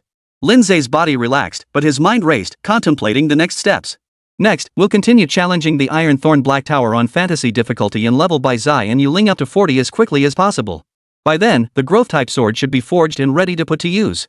Lin Ze assessed his current strength and concluded that clearing the Iron Thorn Black Tower on legendary difficulty would be extremely difficult. He'd grind the fantasy difficulty for a while first, leveling both pets to 40 before gathering better gear for the challenge. Leveling from 30 plus required massive amounts of experience. Lin Ze estimated it would take roughly half a month just to get White Calamity and Feather Spirit to 40. But by then, he would be able to contract a third pet, significantly boosting his strength. His chances of winning the guild battle would also be much higher. I can also stockpile some sword weapon cards while I'm at it. Sword weapons possessed immense growth potential, but transforming that potential into tangible power required investing a massive number of sword weapon cards. This inevitably meant grinding the trial tower relentlessly. Get some rest. We'll be busy soon. Lin Ze ruffled Yuling's hair, a faint smile playing on his lips. Yuling obediently responded, then nuzzled his palm with her head. Peak Society, Club Building. Liang Jia and Wang Hao stepped into the elevator side by side. The faint hum of the cables climbing echoed through the elevator. Liang Jia's face was dark and sullen, not uttering a word, his entire being shrouded in a low-pressure atmosphere. Wang Hao noticed this and silently shook his head. Today, the two of them had truly made a complete fool of themselves. Not only had they lost face in front of everyone, but they'd also wasted 500 contribution points, a huge loss. But if that were all, they could just swallow their pride and deal with it privately. The real problem lay in the second wager Liang Jia and Ren Xiaoxia had made. They had solemnly sworn to the club president that they would win the bet without fail. Who could have imagined that Lin Ze would actually clear the Iron Thorn Black Tower on fantasy difficulty? The previously scheduled club battle had been postponed another 10 days. Now they had no idea how to explain this to the president and the other club members. Even as the elevator stopped on the 6th floor and they stepped out into the lounge, Wang Hao still hadn't figured out how to explain it. 5 people were chatting and laughing in the spacious, bright lounge. The laughter abruptly ceased when they spotted Liang Jia and Wang Hao entering. The 5 simultaneously dropped their smiles, some wearing blank expressions while others shot Liang Jia and Wang Hao sardonic, mocking glances. Heard Lin Ze cleared the Iron Thorn Black Tower on fantasy difficulty? The speaker was Tan Hong, president of the Peak Society and one of the top 10 elites in the entire 3rd year. Liang Jia paled and stammered, "Yes, but..." Tan Hong waved him off, his expression unreadable. "Which means our club battle against Extreme Sword Society will be postponed by 10 days. Liang Jia opened his mouth to speak but found himself speechless. Wang Hao couldn't help but protest, "President, I'm not making excuses for myself, but Lin Ze is just too damn unorthodox." No one could have imagined he'd pull something like that off. Tan Hong shot him a cold glance, his tone hardening. "I don't care about the process. I only care about the result. You assured me it was absolutely fine, which is why I personally stepped in to vouch for you. Now you've betrayed my trust. Both of you will have your resources confiscated for the next 2 months." Liang Jia and Wang Hao's faces instantly drained of color. Though not an official club, Peak Society drew substantial resources from its well-connected senior founders to fund member benefits. Every member received generous monthly resources. It was precisely this system that allowed Peak Society to rapidly poach elite members from other societies, building its core team. 2 months' worth of resources was no small sum. Liang Jia and Wang Hao felt their hearts bleed with pain. They considered pleading further, but Tan Heng's cold, unyielding expression ultimately robbed them of the courage. They lowered their heads and said no more. Remember, the Peak Society has no use for deadweight. If something like this happens again, you won't be staying in the club. Go back and reflect on your actions. Tan Hong waved his hand dismissively, as if swatting a fly. Liang Jia and Wang Hao dared not utter another word, slinking away with their tails between their legs. Only when the hall was left with 5 people did Wei Jun speak up slowly. Truth be told, this incident isn't entirely their fault. After all, even we didn't anticipate a freshman could go this far. Wen Cohen snorted coldly. Even if it wasn't their fault, they were the ones who started it. They should still be punished. Let's get back to the main topic. Yang Chen changed the subject. He couldn't be bothered with the feelings of 2 second-year students. Will postponing the club battle by 10 days cause any issues? Wen Cohen dismissed the concern. What could possibly go wrong? The Extreme Sword Club has lost members to death and defections, leaving only 3 remaining. Their new president is a support type class with 0 combat capability, and the Rin sisters pose no threat whatsoever. How exactly do you expect us to lose? I agree with Wen Cohen on that point. Wei Jun picked up the coffee from the coffee table and took a sip with a smile. The Rin sisters are both sophomores. We won't even need to get involved. Chi Tai alone can handle both of them. Chi Tai, who had been sitting quietly in the corner, smiled, tacitly agreeing with Wei Jun's words. He was the only second-year student on the club battle team. That said, Chi Tai was the top-ranked sophomore, his strength surpassing many third years. Handling 2 sophomores was indeed no problem at all. The Extreme Sword Club is finished. If we hadn't acted quickly and immediately applied to challenge them to a club battle, countless aspiring clubs would have swarmed in to compete. It's even possible the Extreme Sword Club wouldn't have enough members to hold the battle. Then we wouldn't have to fight a single match. We could just dissolve them and become the new club. Wen Cohen said triumphantly. Wei Jun, Yang Chen, and Chi Tai all wore smiles, the atmosphere light and cheerful. But then, club president Tan Hang suddenly spoke up. Your information is outdated. Just over 4 hours ago, the Extreme Sword Club gained 2 new members, both first-year freshmen. One of them is Lin Ze. The 4 froze in surprise. Wei Jun looked utterly perplexed. What is Lin Ze thinking? Joining a club that's practically about to disband, what possible benefit could that bring him? Yang Chen's face also brimmed with confusion. Why would a Beastmaster join a club focused on sword-based professions? Tan Hang replied calmly, Lin Ze has a beast companion that fights using swords. With that explanation, the other 4 immediately understood. So he was after the growth potential of sword-type weapons. Who cares? Wen Cohen sneered with disdain. So what if there are 2 more people? They're just filling the roster. How much could Lin Ze really affect the outcome of the guild battle? Wei Jun and Yang Chen both nodded in agreement. Lin Ze was slightly more skilled than the Rin sisters, but only marginally so. On their side, every member was a third-year elite. Even the weakest among them, Chi Tai, was the top student in his sophomore year. This lineup would be more than sufficient to challenge any other club. How could Lin Ze possibly defeat all 4 of them alone? Tan Hang took a sip of coffee and remained silent. He never believed Lin Ze joining the Extreme Sword Club would make any difference. He was merely stating the facts objectively. Chi Tai, if you were to face Lin Ze, do you have confidence in winning? Wen Cohen smiled as he looked at Chi Tai. Let me think. Chi Tai feigned deep thought before replying. About 99%. The remaining 1% is just in case I oversleep that day and miss the club battle.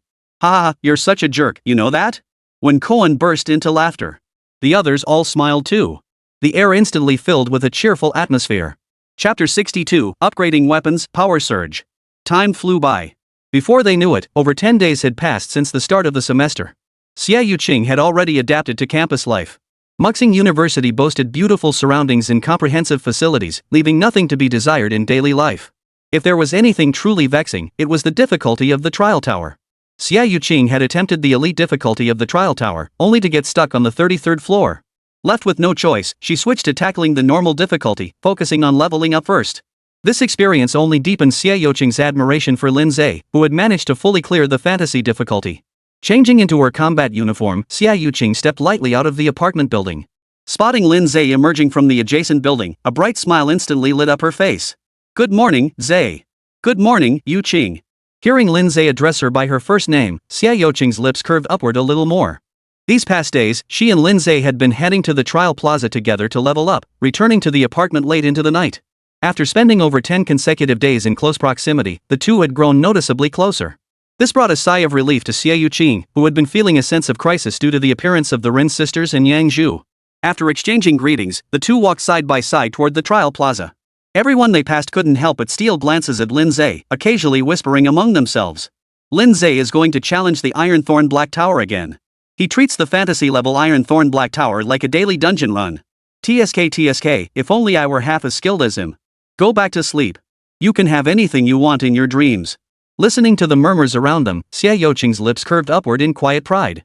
These days, Lin Ze was clearing the Ironthorn Black Tower on fantasy difficulty 2 to 3 times daily on average. This caused quite a stir at Twilight Star University, especially among the first and second year students. Now everyone agreed that Lin Ze's strength would easily rank him among the top 3 in the second year. It was hard to imagine a freshman who had only recently enrolled achieving such feats. Lin Ze had long grown accustomed to such attention, paying no heed to the whispers or stares around him. Upon arriving at the trial plaza, he immediately entered the Ironthorn Black Tower, selecting the fantasy difficulty as always. White Calamity and Feather Spirit had already reached level 39 the day before yesterday, and yesterday they had accumulated experience from 3 more clearances. Barring any surprises, they should reach level 40 today. Beyond that, during these past 2 weeks of tower grinding, Lin Ze had also acquired several valuable skill cards and talent cards, all of which he had applied to Feather Spirit and White Calamity. For instance, Feather Spirit gained a new talent called Ultra Sharp. Its effect is to inflict powerful armor-piercing damage upon attack. Combined with the true damage from sword body unity, it creates a synergistic effect where the whole is greater than the sum of its parts. Now, the Blackthorn King's spiked armor could no longer withstand Yuling's attacks. A single casual strike from Feather Spirit could leave a bloody gash on the Blackthorn King's body. Additionally, upon reaching level 35, Feather Spirit's skill Lightfoot Step evolves into Cloud Step, further enhancing its speed boost effect. As for White Calamity, it gains both a new talent and a new skill. The talent, named Unbreakable, drastically boosts defense when severely wounded. As Lin Ze understood, this talent was a treasure for classes like Berserkers, Zealots, and Warlords, those who sacrifice defense to boost damage output. When applied to White Calamity, it could unleash tremendous power. This is because White Calamity also possesses the Bloodlust talent, which increases movement and attack speed the more severely wounded he becomes. The synergy between the two talents could transform a gravely wounded White Calamity into a demonic god that sent enemies' souls flying. The new skill is called Mountain Shattering Earth-Splitting Slash. It involves leaping upward and delivering a powerful downward strike that deals massive damage over a wide area, effectively addressing White Disaster's lack of area of effect attacks. Additionally, at level 35, White Disaster's Blood Slash and Residual Image Chain Slash fuse and evolve into the Bloodlust 9-hit Slash. By consuming health, it unleashes 9 ultra-high speed strikes in an instant. The first strike deals damage equivalent to the pre-fusion Blood Slash. Each subsequent strike deals 50% more damage than the previous one. In other words, the final strike deals 5 times the damage of the first. After the 9 strikes, the enemy effectively endures the equivalent of 27 blood slashes damage so immense it defies description. Lin Ze tested it, even a powerhouse like the Blackthorn King would lose nearly half its health from this strike. Apart from consuming blood energy, this skill has virtually no drawbacks. Beyond talents and skills, White Calamity and Feather Spirit had also assembled full sets of 3-star fantasy-grade equipment. Some were rewards from clearing stages. The rest were exchanged for contribution points earned by selling cards to the Academy. Among these, White Disaster's weapon was upgraded to the 3-star fantasy grade Blood Demon Blade. Beyond its formidable attack power, it carries a chance to inflict curses like bleeding, blood corrosion, reducing healing effects on the target, and weakness upon enemies during attacks. Overall, both pets had undergone a significant upgrade. Now all that was missing was a growth-type sword to fill the final gap in Feather Spirit's arsenal. For this purpose, Lin Ze had prepared over 10 3-star fantasy-grade swords and more than 30 3-star superior-grade swords, ready to be fed directly. Everything is ready, only the east wind is missing. Lin Ze mused silently. Compared to his first attempt at the Ironthorn Black Tower, Lin Ze's strength had surged dramatically. Now, his already swift clearing speed had reached astonishing heights. Even accounting for travel time between floors, he reached the final level in under 4 hours. Before the Blackthorn King could roar, Feather Spirit and White Calamity had already joined forces to attack. Fortunately, the beasts within the trial tower were virtual and possessed no memory. Otherwise, facing defeat 2 or 3 times daily would have driven the Blackthorn King to collapse long ago. The battle lasted just over 7 minutes. The Blackthorn King soon fell beneath the silver-white sword light and crimson blade flashes. Ironthorn Black Tower fantasy difficulty fully cleared. Settlement begins. As expected, the moment the completion message appeared, White Calamity and Feather Spirit both leveled up to 40 simultaneously. Lin Ze could sense he was now able to contract a third pet beast. Suppressing his excitement, he patiently waited for the settlement to complete. Glancing at the acquired cards, he found none suitable and shook his head in slight disappointment. After stowing all the cards, he finally checked the attribute panels of White Calamity and Feather Spirit. Little Skeleton White Calamity. Class, Jail Blood Demon God Unique. Level, 40. Talent, Overlord. Strength, 530 plus 10. Constitution, 522 plus 104. Agility, 511. Spirit, 437. Talents, Blade Mastery, Arcane Armor, Superhuman Strength, Endless Vitality, Bloodlust, Crimson Mark, Unbreakable, Blood Soul Pursuit. Skills, Blood Rush, 9-strike Blood Rage, Blood Fury Burst, Crimson Armor, Mountain Shattering Earth Splitting Slash. Chapter 63, The Third Pet Beast, Tyrant Rock Armor. Lin Ze's face broke into a delighted smile as he studied the stats on the interface. At level 40, White Calamity's total attributes had already surpassed 2,100 points. This was roughly equivalent to a level 70 legendary class without any additional attribute bonuses. Truly terrifying. Additionally, it had awakened a new talent, Blood Soul Pursuit. Its effect granted a 10% chance for each attack to land a critical hit, increasing damage by 200%, an extremely practical combat talent. White Disaster is increasingly evolving into a combat maniac. No wonder his class is called Jail Blood Demon. Lin Ze mused silently. He then shifted his gaze to Yuling's stats panel. Feather Spirit Bird Feather Spirit. Class, Sword Immortal Unique. Level, 40. Talent, Lord. Strength, 579 plus 34. Constitution, 308. Agility, 518. Spirit, 595 plus 32. Talents, Sword Mastery, Sword Mind Clarity, Sword Chi Mastery, Sword Intent Perception, Sword Body Unity, Extreme Sharpness. Skills, Sword Control, Cloud Step, Flash Slash, Thousand Feather Sword Array, Sword Chi Surge, Sword Chi Protection. At level 40, Feather Spirit boasts a total attribute pool of 2066 points. Acquired a new skill, Sword Chi Protection. As the name suggests, this is a defensive skill. Its effect is to condense sword aura around the body for protection, significantly compensating for the Feather Spirit's inherent defensive weakness. Not bad. Lin Ze nodded with satisfaction. Now that Bai Zai and Yuling had leveled up and acquired better gear, their strength was incomparable to before. Even legendary practitioners below 6th tier, no matter how well equipped or how powerful their tactical cards, were no match for them. As for 6th and 7th tier legendary practitioners, since they could wield 4-star cards, the combat disparity extended far beyond mere tier and attributes. Dealing with a 6th tier legendary practitioner was certainly no problem. For 7th tier legendary practitioners, it depended on their equipment. However, Lin Ze estimated that once he contracted his third beast, the combined strength of 3 beasts alongside his own combat power should make victory quite achievable. Next up is contracting the third beast. With no disturbances in the trial tower, Lin Ze decided to summon his pet beast right then and there. Amidst a flash of light, the form of his third pet slowly materialized before his eager gaze. Its body was entirely composed of rock, yet it possessed limbs similar to a human's. Its face featured only eyes and a mouth. Rock Armor Warrior. Lin Ze recognized the creature before him at a glance. Among the many pet beasts, the Rock Armor Warrior was slightly better than the little skeleton and Feather Spirit Bird, but it still ranked near the bottom. It certainly wasn't a formidable pet beast. My luck really is that bad. Lin Ze shook his head, but didn't dwell on it. After all, what mattered wasn't the type of pet beast, but the profession. A dazzling light swiftly enveloped the Rock Armor Warrior. Its body swelled continuously, rapidly growing to about 3 meters tall. Its frame became incredibly burly and robust, yet not bulky, its overall contours radiating explosive power. When the light faded, what stood before Lin Ze was a rock giant radiating raw, fierce power. Rock Armor Warrior. Class, Overlord Unique. Level, 40. Talent, Overlord. Strength, 635 plus 127. Stamina, 654. Agility, 518. Spirit, 193. Talent. Rock hard physique, extremely hardened body, significantly enhanced defense.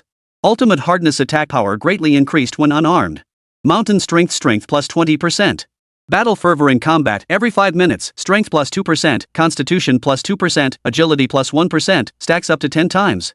Armor-piercing fist attacks have a 10% chance to ignore 50% of the enemy's defense.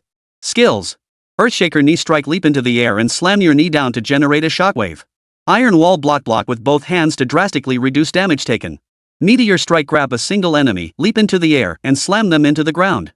Overlord punch, a punch channeling all one's strength. Bajiquan collapse charges to unleash 8 linear fist winds with piercing properties. Overlord's dominance enters invulnerable state, immune to all control effects, all attributes plus 200%, duration 5 minutes. After reviewing the new pet stats, Lin Ze was utterly thrilled. These stats are ridiculously powerful. It was clear the Overlord class specialized in extreme unarmed close combat, with both strength and constitution exceeding 600. With the mountain strength buff, the Rock Armor Warrior's strength soared to a staggering 760 plus. Beyond that, it possessed 2 formidable innate talents and skills, Battle Rage and Overlord's Dominance. The former granted increasing strength in battle, boosting strength and constitution by up to 20% and agility by 10% after 50 minutes of continuous combat. Though the boosts may seem modest, this is a permanent talent. It requires no resources to activate. The effect of Overlord's Dominance is even more astonishing. Not only does it grant a plus 200% boost to all attributes, but it also grants immunity to all crowd control effects. It's clear that a Rock Armor Warrior activating this skill will become an unstoppable beast on the battlefield, invincible to all.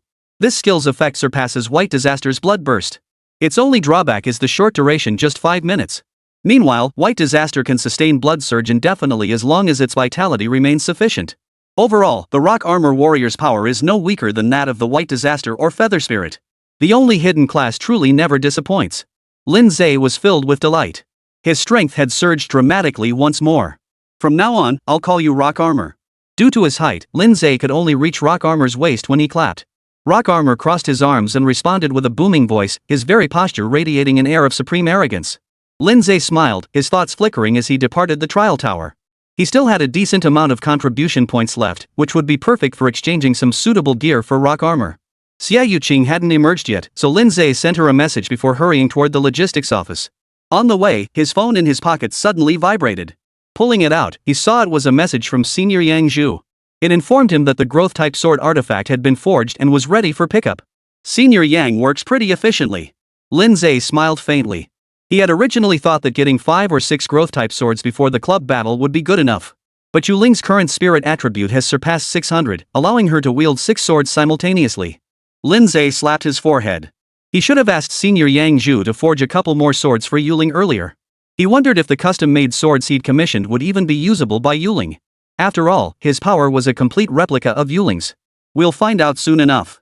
Arriving at the logistics office, Lin Ze sold the cards he'd just received from the settlement and selected a suitable set of gear for Yen Kai. After this shopping spree, the contribution points he'd accumulated over this period were practically wiped clean. He'd only managed to accumulate so much because he hadn't used his contribution points to exchange for Tower of Trials attempts, and the cards he sold were quite valuable. Under the reverent stares of the supply depot staff, Lin Ze hurriedly departed, rushing straight to the Extreme Sword Building. Just as he reached the building entrance, a cheerful voice called out from behind him. Junior! Turning his head, Lin Ze saw, as expected, the Rin sisters. Ren Xiaoxia hurried over, draping her arm over Lin Ze's shoulder with a grin. I heard Yang Zhu's growth-type sword artifact was finished, so I knew you'd come straight for it. You've been making quite a splash lately. Every day, I hear news about you clearing the Ironthorn Black Tower on fantasy difficulty. You're the first person I've ever seen treat that place like a daily dungeon run. Even Chi Tai couldn't manage that back then. Lin Ze chuckled, Senior, you've been keeping such close tabs on me? I'm flattered. Ren Xiaoxia adopted a mature expression. Well, you are my junior in the club. It's only natural I care about you. Ren Xiaodong watched the two chatting and laughing nearby, feeling a strange sensation in her heart. Her sister was leaning far too close, their bodies were practically pressed together. When had he ever seen her get along so well with another guy before? To an outsider, they'd look like a couple flirting and bantering. Seeing Lin Ze and her sister already walking toward the building, Ren Xiaodong quickly snapped out of her daydream and hurried after them. Arriving at the sword forge, Ren Xiaoxia pushed open the door with a flourish. Senior, we're here. Oh. Yang Zhu, who had been busy working, paused, stretched lazily, and her ample bosom became even more pronounced. She covered her mouth to stifle a yawn before handing the card to Lin Ze. Junior, here's the growth-type sword you requested. Thanks for your hard work, Senior. Seeing Yang Zhu's sleep-deprived appearance, Lin Ze knew she must have worked overtime to finish it.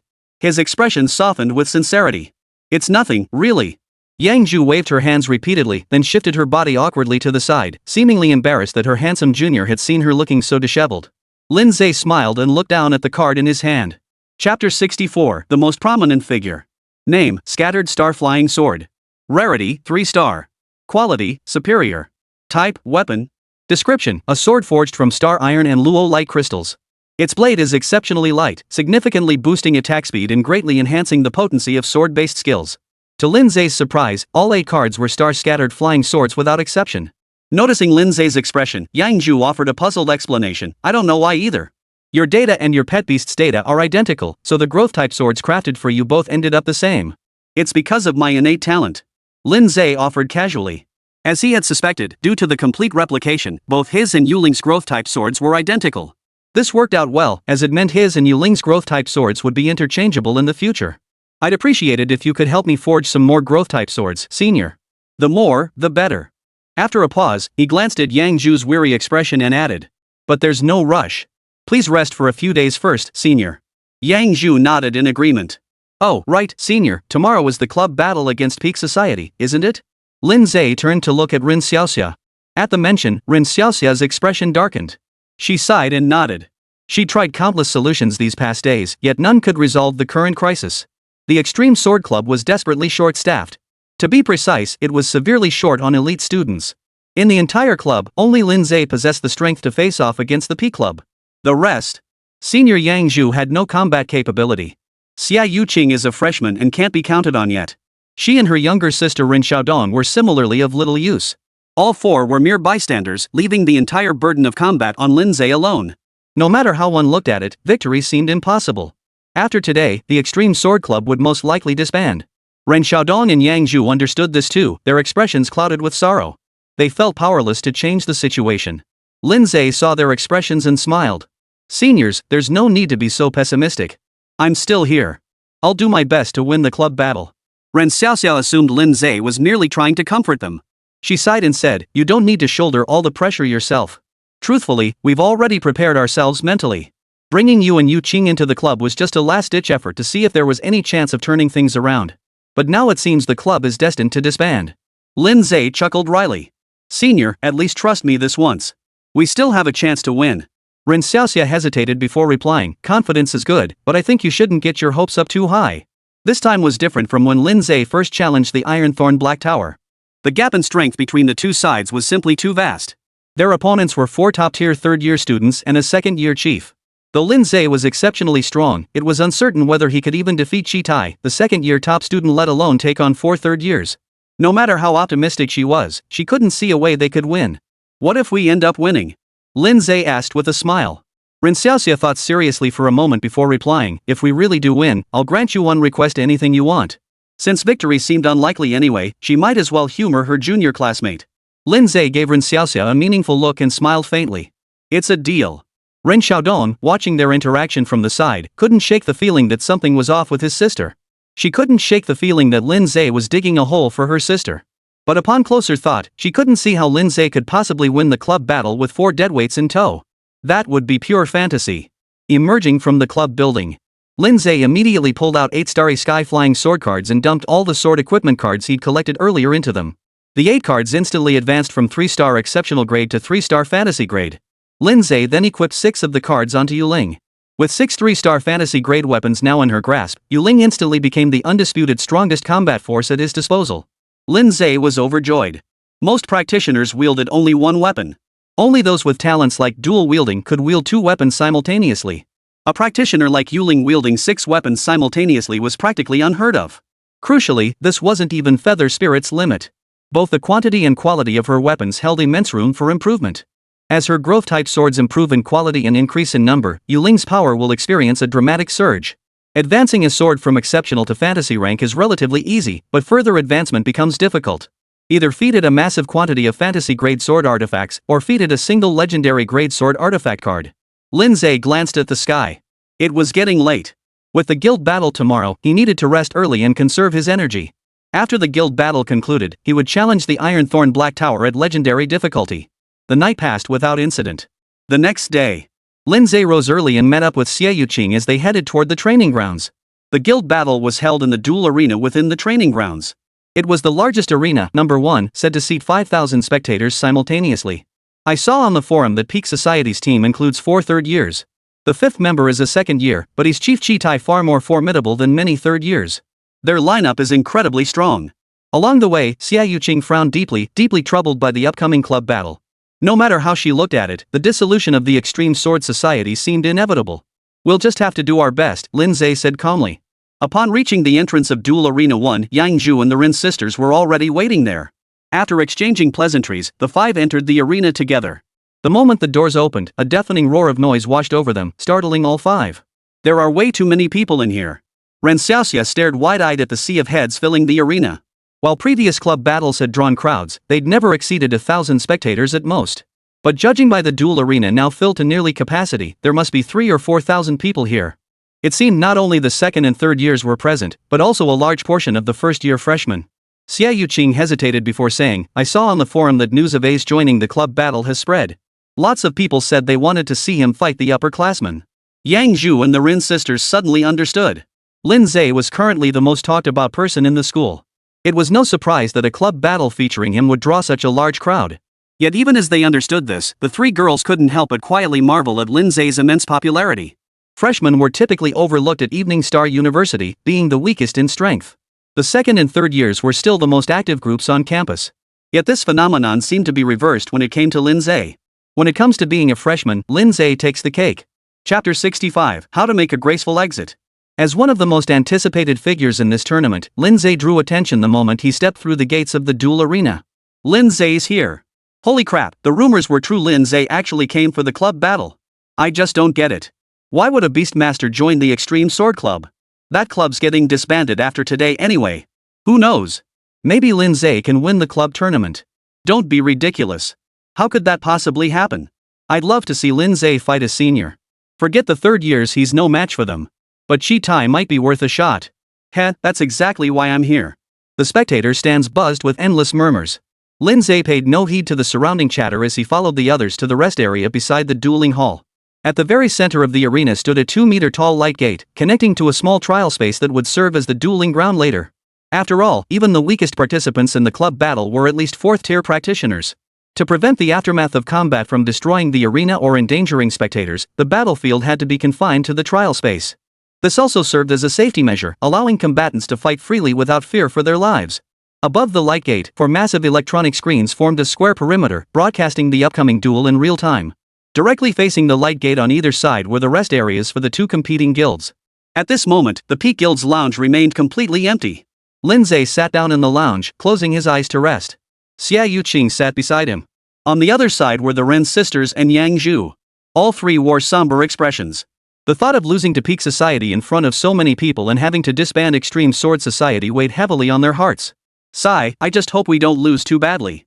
Yang Zhu sighed dejectedly, head bowed. Those Peak Society jerks will definitely mock us, Ren Xiaoxia muttered through gritted teeth. Ren Xiaodong pressed her lips together, saying nothing. She had already steeled herself mentally. Stealing a glance at Lin Ze, Ren Xiaodong couldn't help but admire his mental fortitude. He remained so calm under these circumstances. A commotion stirred near the doorway. 2 teachers had entered the room. They were familiar faces to the freshmen. None other than Kong Chang and Zhao Bowen, who had presided over the new student exams. Club battles required teacher supervision to prevent accidents. Seeing the audience seats filled to capacity, Kong Chang and Zhao Bowen were taken aback. How did so many people show up? Kong Chang looked astonished. This was the largest crowd he'd ever seen at a club battle. Zhao Bowen glanced toward the Extreme Sword Club section, a flicker of understanding crossing his eyes. Most are freshmen. They're probably here for Lin Ze. Kong Chang nodded in agreement, his gaze drifting toward Lin Ze as a wave of emotion washed over him. Lin Ze's stunning performance during the freshman trials was still vivid in his memory, leaving a profound impression. He had assumed that was the full extent of Lin Ze's abilities. Little did he know that the very next day, Lin Ze pulled off another major feat. He had completely cleared the Iron Thorn Black Tower on the fantasy difficulty setting, setting an unprecedented record in the history of Muxing University. When he heard the news, he was stunned for quite a while. In all his years of teaching, he had never encountered a freshman like Lin Ze. The entire person felt like a bottomless pool of water. Even as his teacher, he couldn't quite fathom Lin Ze. It's a shame he's a Beastmaster. Most clubs aren't suitable for him. He only has some connection to the Extreme Sword Club, but that club is about to be disbanded soon. Zhao Bowen shook his head regretfully. Kong Chang nodded silently in agreement. As one of the teachers overseeing the club wars, he understood the disparity in strength between the competing sides. It was no contest. The outcome of this club battle had been a foregone conclusion from the start, nothing more than a formality. The only truly anticipated aspect of the entire battle might be the clash between Lin Ze and the senior student. Of course, that referred specifically to Lin Ze's duel with Chi Tai. As for Tan Hong and his 3 companions, they were all elite third-year students. No matter how strong Lin Ze was, he simply couldn't be their match. Most of the spectators seated in the stands were likely here for this very showdown. Whoosh! The crowd erupted once more, all eyes turning toward the entrance. Over 20 people strode into the arena with great fanfare. At the forefront was Tan Hong, president of the Peak Society. Following him were Wen Koan, Yang Chen, Wei Jun, and Chi Tai, the members competing in this club tournament. Further behind were other Peak Society members, including Liang Jia and Wang Hao. Wow, Peak Society sure has some swagger. Looks like they're confident about this club battle. Of course. Just look at the state of the Extreme Sword Club. If they lose this club battle, Peak Society might as well disband right here and now. After today, Peak Society will become an official club. They'll probably recruit members. Then should we apply? I hear their club benefits are amazing. Peak Society is undeniably strong. They'll easily rank in the top 3 clubs. But their recruitment standards are brutal. Just the legendary rank requirement alone weeds out so many. That's exactly why it's good. Better to be selective than settle for mediocrity. Not just any Tom, Dick, or Harry should be allowed in.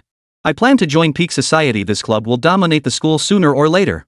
Overhearing the surrounding chatter, the Peak Society members stood even taller, their faces breaking into smug smiles. When Koan chuckled smugly, seems our club's reputation is quite something. A hint of satisfaction flickered across Tan Heng's usually stern face. He had poured immense resources into establishing the Peak Society precisely to create an unprecedentedly powerful club at Muxing University. Today's dissolution of the Extreme Sword Club and its conversion into an official club marked the first step toward that goal. The only regret was that their opponents were too weak. Even defeating the Extreme Sword Society was insufficient to demonstrate the Peak Society's true might. Tan Heng suddenly wondered if he had been too conservative. Instead of choosing the Extreme Sword Club as a safe target, he should have selected a stronger club. But dwelling on it now was pointless. Tan Heng shook his head to clear his mind and refocused on the task at hand. Let's go meet our opponents for today. Tan Heng led the way toward the Extreme Sword Club's lounge area. The Peak Society's actions quickly drew the crowd's attention, with numerous eyes turning toward the Extreme Sword Society's rest area. Seeing the Peak Sword Society members approach, Ren Xiaoxia wrinkled her nose in disgust and let out an unmistakable snort. Yang Zhu, how prepared are you? Tan Heng stared down at Yang Zhu with a condescending gaze, a hint of contempt playing at the corners of his mouth. Yang Zhu, naturally timid and not a combatant, instinctively shrank back under the pressure of his imposing presence. Ren Xiaoxia promptly stepped forward, blocking Yang Zhu. Her expression remained stony as she retorted, "What business is it of yours? Go back to your own lounge." When Koan sneered, "Our president was just showing concern. If you don't appreciate it, fine, but why the hostility?" Ren Xiaoxia snorted coldly. "Whether it's genuine concern is for you to know. Stop putting on a show here. As if anyone doesn't know how your Peak Society loves to look down on people. With the state of your Extreme Sword Society, do you even need others to look down on you?" When Koan scoffed repeatedly, his expression dripping with contempt. "If I were you, I'd just admit defeat. Why bother with this club battle? It's a waste of everyone's time." Ren Xiaoxia bit her lip, unable to find words to counter. After all, the fact remained that Extreme Sword Club was at an absolute disadvantage. The outcome was a foregone conclusion. "This is so noisy." A voice suddenly cut through the noise, instantly drawing everyone's attention. Lin Ze sat there, his gaze calmly sweeping over Tan Heng and the others. "If you Peak Society members have the energy to waste on trash talk here, you'd be better off saving some strength to think about how to gracefully exit the stage after losing the fight." Chapter 66, One Pet Beast is Enough to Deal with You. As soon as Lin Ze finished speaking, the surrounding area fell silent. Both Ren Xiaoxia's group and the Peak Society members were stunned into silence by his words. When Koan finally snapped out of it, he wore an expression that said he thought Lin Ze was an idiot. "So you're saying the Extreme Sword Society can beat us?" Lin Ze gave Wen Koan a dismissive glance, ignoring him entirely. He merely smiled calmly. That expression spoke louder than any words. Wen Koan's expression darkened. "You." Tan Heng raised a hand to restrain his enraged companion, narrowing his eyes as he studied Lin Ze. "Interesting. A freshman dares to spout such nonsense. Looks like your back-to-back showings in the freshman trials and the Iron Thorn Black Tower have gone to your head. You've forgotten what respect for seniors means." Lin Ze chuckled lightly. "I recall the Peak Society's creed is the strong reign supreme. When did it start emphasizing respect for elders and care for the young? Or have I misremembered?" Tan Heng's expression faltered slightly, his gaze toward Lin Ze growing colder. "Very well. You're more sharp-tongued than I anticipated. I hope your strength matches your sharp tongue." Lin Ze chuckled. "You'll see soon enough." Tan Heng's face hardened into a cold expression. Without another word, he turned and walked away.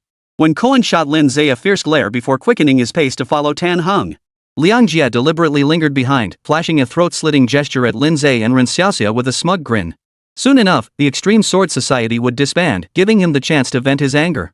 Lin Ze paid no attention to this clown, not even glancing his way. This utter disregard infuriated Liang Jie more than any taunt ever could. He wanted to taunt Lin Ze, but remembering how Lin had stood his ground against the club president without backing down, he felt a twinge of fear. In the end, he said nothing, merely snorting coldly before chasing after the club members. Once the Peak Society members had departed, Lin Ze turned around only to find the Rin sisters and Yang Zhu staring at him wide-eyed, their faces frozen in astonishment. It was as if they were seeing him for the very first time. "What's wrong?" Lin Ze asked. Ren Xiaoxia exclaimed, "Junior, you were incredible just now." "So cool," Yang Zhu said, her eyes sparkling with admiration. Ren Xiaodong gave him a thumbs up. Lin Ze usually carried himself with a quiet composure, giving off the impression of a gentle, handsome guy. Who knew he could be so sharp and intense? For a moment, it felt like they were getting to know Lin Ze all over again. Xia Yuqing, standing nearby, smiled without saying a word. Of all present, she knew Lin Ze best and understood he could be infuriatingly relentless. Of course, only when it came to his enemies. Zhuang Feng surely knew this all too well. Yet after her initial astonishment, Ren Xiaoxia's worries resurfaced. Junior, you just overpromised. If you lose later, those guys will definitely mock you relentlessly. Lin Ze replied calmly, then just don't lose. Ren Xiaoxia was momentarily speechless at Lin Ze's matter-of-fact tone. Forget it. Once the club battle ends, she'd drag her junior away immediately to avoid facing the scornful stares of the P Club members. Ren Xiaoxia silently resolved. The verbal sparring between the two clubs didn't go unnoticed by the surrounding spectators, who couldn't help but cheer excitedly. They're already trading barbs before the match even starts. The tension is palpable. Lin Ze seems pretty confident. All talk without the skills to back it up. It's laughable. The Extreme Sword Club has no chance against P Club. Where does Lin Ze get the confidence to say stuff like that? True. Forget Tan Hang, it's doubtful Lin Ze could even beat Chi Tai. If he loses, it'll be a huge embarrassment. Hardly anyone was rooting for Extreme Sword Club. Most found Lin Ze's earlier remarks utterly nonsensical. With such a vast gap in strength, such brash words only invited ridicule. Lin Ze ignored the surrounding murmurs and stares, continuing to rest with his eyes closed. Once both teams were assembled, the event staff began setting up the equipment. Before long, a staff member approached Kong Chang and whispered something in his ear. Kong Chang gave a slight nod before commanding in a deep voice. Quiet. His resonant voice instantly silenced the hall's clamor. The crowd fell silent.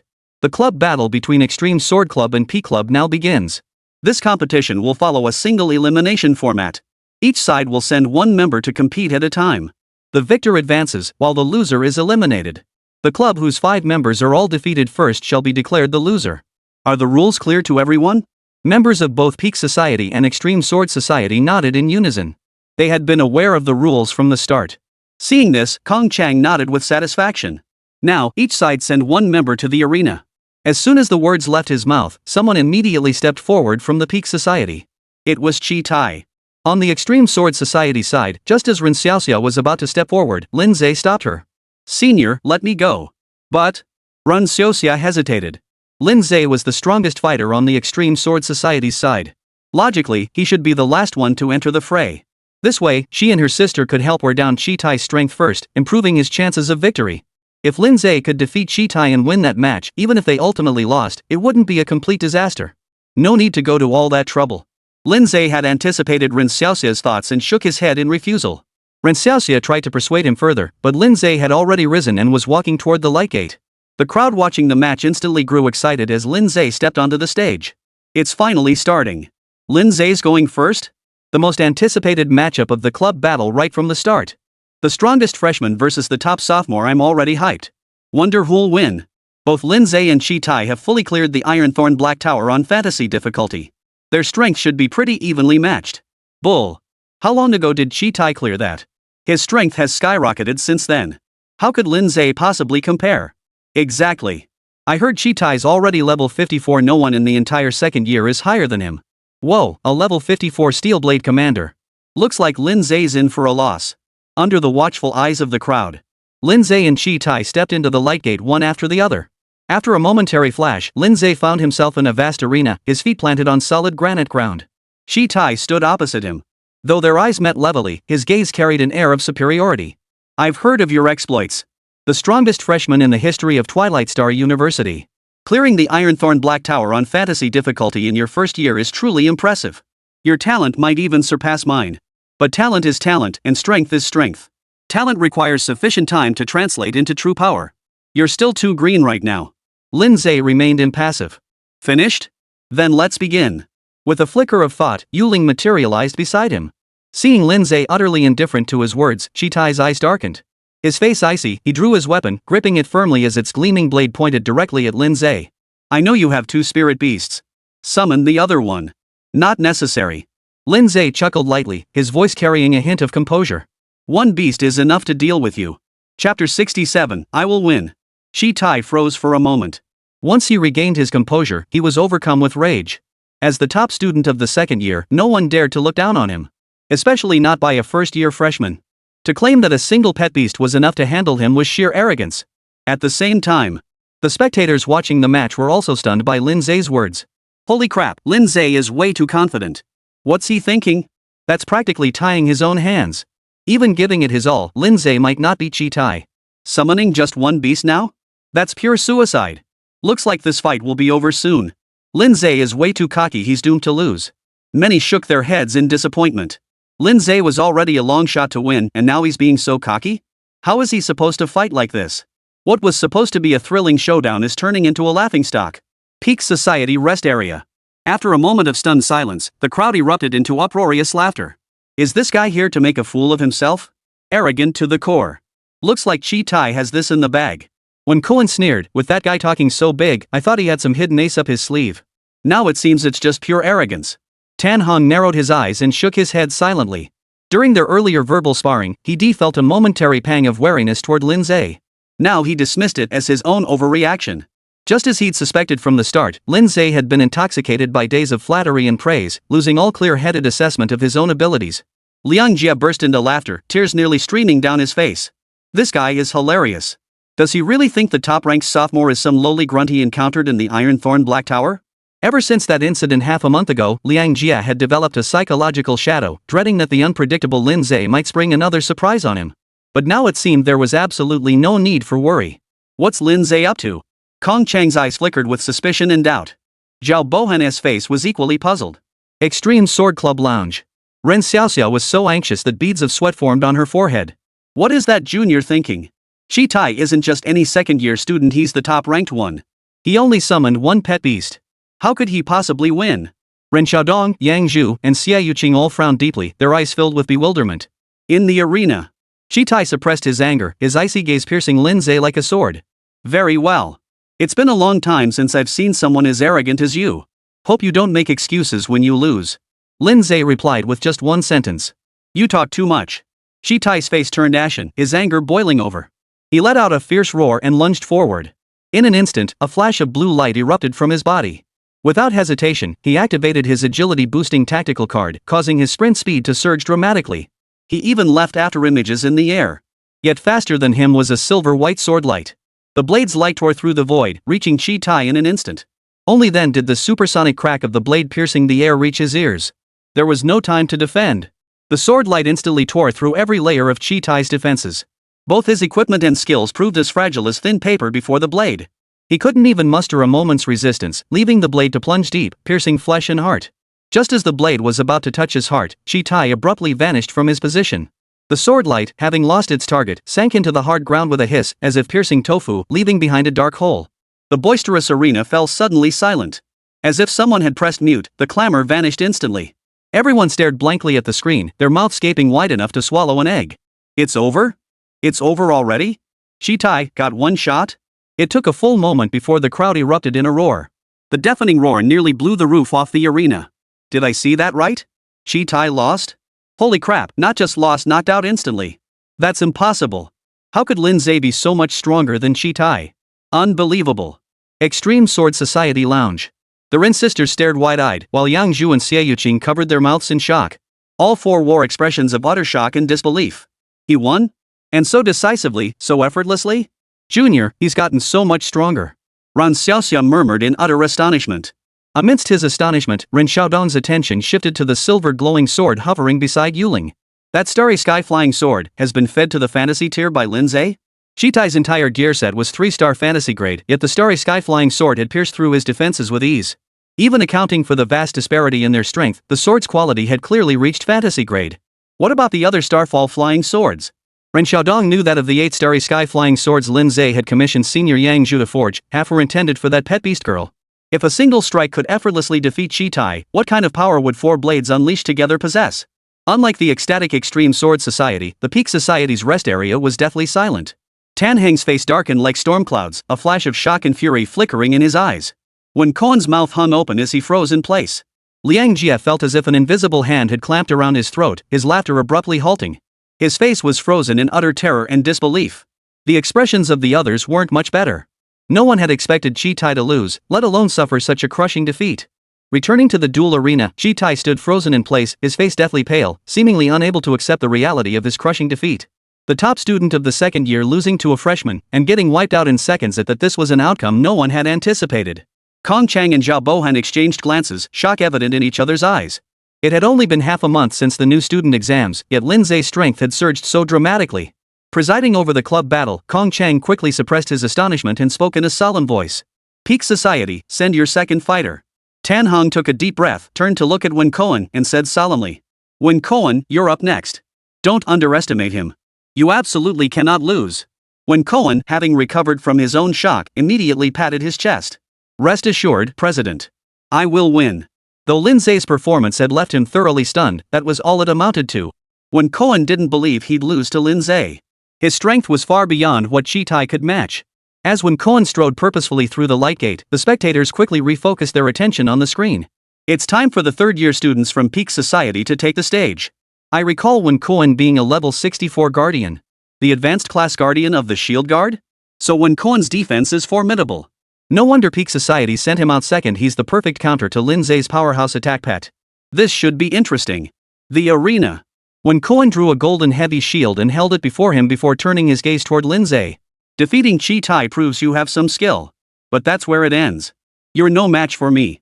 Just admit defeat now and spare yourself the humiliation of losing badly later. Lin Ze shook his head in exasperation. Is it a Peak Society thing to be so fond of trash talk? Always trying to talk people into surrender. Fighting isn't won with words alone. Wen Koan's irritation flared and he snorted coldly. Since you're so eager to get beaten, I'll grant your wish. Quickly summon your second beast companion. Lin Ze smiled calmly, repeating those familiar words once more. One beast is enough to deal with you. Chapter 68, Six Swords Unleashed, Devastating Output. Whoosh! The spectators erupted in another wave of astonishment. Facing Chi-Tai earlier was one thing, but now against Wen Koan, Lin Ze still intended to fight with just one pet beast. The opponent was a top-tier third-year student. Wasn't that a bit too cocky? The Peak Society members were furious. This was a blatant disregard for their third-year status. This guy's asking for trouble. He's way too cocky. We have to teach him a lesson. Tan Heng's face darkened as he fixed his gaze on Lin Ze, a hint of scorn flashing in his eyes. He had initially worried Wen Koan might underestimate his opponent, but now it seemed Lin Ze was the one looking down on his rival. Facing a legendary class over level 60 and still holding back? That's pure suicide. Lin Ze was doomed to lose. In the arena, Wen Koan laughed bitterly in anger. He finally understood how Chi-Tai had felt earlier. Elites like him always held themselves in high regard. They never looked down on others, so they never imagined the day they themselves would be looked down upon. Now, a torrent of rage surged within him, demanding release. The target, naturally, was Lin Ze standing before him. I thought I was arrogant enough, but it turns out you're even more arrogant than I am. I'll see how you defeat me with just one pet beast. The moment the words left his mouth, Wen Koan raised his heavy shield. A golden light suddenly radiated from his entire body, forming a translucent, colossal beastly aura around him. A primal, savage aura, reminiscent of a prehistoric beast, erupted violently. In the next instant, Wen Koan charged forward in great strides, bearing down on Lin Ze under the shadow of the colossal beast. Though the Guardian was a tank class, it possessed formidable offensive capabilities. The collision delivered a crushing weight, like mountains crashing down. Without needing Lin Ze's command, a silver sword beam shot forth. The meteor struck the shadow, producing a crisp metallic clang. Wen Koan nearly paused briefly before charging forward once more. Useless. You can't break through my defenses. Lin Ze's expression remained composed. Yuling flicked her fingers, and the silver sword light struck out once more. This time, it split into 3 beams. Clang! 3 metallic clangs rang out almost simultaneously. Wen Koan's movements visibly faltered, nearly halting him in place as the colossal beast's phantom shuddered violently across his form. Wen Koan's pupils contracted sharply, but seeing the beastly aura quickly stabilize, his expression relaxed once more. He chuckled smugly. I told you it wouldn't work. Before he could finish, Wen Koan watched in horror as 2 more silver sword lights appeared beside Yuling. Whoosh! 5 silver sword lights pierced the void like lightning bolts, striking the beastly shadow simultaneously. Crack! This time, the beast's phantom shattered instantly, dissolving into particles of light that vanished into the air. Wen Koan's face paled instantly. With a startled cry, he hastily summoned the beast's shadow once more while simultaneously activating his tactical card without hesitation. As light flashed, the beast's shadow materialized more solidly this time, finally withstanding the assault of the 5 silver-hued sword beams. But before Wen Koan could catch his breath, Yuling unleashed another silver-hued sword beam. Again! Wen Koan's eyes nearly popped out of his head as he teetered on the brink of collapse. Each of those silver sword beams carried pressure equivalent to that of a 6th-tier legendary swordsman. And Lin Ze's pet beast possessed a full 6 such sword beams. How could he possibly fight this? As the 6 silver glowing sword lights flashed, the colossal beast's phantom surrounding Wen Koan shattered instantly.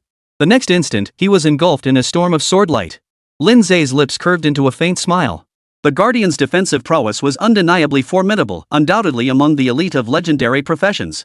For any other legendary class, even one stronger than Wenkoan, breaking through his defenses would come at a significant cost. But he happened to face Feather Spirit, whose damage output was staggering. Sword Immortals were already high damage classes, and Feather Spirit was equipped with 6 3-star fantasy grade flying swords. Her attack power had long since reached terrifying heights. A 6th tier watcher was truly no match for her. SHHHHHHH. The explosive crack of sword light tearing through the void mingled with the sound of flesh being ripped apart. 6 intertwining sword beams formed a ring of light, encircling Wenkoan so tightly he couldn't breathe. As time passed, the circle gradually stained crimson. The Guardian's formidable defenses only intensified Wenkoan's agony, as if he'd been flung into a high-speed turbine chopper. It took over a full minute before Wenkoan was finally teleported out of the trial space. Though the injuries sustained within the trial space wouldn't carry over to reality, the mental anguish remained painfully real. Upon returning to the dueling hall, Wenkoan's eyes rolled back and he collapsed unconscious. His body hit the floor with a dull thud, the sound echoing distinctly in the otherwise silent arena. Everyone stared blankly at the screen, their mouths dry and gaping, speechless for a long moment. In less than 2 minutes, Wenkoan was declared defeated. The anticipated scenario of Wenkoan gaining the upper hand, or a fierce battle between the two, never materialized. It was a one-sided, crushing defeat. Crucially, Lin Ze had summoned only one pet throughout the entire match, just as he had stated. Without even exerting his full strength, he had crushed Wenkoan, a third-year elite. The outcome had genuinely surpassed everyone's expectations. That's just too strong. Unbelievable, Wenkoan just lost like that. Lin Ze's beast is ridiculously overpowered. Absurdity itself opened the door for absurdity, it's beyond absurd. After a brief silence, the entire arena erupted in chaos. The outcome of this battle was simply too unexpected. Even the members of the Extreme Sword Society hadn't anticipated this turn of events. You rock, Junior. I love you to bits. Ren Xiaoxia jumped up from her seat in excitement, shouting at the top of her lungs toward the screen, regardless of whether Lin Ze could hear her. Yang Zhu and Xia Yuqing both stared at Lin Ze on the screen with looks of admiration. Ren Xiaodong didn't stop her sister, she too was now immersed in shock. The question she had been pondering earlier seemed to have found an answer. The growth-type swords wielded by Lin Ze's pet beast numbered not 4, but a full 6. And each one had undoubtedly been cultivated to the 3-star fantasy grade. The power of 6 3-star fantasy grade growth-type swords had been demonstrated to the fullest just now. No wonder Lin Ze was so confident he could defeat Wenkoan with just one beast. Ren Xiaodong couldn't help but silently marvel. Kong Chang and Zhao Bowen couldn't hide their astonishment either, once again deeply shaken by the strength Lin Ze had displayed. It's hard to believe this power belongs to a freshman. Zhao Bowen remarked with a look of awe. It's more than that, Kong Chang replied with a complex expression. Don't forget Lin Ze has a second pet beast. Peak Society Rest Area. The atmosphere was exceptionally heavy. Tan Heng's face was so dark it seemed water could drip from it. Useless. He gritted his teeth in anger, waving his hand to signal the club members to quickly carry the unconscious Wenkoan away. President, that guy's a real handful. Wei Jun's brow furrowed into a deep crease. Yang Chen's expression was equally grim. No one had expected Lin Ze to be this formidable. Even Wenkoan had suffered a crushing defeat at his hands. The crucial point was that Lin Ze hadn't even unleashed his full strength yet. Both Wei Jun and Yang Chen possessed strength only marginally superior to Wenkoan's. Facing Lin Ze, they no longer had any certainty of victory. In fact, defeat seemed increasingly likely. Just moments ago, they would never have imagined such an outcome. The entire Peak Society stared at Tan Han with eyes full of longing, their earlier spirited confidence completely gone. Lin Ze had shattered the entire society's morale. Tan Hong saw this and frowned. What's the panic? I'm still here. His words eased the tension in their faces slightly. Indeed, they still had their ace in the hole, the club president. Tan Hong was a genius ranked in the top 10 of his third-year class. A death speaker boasting a staggering level 72. With this mountain holding them down, Lin Ze had no chance of defeating their guild. Chapter 69, The Death Speaker, Servant of the Undead. Seeing the group's morale begin to recover, Tan Heng's stern expression softened slightly as he spoke in a deep voice. Next up is Wei Jun, followed by Yang Chen. Give it your all. Defeat Lin Ze if you can. If not, wear him down as much as possible. I'll finish him off. Though it seemed underhanded for the leader of a top-tier club to resort to such tactics against a freshman, Lin Ze was simply too unpredictable. Tan Hong had to be cautious, leaving no room for even the slightest mishap. Besides, this was the format of the club tournament. His approach was entirely reasonable. Yes, President. Wei Jun and Yang Chen nodded solemnly. Soon after, Kong Chang dispatched the Peak Society's third member to enter the fray. Wei Jun stepped through the light gate as if facing a formidable enemy, instantly teleporting into the arena. He immediately drew his weapon and, without hesitation, activated a tactical card to boost his defense. Seeing Wei Jun adopt a defensive stance rather than launching an attack, Lin Ze instantly grasped his opponent's strategy. A faint smile touched his lips. With a flick of his thoughts, Feather Spirit struck instantly. 6 streaks of sword light shot out, converging on Wei Jun from all directions. Wei Jun was a legendary Nightwalker in advanced class of rogue and assassin 2 levels higher than Wen Kuan. The defining trait of this class was blinding speed and ghostly elusiveness. However, sword control, a discipline renowned for its speed, could be considered the nemesis of such classes. And Wei Jun was facing no fewer than 6 streaks of sword light. The moment they clashed, Wei Jun immediately found himself at a disadvantage. He lasted less than 2 minutes before being sent flying off the battlefield by Yu Ling. Seeing Wei Jun's dejected, shame-stricken face, Tan Heng's expression darkened like the bottom of a pot. Yang Chen, you're up. Yang Chen nodded and stepped through the light gate. The 4th duel commenced swiftly. Yang Chen was a level 66 zealot, a high damage class. However, when facing Yu Ling, whose damage output far surpassed his own and whose agility utterly crushed his own, Yang Chen could not leverage his class advantages at all. He lasted longer than Wei Jun, finally being eliminated after over 3 minutes. With this, all 4 members of the Peak Society's team had been eliminated, leaving only Tan Heng remaining. Meanwhile, Lin Ze hadn't moved a single step throughout the entire match, summoning only one pet beast. Witnessing this scene, the spectators felt a dreamlike daze. Who knew Lin Ze was this formidable? He's truly unfathomable. He's too fierce, taking down 3rd years like it's child's play. When Lin Ze and Tan Heng were going head to head earlier, I thought he was a clown. Now it seems he's the hidden big shot and I'm the clown. The Peak Society's 4 members couldn't beat Lin Ze alone. This is ridiculous. Hearing the surrounding murmurs, the Peak Society members' faces flushed crimson with anger, yet they couldn't refute the comments. All eyes turned to their president. Their only hope now was for the president to step in, defeat Lin Ze, and strike back fiercely against all the voices belittling Peak Society, proving their true strength. Tan Heng's gaze darkened. Those 2 useless fools, Wei Jun and Yang Chen, couldn't even manage the simple task of wearing down Lin Ze's strength. They didn't last long before getting eliminated. It seemed he would have to take matters into his own hands. Tan Heng twisted his lips into a grim smile and strode purposefully toward the light gate. As Tan Heng took the stage, the spectators erupted with excitement. Finally, Tan Heng's turn. If Tan Heng loses too, Peak Society will be swept 5-0. Total annihilation. Impossible. Tan Heng is a level 72 Death Speaker. He's in a completely different league from Wen Kuan and the others. Lin Ze is formidable, but he's unlikely to stand a chance against a 7th-tier legendary class player. Extreme Blade Guild's rest area. The 4 girls instinctively clenched their fists. Their knuckles turned white, revealing their inner tension. Their emotions were a tangled mess. Surprise, tension, unease, excitement. Before the club tournament began, they never imagined the Extreme Sword Club could reach this stage. They had defeated 4 opponents in one fell swoop, advancing to the final showdown. And all of this was thanks to Lin Ze. Only now, recalling what Lin Ze had said earlier, did they suddenly realize he hadn't been joking, he had been serious. And he possessed both the confidence and the skill to back it up. Defeating Tan Heng would allow the Extreme Sword Club to pull off a miraculous comeback. But achieving that would be no easy feat. Especially for Yang Zhu, a fellow 3rd-year student, she knew all too well just how formidable Tan Heng's strength was. Even Lin Ze had little guarantee of victory. Whether friend or foe, or even the spectators watching, every pair of eyes was fixed on the screen at that moment, afraid to miss a single frame. Tan Heng stood poised at the center of the arena, his piercing gaze fixed on Lin Ze like a blade. I must admit, you've earned my respect. You do have the capital for your arrogance. But this is where it ends. I won't let your Extreme Sword Society win the club tournament. Lin Ze scoffed with a sneer. Similar words were spoken by your club members earlier. You saw their fate. I think yours will be much the same. Tan Heng narrowed his eyes, his gaze growing even colder. I'm not like those useless fools. Lin Ze scoffed, refusing to engage further. Their eyes locked for a moment before both struck almost simultaneously. Tan Heng raised his hand, unleashing a ball of pitch-black light. Accompanied by the sudden, eerie murmur of the dead, the black light rapidly expanded, coalescing into a 3-meter-tall humanoid form. As the darkness dissipated, a bizarre skeletal humanoid creature materialized before the crowd.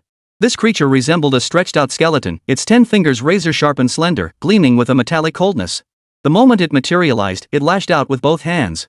Its 10 razor-sharp claws instantly elongated, closing the distance of dozens of meters in the blink of an eye to strike at Yu Ling. Fortunately, Yu Ling swiftly evaded using her lightness technique. It's here! The president's undead minion. The Peak Society members cheered. The Death Speaker was the advanced class of necromancers. Unlike necromancers who favor overwhelming numbers, Death Speakers prioritize quality over quantity in their summons, each creature possessing formidable power. In a way, the Death Speaker could be seen as a necromantic version of a Beastmaster. Except they lack the Beastmaster's numerous flaws. Ugh, what a disgusting creature. Rin Xiaxia couldn't help but feel repulsed by the skeletal creature in the arena.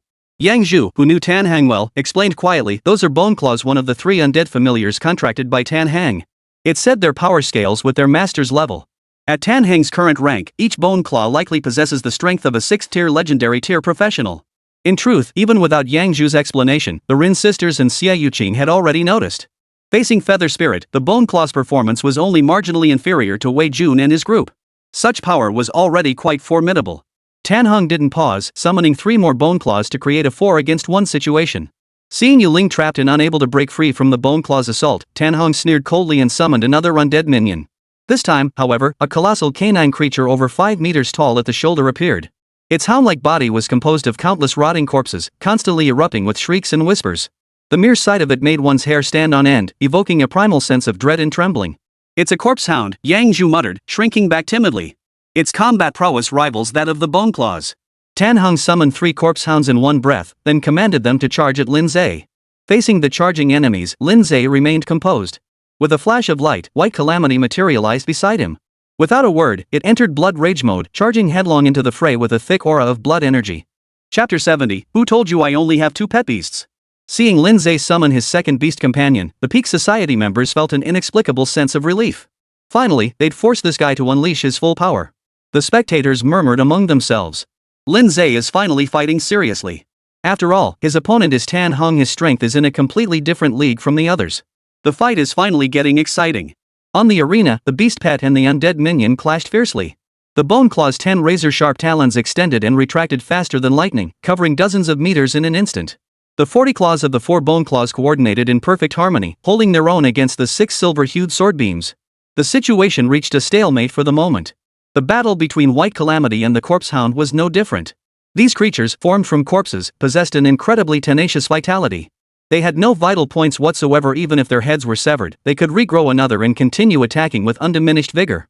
To kill a corpse hound, one must completely drain its energy. Surviving my 2 undead minions is enough for you to be proud. Tan Heng looked down on Lin Ze with a hint of contempt in his eyes. But that's all you've got. As for my 3rd undead minion, I'll see what you can do to withstand it. Tan Heng unleashed the black light for the 3rd time. This time, however, it manifested as a humanoid creature over 3 meters tall, its skin a dark gray. It bore a savage beast-like head resembling a malevolent specter, its body bulging with twisted muscles and radiating a potent aura of death energy. It's a demon beast ghost. Yang Zhu's expression grew grave. This is the strongest individual among Tan Heng's 3 undead familiars. It's said to be capable of holding its own against a top-tier 6th-tier legendary practitioner. Tan Heng only possesses this one demon beast ghost. The Ren sisters and Xia Yuqing immediately tensed upon hearing this. The spectators in the stands collectively widened their eyes and gasped in shock. A 3rd undead familiar? Lin Ze is finished. Both his pets are entangled, he can't break free. Looks like the outcome is already decided. Tan Heng and Peak Society will have the last laugh after all. Kong Chang and Zhao Bohan watched the scene unfold, both letting out a collective sigh. A vague sense of disappointment welled up in their hearts. Perhaps deep down, they too had hoped Lin Ze could pull off another miracle. But the thought vanished almost as quickly as it had arisen. To have fought Peak Society to this extent single-handedly, Lin Ze's performance had surpassed everyone's expectations. It was beyond astonishing. Even in defeat at Tan Heng's hands, he could hold his head high. Roar! The moment it appeared, the demon beast ghost roared toward the heavens, then fixed its gaze squarely on Lin Ze. Its eyes burned with savage, beastly ferocity. The outcome is decided. Tan Heng wore a confident expression, his eyes brimming with smug satisfaction. Yet what puzzled him was that even now, Lin Ze's expression remained utterly unchanged, maintaining an unflappable composure from start to finish. Still refusing to admit defeat? Lin Ze gave a dismissive chuckle. Why should I admit defeat? Who told you I only have 2 pets? Tan Heng's smile froze. Before his horrified gaze, a flash of light erupted beside Lin Ze, and a towering, imposing figure materialized out of thin air. An aura as heavy as mountains instantly enveloped the entire arena. Tan Heng's face drained of color. Lin Ze had a 3rd pet beast? Why hadn't the intelligence gathered earlier mentioned this? The spectators were equally stunned. Holy crap, Lin Ze has another beast. He's been keeping his cards close to his chest. Damn impressive. I thought he was just holding back before, but now it seems he was holding back like crazy. Even if those 4 had gone at him together, they probably wouldn't have stood a chance. Wei Jun, Yang Chen, and Shi Tai's faces instantly turned beet red. They glared furiously at the speaker, yet found no words to refute. The truth was, even together, they couldn't defeat Lin Ze. The entire Peak Society was stunned. Even if you cracked open their skulls, they wouldn't have imagined Lin Ze was this deeply hidden. They had all underestimated him. The 4 women of the Extreme Sword Society were also speechless. They too had no idea when Lin Ze had acquired his 3rd pet beast. But after the shock came wild excitement. "Junior, you kept this from us for so long." Ran Xiaoxia was both shocked and delighted. Kong Chang and Zhao Bowen wore equally stunned expressions. "We've underestimated this kid again." The roaring chaos of the dueling hall did little to dispel the grim atmosphere of the arena. Tan Heng's face turned ashen, his frustration boiling over. This again? Just how many hidden cards does this kid have up his sleeve? Every time he thought he had the upper hand, the other party would pull out an even more powerful move to turn the tables. How could a freshman possess such an endless array of tactics? For the first time in his life, Tan Heng felt a flicker of fear toward another person. But he quickly snapped out of it, took a deep breath to clear his mind of unwarranted distractions, and glared fiercely at Lin Ze. "So what if you have a 3rd beast? I refuse to believe every one of your pets is this formidable. They won't defeat my demon beast ghost." Tan Heng's face twisted into a hideous grimace, all traces of the former guild leader's dignity and composure gone. He looked like a desperate gambler cornered into a corner. "Is that so?" Lin Ze's voice was measured and unhurried, yet carried an undeniable sense of pressure. "Why don't you try and see for yourself?" The words barely left his lips before Tan Heng impatiently barked his command. "Demon beast ghost, take him down." The demon beast ghost roared and charged furiously toward Lin Ze. "Leave it to you, Rock Armor." Lin Ze gave the order calmly. Rock Armor silently bared its teeth, its 2 hard fists colliding with a dull thud in response to its master's command. Immediately, it strode forward, accelerating rapidly. Within mere tens of meters, it sped up to the point of becoming a blur. Then, it leapt upward, bending its knees to slam down with devastating force. Earth-shattering knee strike. The demon beast ghost, relying on its formidable physique, fearlessly swung its fist to meet the attack. Knees and fists collided violently in midair, instantly generating a visible wave of distorted air. To everyone's astonishment, it was the demon beast ghost that was sent flying backward. Having repelled the enemy with a single strike, Rock Armor didn't pause. Landing swiftly, he closed the distance in a few quick strides, his hands darting out to seize the demon beast ghost's shoulders. He then leapt high into the air, spinning mid-flight as he clutched the creature. Plummeting toward the ground like a falling star or a crashing moon, he slammed it into the earth. Meteorite fall. Roar. The demon beast let out a wretched howl as its body instantly became a mangled mess of flesh and blood. Before it could recover, Rock Armor's iron fists rained down like a storm, pounding it relentlessly until it couldn't lift its head. The spectators were utterly dumbfounded, their eyes wide with shock. They never imagined Lin Ze's 3rd beast companion would be this formidable. It was every bit as formidable as the other 2. So powerful. Zhao Bowen drew in a sharp breath. That power is almost on par with a 7th-tier legendary professional. Kong Chang nodded in instinctive agreement, his eyes glued to the screen. In the arena, Tan Heng's face was etched with disbelief, unable to accept that his ace, the demon beast ghost, was being beaten so badly. Damn useless piece of trash, fight back. But anger alone couldn't change the tide of battle. The demon beast ghost thrived on raw strength and constitution. When facing an opponent with superior physical fortitude, its defeat was inevitable.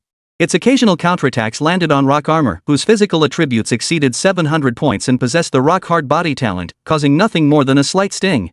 Moreover, as time passed, Rock Armor's strength, constitution, and agility continued to surge under the effect of its battle fervor talent. The demon beast ghost had no hope of turning the tide. Lin Ze nodded with satisfaction. Rock Armor's power in this first battle did not disappoint. The only hidden class remained as dependable as ever. It's time to end this. A sharp gleam flashed in Lin Ze's eyes as he issued a new command. Let's finish this quickly. As his words fell, the 3 beasts immediately sprang into action. Rock Armor erupted in dazzling golden light, transforming into a golden warrior whose aura surged dramatically. Unrivaled Dominator. Invincible state, all attributes plus 200%. Boom. Rock Armor's fist struck out, tearing faint white mist from the air as it collided with the demon beast ghost like a meteor. Boom. The point of impact on the demon beast ghost instantly exploded into a puff of blood mist, its mouth emitting an even more shrill, agonized howl. At the same moment, the feathers on Yuling's back abruptly disintegrated. Each feather burst into dazzling pure white light, elongating into matching sword beams. In an instant, thousands of pure white sword lights hovered in the air. The next moment, a piercing whistle filled the air as the sword cluster transformed into a silver downpour, cascading downward. The bone claws could withstand the assault of 6 silver sword beams, but they couldn't block thousands of them. A series of hissing sounds filled the air as the 4 bone claws were instantly engulfed by the sword light. Boom! A deafening roar echoed from nearby. White Calamity leapt high into the air, its blade carrying a torrent of blood energy as it crashed back down. Instantly, the ground shattered. Thick waves of blood surged from the fissures, violently slamming into the 3 corpse hounds and hurling them skyward. Mountain-shattering earth-splitting slash. Swish! Bai flashed before one of the corpse hounds, his blade slashing down with a blood-red glare so intense it hurt the eyes. Frenzy blood 9 strike slash. 9 crimson slashes erupted in succession, striking the corpse hound one after another. From the second strike onward, each slash grew more blindingly crimson than the last. As the ninth strike landed, the corpse hound let out a mournful howl before abruptly disintegrating into dust. White Disaster showed no sign of stopping, charging toward the other 2 corpse hounds. Within a mere breath or two, the stalemate on the battlefield abruptly reversed. As the pets unleashed their full power, Tan Heng's undead minions were swiftly routed. Watching this unfold, Tan Heng's face instantly drained of color. Chapter 71, Tan Heng, deeply shaken. A deathly silence fell over the duel arena. All eyes were glued to the screens, mesmerized and utterly stunned. In the blink of an eye, the tide of battle had completely turned. The power displayed by Lin Ze's 3-headed beast was utterly terrifying. They never imagined the Beastmaster's pets could be this formidable. The outcome is decided. Who knew Lin Ze was this formidable? Even Tan Heng couldn't stand against him. This is beyond unexpected. Lin Ze single-handedly defeated all 5 opponents to win the guild battle. The Extreme Sword Society basically coasted to victory. The Peak Guild is useless. 5 against 1, and they still lost so badly. It's not that Peak Guild is weak, Lin Ze is just ridiculously overpowered. He's practically a monster. The last remark drew widespread agreement.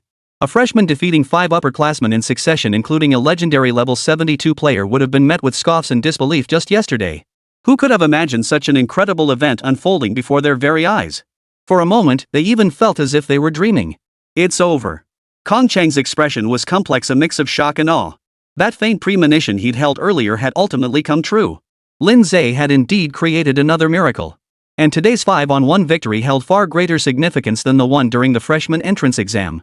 Throughout the entire history of Muxing University, there had never been a freshman like Lin Ze. After today, the name Lin Ze would echo throughout the entire Muxing University. Amidst the surrounding crowd, some excited, others in awe, the Peak Society was shrouded in gloom.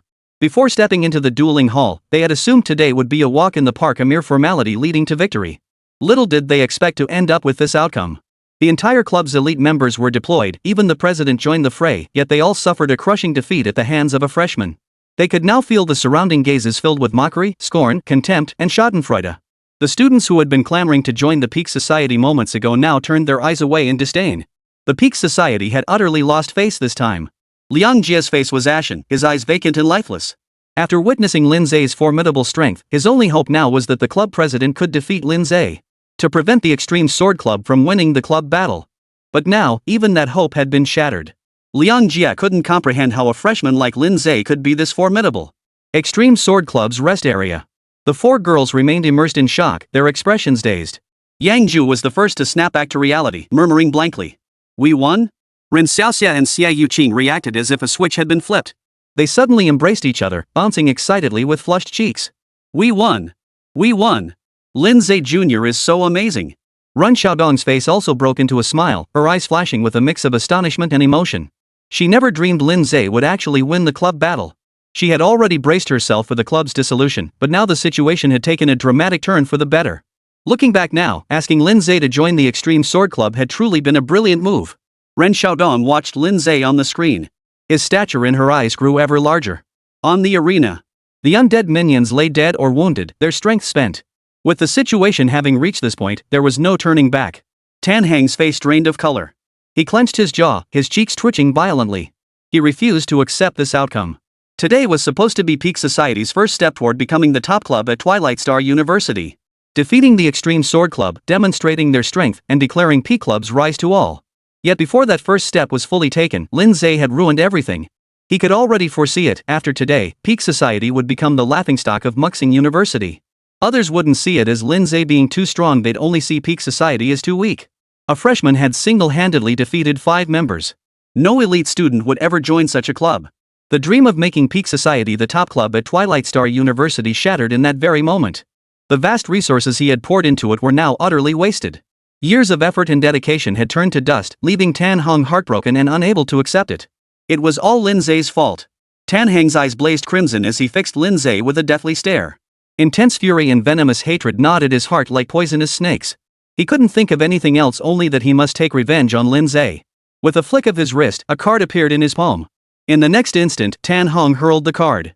It transformed into a shimmering orb that shot skyward, churning into a colossal skull before hurtling toward Lin Ze like a cannonball. Kong Chang and Zhao Bowen, glued to the screen, immediately noticed Tan Heng's move, their expressions darkening. Skull bite. Tan Heng, that bastard. He dared to violate the rules and use a prop card. Club battles only permitted the use of equipment cards and tactical cards, strictly prohibiting any prop cards.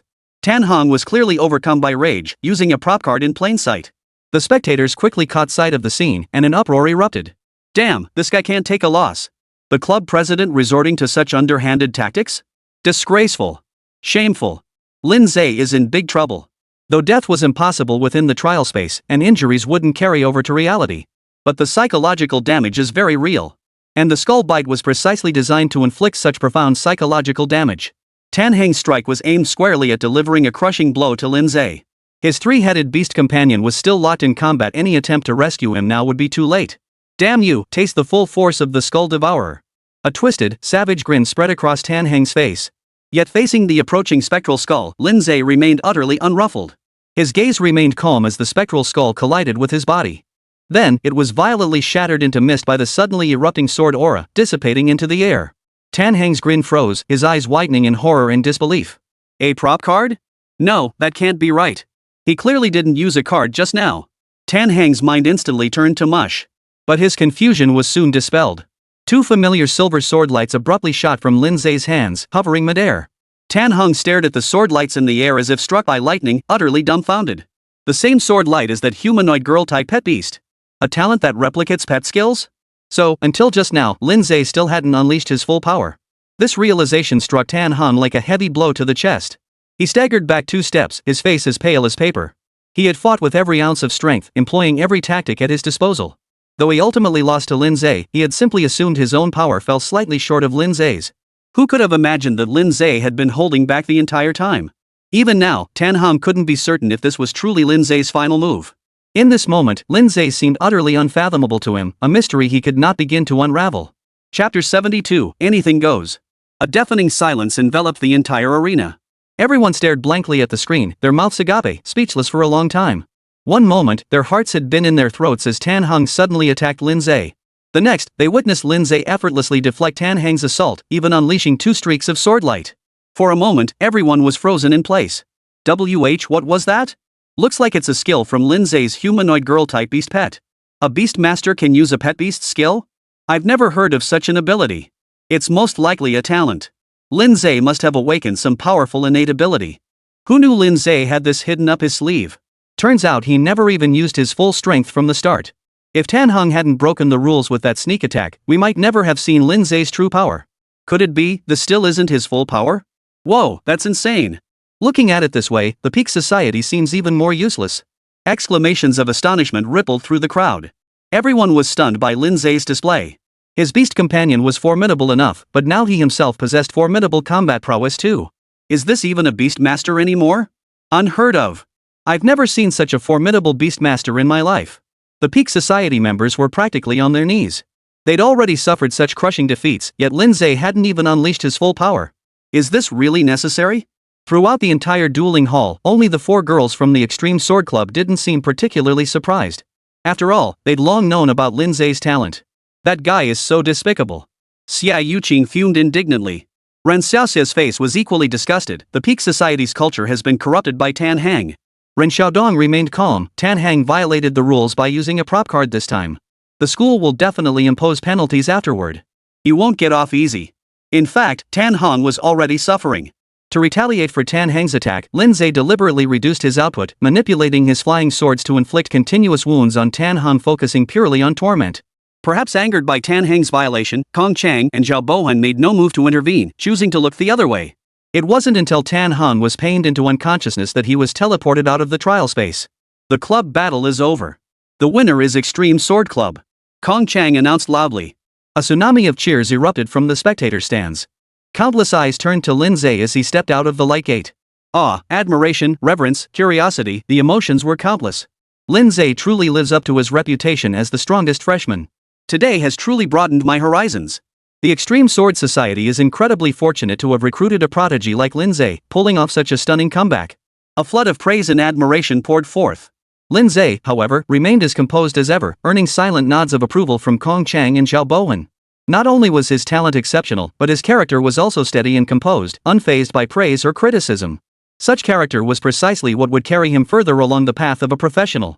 Per regulations, Extreme Sword Society is exempt from accepting challenges from other probationary clubs for the next 3 months.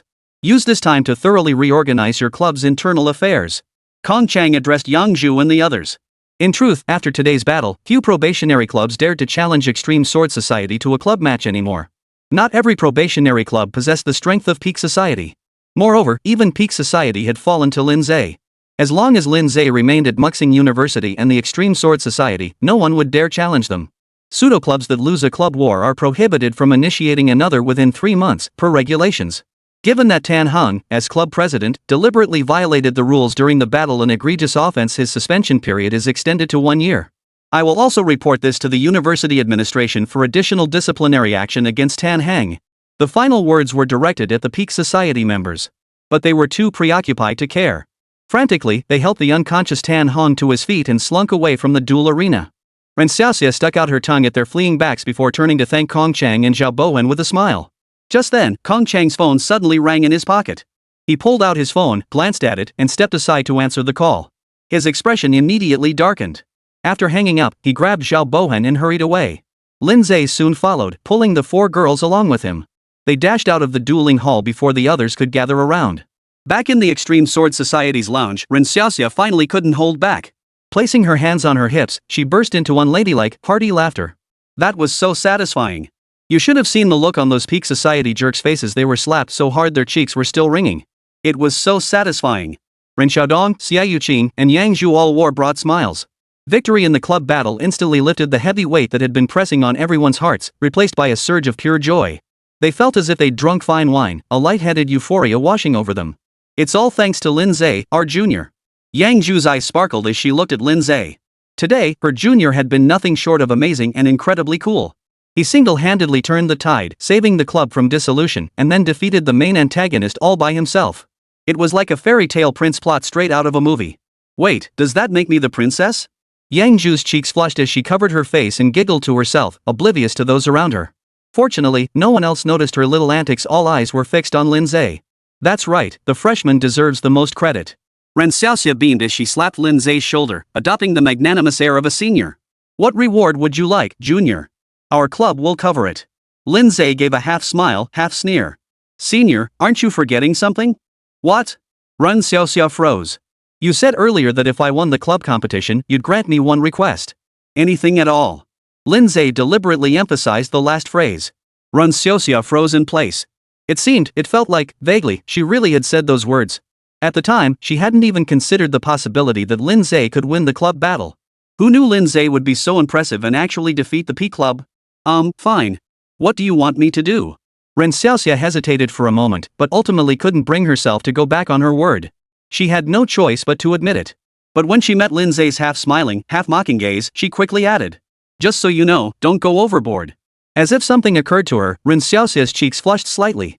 Standing nearby, Ren Xiaodong couldn't help but slap her forehead, inwardly speechless. Are you sure that look isn't meant to hint at something? Lin Ze chuckled silently, having no intention of making any unreasonable demands. He leaned close to Ren Xiaoxia's ear and whispered a few words. After listening, Ren Xiaoxia flushed crimson, glared at him, and gritted out. Junior, you're really mean. If you don't like it, should I change it? No, this is fine. I'll agree to it. Fearing Lin Ze might propose something even more embarrassing, Ren Xiaoxia hastily agreed. So what exactly was the request? Xia Yuqing couldn't help but ask. The interaction between the two had made her feel a sense of unease. Lin Ze smiled faintly. You'll find out tomorrow. Ren Xiaoxia averted her gaze, pretending not to hear the remark. Chapter 73, The Rupture Point. Government Building. Kong Chang and Zhao Bowen had just stepped through the main entrance when they ran into Yan Yong. Seeing the two of them, Yan Yong immediately understood. Got the news? Yes. Kong Chang nodded. But it's hard to explain over the phone. What exactly is the situation now? Yan Yong's voice was grave. The military has already wiped out the beast horde that had gathered in the forest where the senior members of the Extreme Sword Society perished earlier. Upon further investigation, they discovered a ruin node had appeared there. A rupture node. Kong Chang and Zhao Bohan's pupils contracted slightly. No wonder a beast tide appeared so close to Donghu City. Zhao Bohan frowned deeply. Where a rupture node manifests, it unleashes vast quantities of unknown, anomalous energy. This peculiar energy attracts ferocious beasts, gathering them into a horde. Since the causes of beast swarms varied widely, no one initially connected the dots, assuming the students were simply unlucky. Little did they know it was the worst possible scenario. Kong Chang asked solemnly, "What restrictions does that rupture node have?" Yen Yong shook his head. Specific details remain unknown. The military is currently investigating but has issued orders for us to prepare. Perhaps, like previous incidents, they'll request assistance from several universities. The school has already begun recalling the fourth-year students. They'll be returning soon anyway for the school competition. Having them back early is better just in case the broken node needs assistance. We'll be prepared. Kong Chang and Zhao Bohan both nodded solemnly. If mishandled, the ruin node could easily unleash catastrophic consequences. A beast tide would be the least of the disasters it could unleash in severe cases. It could even create a forbidden wasteland. Should it escalate to that point, the entire city of Donghu might cease to exist. Similar incidents had occurred before in the World Alliance. When it came to the ruin node, one could never be too cautious. Learning of the ruin node weighed heavily on both Kong Chang and Zhao Bohan. Noticing their mood, Yen Yong changed the subject. "Weren't you two off to oversee the club battle between Peak Society and Extreme Sword Society? How did it go?" "Peak Society lost." "I see. Well, that makes sense. With Extreme Sword Club." Mid-sentence, Yen Yong suddenly snapped to attention, his eyes widening in shock. "What did you say? Peak Society lost?" Seeing the look of utter shock on their old friend's face, Kong Chang and Zhao Bohan both let a hint of amusement flicker across their own. "You heard right. Peak Society lost. How is that possible?" Yen Yong couldn't believe it. The Extreme Sword Club barely has a handful of members left. Where did they find the strength to defeat the Peak Club? "Didn't I tell you? Lin Ze joined Extreme Sword Society." "I know, but how could that? Could it be related to Lin Ze?" "Exactly. Lin Ze pulled off another 1-versus-5 victory. All 5 Peak Society members who fought, including their leader Tan Hung, were defeated by him." Yen Yong looked utterly dumbfounded, as if they were pulling his leg. Kong Chang and Zhao Bohan exchanged knowing smiles, fully understanding their old friend's reaction. Had they not witnessed the events unfold firsthand, they too would have found it hard to believe Lin Ze could achieve such feats. Under Yen Yong's urgent questioning, Zhao Bohan recounted the entire sequence of events in detail. After listening, Yen Yong was completely stunned. It took him a full moment to snap back to reality. "During the freshman exams, I knew Lin Ze possessed exceptional talent, but I never imagined it would be this extraordinary. Now even Tan Hung, a third-year elite, can't match him. By the time he reaches second year, won't even fourth years be?" Yen Yong's expression was filled with profound emotion. Late at night. Apartment living room. Bai Zai stood on the balcony as always, his luminous white skeletal frame bathed in moonlight, radiating a jade-like glow. The soul fire flickered faintly within his eye sockets as he stared blankly into the night beyond. Rock armor occupied a large portion of the living room floor, alternating between push-ups and sit-ups. The pet beast's workout offered no boost to its strength, it was purely a way to burn off excess energy. Yuling sat obediently beside Lin Ze, quietly nestled against her master. Occasionally, she lifted her gaze, radiating a sense of peaceful tranquility. Lin Ze studied his pet panel, reviewing today's battle. The clash with Peak Society had proven that White Disaster, Feather Spirit, and Rock Armor each possessed strength rivaling top-tier 6th-tier legendary professionals. And they were all equipped with top-tier gear. Yet they still fell short against 7th-tier legendary professionals. Only by combining their efforts could the three of them stand a chance against a 7th-tier legendary professional. And even then, only against lower-tier 7th-tier legendary professionals, like Tan Hung, who was just over level 70. Against higher-level 7th-tier legends, even he would need to join the fight to stand a chance. All things considered, if Lin Ze played all his cards now, he should be able to hold his own against mid to low-tier 7th-tier legendary practitioners. For a 4th-tier Beastmaster to achieve this level was already astonishing. To continue improving, I must focus on 3 areas: level, equipment, and items. A contemplative expression crossed Lin Ze's face. Leveling up was undoubtedly the top priority. As his beast companion's level increased, the experience gained from the Ironthorn Black Tower's fantasy difficulty became increasingly scarce. The pace of leveling up had noticeably slowed. Lin Ze planned to attempt the legendary difficulty of the Ironthorn Black Tower starting tomorrow. If he could clear it completely, leveling up would return to its former efficiency and speed. Next is equipment. He currently possesses 8 growth-type swords. Senior Yang Zhu was still crafting more growth-type swords for him. All of these would need to be progressively upgraded to legendary quality. The fastest way to achieve this is by feeding them 3-star legendary swords. Unfortunately, the school's logistics department doesn't sell swords of this caliber, and even other types of cards are extremely rare. After all, only a handful of individuals can clear the legendary difficulty trial tower. Even if they obtain legendary cards, most keep them for themselves and rarely sell them to the school. To acquire a legendary sword, one must conquer the trial tower's legendary difficulty themselves. Finally, there are items. Tan Heng's surprise attack today served as a wake-up call for Lin Ze. While equipment cards and tactic cards are crucial, item cards are equally important. Most item cards serve only auxiliary roles and offer little direct combat utility. However, there are a few exceptionally powerful item cards. Used at the right moment, they could completely turn the tide of battle. Take Tan Heng's use of Bone Devourer today. If wielded by a practitioner with little combat power who relies entirely on summoned creatures, they'd likely fall victim to it, suffering an unexpected defeat. Moreover, Bonehead Bite is not of high quality, at most a 4-star fantasy grade card. If it were a 4-star legendary or even epic quality card, even if Lin Ze could replicate his pet's innate talent, he might not be able to block it unscathed.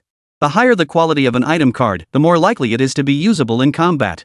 It would be best to acquire a few powerful legendary or epic cards to keep as trump cards in reserve.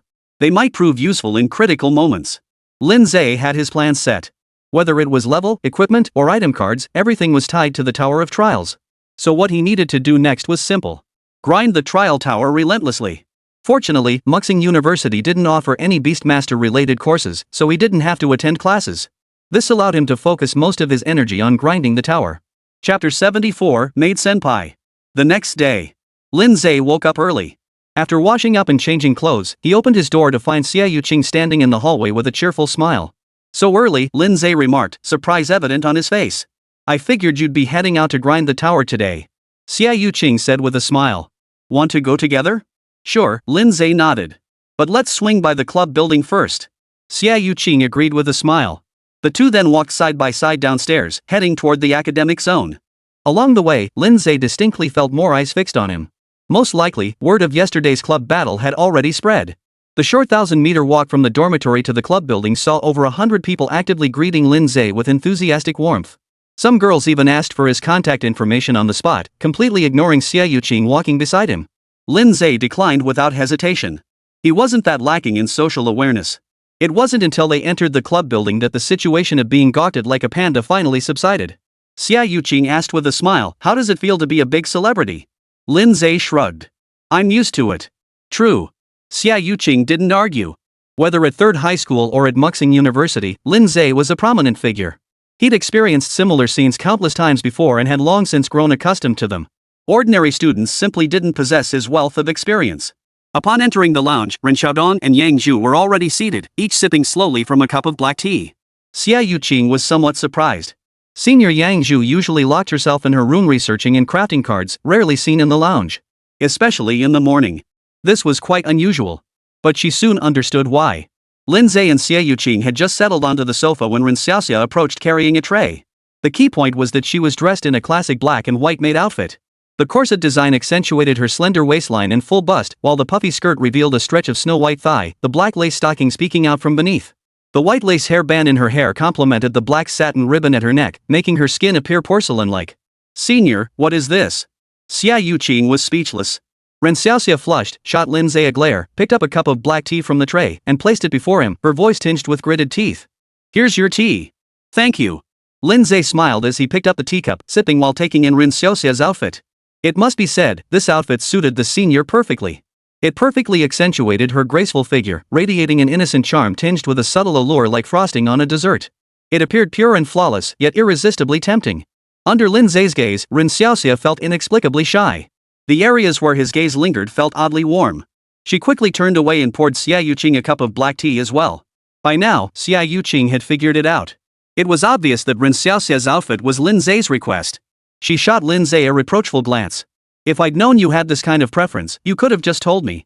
I could have satisfied you privately. Why make other girls wear it? As if sensing Xia Yuqing's thoughts, Lin Ze replied without turning his head, don't get the wrong idea. This outfit was picked out by Senior Xiaodong. What? Before Xia Yuqing could react, Ren Xiaoxia exploded. Her eyes widened as she glared at her younger sister, silently demanding why she'd set her up like this. Ren Xiaodong sighed helplessly. I tried to find something more conservative for you, but with only one night's notice, there was no time to search properly. I had to borrow this from a senior in the apartment next door. Don't worry, it's brand new. She hasn't worn it yet. Honestly, there were even skimpier options. You should be thankful I didn't pick one of those. Ren Xiaoxia retorted sarcastically, well, thank you so much. You're welcome. Ren Xiaodong automatically filtered out her sister's tone. Yang Zhu watched the club members chatting with a smile, feeling thoroughly content.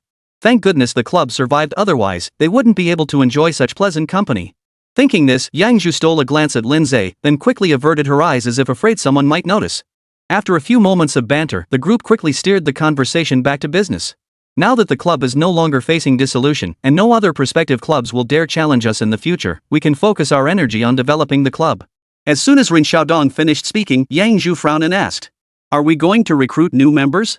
Ren Xiaoxia and Ren Xiaodong exchanged glances and shook their heads in unison. The painful experience of mass resignations had left them both with lingering doubts. Unless someone was both compatible and of proven character, they had no intention of letting them join the club. Yang Zhu shared the same sentiment. Seeing both sisters decline, she instantly breathed a sigh of relief. "I think we should hold off for now too." Xia Yuqing then voiced her agreement. With 3 stunning beauties already in the club besides herself, they had enough rivals as it was no need for more seniors or juniors joining the fray. After the 4 women reached a consensus, they turned their gaze toward Lin Ze in unison. The Extreme Sword Club's survival was entirely thanks to Lin Ze. Its future survival depended entirely on his continued presence. It could be said that Lin Ze was the undisputed core of the Extreme Sword Club. His opinion naturally carried significant weight. "Then we won't recruit any new members for now." Lin Ze agreed without hesitation. Although he had joined the club, he didn't have much energy to devote to its development, so maintaining the Extreme Sword Club at its current size was best. Moreover, recruiting new members would require Yang Zhu to craft growth-type swords for them. This would leave less time for crafting growth-type swords for him. Therefore, maintaining the club's current state was the best outcome for him. "Then it's settled." Ran Xiaoxia beamed with delight. Compared to before, she actually preferred the club as it was now. Lost in her happy thoughts, an empty teacup suddenly appeared before her. "Pour me another cup of tea," Ren Xiaodong said. Xiaoxia's smile froze. Emerging from the club building, Lin Ze and Xia Yuqing headed straight for the trial plaza. The moment they stepped onto the trial grounds, someone noticed him. "Look, it's Lin Ze. He's here again. He just finished the club battle yesterday and came straight to the trial plaza without even resting a day. That's pretty intense." "Sigh, it's not those with talent, I fear it's those with talent who also work harder than me. How many times are you planning to run the fantasy difficulty today?" Lin Ze ignored the surrounding chatter and strode straight through the gates of the trial tower. Before long, Lin Ze's name appeared on the stone tablet.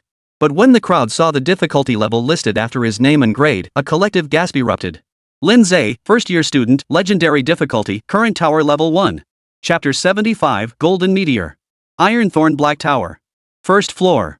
Lin Ze summoned all 3 of his beasts and began his ascent. With each difficulty tier increase in the Tower of Trials, the ferocity of the beasts skyrocketed. At the legendary difficulty of the Ironthorn Black Tower, the ironclad scorpions on the first floor alone soared to level 50. It could be said that most second-year students likely couldn't even clear the first floor of legendary difficulty. But for Lin Ze, it posed no challenge at all. He swept through the initial floors with unstoppable momentum. In under 4 hours, Lin Ze reached the 90th floor. The beasts on this floor had transformed into level 60 commander-class monsters. The critical issue was their sheer number: 20 beasts in total. From this floor onward, his progress slowed considerably. Level 91 still featured level 60 commander-class beasts, but their numbers had doubled to 40. Level 92, the number of commander-level beasts remained unchanged, but their level had risen to 62. Level 93, the number increased to 60. Level 94, level increased to 64. Thus, with each ascended level, either the beast's level increased or their numbers grew. By the time Lin Ze reached the 98th floor, he faced 100 level 68 commander-tier beasts. Even without equipment bonuses or enhancement cards boosting their stats, making them significantly weaker than legendary-tier adventurers of the same level, these were still 6th-tier beasts.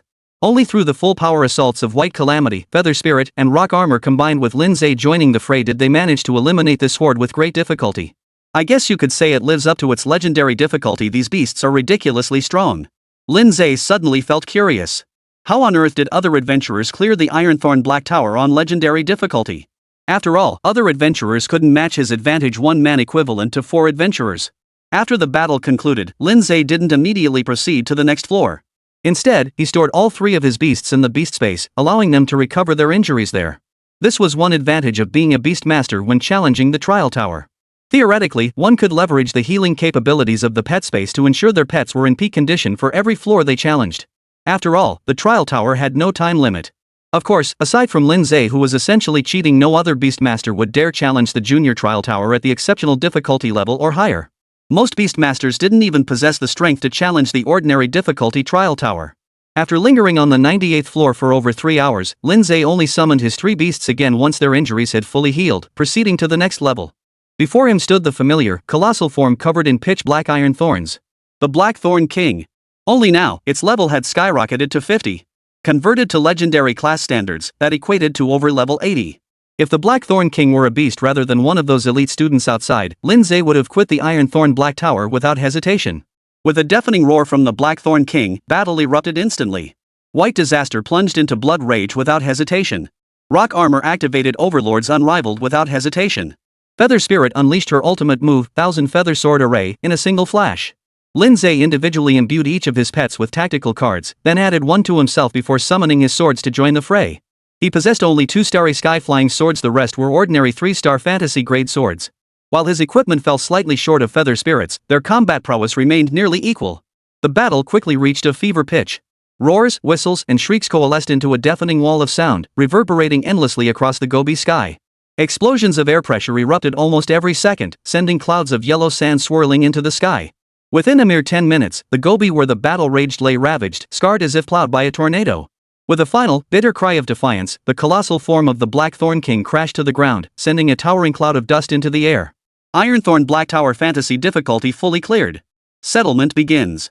Seeing the text appear before him, Lin Ze exhaled in relief. Finally got this thing down. He'd nearly failed. In the void, immense, formless energy surged into White Calamity, Feather Spirit, and Rock Armor, instantly boosting their levels to 41. Legendary difficulty really does offer more experience points. A faint smile touched Lin Ze's lips. The experience required to level up after 40 was astronomical. On fantasy difficulty, he'd need to grind 7 or 8 times just to level up once. But on legendary difficulty, it only took one run. At this rate, his 3 pets could reach level 50 in less than a month. Let's see what cards I can get. Lin Ze gazed at the text floating in the void before him. Processing. Obtained card Dragon Fong 3-star legendary. Obtained card Spirit Essence Crystal 3-star legendary. Obtained card Golden Meteor 3-star legendary. Obtained card Knight of Yin Luo 3-star legendary. Obtained card. Over a dozen consecutive card acquisition notifications. To Lin Ze's delight, 4 of them were 3-star legendary cards, with the rest being 3-star fantasy tier cards. Among them, the 3-star legendary card named Dragon Fong happened to be a sword-type equipment card. Lin Ze immediately fed it to a Starfall flying sword, successfully advancing it to 3-star legendary. He then had Yuling tested on the spot and was delighted to find the sword's speed had significantly increased, likely boosting its power as well. If all 6 Starfall flying swords could be advanced to legendary tier, Yuling would likely stand a chance against even an 8th tier legendary class professional. Lin Ze nodded with satisfaction and continued examining the other cards. Spirit Essence Crystal was an enhancement card that boosted Constitution. Without hesitation, Lin Ze used it on Rock Armor, instantly boosting its Constitution by 89 points. Knight of Yin Luo was a tactical card, a rare terrain-type tactical card. Its effect altered the terrain within a certain radius, making it more favorable for undead combatants. Any undead creatures within its effect radius would see their combat power significantly boosted. Perfect. Just what the White Plague needs.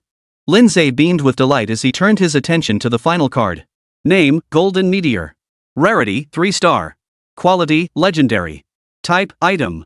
Description: summons a golden meteor to strike a designated target, fusing with it to grant plus 200% to all attributes for 1 hour. Cooldown, 72 hours. Cannot be stacked on the same target. What a treasure! Lin Ze's eyes lit up. This card clearly applies to both operators, summons, and pets, with an absurdly powerful effect, a straight 200% boost to all attributes. Equivalent to White Disaster's Blood Rage Burst effect, essentially functioning as an ultimate ability. Crucially, this card could stack with White Calamity's and Rock Armor's ultimate skills. A whopping plus 400% to all attributes. Just think about how terrifying that is. It would work well with Feather Spirit too. It's like giving Feather Spirit an extra ultimate move that boosts all stats by 200%, sending its combat power skyrocketing to astonishing levels. This card is precisely the type of item card Lin Ze has been seeking. It can absolutely serve as a trump card. Pretty lucky cleared legendary difficulty once and got the card I wanted. Chapter 76, An Unfamiliar Name. Trial Plaza. The entire plaza erupted in commotion upon realizing Lin Ze had chosen legendary difficulty instead of fantasy. Did Lin Ze pick the wrong difficulty? Of course not. This isn't child's play. Lin Ze is incredibly brave. It's been over a decade since anyone from Muxing University fully cleared the Ironthorn Black Tower on legendary difficulty. I recall the last time was 15 years ago. Legendary difficulty is no joke. Anyone who clears it must be a monster. Lin Ze took down the Peak Guild solo. Maybe he really can pull it off. Don't be ridiculous. Even if Tan Hong could enter the Ironthorn Black Tower, he couldn't clear legendary difficulty. Enough chatter. Look, Lin Ze is starting his ascent. The crowd fell silent, their eyes fixed on the stone tablet. The number of cleared floors had already changed to 2. And as if a switch had been flipped, he surged forward unstoppably, climbing at an astonishing pace. 9th floor. 16th floor. 26th floor. 37th floor. The trial tower, usually bustling with people coming and going, was eerily quiet today. Everyone's attention was firmly fixed on the stone tablet. They all wanted to see if Lin Ze could set a new record. Over 3 hours passed. Xia Yuqing emerged from the Iron Thorn Black Tower and instinctively scanned for Lin Ze's figure, but he was nowhere to be seen. Could he have gone back in? Xia Yuqing wondered silently. Suddenly, she noticed the square seemed unusually lively. A crowd had gathered around the stone monument, staring intently at something. Amidst the commotion, she faintly heard the name Lin Ze being murmured. Xia Yuqing immediately took notice and pulled a girl aside to ask. Upon learning that Lin Ze had challenged the legendary difficulty Ironthorn Black Tower, she was completely stunned. Lin Ze was up to something big again. Snapping back to reality, Xia Yuqing hurried over to the stone tablet. Fortunately, an elementalist had conjured a water mirror suspended mid-air, broadcasting the steel's updates in real time. This allowed her to see Lin Ze's cleared floors without getting too close. The moment she saw it, Xia Yuqing gasped in astonishment. Level 92. Lin Ze had already reached the 92nd floor? That's incredibly fast. She had previously doubted Lin Ze could fully clear legendary difficulty, but now her confidence wavered. After all, Lin Ze had already pulled off numerous miracles before. Tasks that seemed impossible for ordinary people always succeeded in his hands. Having witnessed this up close numerous times, Xia Yuqing had developed a special filter in her mind when it came to Lin Ze. No matter how daunting the challenge, as long as Lin Ze took charge, success seemed possible. Level 93. A gasp snapped Xia Yuqing out of her daze, drawing her attention back to the water mirror. As time passed, Lin Ze's cleared levels kept climbing. 94th floor. 95th floor. 96th floor. 97th floor. Though he lingered on each floor for extended periods, Lin Ze's progress climbed steadily and resolutely. He finally came to a halt at the 98th floor. This pause lasted over 2 hours.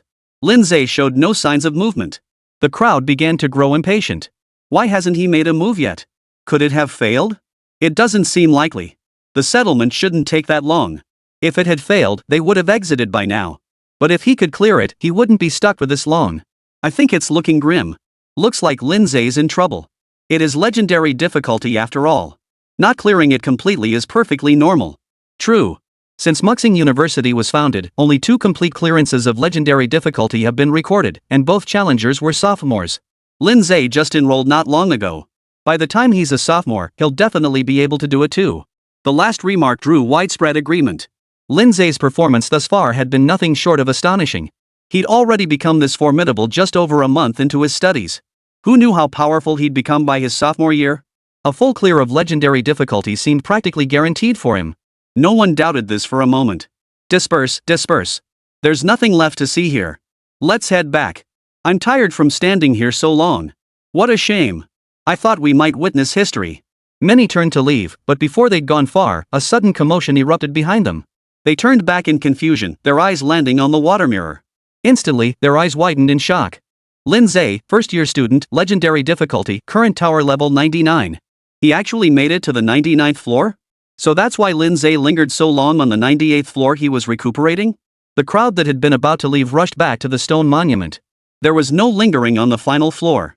Either you fail, and after a brief settlement period, you'll exit quickly. Or succeed, in which case the monument would display the record the instant they cleared it. The outcome would soon be revealed.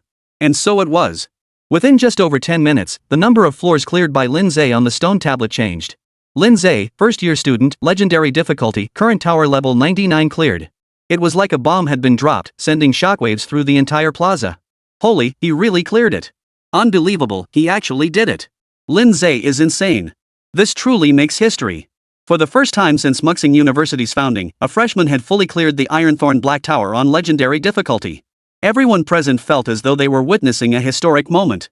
Xia Yuqing's expression was dazed. Sure enough, Lin Ze had pulled off another miracle. He always defied conventional expectations, accomplishing what others deemed impossible. Not long after, Lin Ze emerged from the Ironthorn Black Tower. He had mentally prepared himself, yet the crowd's fervent stares still startled him upon exiting. As the crowd surged toward him with a clamor, Lin Ze swiftly replicated the Feather Spirits class template and activated the cloud stepping technique to hastily depart the square. Only after distancing himself from the square did he pause at a secluded stone pavilion. He turned to find Xia Yuqing waiting there with a smile. I knew you'd leave immediately after coming out. Lin Ze smiled back. I didn't want to get stuck at the entrance like last time. Congratulations on setting another new record, Xia Yuqing chuckled. If nothing unexpected happens, the school forum will be flooded with posts about you again tonight. Lin Ze shrugged it off with a casual smile. Glancing at his phone, he saw it was nearly dusk and decided against returning to the trial plaza. Let's grab dinner. Want to join me? Sure. Xia Yuqing nodded with a smile. The two walked side by side toward the cafeteria. Muxing University Plaza before the main gate. 4 or 5 combat vehicles descended from the sky, landing smoothly on the plaza. A group of young men and women, dressed in combat uniforms and no older than their early 20s, stepped off the vehicles, their faces weathered by travel. Gazing at the familiar university gates before them, Zhuoyuan felt a strange sense of disorientation, as if a day had passed. After spending over 3 months in the wilderness, I feel like I barely recognize the school now. Jing chuckled beside him. Out there, all you see are ferocious beasts or stone trees. Coming back suddenly, forget the school, even the buildings in the base city feel unfamiliar to me. Zhuoyuan quickly composed himself and strode toward the gates. Let's go in. See what's changed at the school while we were away. Just over 3 months, what could possibly have changed? Su Hong shook his head with a smile, but then something occurred to him. Come to think of it, this year's freshmen should have enrolled by now. Wonder if there are any promising prospects among this year's freshmen? The group walked toward the school, chatting and laughing. Their combat uniforms stood out starkly among the sea of school uniforms. Strangely enough, few paid them any attention. Students they passed were all engaged in eager discussions, with one name mentioned most frequently, Lin Ze. Lin Ze? Zhuoyuan and his group racked their brains, but they couldn't recall ever hearing that name before. A third year? Or a second year? Chapter 77, is this kid a freshman? What's the deal with this Lin Ze? Why is everyone talking about him? Jing looked puzzled. The others exchanged bewildered glances, utterly perplexed. Just then, Ma Chuyu suddenly gasped. Check the school forum. Everyone pulled out their phones in confusion and logged into the school forum. Upon entering the homepage, they immediately saw the top posted, hottest thread. The bolded, enlarged title was impossible to miss. Shocking. First freshman in Muxing University's history to fully clear the legendary difficulty Ironthorn Black Tower. What the hell kind of headline is that? Jing couldn't help but mutter. The others all looked equally perplexed. They recognized every single word, yet the combination left them utterly baffled. A freshman fully clearing the Ironthorn Black Tower on legendary difficulty? What kind of joke is this? It was utterly impossible. They scoffed inwardly, but clicking through the post left them speechless. The post detailed Lin Ze's entire journey through the Ironthorn Black Tower on legendary difficulty. It included the exact time taken to reach each tower level, all meticulously listed. It even thoughtfully included photos of the stone tablets. At the very end stood the striking image of the stone tablet marking Lin Ze's complete conquest. What followed was a lengthy ode to Lin Ze, showering him with praise and flattery, hailing him as the most brilliant genius in the history of Muxing University. Crucially, numerous student comments below the post echoed these claims. This shook the resolve of Zhuoyuan and others, whose initial reaction had been to doubt the post's veracity. Could it be, everything written here is true? The thought flashed through their minds, almost too unbelievable to process. Snapping back to reality, they simultaneously exited the thread and scrolled further down the homepage. 9 out of 10 posts were about Lin Ze. Zhuoyuan and the others clicked through each one, growing more astonished with every read. Defeating 5 second-year students consecutively in the freshman exam, hailed as the strongest freshman in Muxing University's history. On his first day of enrollment, he challenged the Ironthorn Black Tower at its highest difficulty, the fantasy tier, and successfully cleared it entirely. Representing the nearly disbanded Extreme Sword Club in a club battle against the P Club, he single-handedly defeated 4 third years and the top second year, achieving another 5-in-a-row feat. And then came today's event challenging the Ironthorn Black Tower on legendary difficulty and clearing it. Each of these feats alone would be astonishing, let alone all occurring to the same person. After reviewing Lin Ze's illustrious achievements since entering the academy, Zhuoyuan and the others fell silent. Is this guy even a freshman? This guy's a freaking monster. We've never seen a freshman this insane. It took them a full moment to digest this barrage of information and recover from their shock. This freshman named Lin Ze. Zhuoyuan trailed off mid-sentence, suddenly at a loss for words. He considered himself a prodigy. He'd seen countless outstanding elites at Muxing University and encountered other prodigies from extraordinary universities during his travels. Yet compared to Lin Ze, both he and others paled in comparison. This string of achievements was nothing short of dazzling. Who knew this year would bring such a terrifying freshman? Su Hong couldn't help but exclaim. Jingshan agreed, his strength would place him among the absolute elite even among third-year students. Not just that many fourth years probably can't match his skill. It's a good thing we're competing in the school tournament this year. If we waited until next year, the championship would be a foregone conclusion. The others nodded in agreement. though they were elite fourth years among the very top few at Muxing University. But none dared underestimate Lin Ze. A freshman this formidable give him another year to grow, and his strength might surpass theirs. Losing to a junior in the school competition would be utterly embarrassing. Speaking of which, I wonder if Tan Jun would have a stroke if he saw this. Su Hong wore a look of schadenfreude. The others couldn't help but laugh aloud. He probably would. He had such high hopes for the Peak Society and poured so many resources into it. Now it's all gone down the drain, he'd be heartbroken. I'd be furious too. Tan Jun was Tan Hang's older brother. Others only knew Peak Society was founded by Tan Hung, unaware that Tan Jun was the one who provided the most substantial backing. Without Tan Jun's massive investment of resources, Tan Hang could never have established Peak Society. Tan Jun's motive was simple, to build his own team and network through Peak Society, laying the groundwork for the future. But now, that goal was doomed to remain unfulfilled. He must be furious beyond measure. Zhua Yuan chuckled, his fury won't change a thing. Lin Ze won fair and square. Tan Jun has no grounds for retaliation.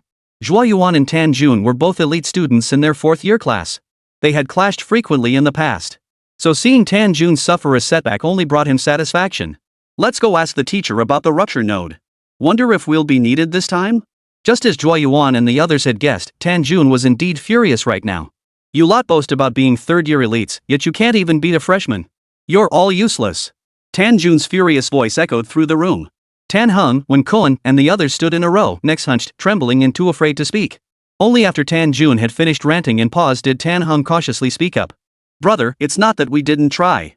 That Lin Ze is just too damn weird. We really couldn't beat him. Seeing his younger brother still trying to make excuses, Tan Jun shot him a fierce glare. Lin Ze is just a freshman. How strong could he possibly be? I think you underestimated him. You thought taking down the Extreme Sword Society would be a piece of cake, so you got careless and ended up tripping over a small ditch. Tan Hung, Wen Koan, and the others hesitated, unable to voice their grievances. They hadn't taken the Extreme Sword Society or Lin Ze seriously at first, but after witnessing Lin Ze's power, they had truly fought with everything they had. It was simply that Lin Ze was too formidable, with hidden cards emerging one after another, leaving them no choice but to concede defeat. Yet such humiliating words were impossible to utter. Seeing the group's dejected expressions, Tan Jun gave a cold snort, his expression softening slightly. The Peak Society's reputation is already ruined. There's no point in keeping it going. Effective immediately, the society is disbanded. Tan Hang's face drained of color. Brother, we're just giving up like this? Dissolving Peak Society now meant all their investments would go down the drain. Tan Jun instantly saw through his brother's thoughts and snapped irritably, you fool.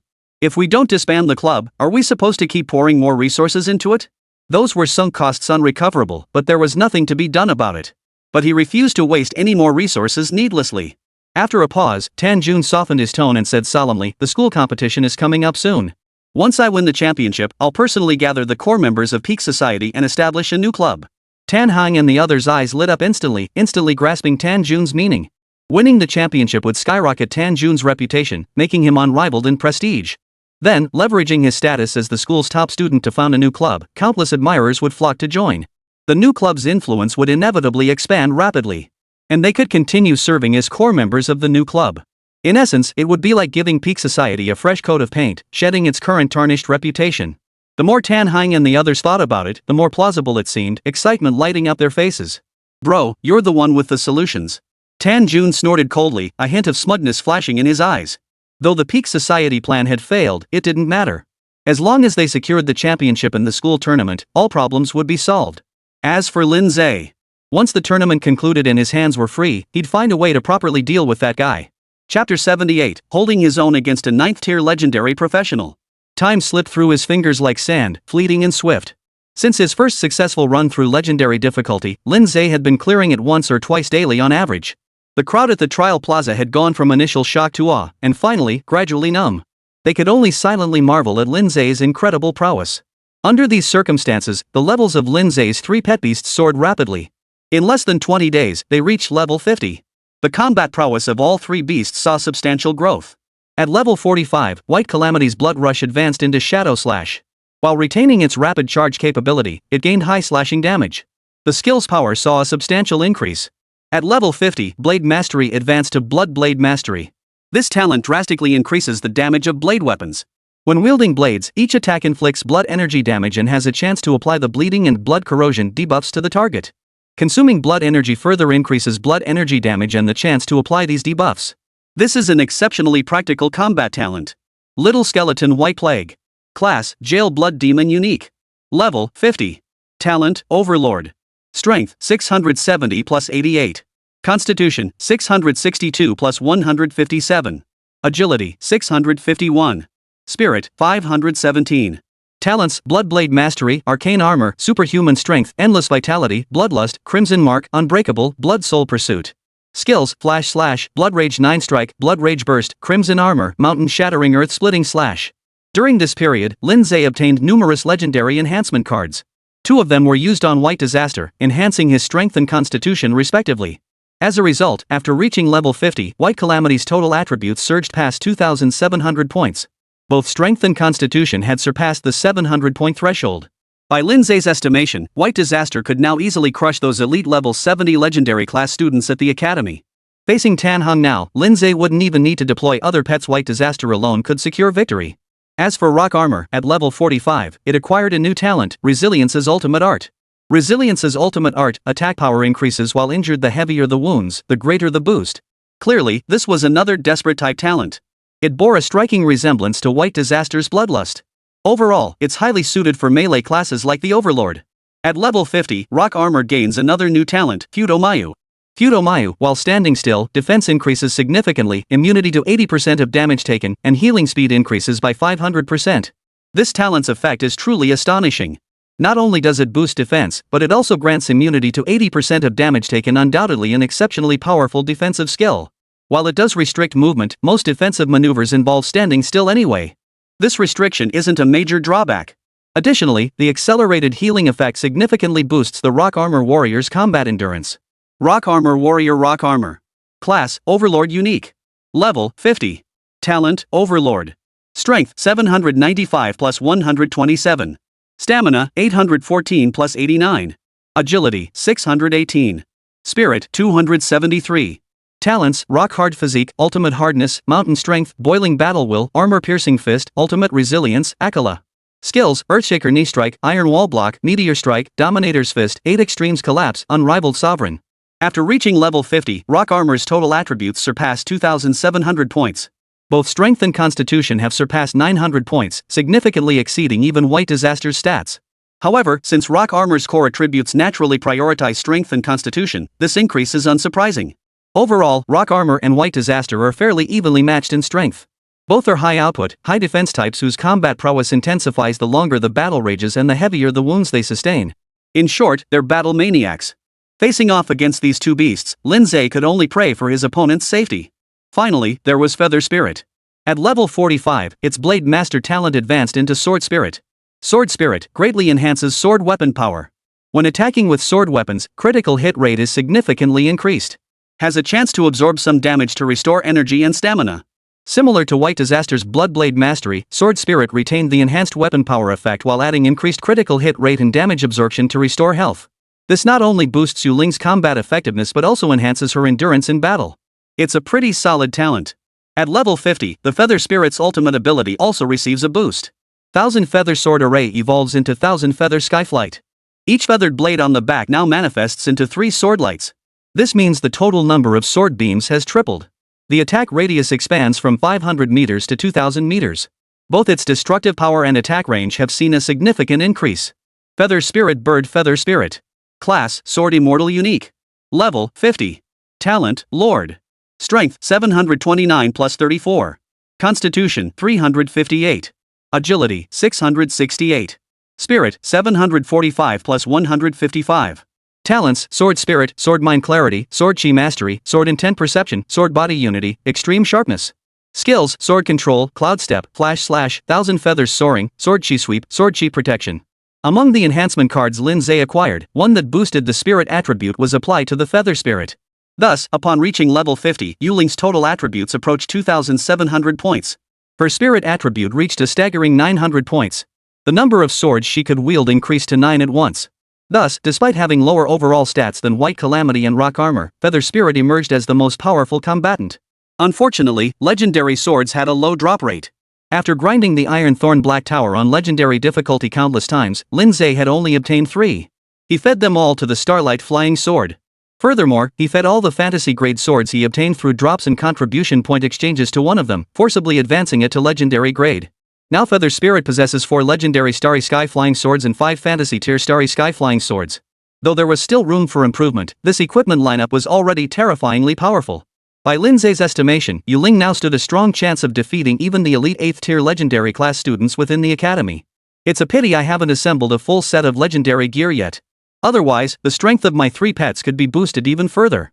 Lin Ze hadn't cleared the Ironthorn Black Tower's legendary difficulty enough times yet, so the number of legendary equipment cards he'd obtained was limited. So far, aside from the Starfall Flying Swords, each of the 3-headed pet beasts only had 2 to 3 legendary grade equipment pieces, leaving considerable room for upgrades. As for Lin Ze himself, thanks to Senior Yang Zhu's recent assistance in crafting more Starry Sky Flying Swords, he now possessed 4 swords in addition to the 9 wielded by Ling. The remaining 5 swords would have to be temporarily replaced with exceptional grade blades. After all, any fantasy tier or legendary tier swords obtained from tower runs were fed to Ling's Starry Sky Flying Swords. As for item cards, aside from the golden meteor obtained during his first clear of legendary difficulty, all subsequent drops were far inferior. Lin Ze even began to suspect if it was just a first clear bonus. Now that I've added 3 pet beasts, if I give it my all, I might just be able to hold my own against a 9th tier legendary professional. And with the golden meteor, even if I can't win, I should be able to hold my own. A satisfied smile spread across Lin Ze's face. This sensation of power growth was utterly intoxicating. Just as he was lost in thought, his phone suddenly buzzed in his pocket. He pulled it out to see it was Ren Xiaoxia calling. The moment he answered, Ren Xiaoxia's energetic voice filled the air. "Junior, hurry to the club building." Chapter 79, Civilization Trial, Transcending Epic Level Cards. As one of only 12 clubs at Twilight Star University, the Extreme Sword Club could be called the most peculiar club since the university's founding. With only 5 members, its numbers didn't even reach 1/10 of other clubs. Yet despite this, no other club dared challenge the Extreme Sword Society. For everyone knew that within the Extreme Sword Society sat a freshman who was nothing short of a monster. Those capable of defeating him either already led their own clubs or held no interest in joining one. Those considering founding a new club, however, are no match for that individual. It wasn't that no one wanted to join the Extreme Sword Club directly, it was just that membership applications consistently failed to pass. Eventually, the Extreme Sword Club posted an announcement on the forum stating they were temporarily not accepting new members, and the flood of applications finally subsided. But then a new rumor began circulating that Demon King Lin Ze had turned the Extreme Sword Club into his personal harem, forbidding any other boys from joining. This rumor gained traction among many. After all, Lin Ze was the only male member of the Extreme Sword Club, while the other 4 were all exceptionally beautiful women. Under these circumstances, refusing new members made it hard not to draw such conclusions. Extreme Sword Building, Lounge. Lin Ze entered the hall to find the rest of the club already gathered there. "Everyone's here, is there something important?" After sitting down, Lin Ze cut straight to the point. Ren Xiaoxia nodded, looking at Lin Ze and Xia Yuqing. "Remember what I told you before about why the Extreme Sword Club nearly disbanded?" Xia Yuqing replied, "It was because all the senior members except Senior Yang Zhu perished during the wilderness training, right?" "Exactly. At the time, we thought it was a beast tide, but now we realize it wasn't that simple." Ren Xiaoxia chose her words carefully, seemingly considering how best to explain. "I heard the beast tide was triggered by a rupture node." "The rupture node?" Lin Ze and Xia Yuqing exchanged puzzled glances. It was the first time they'd heard that term. Ren Xiaodong picked up where her sister left off, explaining, according to the official explanation from the World Alliance, the cataclysmic node is supposedly a fractured space formed after civilizations collapsed and worlds shattered in other realms that also suffered monstrous beast calamities. Beast disasters exist in other worlds too? Lin Ze perked up at once. He was aware of the existence of alternate dimensions. After all, he had occasionally heard of alien invasions. These alien races originated from other planes. What he hadn't known was that other planes had also experienced beast catastrophes and earlier than the World Union. That's correct. Ren Xiaodong's expression turned grave. According to official World Alliance research, the monstrous beast calamity is actually a trial of civilization. It suddenly descends upon different planes at a specific point in time. If a plane cannot endure it, it will be destroyed, shattering into countless points of ruin. What happens if a plane survives? Xia Yuqing asked curiously. We don't know, Ren Xiaodong shrugged his shoulders. To this day, the criteria for passing the civilization trial remain a mystery. The World Alliance has never encountered a plane that successfully passed it. There's a theory that civilizations that pass the trial can ascend to a higher level of civilization. Those that fail simply aren't qualified to reach that tier yet. Lin Ze and Xia Yuqing fell deep in thought. This was their first exposure to such information, and it felt like they'd pushed open the door to a new world. But those matters are still far beyond our reach. What we need to focus on now is the ruin node. The existence of the ruin node is extremely dangerous. It continuously absorbs the planar energy of our world, expanding and growing. But once it reaches a certain scale, it will erupt, completely destroying everything around it and forming a forbidden ruin. By then, the entire Donghu city would likely be reduced to ashes, ceasing to exist. The group's expressions immediately turned solemn. This was indeed a colossal crisis that could not be ignored. To resolve the ruin node, one must enter it and destroy the root cause of its existence. However, the annihilation node is essentially a shattered fragment of a plane. Consequently, the planar rules within are often fragmented and disjointed, creating peculiar restrictions. Only practitioners who meet specific requirements can enter. For instance, restrictions may include class level, class type, age, or even requiring mastery of a specific talent. As far as I know, the ruin node that emerged near Donghu City has 2 entry restrictions. First, the profession level must not exceed 50. Second, age no one over May 22nd enter. Xia Yuqing looked puzzled. This feels just like a game dungeon. Ren Xiaodong shrugged. Game dungeons don't have age restrictions. Lin Ze immediately grasped the Ren sister's implication, so the military might need assistance from us students. Exactly. Ren Xiaoxia gave Lin Ze an appreciative look. Junior students are junior students, they grasp things quickly. The danger level inside the ruin node is high. Ordinary practitioners entering it are likely to die, becoming nourishment that feeds the node's growth. Therefore, it's better to send fewer but more elite practitioners. Most elite practitioners under 22 are students at various extraordinary universities, and they're mostly freshmen or sophomores. While the military has some personnel, their numbers are limited. Destroying the ruin node inevitably requires assistance from the various extraordinary universities. As one of the 4 greats, our university will undoubtedly be the first to be called upon. Lin Ze and Xia Yuqing nodded in understanding. When it came to elite young practitioners, the 4 greats undoubtedly boasted the largest pool. Especially since all 4 are located in Donghu City. Even if only for self-preservation, they must actively participate in resolving this catastrophe. In fact, the school recalled the 4th-year students over a fortnight ago precisely for this matter. Better safe than sorry. Unfortunately, the ruin node's restrictions proved far more stringent than anticipated, rendering those 4th years useless now. Barring any surprises, the school should announce this soon and select elite students from the 1st and 2nd years to participate. The 4 girls turned to look at Lin Ze simultaneously. When it came to who possessed the strongest abilities among the 1st and 2nd years, Lin Ze was undoubtedly the one. Even Chi Tai, the top student of the 2nd year, couldn't last a single round against him. Xia Yuqing frowned. Is participation mandatory? Ren Xiaodong shook her head. No, it's voluntary. Students can choose whether to participate in this operation. After a pause, she added, but most people won't refuse. Why? Xia Yuqing asked in surprise. Isn't the rupture node extremely dangerous? Such a thankless task should be avoided by most, so why would so many still join? Surely not everyone possessed such a strong sense of justice and self-sacrifice? Ren Xiaodong explained, because when the root of a rupture node is destroyed, the immense energy released forms extremely rare cards. Since they contain fragments of shattered plane rules, these cards often possess incredibly powerful effects, potentially even surpassing epic tier cards. Xia Yuqing was startled. The highest card tier was already epic. Even so, she had never seen an epic tier card. What kind of power could a card surpassing epic tier possibly possess? Chapter 80, we're in this together.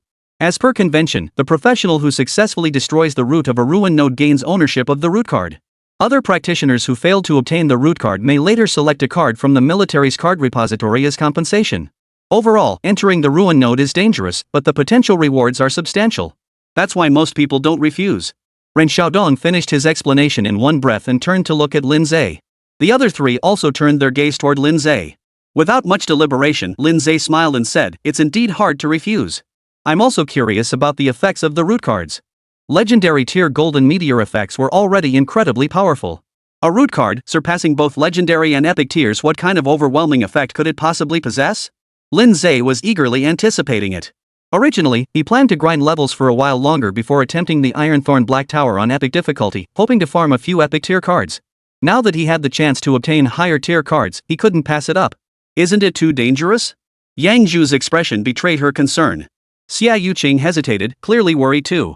Ren Xiaoxia and Ren Xiaodong exchanged glances before speaking in unison, we'll go with you. Seeing Lin Ze pause slightly, Ren Xiaoxia quickly added, don't underestimate us. I'm a level 50 arcane blade, and Xiaodong is a level 50 battle ghost. We won't slow you down. After saying this, Ren Xiaoxia seemed to realize her words lacked conviction and quickly added.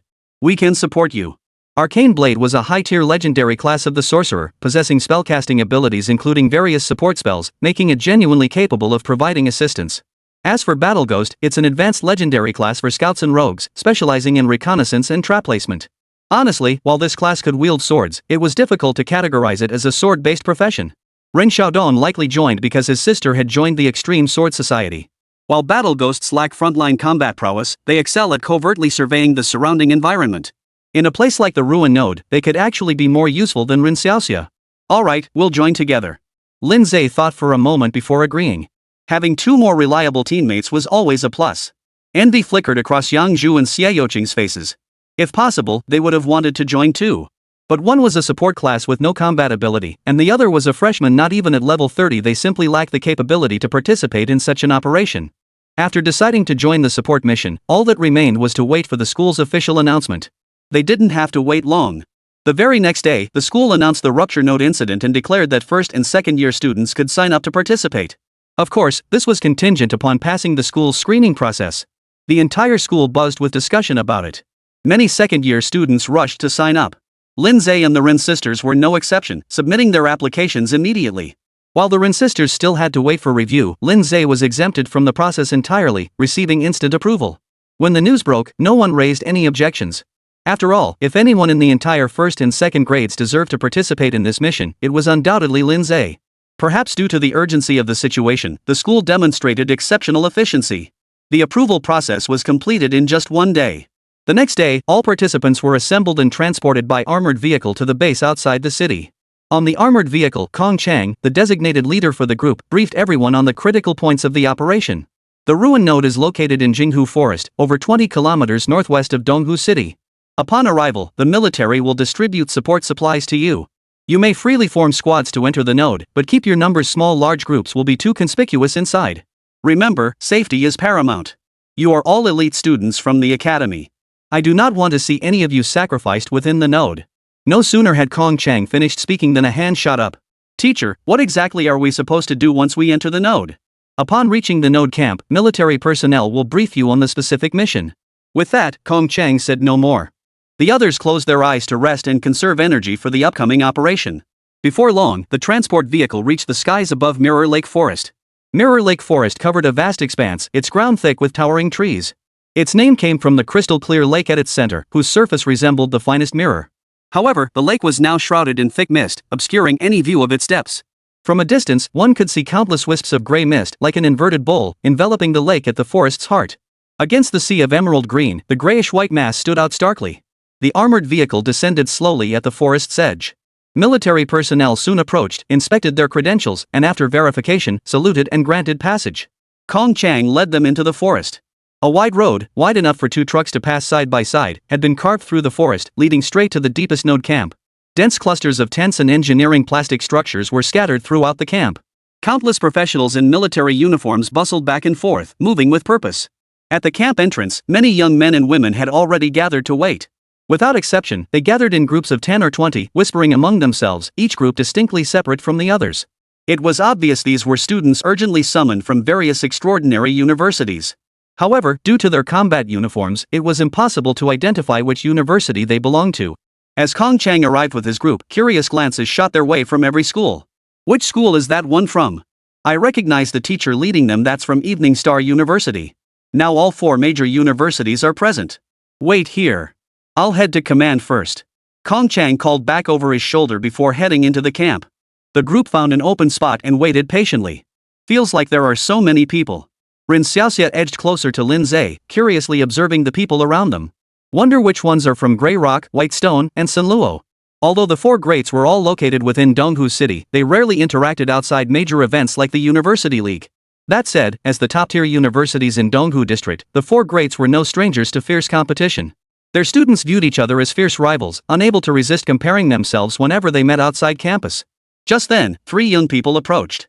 The leader, a young man with vibrant green hair, greeted them cheerfully.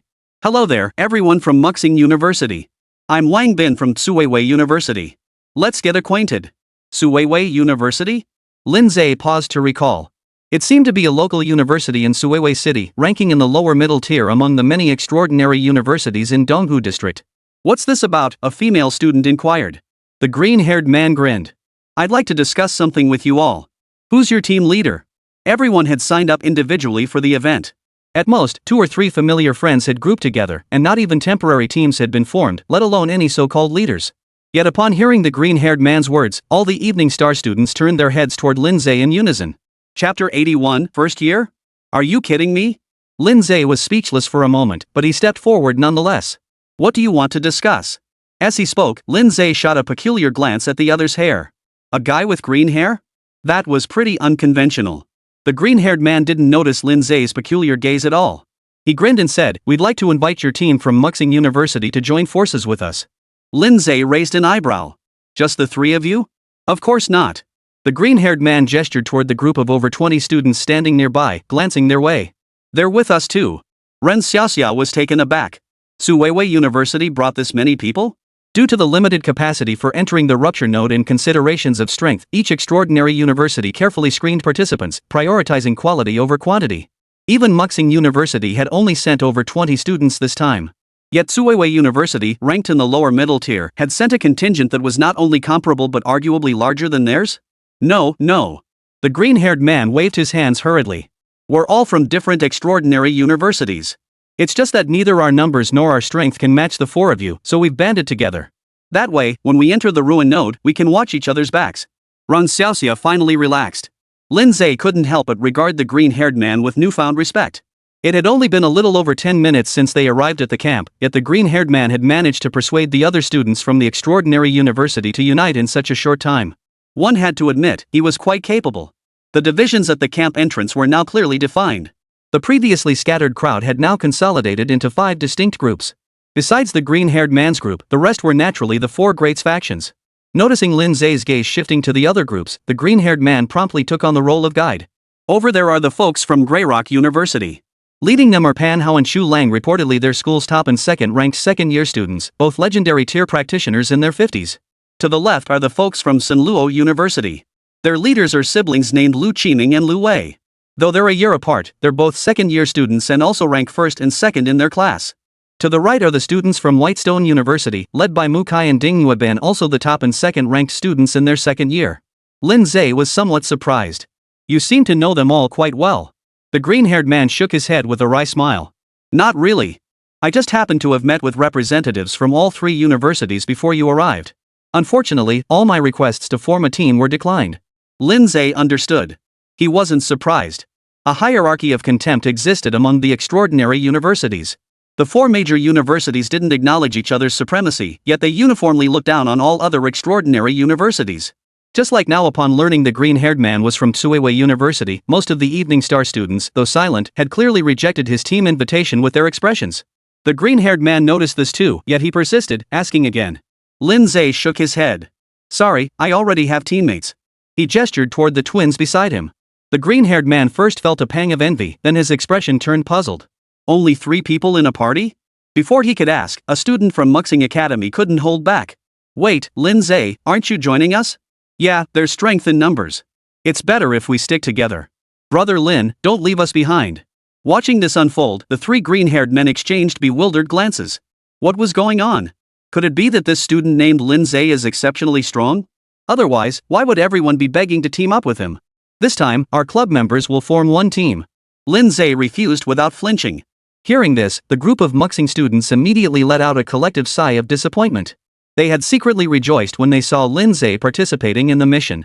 Teaming up with such a powerhouse would undoubtedly provide immense security. Little did they know Lin Ze only intended to team up with the Rin sisters. Many girls shot him glances filled with resentment. Just because they're prettier? They weren't exactly ugly either. Could it be that Lin Ze simply preferred twins? Just then, 2 more people approached. They were Mu Kai and Ding Yueben from Baishur University, mentioned earlier by the green-haired man.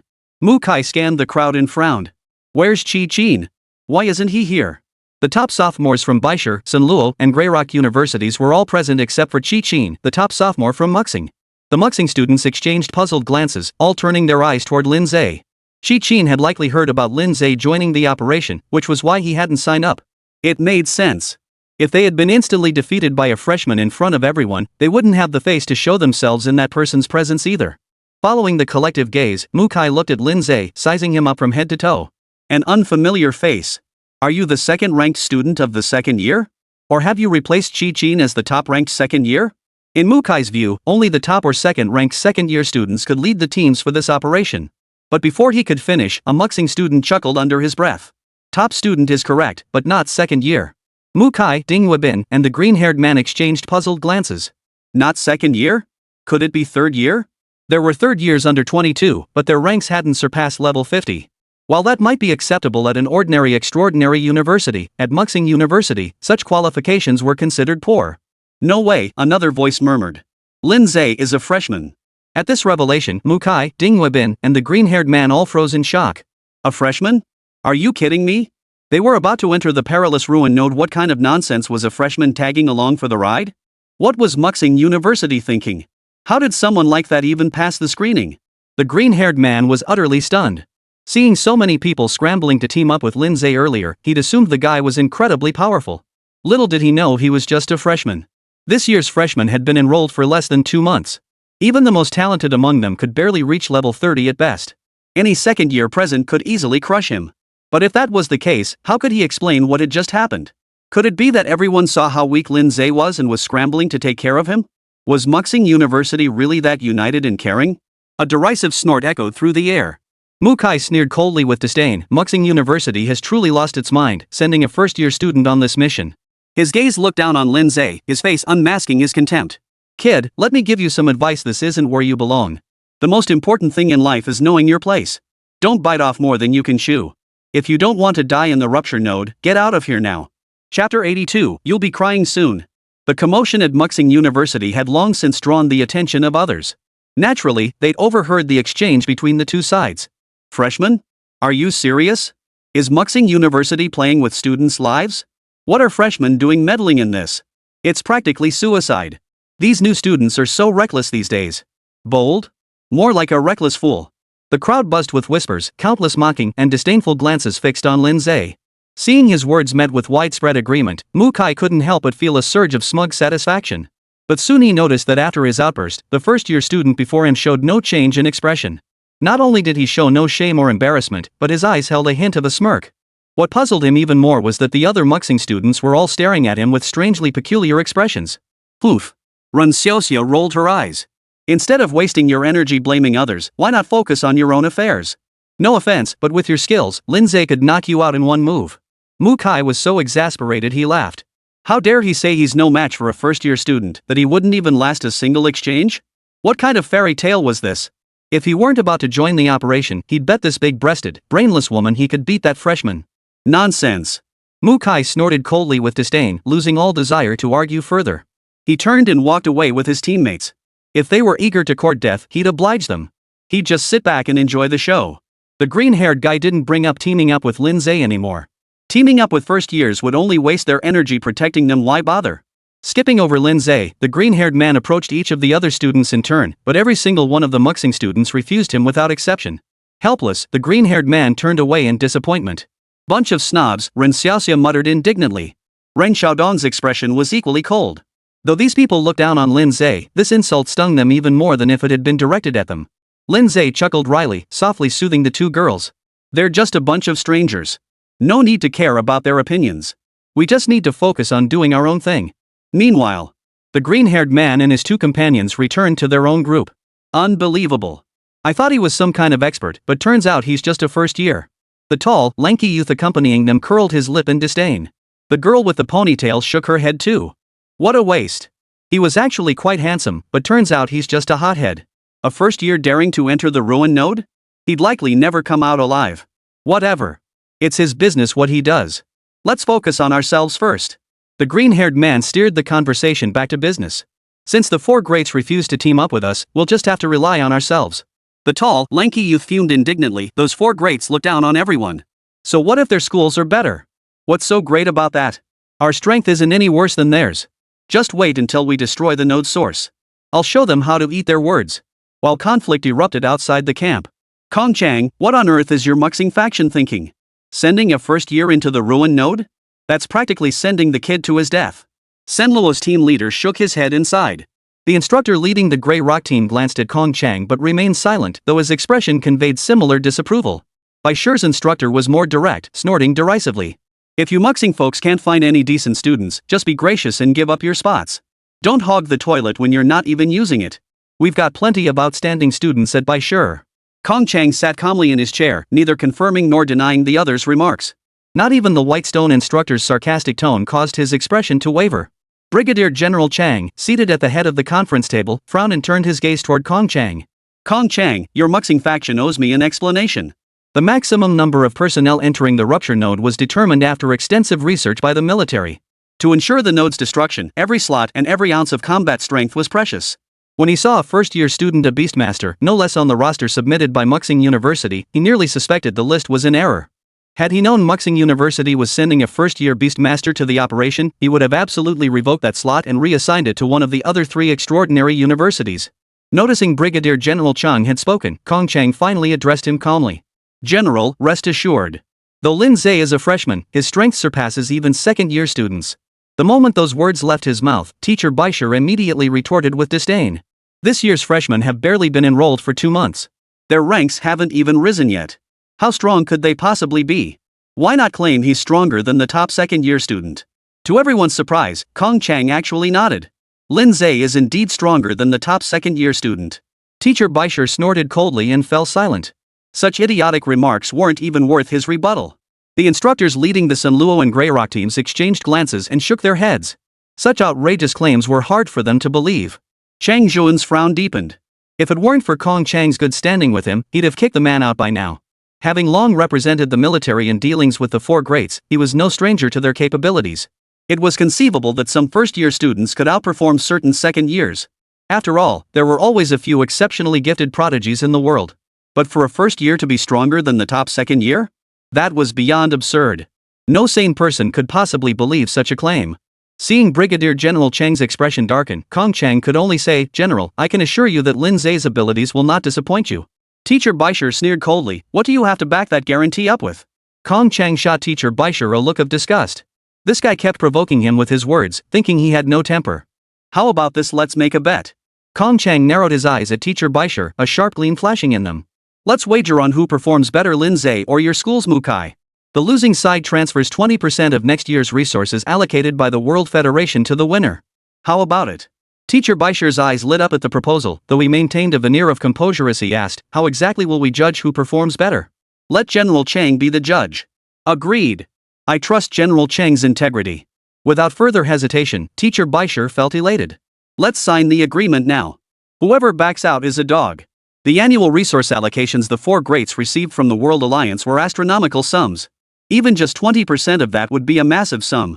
Professor Bai Shi refused to believe a first-year student could outdo Mukai. He was certain they'd win the bet. Only a fool would turn down a free 20% share of resources. Seeing Kong Chang speak so decisively, General Chang Jun said no more. Under his witness, Kong Chang and Teacher Bai Shi signed the agreement on behalf of their respective schools. As the agreement was finalized, Teacher Bai Shi wore a smug expression of certainty. A barely perceptible smile flickered in Kong Chang's eyes. "Laugh all you want. You'll have time to cry later." Chapter 83, Apocalyptic Ruins, Filthy Plant Soldiers. Camp entrance. A group of soldiers emerged from the camp. The leading officer announced loudly, "Members of the Supernatural University, relief supplies are now being distributed. Please collect them in an orderly fashion." The so-called relief supplies were essentially various item cards for treating injuries and restoring stamina, along with card-based special nutritional gels that replenished energy. These were subsidies from the military for those who had traveled far to offer their support. After everyone had collected their supplies, the officer continued. "Upon entering the ruin node, your landing location will be random. If you wish to form teams for coordinated action, it is advisable to maintain skin contact such as holding hands when entering the node." "What exactly are we supposed to do once inside the node?" someone raised their hand to ask. The officer replied, "Based on our current reconnaissance, we believe the root cause of this node is a plant lifeform known as the Tree of Filth. Its roots and stems permeate the entire node, transforming it into its own soil. It continuously absorbs nutrients and incubates various monsters. Locate the main root of the filth tree, and you'll follow the trail to find the tree itself. Your primary mission is to locate the Tree of Filth and destroy it." Everyone listened intently, for their very lives depended on it. After detailing additional precautions within the node, the officer finally announced they were free to depart. The node entrance lay less than 2 kilometers from the camp. They proceeded on foot and soon encountered a vast expanse of grayish-white mist. The sky-darkening mist carried a deathly chill that sent shivers down their spines even from a distance, making them feel profoundly uneasy. Bai Shi, the student, stepped into the mist first. Just before entering, Mu Kai shot a disdainful glance in Lin Ze's direction. Students from Sunluo and Greyrock followed closely behind. After them came the green-haired man and his group. At that moment, a group approached from nearby. There were 5 of them in total, 4 men and 1 woman, all dressed in crisp military uniforms, radiating the distinctive efficiency of soldiers. Without pausing their stride or glancing aside, they entered the mist and vanished from sight almost instantly. Military personnel. Ren Xiaodong's eyes flickered as he murmured softly. I heard from Teacher Kong that the military formed an elite special operations team for this mission. Every member is the cream of the crop. Lin Ze withdrew his gaze and said, let's go in too. Ren Xiaoxia nodded, her cheeks flushing slightly as she took Lin Ze's right hand. On the other side, Ren Xiaodong also slipped her hand into Lin Ze's palm. Compared to her sister, her expression was much calmer. Yet upon closer inspection, one could still detect a slight tension in her features. Though only one of them needed to hold Lin Ze's hand, both girls had unconsciously overlooked that option. Holding the soft palms of both girls, Lin Ze strode into the mist. His vision was instantly engulfed by the thick, swirling mist. The world seemed to fall silent in an instant. All he could see were the silhouettes beside him, all he could hear was the sound of their breathing. Ren Xiaoxia and Ren Xiaodong felt a flicker of unease, instinctively tightening their grip on Lin Ze's hands. It's okay. Lin Ze murmured softly in reassurance. A flash of light erupted as Feather Spirit, White Calamity, and Rock Armor materialized beside the trio, forming a triangular formation to shield them. Seeing this, the Ren sisters visibly relaxed, their bodies slackening. This relaxation allowed them to immediately feel the warmth radiating from Lin Ze's palm. That warmth seemed to seep through their skin, reaching deep into their hearts. It made their hearts race faster while also spreading to their faces, causing their cheeks to flush. The 3 walked in silence for 4 or 5 minutes. The fog ahead finally showed signs of thinning. After walking a little further, the mist vanished entirely, and their vision cleared once more. Lin Ze released the women's hands. As the warmth receded, a tinge of reluctance welled up involuntarily in the depths of their hearts. But their attention was quickly drawn to the scene before them. What unfolded before them was an apocalyptic scene. Crumbling skyscrapers huddled together, their surfaces entwined with giant vines. Amidst concrete ruins where green vegetation mingled with purple slime, humanoid monsters with brown roots embedded in their flesh roamed the streets. The air was thick with the foul stench of decay. Everything they saw and heard made them feel thoroughly uncomfortable. This is what remains of civilization after its destruction. Ren Xiaoxia murmured, her expression dazed. If her own world were destroyed by rampaging beasts, would it too become like this? As if struck by a sudden thought, Ren Xiaoxia shuddered, her face turning slightly pale. It's okay. Noticing her change in demeanor, Lin Ze offered gentle reassurance. Our world has already weathered its most perilous and darkest period. We've now gained a firm foothold, and the next step is to gradually reclaim the territory seized by the beasts. Lin Ze's voice was not loud, yet it carried a steady, reassuring strength. Influenced by this strength, Ren Xiaoxia's unease dissipated considerably, and she smiled at Lin Ze. Once she had calmed down, Ren Xiaoxia retrieved her weapon and, alongside Ren Xiaodong, followed behind Lin Ze as they began their exploration. The monsters lurking among the ruins quickly detected the intruders. They opened their blood-stained maws, let out shrill cries, and lunged forward. Like wild dogs charging, their speed was blinding, almost turning them into gray shadows. Yet faster still was the silver glowing swordlight. In an instant, the silver blade pierced through the monsters' skulls. Ren Xiaoxia and Ren Xiaodong also managed to take down 1 monster each before breathing a sigh of relief. These monsters weren't particularly powerful, roughly equivalent to elite monsters around level 30. It made sense. Though the rules of the Ruin Node were bizarre, rules were rules, they still followed certain fundamental principles. Nodes with lower level restrictions typically didn't house monsters that were absurdly powerful. Lin Ze, however, relied on his innate talent to instantly discern the monster's detailed information. Filth Plant Soldier, Elite Tier, leveling between 32 and 35. This level and tier posed absolutely no threat to Lin Ze. He didn't even need to lift a finger, his 3 pets could easily handle the attacking monsters.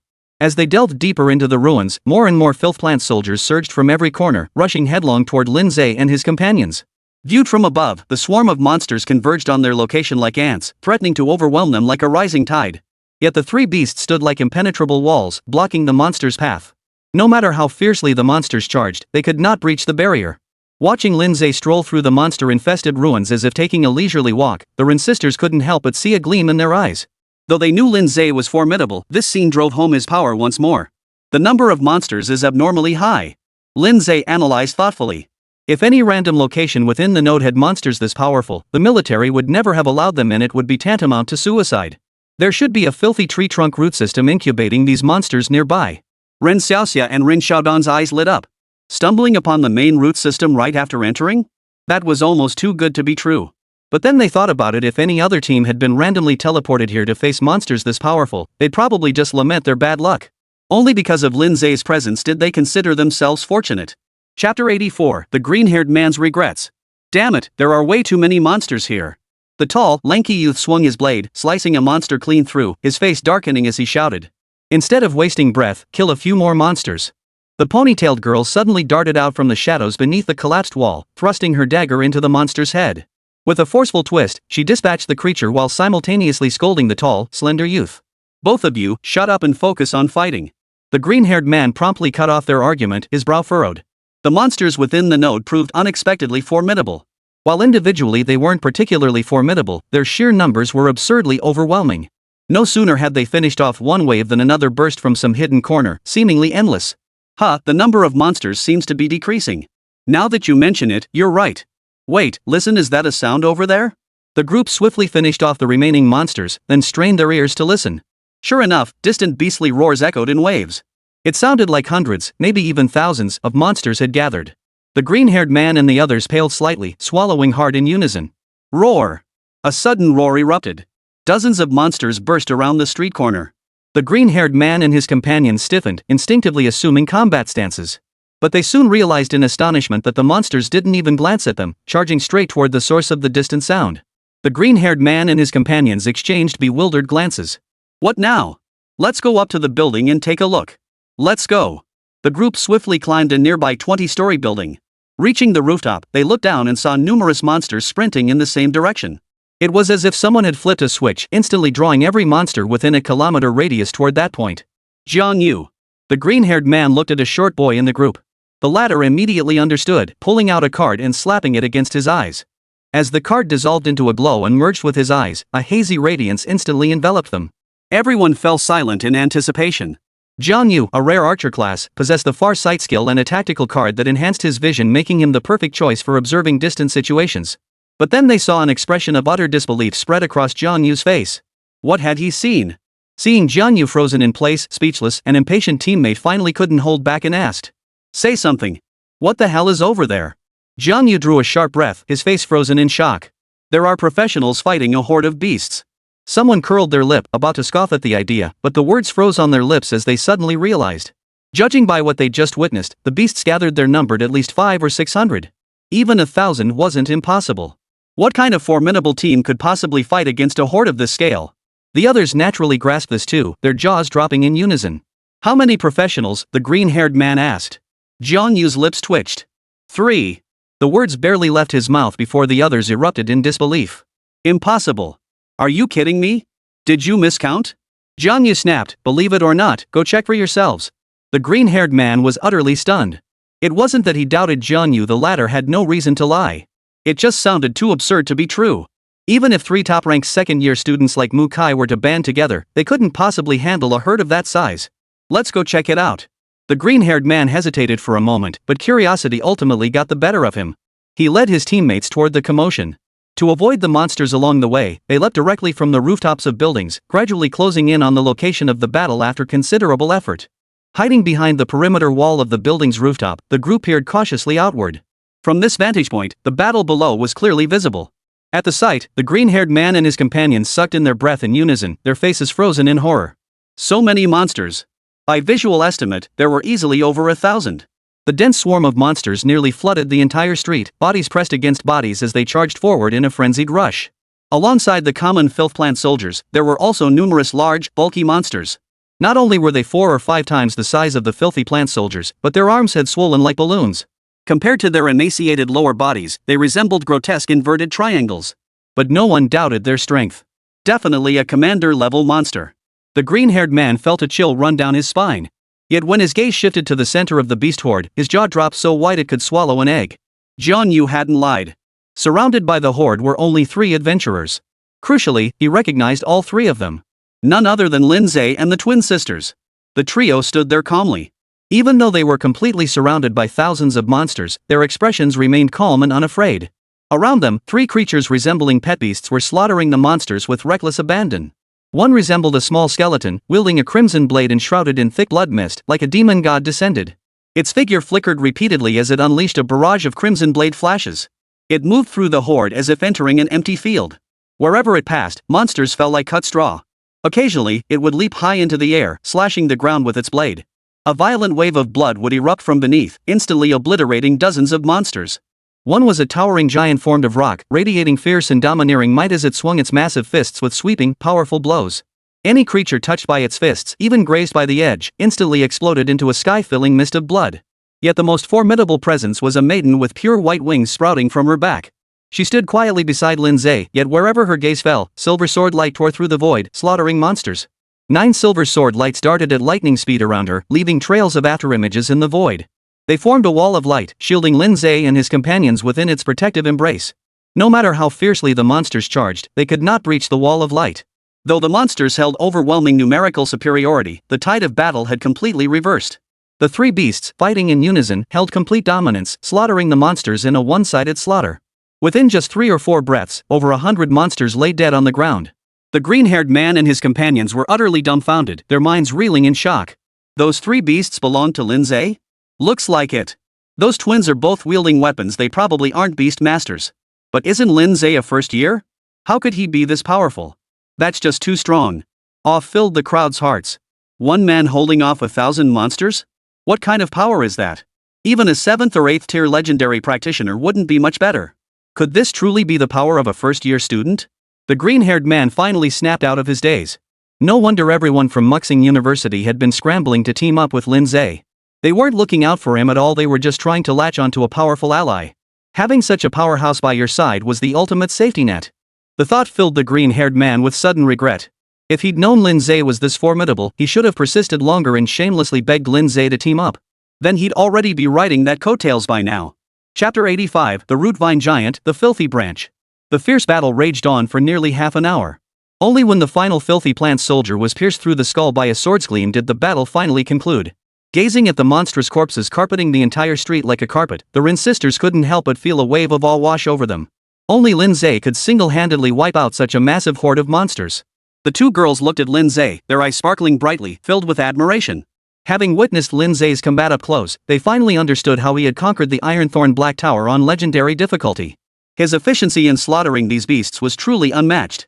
Lin Ze paid no heed to the senior sister's gazes, his attention fixed entirely on the monster corpses strewn across the ground. He had noticed earlier that the corpses of the first monsters killed had already dissolved and vanished. As if decomposed, they had merged into the ground. And more monster corpses were still dissolving at a rapid pace. Do the monsters decompose into nutrients after death, absorbed by underground roots to hatch new monsters? Lin Ze pondered silently. If that were the case, the monsters within the node would be virtually impossible to eradicate. The source of incubation, the filth tree, must be destroyed. Snapping back to reality, Lin Ze opened the panels for his 3 pets to take a look. Though they'd slain numerous monsters, their levels were far too low. The experience bars of the 3 pets had only increased by a small fraction. It was less than what they'd gained from clearing the Ironthorn Black Tower on legendary difficulty once. The monsters here are perfectly suited for your level. Want to try leveling up? Lin Ze looked at the Rin sisters. Since slaying the monster wouldn't benefit him much, he might as well let the 2 girls kill it to level up. The 2 girls were instantly intrigued by the idea. The monsters in the node were well within their capabilities. The filth plant soldiers were no challenge at all, and the newly appeared filth plant commander was only around level 40. They could easily take it down. The key was having Lin Ze protecting them nearby, so they didn't have to worry about danger. Such a prime leveling opportunity didn't come along often. Without much hesitation, the Rin sisters quickly agreed. Master. Yuling suddenly spoke, her gaze fixed on a building to the northwest. Lin Ze nodded in acknowledgement. Having replicated Yuling's class rank, he too possessed the sword intent perception talent and had long sensed someone watching from that direction. But since the observer showed no ill intent, he chose to ignore it. Let's go. Lin Ze led the 2 women eastward. The largest number of monsters had charged from this direction earlier. If the main trunk or roots of the Tree of Filth existed nearby, it was most likely in this direction. Watching Lin Ze and the others disappear into the distance, the tall, slender youth hurriedly asked, "They're leaving. Shouldn't we follow them?" His earlier disdain for Lin Ze had vanished, replaced by a desperate eagerness to latch onto someone powerful. The others also wore hopeful expressions. The green-haired man rolled his eyes and snapped. "Don't get your hopes up. Lin Ze alone is stronger than all of us combined. Why would he be crazy enough to team up with us? If he truly wanted to team up, he would have done so with his schoolmates back outside." The others realized he was right, and disappointment washed over them. Perhaps most of the monsters had perished in the previous battle. On the journey ahead, Lin Ze and his two companions encountered only a few dozen scattered monsters. He didn't intervene, leaving all of them to the Rin sisters to handle. As they walked on, the surroundings gradually changed. Vines burrowed up from the ground in ever greater numbers, spreading like a carpet across the main street. They even spread from the ground toward the surrounding buildings, climbing up the outer walls until they completely covered them. From a distance, the buildings were no longer recognizable. The view was dominated solely by gigantic, intertwined vine structures. What is that? Ren Xiaodong suddenly pointed at a vine not far away. Lin Ze and Ren Xiaoxia looked closely and saw that this vine glowed with a faint purple fluorescence, distinctly different from the surrounding vines. The entire vine stretched all the way into a building 100 meters away. Let's go inside and take a look. Lin Ze felt a surge of curiosity and headed toward the building. The Rin sisters hurried to follow. In the dilapidated hall, the purple glowing vine sprawled across the floor, winding its way toward the emergency exit and plunging downward. Lin Ze wasn't surprised. Since it was a root system, it must extend underground. The trio entered the emergency passageway and cautiously descended the stairs. The deeper they descended, the more vines appeared, with fine tendrils beginning to cover the walls and stair railings. Those emitting purple fluorescence grew increasingly prevalent. They spread upward from the bottom, covering the walls until they formed a passageway woven entirely of vines. The entire passage glowed with an eerie purple light. Until a certain moment. Lin Ze's footsteps halted abruptly. Below the emergency passage, there was no longer any path. Instead, a gap covered in vines opened up.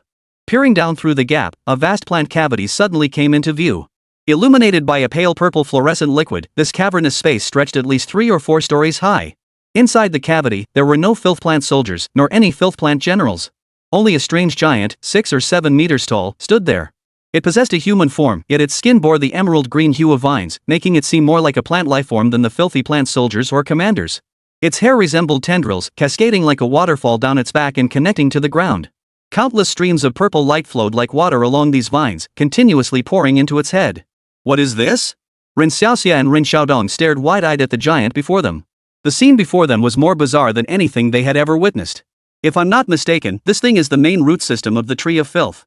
A sharp gleam flashed in Lin Ze's eyes. The Ren sisters were startled, yet instinctively felt Lin Ze was likely correct given the situation before them. In truth, Lin Ze knew this solely because he had accessed the information of the root vine giant. Filth branch. Level 60 commander class monster. At the same moment, the vine giant also spotted Lin Ze and his companions. With a violent flick of its right hand, a vine transformed into a green whip, lashing out from a distance. Lin Ze immediately ordered his beast companion to intercept. This monster was beyond the sisters' capabilities, he alone could handle it. A flash of swordlight severed the incoming green whip into several pieces. The sword's momentum showed no sign of stopping. Like a bolt of lightning, it pierced the void and struck the root vine giant, instantly shredding both of its arms into a sky-filling cloud of fragments. Yet in the next instant, countless tiny tendrils erupted from the root giant's severed wounds, swiftly intertwining to form 2 new arms. Cut off its hair first. Lin Ze issued the new command without hesitation. The vine giant's long, vine-like hair connected to the surrounding ground, constantly drawing in purple liquid. That liquid was most likely nutrients derived from decomposing monster corpses. As long as the nutrients flowed uninterrupted, it could continuously heal its wounds, seemingly an immortal entity. As if sensing danger, the vine giant roared, its abdomen suddenly splitting open to spew forth countless fist-sized spherical root bulbs. Upon impact, these root spheres rapidly expanded into foul-smelling plant creatures, snarling as they charged toward the pets. Yet this was a futile resistance. The disparity in strength between the two sides was simply too great. Dozens of filthy plant generals were instantly wiped out.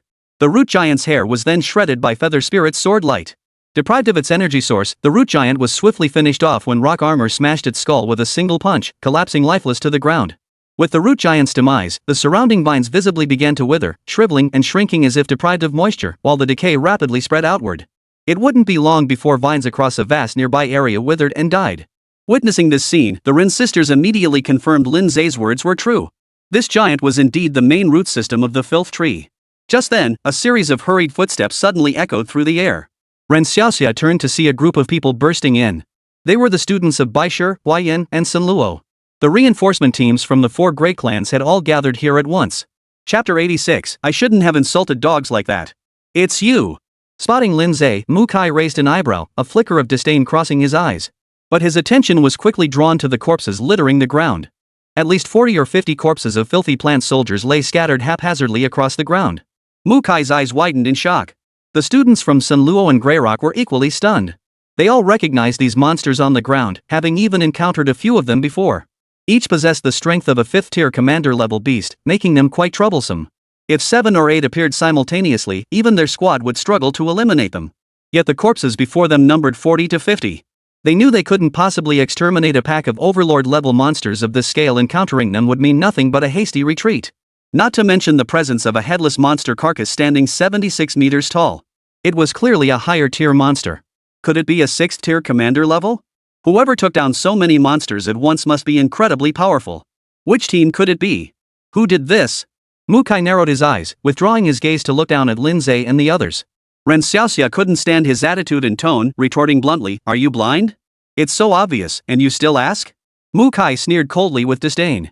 "You wouldn't dare claim it was you guys, would you? Even if you're bragging, you should at least prepare your story. Do you really think the 3 of you could take down so many monsters?" The Baishir students behind him snorted in derision. "Exactly. Talking big like that, you're not afraid of biting your tongue? Look at your own abilities. And you're actually trying to take credit? Shameless." The Senro and Greyrock students remained silent. Though they didn't voice their scorn, their expressions clearly showed they didn't believe these corpses were the work of Lin Ze and his 2 companions. After all, even if all 3 teams had been present in joint forces, it would have taken a significant toll to eliminate so many monsters. But Lin Ze and his 2 companions? Lin Ze was merely a weak first-year student. Even with the twins who possessed the strength of the top 4 second-year students tagging along as deadweight, it was impossible for them to take down so many monsters in one go. And the fact that all 3 appeared completely unscathed? Even if you don't say it, I can guess. A sneer spread across Mukai's face. Besides our 3 teams, the only ones capable of this feat are the Special Forces squad deployed by the military. They must have eliminated the monsters here. You just happened to arrive after they left. I'm right, aren't I? Seeing Mukai's confident expression, Ren Xiaoxia gritted her teeth in anger. Ren Xiaodong tugged at her sister's sleeve and whispered, "No need to pay attention to people like him." Lin Ze hadn't glanced at Mukai once, his focus entirely on the vines before him. To Mukai, their silence only confirmed their guilt. His certainty only grew, and he let out a series of derisive snorts. "No matter how loud you brag, without real strength, you'll be exposed sooner or later.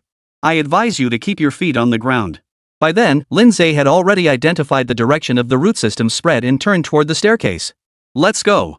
The barking here is too loud." Mukai's expression darkened.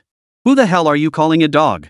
Lin Ze replied without turning back, "If you can't even recognize that I'm insulting you, it seems I overestimated your comprehension. I shouldn't have insulted dogs like that." Ren Xiaoxia giggled softly. A faint smile also touched Ren Xiaodong's face. Lin Ze's insults were as cutting as ever. Wasn't he implying the other person wasn't even worth a dog? Mukai flew into a rage, taking a step forward to pursue Lin Ze. But before he could move, Yen Kai had already shifted sideways to block his path. The imposing giant glared coldly at Mukai, his overwhelming aura pressing down on him like a tangible force. Mukai's feet froze instantly, a crushing pressure tightening his chest, making him feel as though he couldn't breathe. By the time Mukai regained his senses, Lin Ze and his 2 companions, along with their spirit beasts, had vanished into the emergency passageway. Feeling the strange stares of those around him, Mukai was overcome with anger and shame. He had actually been intimidated by a mere pet beast. It was utterly humiliating. Mukai didn't believe his strength was inferior to a mere pet beast. He dismissed it as a minor setback from being caught off guard, his irritation only deepening. "Don't let it bother you. They're just a bunch of self-important jerks." Wang Yuebin stepped forward and patted Mukai on the shoulder. The other Whitestone students chimed in agreement. "Exactly. Bragging won't get you anywhere in the node. 3 people, one of them a freshman. Honestly, I'm impressed they dared to wander around in the node like that. This area has pitifully few monsters. We barely encountered any on our way here. That's probably how they lucked out and made it this far. Just wait and see. Once they run into a big wave of monsters, the 3 of them won't be able to hold out. They might even end up begging us for help." With his teammates' agreement, Mukai's expression finally eased. Meanwhile, the students from Sunluo and Greyrock had reached the corpse of the root vine giant and were examining it closely. Moments later, Lu Qiming from Sunluo spoke first, sharing his discovery.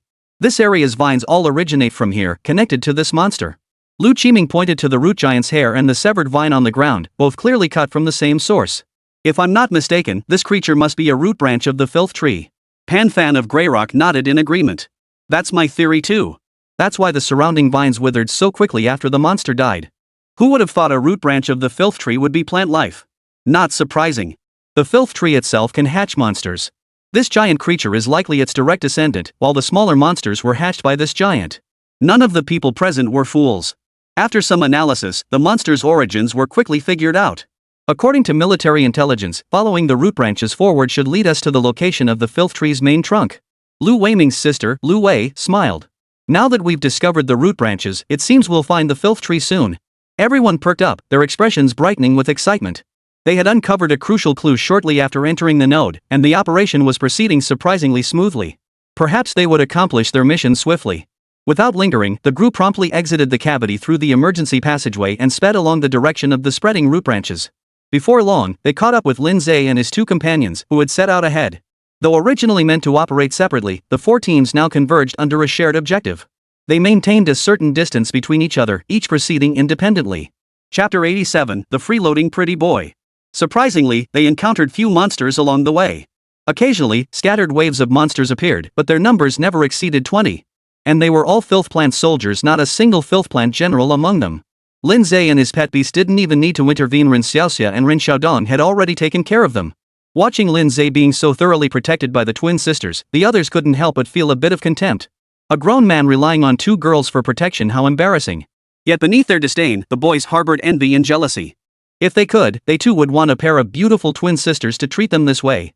What charm did that Lin Ze guy possess to make two stunning beauties indulge him like this? The crowd couldn't figure it out. A freeloading pretty boy. Mukai snorted coldly, his face twisted with contempt. Meanwhile, after the Rin sisters wiped out another wave of attacking monsters, they suddenly heard Lin Ze speak. Something feels off. Ren Xiaoxia asked in confusion, what's wrong? It's going too smoothly. Lin Ze frowned slightly, scanning the surroundings. We're gradually approaching the core of the Tree of Filth. Normally, the closer we get to it, the more monsters we should encounter. But along the way just now, the number of monsters was pitifully low. Ren Xiaoxia and Ren Xiaodong immediately caught on. Right. The moment they approached the root branches, they were immediately surrounded by a horde of beasts. Monsters within a kilometer radius had all been drawn to them, relentlessly sniping at them as if their lives depended on it, refusing to let them get even half a step closer to the root branches. From this alone, it was clear the filth tree was not a mindless creature. Upon sensing a threat, it would take immediate action to eliminate it. Now that they were targeting its very core, the threat to the Tree of Filth was even greater. Its reaction should have been even more intense. This situation felt deeply unsettling. It felt more like the calm before the storm. Be careful. I sense the Tree of Filth brewing something big. Lin Ze cautioned. Ren Xiaoxia and Ren Xiaodong nodded solemnly. Due to the distance between them, the students from the other three schools all heard Lin Ze's words. Mukai sneered, you alarmist. It's just a monster, you make it sound as intelligent as a human. His face bore no trace of hiding his contempt and disdain for Lin Ze. A pretty boy protected by women, thinking he's some kind of military strategist? Analyzing things as if he knew what he was talking about? Ridiculous. The students from Sunluo and Greyrock also dismissed him. Having never witnessed the previous beast horde assault, they failed to grasp that the filth tree's intelligence was no less than that of humans. These guys. Ren Xiaoxia gritted her teeth in frustration. Lin Ze and Ren Xiaodong, however, remained as calm as ever. They paid no heed to Mukai's words whatsoever. As time passed, the purple vines in their field of vision grew denser and denser. All that met the eye were vines, with scarcely a glimpse of ground or building walls. It felt as though they had stepped into a world entirely made of vines. Master! Yu Ling's cold voice suddenly rang out. Lin Ze halted, narrowing his eyes. His innate sword-intent perception was frantically warning him some kind of threat was approaching. Seeing Lin Ze's solemn expression, the Rin sisters also sensed something amiss and scanned their surroundings with wary eyes. Seeing the three of them like this, Mukai snorted coldly. What are you lot up to now? Always trying to curry favor. Before he could finish, a thunderous, deafening roar erupted, cutting him off. It was the shrill screech of some creature. Cold, vicious, savage, and brimming with murderous intent. The sound came from the distance. Exactly from the direction they were about to head. In that instant, a single thought flashed through every mind. The Tree of Filth. The next moment, the surrounding vines suddenly ripped apart with a sharp crackling sound, revealing one dark cavity after another. Giant root creatures emerged from within. Their vine-like hair cascaded behind them like waterfalls, extending all the way into the cavities. 12 vine giants in total. The crowd's expressions instantly turned pale. Many instinctively turned to Lin Ze, their faces filled with shock and horror. They never expected Lin Ze to be right. Mukai's face turned as red as a pig's liver. His earlier words came back like a boomerang, slapping him in the face with a resounding crack. But soon, shame was the last thing on his mind. The vine giants roared in unison. Their bellies suddenly split open, spewing forth countless fist-sized root chunks. Upon hitting the ground, these chunks rapidly expanded into filthy plant generals. In the blink of an eye, the group was surrounded by hundreds of filthy plant generals. Damn it, how did so many monsters appear? This is bad. We need to break out. Impossible, there are too many monsters. Except for Lin Ze and his two companions, none of them had anticipated the monsters would ambush them. Caught completely off guard, the members of the Whitestone, Grey Rock, and Senro factions were instantly plunged into a desperate struggle. When they saw one of Baishir's students get flung away in a single blow by a vine giant, despair welled up in everyone's hearts. This strength, at least 6th tier commander level monsters. And there were a full 12 of them. How could they possibly fight this? If it were just one, any of their teams could handle it with their elite lineups. By playing all their trump cards, they could barely hold off 2 at once. That means 3 squads could handle 6 at most. But 12. Even if they were willing to fight to the death, it wouldn't matter. This completely exceeds their capabilities. Not to mention the hundreds of filth plant generals. This situation looked like a dead end no matter how you looked at it. Only now did they truly grasp the peril of the ruin node. Their earlier smooth progress now felt like an illusion. Quick-witted individuals, like the Lu siblings from Sanluo, had already grasped the truth. Their earlier success was most likely the filth tree's way of lulling them into complacency. Just as Lin Ze had said. This was a monster possessing intelligence no less than that of humans. It had gradually lulled everyone into complacency, luring them into a carefully laid trap before annihilating them in one fell swoop. It was unimaginable that such intelligence could exist in a monster. For a moment, Lu Qiming and the others felt a chill run down their spines. Damn the military! How did they gather intelligence? They didn't mention this crucial information beforehand at all. Mu Kai cursed furiously. The fear of death gripped his heart, twisting his face into a grimace. Our junior classmate clearly warned you all. You chose not to believe him and even mocked him openly. Now you're shifting the blame onto the military? Your nerve is truly thick. Ren Xiaoxia's voice drifted over calmly, her tone steady and measured. It felt utterly out of place given the dire situation. Mu Kai flared with rage, about to shout back, but froze in place when he turned his head. Lin Ze and his 2 companions remained standing in place, their 3 pet beasts forming a protective triangle around them. 2 of the pets remained inactive, leaving only the girl-shaped pet with pure white wings on its back to engage in combat. Yet even alone, it calmly repelled the monster's attacks. 9 silver sword lights swirled around them, flashing like lightning. Monsters that dared to approach were instantly pierced through the skull by the silver-hued blades, collapsing dead before they could even utter a scream. Even amidst the fierce battle, the scene left everyone gape-mouthed and utterly stunned. These were 5th tier commander-level monsters. Yet under that young girl's pet beast, it couldn't even last a single exchange, crushed effortlessly like slicing vegetables or cutting through watermelons. Such power was simply staggering. And crucially, it was Lin Ze's pet beast. By now, everyone understood, Lin Ze wasn't some freeloading pretty boy at all, he was a powerhouse hiding his true strength. Chapter 88, not participating would be a waste. Damn, he's been hiding his true strength. Unbelievable. So Lin Ze is actually the strongest member of their team. No wonder he got to join this mission despite being a first year. Students from Sanluo and Grey Rock gasped in astonishment, their minds reeling with shock. They now understood why Twilight Star University had made an exception to allow Lin Ze, a first-year student, to participate in this operation. Capable of effortlessly slaughtering a 5th-tier commander-level beast, that girl's pet beast possessed combat prowess that rivaled even 6th-tier legendary practitioners. With just that pet alone, Lin Ze's strength already surpassed all second-year students from the 4 great houses. After all, the top second-year students from the 4 great universities Mu Kai, Lu Qiming, and Manhwa were only around level 50. In one-on-one combat, they wouldn't even stand a chance against the girl's pet beast. Not to mention that Lin Ze possessed more than one pet beast. Even if his other 2 pets were only at the strength of 5th-tier legendary practitioners, Lin Ze's overall power was already terrifying. It was unimaginable that such power could belong to a first-year student. What kind of monster had emerged among this year's freshmen at Muxing University? Compared to Sanluo and Grey Rock's shock, the faces of the Whitestone group flushed crimson with embarrassment amidst their horror. Not long ago, they had mocked Lin Ze as a freeloading pretty boy who relied on women for protection. The more gleeful their mockery had been then, the more humiliating the backlash felt now. Mu Kai, in particular, flushed alternately pale and crimson, as if he'd fallen into a vat of dye.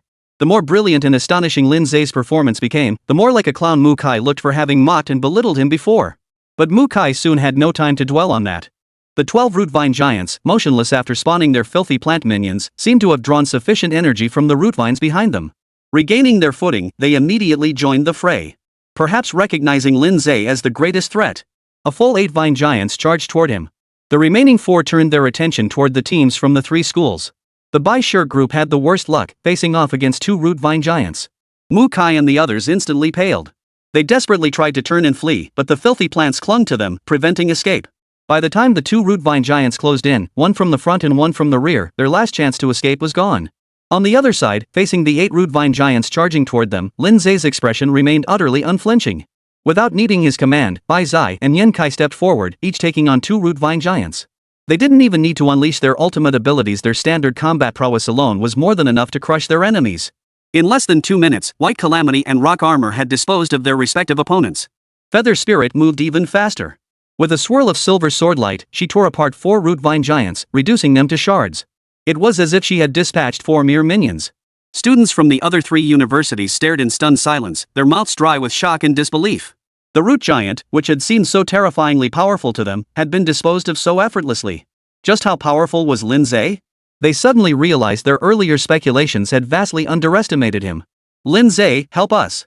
Mu Kai suddenly shouted. Facing life or death peril, he finally cast aside his pride and cried out for Lin Ze's aid. We're all students of the 4 greats. You can't just stand by and watch us die. As soon as Mu Kai finished speaking, the students from Baishur University echoed his plea. That's right. We're all volunteers on this mission, we're in this together. You can't just stand by and watch us die. You're so skilled it wouldn't hurt to lend us a hand. Hurry up and help. I can barely hold on. What are you waiting for? Ren Xiaoxia was so exasperated she laughed bitterly, spitting in disgust. Just moments ago, these guys had mocked Lin Ze relentlessly. Now that they were in trouble, they tried to morally blackmail him into rescuing them. Their faces were thicker than city walls. Both the Sunluo and Greyrock factions were utterly speechless at the White Stone Group's actions, their expressions oddly twisted. They clearly remembered how just moments ago, the White Stone faction had been mocking Lin Ze for his weak abilities, predicting he'd likely need their help once monsters appeared. They had made up their minds not to offer any help. Yet now that the White Stone Group faced peril, they seemed to have forgotten their earlier words, shamelessly begging Lin Ze for help. While one could understand their fear of death, the sheer thickness of their skin was truly something to admire. Unfortunately for them, Lin Ze wasn't buying it. Sorry, I'm just a freeloading pretty boy. Lin Ze shot the Baishur group a mocking glance before turning on his heel and walking away without a second thought, accompanied by the twins and his pet beast. Seeing this, Mu Kai's face instantly drained of color as he shouted urgently. Lin Ze, you can't leave. Are you really going to stand by and do nothing? Damn you. His angry curses were quickly drowned out by the monster's roar. Lin Ze didn't even glance back as he walked straight away. He hadn't gone far when more monsters blocked his path. But they were only 4 or 5 filth plants, still coated in unevaporated slime, clearly freshly hatched. Clearly, the previous wave had been all the ambushers the filth tree possessed. Any further attempts to block Lin Ze would require hastily incubating new monsters. Yet even that massive force had failed to stop Lin Ze. This pitiful handful stood no chance. The filth tree seemed to grasp this point just as quickly. The trio encountered no new monsters along the path ahead. Before long, hurried footsteps echoed from behind. Ren Xiaoxia turned to see that it was the people from Grey Rock and Sunluo who had caught up. Both teams looked battered and bruised, each member bearing some degree of injury, though fortunately, no casualties had been suffered. After all, they had only faced a single rootvine giant. With the right sacrifices, defeating it wasn't difficult. However, the fate of the White Stone Group facing 2 rootvine giants was far less certain. Thanks, Lin Ze. If it weren't for you, we might have been done for. After catching up, siblings Lu Qiming and Lu Wei immediately expressed their sincere gratitude to Lin Ze. Although Lin Ze hadn't directly intervened to help them throughout the ordeal, it was precisely because he had eliminated most of the monsters that they had survived. Unlike Mu Kai, who was ungrateful, the siblings didn't take it for granted. Their gratitude was genuine. The Sunluo members also offered their sincere thanks afterward. Lin Ze said nothing, merely waving his hand dismissively. It was Ren Xiaoxia who inquired, "What about the people from Baishur University?" The Grey Rock and Sunluo members exchanged awkward glances. Although Mu Kai and the others had later called out for their help, neither team was made up of do-gooders. With their own members injured and the situation unclear, they couldn't risk their lives to rescue others. After dealing with the monsters, they immediately pursued Lin Ze. At this perilous juncture, only by clinging to Lin Ze's coattails could they feel sufficiently secure. As for the White Stone team, well, they were on their own. Seeing both teams fall into awkward silence, Ren Xia immediately understood but didn't dwell on it. Those annoying jerks had dared mock her junior. She was already being generous by not kicking them while they were down. She certainly couldn't expect them to be saved. Without further questions, Lin Ze and his 2 companions pressed onward. The members of the Grey Rock and Sunluo teams trailed closely behind, occasionally stealing glances at Lin Ze with mixed expressions. Awe, curiosity, reverence, admiration, their gazes were a kaleidoscope of emotions. At this moment, their previous dismissiveness toward Lin Ze had vanished, replaced by profound astonishment and awe. Before today, they never imagined a first year could wield such formidable power. Not just them, even the third-year students at their school likely couldn't match Lin Ze's prowess. Only the elite 4th years might stand a chance against him. They had once thought Muxing University had lost its mind, but now it seemed they were anything but. A prodigy like Lin Ze, who met the age requirement and possessed astonishing strength, would be a waste of talent if he didn't participate in this operation. Chapter 89, The Special Forces Squad with High Hopes. Muxing University hit the jackpot. Lu Qiming sighed softly. He had always believed himself to be quite outstanding among his peers. Even when compared to Mu Kai, Pan Fan, and Chi Tai, the top 3 sophomores in the 4 great families, he felt no sense of inferiority whatsoever. Yet when it came to Lin Ze, he felt utterly out of his league. Such a prodigy he feared he could never catch up, even in a lifetime. Yeah, it's hard to believe he's just a freshman. Compared to the monsters in the node, Lin Ze feels more like the real monster. He's just too damn impressive. The Senra students beside him wholeheartedly agreed with Lu Qiming's words. Competition existed even among the 4 great schools. The emergence of an exceptionally gifted prodigy at Muxing University was far from welcome news for the other 3 institutions. It was foreseeable that given Lin Ze more time to grow, within the next 2 or 3 years, the 3 schools would likely find themselves suffocating under his dominance. Never underestimate the crushing pressure an unparalleled genius could exert. The only silver lining was that the second half of the upcoming University League tournament would commence soon. Though Lin Ze possessed astonishing innate talent, he had only recently enrolled and lacked sufficient time to translate that potential into actual strength. Compared to the 4th-year elites of the 4 great schools, he still lagged behind. Had the University League been held next year instead, Lin Ze would likely have dominated the entire competition. The championship title of the East Lake District League would be a foregone conclusion. The Grey Rock crowd was also murmuring about Lin Ze, their discussions not much different from those of the Sanluo students. But as time passed, both teams gradually fell silent. Though they hadn't encountered any more monsters, as they drew closer to the core node area, a sense of foreboding began to weigh heavily on everyone's hearts. The air itself seemed to grow thicker and heavier. As if some terrifying, man-eating monster lay waiting for them ahead. Crossroads. The ground was scarred and ravaged, littered with shattered vines. Hundreds of monster corpses littered the ruins, a testament to the ferocity of the battle that had just unfolded. 5 young men and women in military uniforms sat on rocks, using item cards to heal their wounds. Something feels off. One of the youths suddenly spoke up. He seemed to hold considerable authority within the group, and his words immediately drew the others' attention. "What is it?" asked a young woman with striking features. Her hair was pulled back into a high ponytail, and beside her lay a long sword stained with blood. Judging by the rank insignia on her shoulder, she was a lieutenant. She was the 2nd highest ranking officer in the entire Special Operations Squad, just below Captain Ling. Major Ling frowned deeply. "We're already very close to the location of the Filth Tree's core. Logically, the resistance we encounter should be significantly stronger by now. Yet so far, the monsters we've faced haven't been particularly formidable. This is highly unusual." The other 4 members frowned upon hearing this. It was indeed highly unusual. Could it be that someone else is drawing fire for us? The young woman suggested a possibility. But the others quickly dismissed it. "You're overestimating the others, Lieutenant Xia." "It's not that I underestimate them, but judging by the strength of the monsters we just encountered, if the Tree of Filth had truly targeted them, none of the 5 teams would have survived. They simply don't have the strength to draw fire for us." Despite the military requesting aid from various extraordinary universities, their true purpose was merely to have allies share the burden during the operation. The military's expectation for the 5 student teams was simply to eliminate more monsters at the nodes. Their Special Operations Squad was the true fighting force the military pinned its hopes on. Though this squad consists of only 5 members, each is an elite soldier meticulously trained by the military. Though only 22 years old, every single one has already reached the rank of 5th-tier legendary practitioner.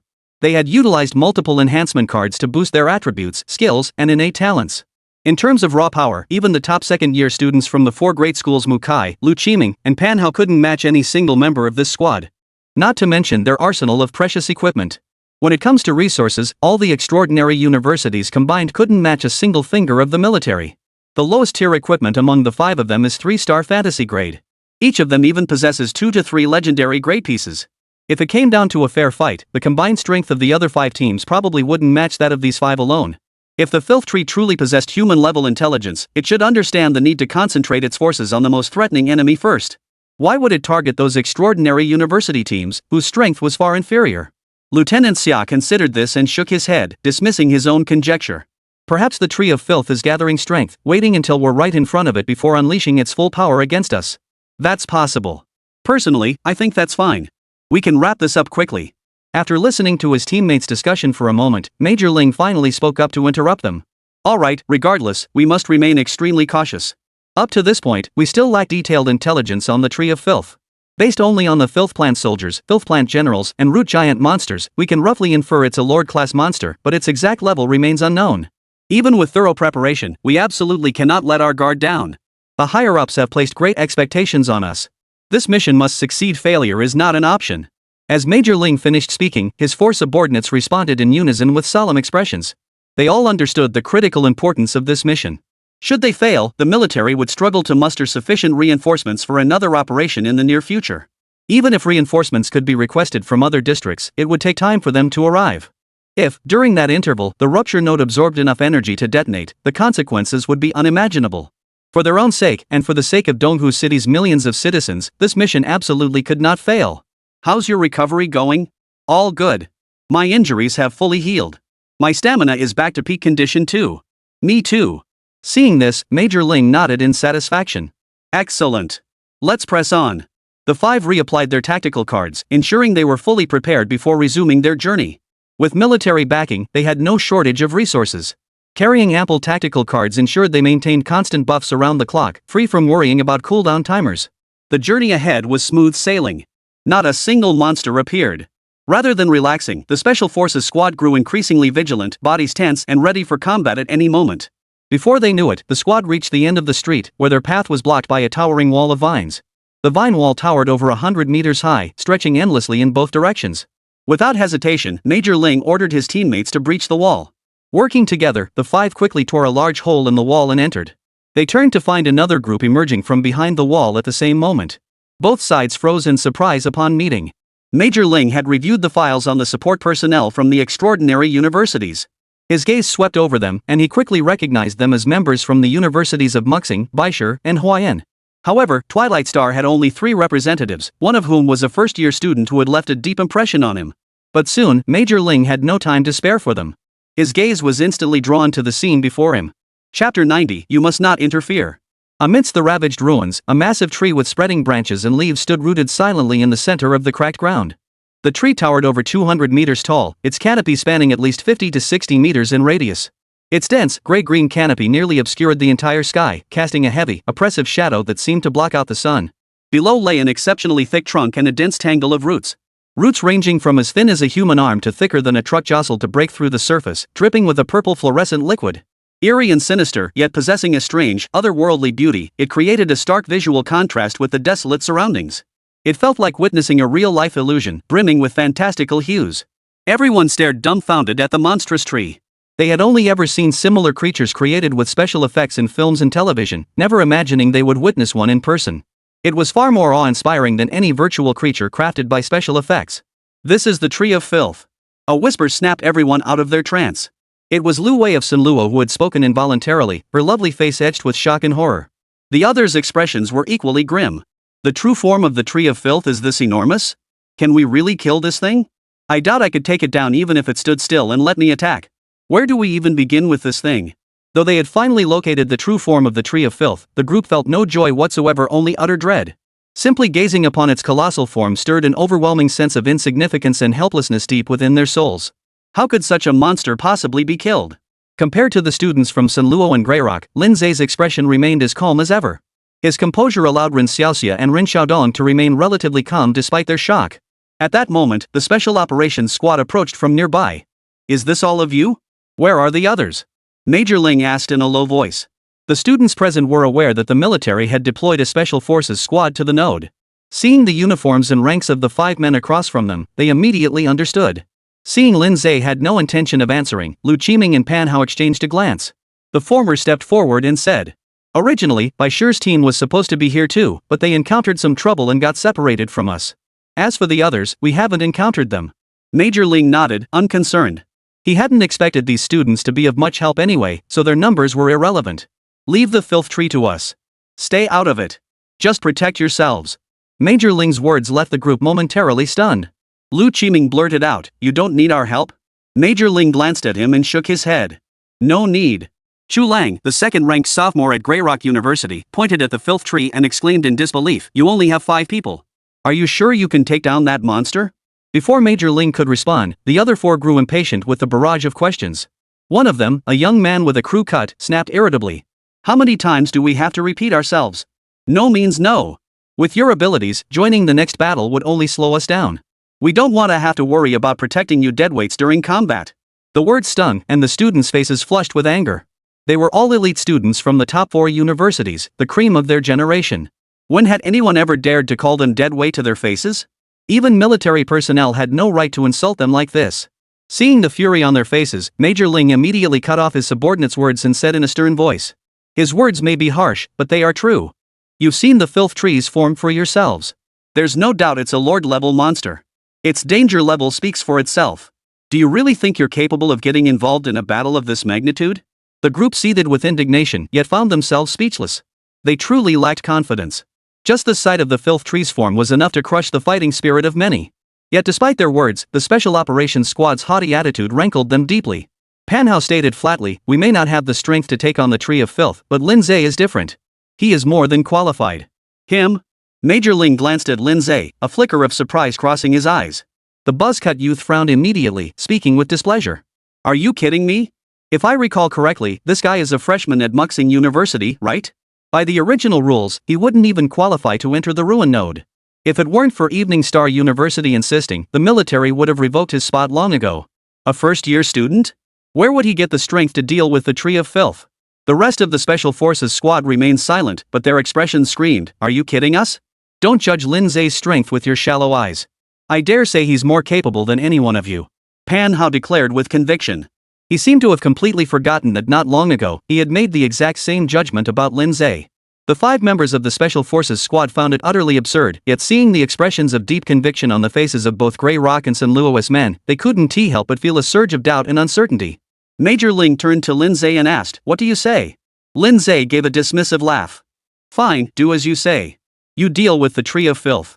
We won't interfere. Thanks to the talent of the Eye of Scrutiny, Lin Ze had already obtained intelligence on the Tree of Filth. It was indeed a lord-level monster, as Major Ling had surmised, boasting a staggering level of 55. Converted to legendary adventure terms, it equated to a 9th-tier adventure. For the group present, whose highest-ranked member was only a 5th-tier legendary adventurer, it was undoubtedly a terrifying existence. Even Lin Ze himself would need to approach such a monster with extreme caution. While the Scouting Eye's intelligence included talent and skill information, it only provided a single name. Having someone test the Filth Tree's combat strength for him? He was thrilled beyond words. How could he refuse? Seeing Lin Ze's agreement, Major Ling nodded, his expression softening slightly. The buzzcut youth shot him a look that said, good for you for knowing your limits. Alright, everyone prepare. Just as Major Ling was about to issue the command, a sudden clattering sound reached his ears. Turning his head, he saw several thick roots bursting through the soil like whips, lashing out violently. Major Ling's expression shifted slightly as he swung his sword at the attacking roots, shouting at the same time. Engage! Simultaneously, the rustling sounds echoed in waves. In that instant, countless roots erupted from the ground, swarming toward the group like a violent storm. Chapter 91, The Spirit Contract Bearer, Descent of the Fire Giant. As they moved, the Tree of Filth slowly stirred awake like a slumbering beast. Centered on the Tree of Filth, tremors rippled outward like waves, spreading in all directions. Countless branches shot completely from the ground, dancing in the void as if alive. As far as the eye could see, the scene was filled with thick roots twisting and writhing like a chaotic dance of demons. San Luo and the Grey Rock people paled, retreating in terror until they reached the entrance they had come through. Lin Ze also pulled the Rin sisters back, creating distance. Bai Zai, Yuling, and Yen Kai stood guard before Lin Ze, fulfilling their duty. On the other side, the Special Operations Squad prepared for battle as if facing a formidable enemy. Instantly, multicolored lights flared around the 5 figures, rapidly coalescing behind them into translucent, beast-like auras that seemed to merge with their bodies. They're spirit contractors. Ren Xiaodong instantly recognized their profession. Spirit contractors were a rare, legendary profession. They could extract the souls of beasts on the brink of death and fuse them with their own bodies, thereby gaining powerful abilities based on the beast's soul. Generally, the more powerful the fused beast soul, the greater the abilities gained. However, this profession had a drawback, albeit not a major one, that prevented them from fusing with the souls of ferocious beasts. They could only choose animals native to this world. Yet most creatures in this world were merely ordinary beings. Even when fused with their souls, the resulting abilities were not particularly formidable. Thus, among the myriad legendary professions, the Spirit Pact user initially ranked among the lowest tiers. It wasn't until later that the World Union cultivated truly spiritual creatures through genetic engineering. With powerful soul sources, Spirit Pactors rose to become the pinnacle among legendary professions. Today, this profession has essentially become exclusive to the military. For those outside the military, even if they awaken to this profession, obtaining a spirit animal soul remains exceedingly difficult. Thus, the crowd showed no surprise upon seeing the 5 members of the Special Ops Squad's class. Roar! A deep roar echoed from the shadowy figure behind Major Ling. It was a tiger with pure white fur and a single icy eye on its forehead. It resembled the legendary white tiger with its piercing eyes. After summoning the beast spirit, Major Ling's physical prowess underwent a remarkable enhancement. Both his speed and strength reached astonishing levels. Lin Ze estimated his stats were at least 700 points, only slightly below those of the White Disaster. These guys must be elite military-trained aces. I wonder how many enhancement cards they used to boost their stats to this level. Lin Ze, however, felt little envy. He could now easily clear the Ironthorn Black Tower on legendary difficulty. Given enough time, he could farm sufficient enhancement cards to boost his beast companion's power. The other 4 members of the Special Forces team summoned spirit beasts of a bear, an eagle, a wolf, and a ferret weasel.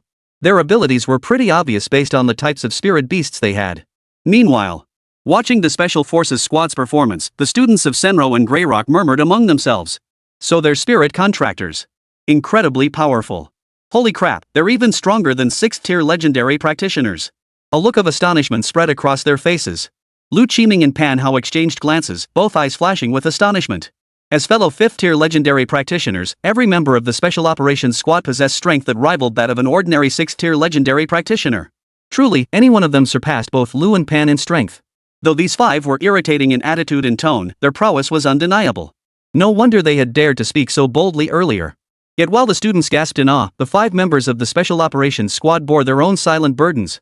Despite their mental preparation, the filth tree's treacherous nature far exceeded their expectations. Each root and branch emerging from the ground possessed the force of a full power strike from an ordinary 5th-tier legendary professional. The real problem was their sheer, absurd numbers. Endless roots assaulted them from all directions at every moment, their relentless onslaught leaving them gasping for breath. Damn it, this monster is way too strong. The young man with the buzz cut turned ashen. Everyone else, including Major Ling, looked equally grim. Captain. Lieutenant Xia turned to Major Ling. After a moment's hesitation, the latter gave a decisive order. Use the trump card. If this continued, the Special Operations Squad would inevitably perish at the hands of these root branches. At this point, there was no choice but to play the trump card. All 5 simultaneously drew a card, activated it, and flung it into the air. Several roots, seemingly sensing the threat, whipped around to strike the cards. But before they could close in, the cards erupted in blinding light, reducing them to ash. All 5 cards blazed with scorching red light, drawn together as if by an invisible force, swiftly coalescing into a fiery orb. The 5 members of the Special Forces team stared intently at the fireball in the sky. Fire Spirit Descent. This was a 3-star legendary great item card. It summons a fire spirit with combat power equivalent to a 7th-tier legendary professional to assist in battle. The unique feature of this card is that only spirit contractors can use it. Additionally, it can be stacked for cumulative effects. Each additional copy of the same card enhances the summoned fire spirit's combat power. Up to 5 copies can be stacked simultaneously. At that point, it transforms into Descent of the Fire Giant. According to research from the World Alliance Institute, the power of Descent of the Fire Giant is already approaching that of legendary epic tier cards. This is their ultimate trump card for this mission. Whoosh! The fireball swelled in the wind, expanding at an astonishing speed. In the blink of an eye, it transformed into a flame giant over 10 meters tall. Its entire body blazed with raging flames, its form massive and imposing. Its face bore only 3 pitch-black orifices, seemingly eyes and a mouth. A deafening roar erupted from its maw. Even from hundreds of meters away, Lu Qiming and his companions could feel the scorching heat wave bearing down on them. The roots and branches near the flame giant retracted rapidly, as if scorched. Those slower ones ignited mid-air, reduced to ash and smoke. In an instant, a 100-meter radius around the flame giant became a forbidden zone, with no roots or branches daring to venture into this area. What is that?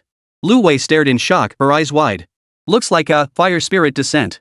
Pan Hao recognized the card used by the Special Forces squad and quietly explained its effect. Upon hearing this, everyone sucked in their breath in unison, their faces filled with shock and envy. A card approaching 3-star epic rarity. This was incredibly rare. After all, none of them even possessed a single 3-star legendary card. Yet what shocked them even more was the fire giant's power. A single fire spirit alone possessed strength comparable to a 7th-tier legendary professional. So how powerful must the flame giant be, forged from 5 fire spirits? An 8th-tier legendary warrior?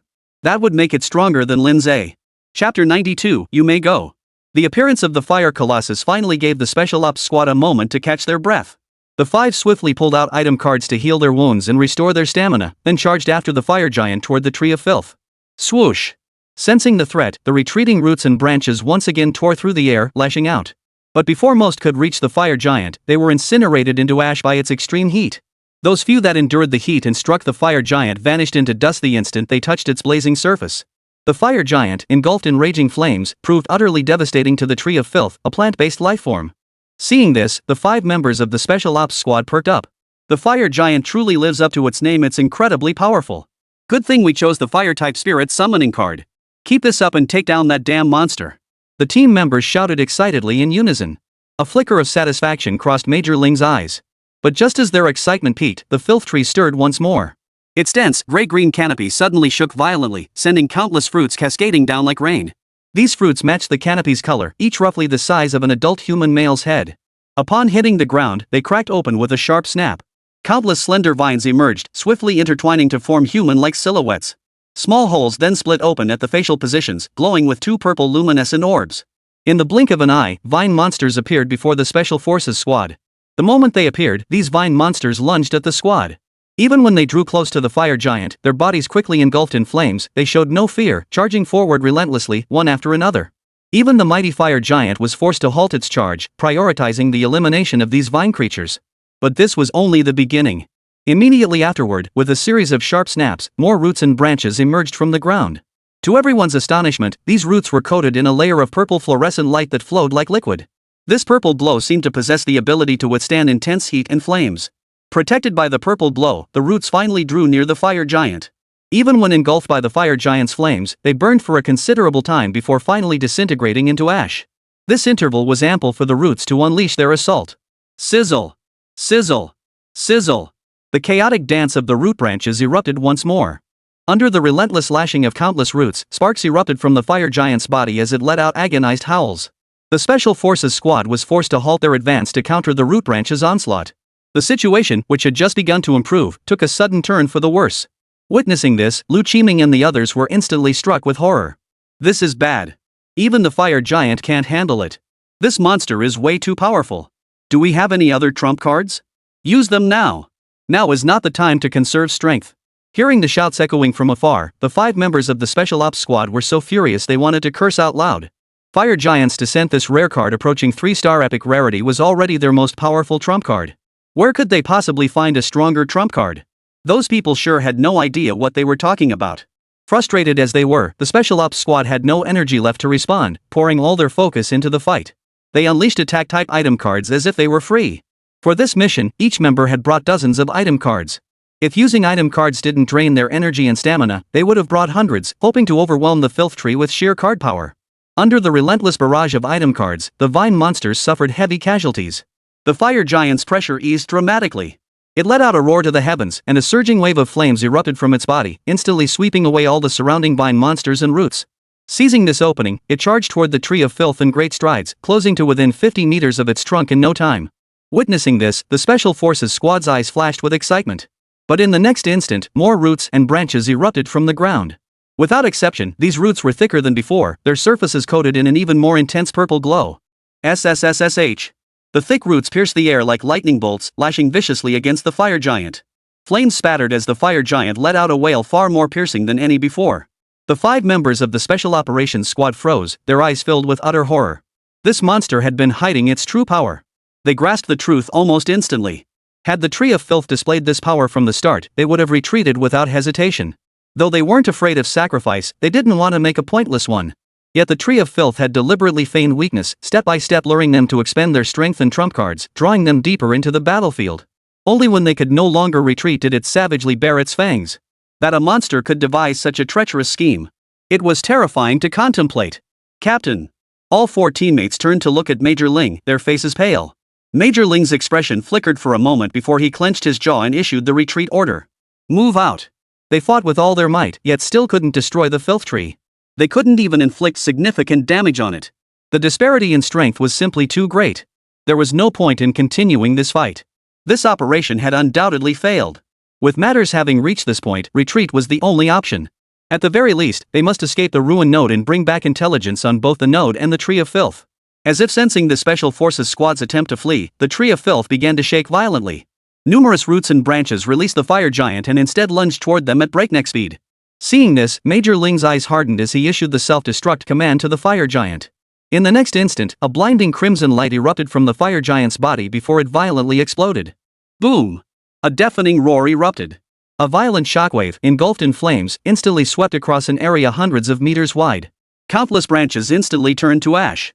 The foul tree, mere dozens of meters from the explosion's epicenter, was naturally caught in the blast. For the first time since the battle began, the monster had truly been wounded. Countless roots trembled violently and retracted, filling the air with the incessant rustling of leaves and the scraping of branches amidst the billowing smoke. It sounded like the tree's agonized screams.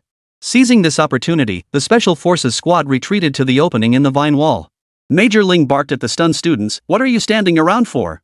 Run!" Lu Qiming, Pan Hao, and the others snapped out of their daze, their faces filled with panic as they hurried to follow the Special Forces squad.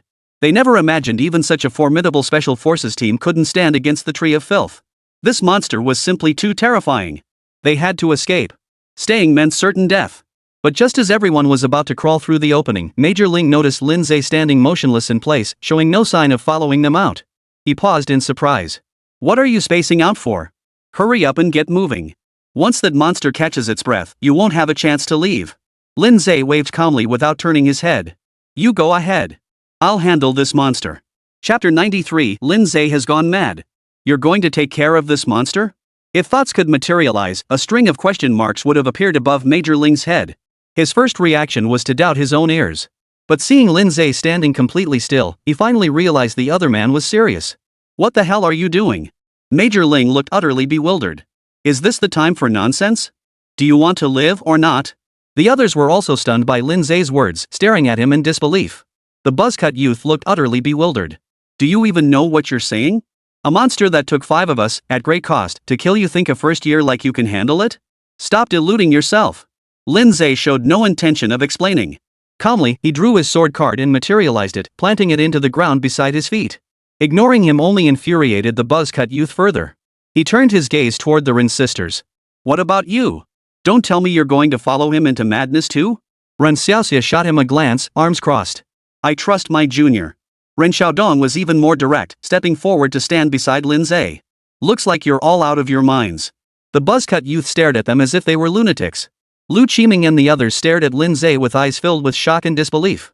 The filthy tree's power and terror had been laid bare in the previous battle. It was simply beyond their ability to confront head-on. It would likely take an 8th tier, or even a 9th tier legendary practitioner to handle it. Lin Ze was indeed formidable, but only relative to his peers. Even he couldn't possibly handle the Tree of Filth. "What difference is there between staying here and going to die? Let's go, Captain." "They're rushing headlong into their own deaths, there's nothing we can do to stop them." The buzzcut youth sneered. Major Ling frowned, gave Lin Ze a long, lingering look, then turned and walked away. "Let's go." The group hurried into the cave entrance. Lu Qiming and the others hesitated, but the next moment, the rustling sound of countless leaves and branches shaking and rubbing together echoed through the smoke. They shuddered, abandoning all hesitation as panic-stricken faces fled through the cave entrance. In an instant, only Lin Ze and his 2 companions remained within the wall of vines. "Senior, step back a bit. I don't want to accidentally hurt you." Lin Ze planted the last sword-like weapon into the ground, then turned and gave the 2 women a faint smile. "Be careful." Ren Xiaoxia urged anxiously before pulling her sister back. Though they trusted Lin Ze's abilities, facing a terrifying entity like the filth tree still stirred involuntary worry within them. Lin Ze, however, remained calm and composed throughout. Whoosh! A violent wind erupted from nowhere, whipping up the swirling mist. The filth tree's colossal form re-emerged. Compared to moments before, roughly 1/5 of its once overwhelming canopy had vanished, as if a chunk had been forcibly torn away. The trunk, as thick as a pillar supporting the heavens, was covered in scorch marks. Many of its roots buried deep in the earth had also been destroyed. The fire giant's self-detonation had ultimately inflicted some damage upon it. Of course, it was far from a critical wound. The Special Forces team's decision had been correct. They had fought with everything they had, even resorting to the fire giant's self-destruction as their last resort, yet they still couldn't severely damage the Tree of Filth, let alone destroy it. Persisting in the fight would only lead to their certain deaths. Therefore, their retreat was entirely reasonable. But there are always 1 or 2 people in this world who defy common sense. Clatter! The wound had thoroughly enraged the Tree of Filth. Its branches and leaves shook more violently than ever before. Countless branches burst through the ground, twisting wildly in the air. Lin Ze even saw several whose tips were directly connected to the base of the trunk. Clearly, the Tree of Filth was now giving it everything it had. Thud! Thud! Countless head-sized fruits plummeted from the canopy. Upon impact, they swiftly transformed into vine monsters, swarming toward Lin Ze with murderous intent. Thanks to the Special Forces squad, Lin Ze had gained a thorough understanding of the filth tree's capabilities. Seeing this, he remained composed and issued his command. Advance. The three beast companions launched their assault without hesitation. White Disaster entered blood rage mode without a word, its blood energy surging skyward. In the next instant, it transformed into a streak of crimson light, dashing forward and swinging its blade down. SSSSSSSSS. Dense crimson blade shadows ripped through the void, instantly severing over a dozen roots and branches. As part of the tainted tree, these roots and branches were instantly imbued with 10 layers of crimson mark under the effect of the crimson mark talent. White Calamity's damage against it instantly surged by 50%. Visibly, this manifested as White Calamity severing the roots with far greater ease. Rock Armor likewise unleashed Dominator's Unrivaled without hesitation, directly unleashing an 8 extremes collapse. A thunderous roar erupted as 8 fierce fist winds swept forward, shredding the vine monsters in their path to smithereens. Looking down from above, 8 blank, radiating trails suddenly appeared in front of Rock Armor. In that single strike alone, over 100 vine monsters vanished. Rock Armor pressed his assault, charging forward at a furious pace toward the filth tree. In its invulnerable state, it was immune to all control skills. The roots and branches of the Tree of Filth could not restrain its movements. The moment they touched its body, they were repelled by some invisible force of law. The Tree of Filth could only watch helplessly as the Rock Armor closed in before delivering a crushing punch. Overlord Fist. Among Rock Armor's 5 direct attack skills, Overlord Fist was undoubtedly the most devastating single target strike. As he unleashed the full force of his punch, a deafening explosion erupted in the void, nearly piercing the eardrums. A swirling white mist even appeared around his fist. That was the phenomenon of air being torn apart at high speed, generating intense heat. Boom! As if struck by a missile, a massive crater instantly erupted on the filthy tree's surface, sending countless wood fragments flying like bullets in all directions. Clatter! The branches and leaves of the Tree of Filth shook violently, as if uttering a silent, agonized howl. The colossal crater, over 30 meters in diameter and 5 to 6 meters deep at its deepest point, was a staggering wound even for the filth tree's immense trunk. Rock Armor's strike had undoubtedly dealt a heavy blow. Yet before the Tree of Filth could recover to retaliate, Feather Spirit's assault arrived. Countless silver sword lights rained down like a storm, striking the point where the tree trunk met the ground. A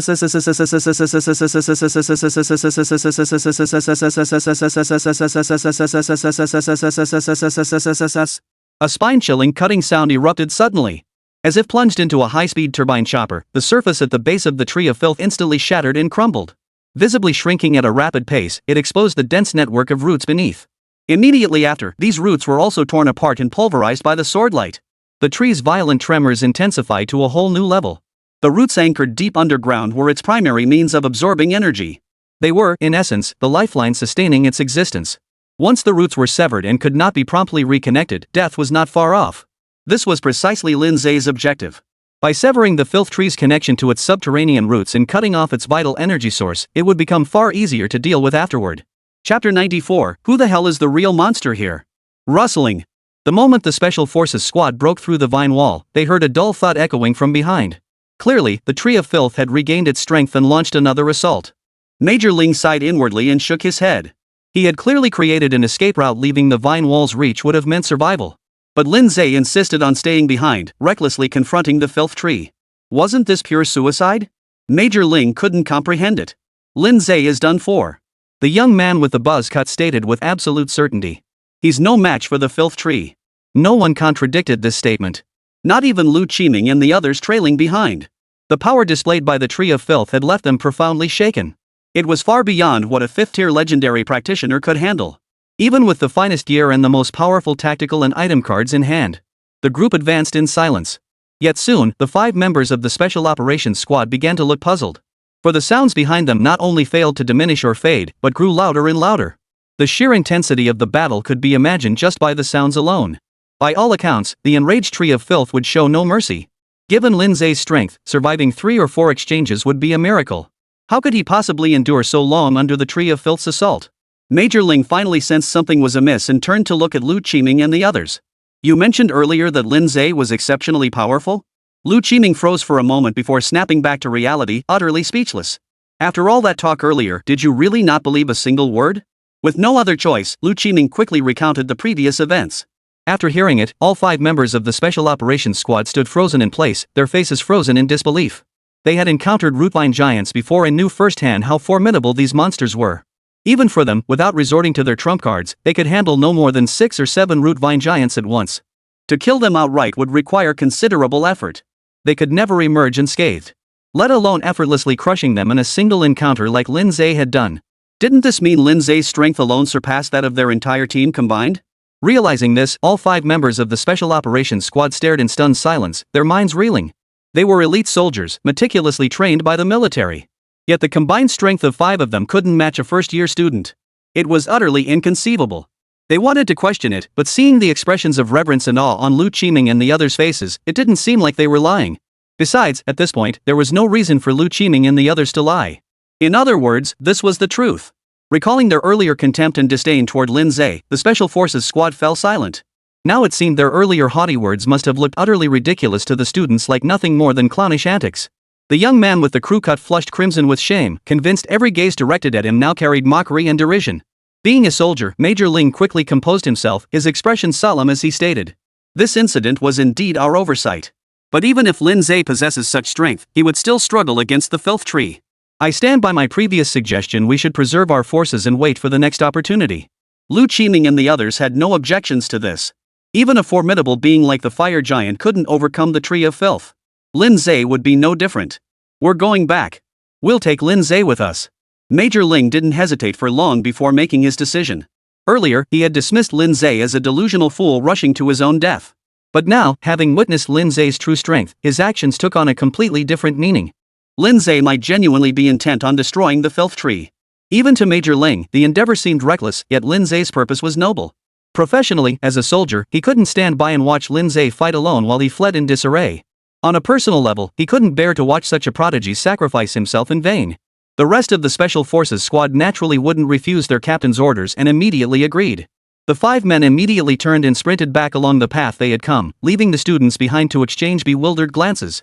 After a moment's hesitation, Lu Qiming finally gritted his teeth and followed suit. We're going too.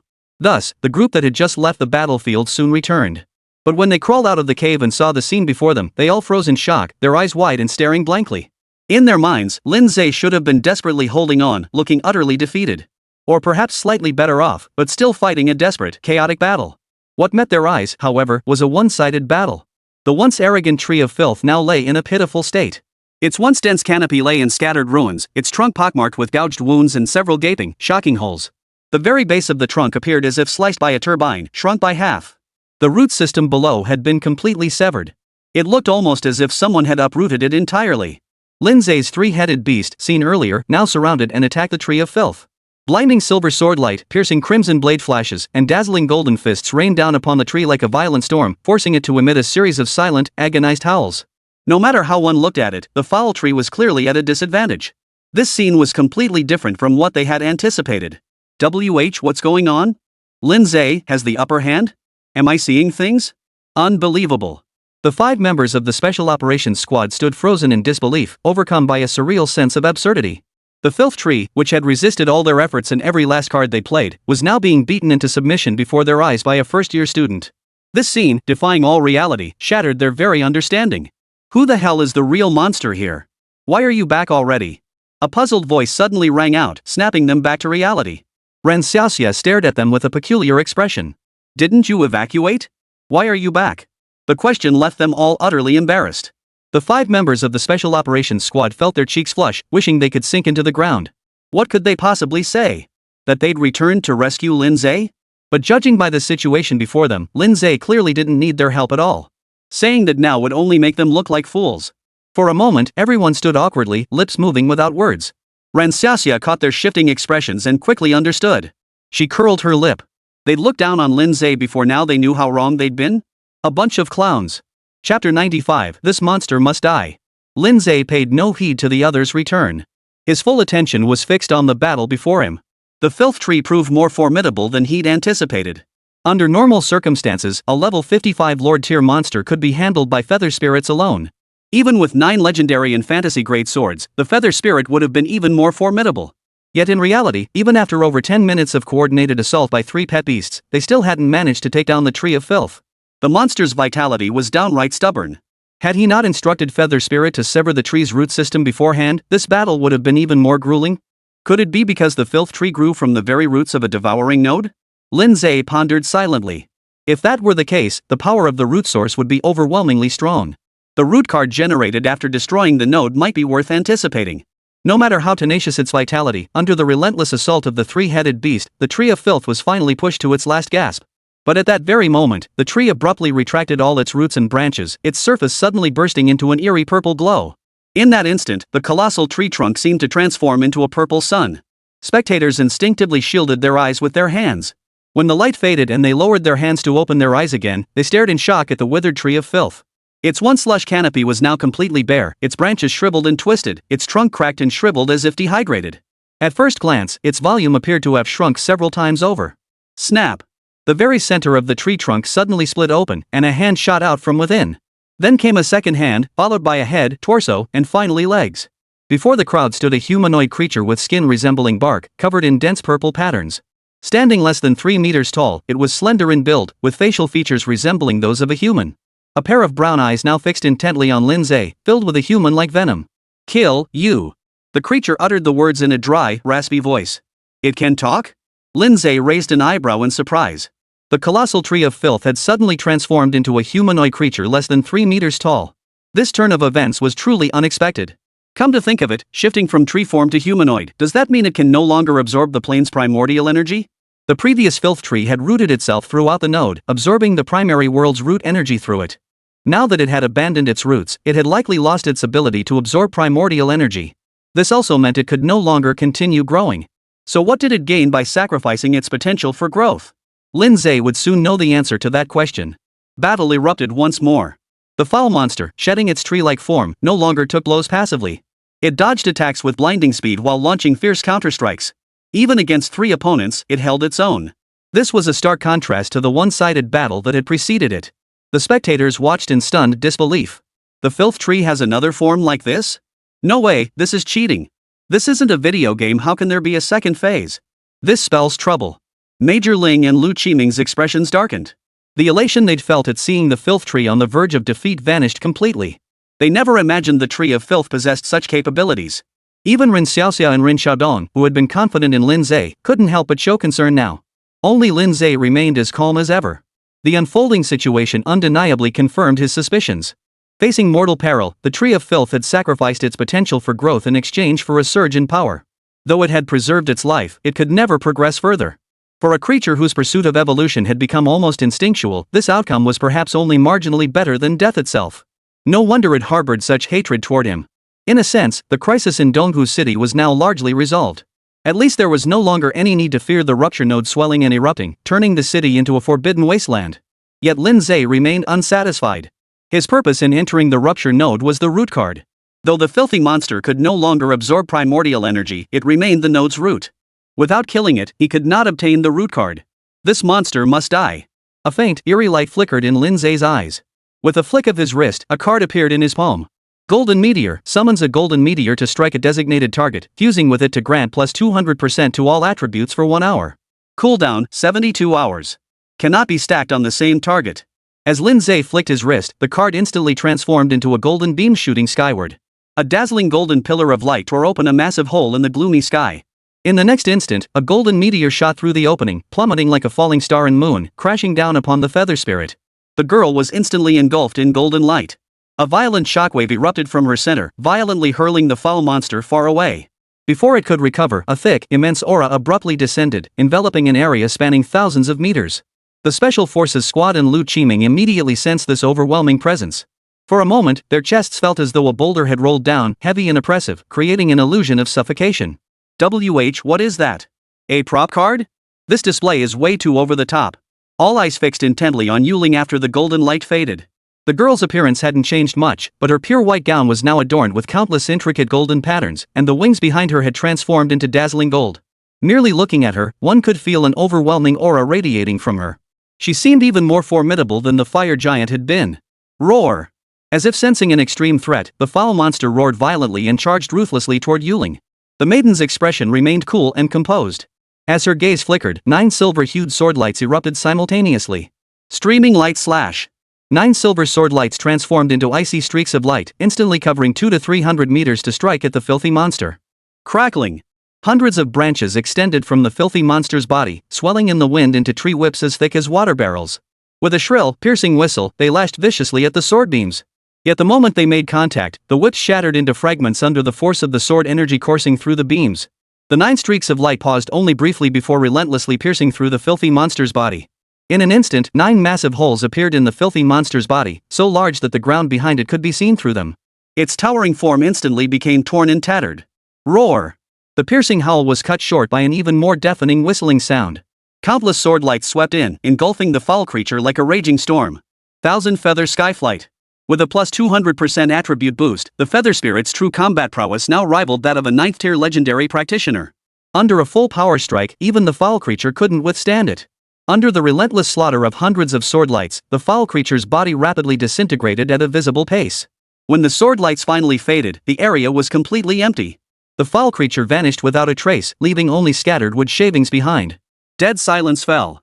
The crowd stared blankly at the scene, their minds going completely blank. Their mouths hung open, speechless. Chapter 96, Super God Evolution. The vast ruins lay in utter silence. Everyone stood frozen, staring at the spot where the foul monster had been reduced to dust. Just moments ago, they had been worrying for Lin Ze, fearing he might not be able to handle the filth monster, whose power had surged dramatically. Who could have imagined Lin Ze had such a trump card up his sleeve? With such an endless array of techniques, just how powerful had he truly become? Even the Rin sisters, who knew Lin Ze best among those present, were startled by what they had just witnessed. They had thought they understood his capabilities well enough, yet he had reached such heights. The sisters couldn't help but marvel inwardly. Ever since they'd met Lin Ze, he'd delivered one surprise after another. They felt they had never truly grasped the full extent of his abilities. He always managed to astonish them. Lin Ze paid no heed to the shifting expressions around him, his entire focus absorbed by the strange phenomenon unfolding before his eyes. The instant the foul creature perished, he distinctly felt an intangible energy surge toward him, rapidly coalescing in the void before his eyes. A single point of dazzling silver light suddenly appeared, growing visibly larger before his eyes until it crystallized into an exquisitely crafted card. Name: Super God Evolution. Tier: None. Quality: Origin. Type: Enhancement. Note: absorbs primordial energy to convert into primordial points, used to enhance pet beast attributes. Current stored primordial points: 316. So this is the Origin card. A look of surprise and delight flashed across Lin Ze's eyes. Who would have thought it was actually a card that could enhance a pet beast's potential? This is incredibly valuable. Among the enhancement cards that have appeared in the World League so far, there are those that enhance skills and talents, those that boost the 4 core attributes, and even those that enhance equipment. But never had he heard of one that enhanced a pet beast's innate potential. The rarity and power of the root card were evident. But then again, how did it just happen to be a card type that enhances pet beast potential? Could it be that when the root condenses into a card, it generates effects tailored to its target? Lin Ze pondered thoughtfully. But he didn't dwell on it for long. Regardless, the card worked. Lin Ze designated Feather Spirit as the target for Super God Evolution. Current pet's potential is Lord tier. Evolving to Sovereign tier requires 312 essence points. Evolve? Lin Ze's heart leapt with joy. He had just enough origin points to evolve Feather Spirit to Sovereign tier. He then designated the card's target to Bai Zai and Yen Kai in succession. The prompt that appeared, however, stated that Bai Zai's evolution required 387 origin points. Rock Armor required 392 origin points. The amount of origin points required for each of the 3 pets to evolve to Sovereign tier was strikingly different. Lin Ze pondered briefly before quickly grasping the reason. The primordial points consumed for a pet beast's evolution weren't fixed. Instead, they were determined by the gap between the pet beast's current potential and the standards required for a higher tier potential. Clearly, among the 3-headed pets, Feather Spirit possessed the highest overall potential, with the smallest gap to the sovereign level standard. Therefore, it required the fewest origin points. Bai Zai and Yen Kai, however, were nearly equal. Without hesitation, Lin Ze decisively expended origin points to enhance Feather Spirit's aptitude. The pet beast girl was instantly enveloped in dazzling silver light, transforming into a humanoid orb of light. The silver light persisted for over 10 seconds before fading away, revealing the girl's form once more. Outwardly, Feather Spirit showed no obvious change, only the wings on her back grew purer white, and her aura became more ethereal and cool. Only Lin Ze knew the pet beast girl had undergone a profound transformation. Feather Spirit Bird Feather Spirit. Class: Sword Immortal Unique. Level: 50. Talent: Sovereign. Strength: 1208 plus 34. Constitution: 545. Agility: 1035. Spirit: 1212 plus 155. Talents: Sword Spirit, Sword God Selflessness, Sword Chi Mastery, Sword Intent Communication, Sword Body Unity, Extreme Sharpness. Skills: Sword Control, Cloud Step, Light Slash, Thousand Feathers Soaring, Sword Chi Sweep, Sword Aura Protection, Sword Soul, Sword Extreme, Void Sever. Gazing at the stats on the interface, Lin Ze's heart nearly burst with delight. The changes brought by the talent level upgrade were simply enormous. First, the attributes. Both strength and spirit had broken through the 1200 threshold. His spirit attribute, in particular, had skyrocketed to over 1,300 points. This meant Yuling could now control up to 13 flying swords simultaneously, with the maximum control range extending to over 1,300 meters. Even without any other changes, this single advancement alone would boost Yuling's power by at least 50%. Without hesitation, Lin Ze allocated 4 of his own growth-type swords for Yuling's use. By calculation, Yuling's total attributes now approached 4,200 points. It could be said that even veteran 9th-tier legendary practitioners who had spent decades honing their skills and used countless enhancement cards to boost their attributes might not surpass Yuling's total stats. After all, under normal circumstances, a level 100 professional without any attribute enhancements would only have around 3,000 total attributes. Yet Yuling, even without counting the boost from enhancements, already possessed a total attribute score of 4,000 points. And she's only level 50 right now. By the time she reaches level 100, Lin Ze couldn't even imagine how high her total stats would skyrocket. If other players saw her 4 core attributes, their eyes would probably pop out of their heads. Beyond her attributes, Yuling's talents and skills also gained a new dimension. Sword Chi Mastery advanced into Sword Chi Mastery. Sword Intent Perception advanced into Sword Intent Spirituality. Sword Heart Enlightenment advanced into Sword God Selflessness. The effects of all 3 talents have been significantly enhanced beyond their original forms. Additionally, 2 new skills have been introduced. Sword Soul, each attack against an enemy grants 1 soul essence. Consuming 100 soul essence summons a sword soul clone wielding sword light as its weapon, possessing 20% of the wielder's combat power. Lasts 10 minutes. Each additional 100 soul essence increases the clone's combat power by 10% relative to the wielder. The clone's combat power cannot exceed the wielder's. Sword's Limit, Void Sever, after a 5-second charge, unleashes a colossal sword energy that obliterates all objects in its path. Both new skills are undeniably powerful. First is Sword Soul. By consuming 900 soul intent, it summons an unarmed clone with combat power equal to the main body to assist in battle. The immense boost to combat power speaks for itself. Given Feather Spirit's attack speed, accumulating 900 soul intent should take mere minutes. In a way, this skill shares similarities with White Calamity's Crimson Mark and Rock Armor's Battle Rage. As for Sword Extreme, Void Sever, it goes without saying this is clearly a ultimate tier skill. Its only drawback is the time required to charge. In the fast-paced chaos of intense combat, 5 seconds feels like an eternity. Yet this very fact underscores just how terrifyingly powerful this skill truly is. Fortunately, Sword's Edge, Void Sever, synergizes perfectly with Sword Soul. Use the Sword Soul clone to stall the enemy, then charge up and unleash Sword Peak, Sky Sever to wipe them out in one fell swoop. These 2 new skills perfectly complement each other, achieving a synergy where the whole is greater than the sum of its parts. Chapter 97, You haven't seen all of Lin Ze's true strength yet. A genuine smile of satisfaction spread across Lin Ze's face. After her talent reached sovereign tier, Yuling's strength had more than doubled. Even in one-on-one combat, the current Yuling could hold her own against seasoned 9th tier legendary practitioners. The only drawbacks were her low level and insufficient enhancements. Given more time to grow, crushing seasoned 9th tier legendary professionals would pose no challenge. Thinking of this, Lin Ze couldn't help but feel anticipation for the evolution of Bai Zai and Yen Kai. Too bad I'm running low on root points. To obtain more root points, I'll have to destroy several more ruin nodes. Lin Ze mused silently.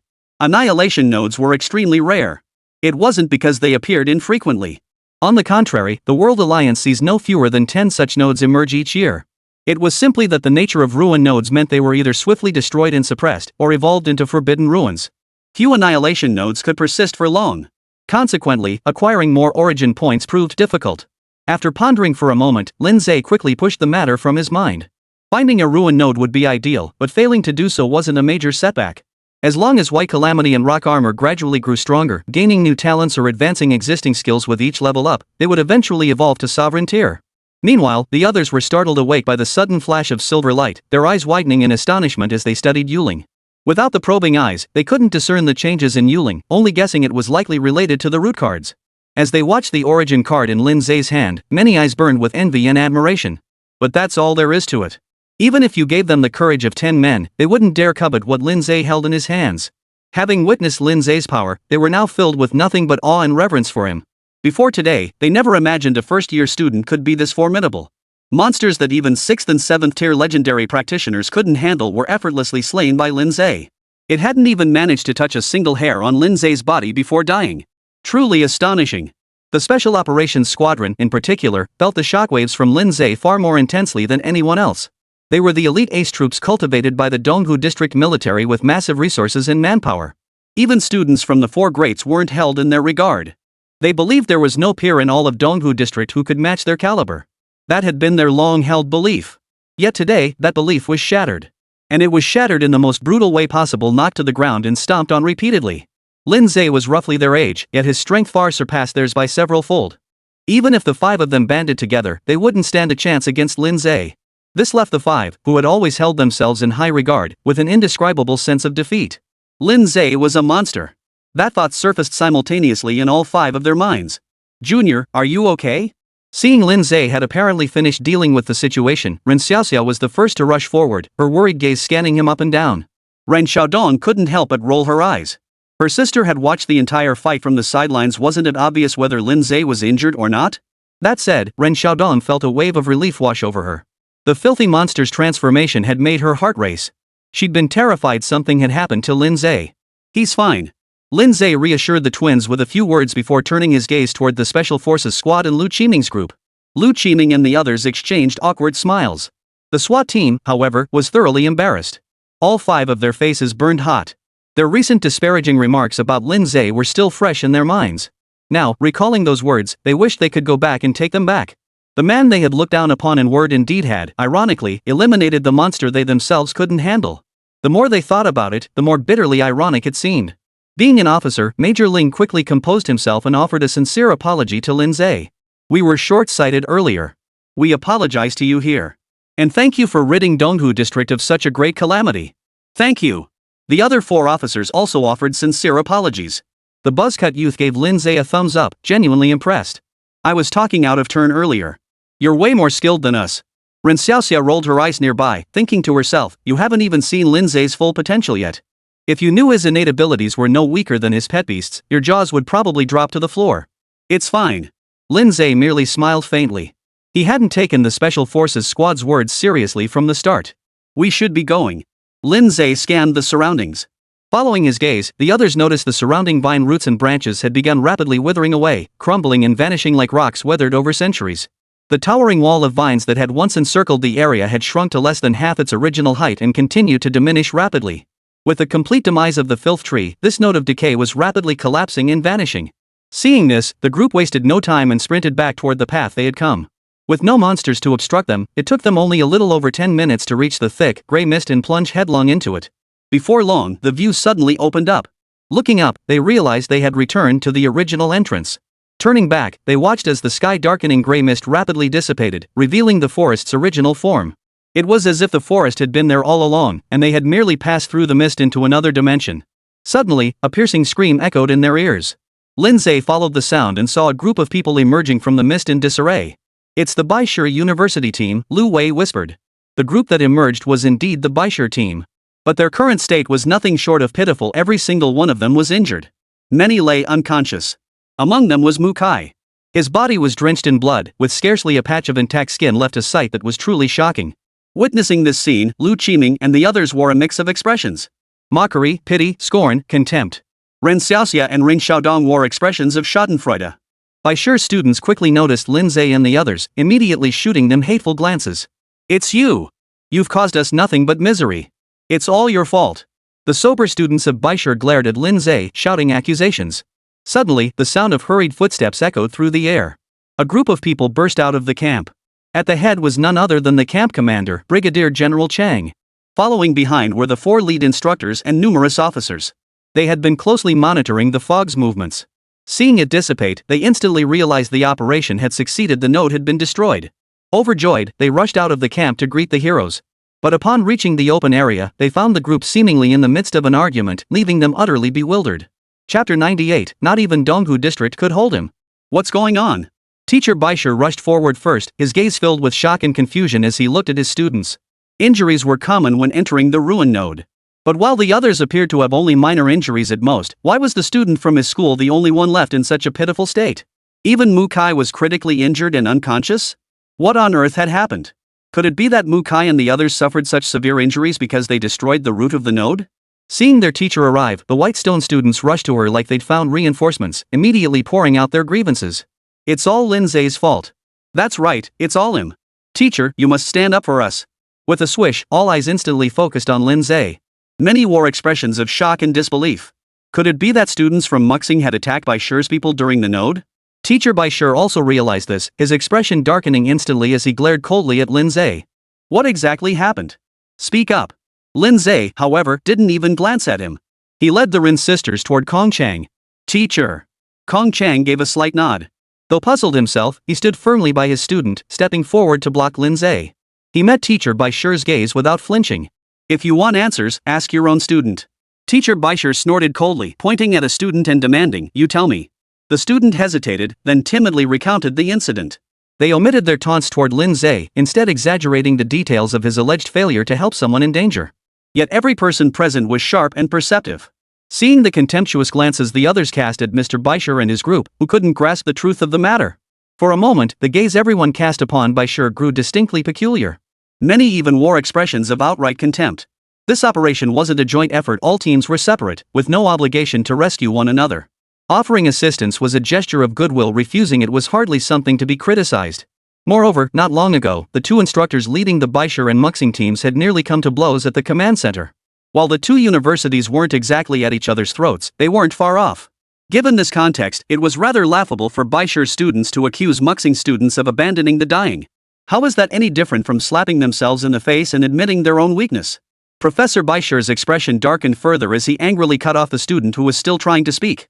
"Shut up! You bunch of disgraces to our school." Teacher Shiraishi glared fiercely at the students. No matter how thick-skinned he was, he couldn't use this incident to blame the students of Muxing. That would be tantamount to admitting he was inferior to Muxing. If word got back to the school, he'd be the laughingstock of the faculty. The faces of the Bai Shi students turned pale and flushed in turn, murmuring meekly without daring to speak further. But as he snapped out of his playful mood, Jun's gaze toward Lin Ze couldn't help but carry a hint of surprise. They had assumed Muxing had lost its mind sending a first year to participate in this operation. But now it seemed this freshman named Lin Ze possessed strength surpassing even Mu Kai, the top sophomore at Whitestone. When did Muxing University produce such promising talent? Cheng Jun shot Lin Ze a surprised glance before turning his gaze to the Special Operations Squad. A satisfied smile touched his rugged features. Good work, everyone. This operation was executed well. In Brigadier General Cheng's assessment, only the Special Operations Squad possessed the capability to destroy the root source of the node. Therefore, the only unit capable of successfully eliminating the Tree of Filth was the Special Operations Squad. In fact, everyone present shared this same conviction. Smiles spread across the officers' faces. This was yet another successful demonstration of the military's capabilities. Even some Luo and Greyrock's instructors shared this view. They were well aware of how formidable the military's carefully cultivated elite forces truly were. Although Lu Qiming, Lu Wei, Pan Hao, and the others were also outstanding, they still fell short compared to the Special Operations Squad. Yet upon hearing this remark, all 5 members of the Special Operations Squadron flushed with profound embarrassment. Brigadier General Chang, noticing this, asked with confusion, "What's wrong?" Major Ling cleared his throat and replied, reporting to the general, "The success of this operation is entirely due to Lin Ze. It was he who destroyed the Tree of Filth." What? Everyone froze in shock, staring at Lin Ze in disbelief. Lin Ze took down the Tree of Filth? How could that be? Even if they hadn't witnessed the node's filth tree firsthand, intelligence reports had already indicated it possessed the strength of at least an 8th or 9th tier legendary level combatant. Even the Special Operations Squad hadn't been entirely confident of success from the start. And this was a first-year student. Even if this freshman was somewhat special, there was no way he could have taken down an 8th or 9th tier legendary level Tree of Filth. Impossible. Teacher Bai Shi was the first to step forward and refute the claim. Forget a first-year student. Even if a 4th year from the 4 great schools came, they couldn't take down the filth tree alone. Could it be that you've made a mistake? Teacher Shiraishi shot Lin Ze a dark, sidelong glance. Perhaps someone lied. Don't let yourselves be deceived. Major Ling glanced at Teacher Shiraishi and said calmly, "We witnessed Lin Ze defeat the filth tree with our own eyes." Teacher Shiraishi's expression froze. Brigadier General Chang's eyes flickered as he demanded in a deep voice, "Tell us exactly what happened." Major Ling nodded and recounted the entire battle sequence. After listening, the group's gaze toward Lin Ze was now filled with shock and disbelief. Major General Chang and the other officers were well aware of the fire giant's formidable power. Yet the filth tree, which had overwhelmed even the fire giant and forced the Special Forces Squad into retreat, had fallen to a first-year cadet. Had it not been Major Ling speaking, they would have thought he was fabricating a tale to deceive them. That's ridiculous. Is this really a freshman? How could Muxing University produce such a monster? The officers gasped in astonishment. Brigadier General Chang's gaze toward Lin Ze now carried an unmistakable hint of astonishment. He finally understood why Kong Chang had previously sworn up and down that Lin Ze was absolutely reliable. With this level of skill, if he still had issues, then the rest of the team might as well not participate in the operation. The entire East Lake District would be hard-pressed to find another individual matching Lin Ze's prowess and age. The instructors leading the other 3 universities wore expressions of utter shock. Professor Baisher, in particular, was utterly incredulous. A first-year student this powerful? In all his years of teaching, he'd never even imagined such a thing, let alone witnessed it. It was utterly unfathomable. Muxing University has produced a promising talent. Brigadier General Chang looked at Kong Chang, his expression filled with admiration. Kong Chang smiled modestly. "You flatter me, General." Little did anyone know he was equally stunned inside. While he had anticipated Lin Ze would perform exceptionally well in this operation, he never imagined the young man would single-handedly take down the filth tree. It was truly Lin Ze always delivering surprises. Muttering a silent sigh of admiration, Kong Chang turned to look at Teacher Baisher with a warm smile. "Speaking of which, I won that earlier bet, didn't I?" The group froze, suddenly recalling the earlier wager between Kong Chang and Teacher Baisher. The wager was over whether Lin Ze or Mu Kai would perform better in this operation. The loser would transfer 20% of the resources allocated by the World Alliance next year to the winner. Given the current situation, the outcome was painfully obvious. Teacher Baisher's face flushed crimson before turning pale. Lin Ze had eliminated the entire filth tree. No matter how much he might wish otherwise, he couldn't possibly claim Lin Ze's performance was inferior to Mu Kai's. Besides, Brigadier General Chang served as an impartial third-party witness. Chang glanced at Kong Chang, who was beaming with delight, then at the bloodless-faced Professor Baisher. Clearing his throat, he declared, "Muxing University wins this wager." Kong Chang chuckled. "Fair call, General." Teacher Baisher's face grew even paler. He thought this would be a sure bet, but Lin Ze turned out to be a dark horse. Now he'd lost big time. A 20% allocation of resources was no small sum. He had no idea how he would explain this to his superiors upon returning. The thought filled Teacher Baisher with growing despair and dread, and he couldn't help but glare fiercely at the unconscious Mu Kai. All because of this useless fool. He couldn't even beat a first-year student. The instructors leading the Sunluo and Greyrock teams exchanged glances, both feeling a sense of relief. To be honest, when Kong Chang and Teacher Baisher made their wager earlier, they'd been tempted to join in. After all, no matter how you looked at it, a first-year student had no chance of beating Mu Kai. But now they were just relieved they'd hesitated and stayed out of it. Otherwise, they'd be the ones turning pale right now. Who could have imagined that Lin Ze, a first-year student, was so deeply underestimated? Good work. Brigadier General Chang walked over and patted Lin Ze on the shoulder, his eyes brimming with admiration. "Thanks to you, Donghu City has been spared." Lin Ze smiled faintly. "You're welcome. If another suitable destruction node arises in the future, General, feel free to call on me." "I'd be more than happy to lend a hand." Brigadier General Chang looked surprised, then burst into laughter, his gaze toward Lin Ze growing even more admiring. "Excellent, excellent. I admire young people like you, ambitious and responsible. After you graduate, you might consider joining the military." Kong Chang couldn't help but wryly smile at this. "General, I'm right here. Don't try to poach talent from our university in front of me." Brigadier General Chang shot him a sidelong glance and scoffed, "Stop daydreaming. With Lin Ze's potential, is this small stage at Muxing University really enough for him? Only the military is the right place for him." Kong Chang smiled wryly, unable to refute the statement.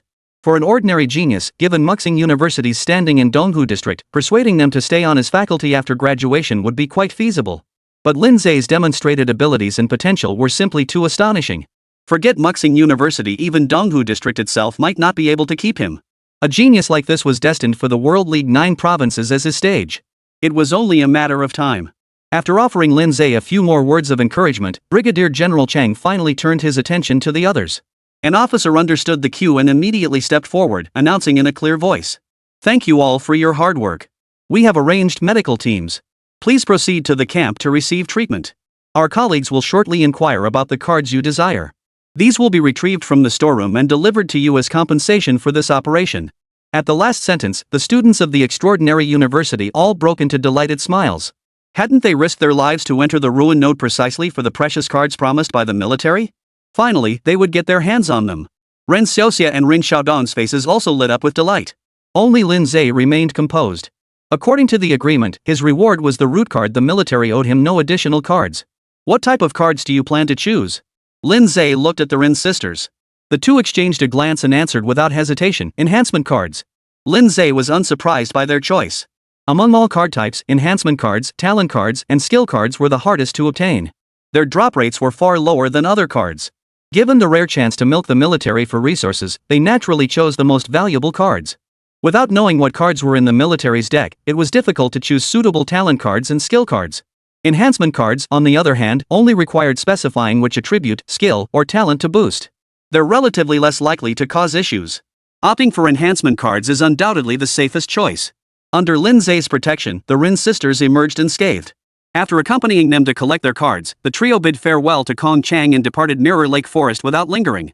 As the team leader, Kong Chang remained behind to accompany other injured Twilight Star students for treatment. Command Center.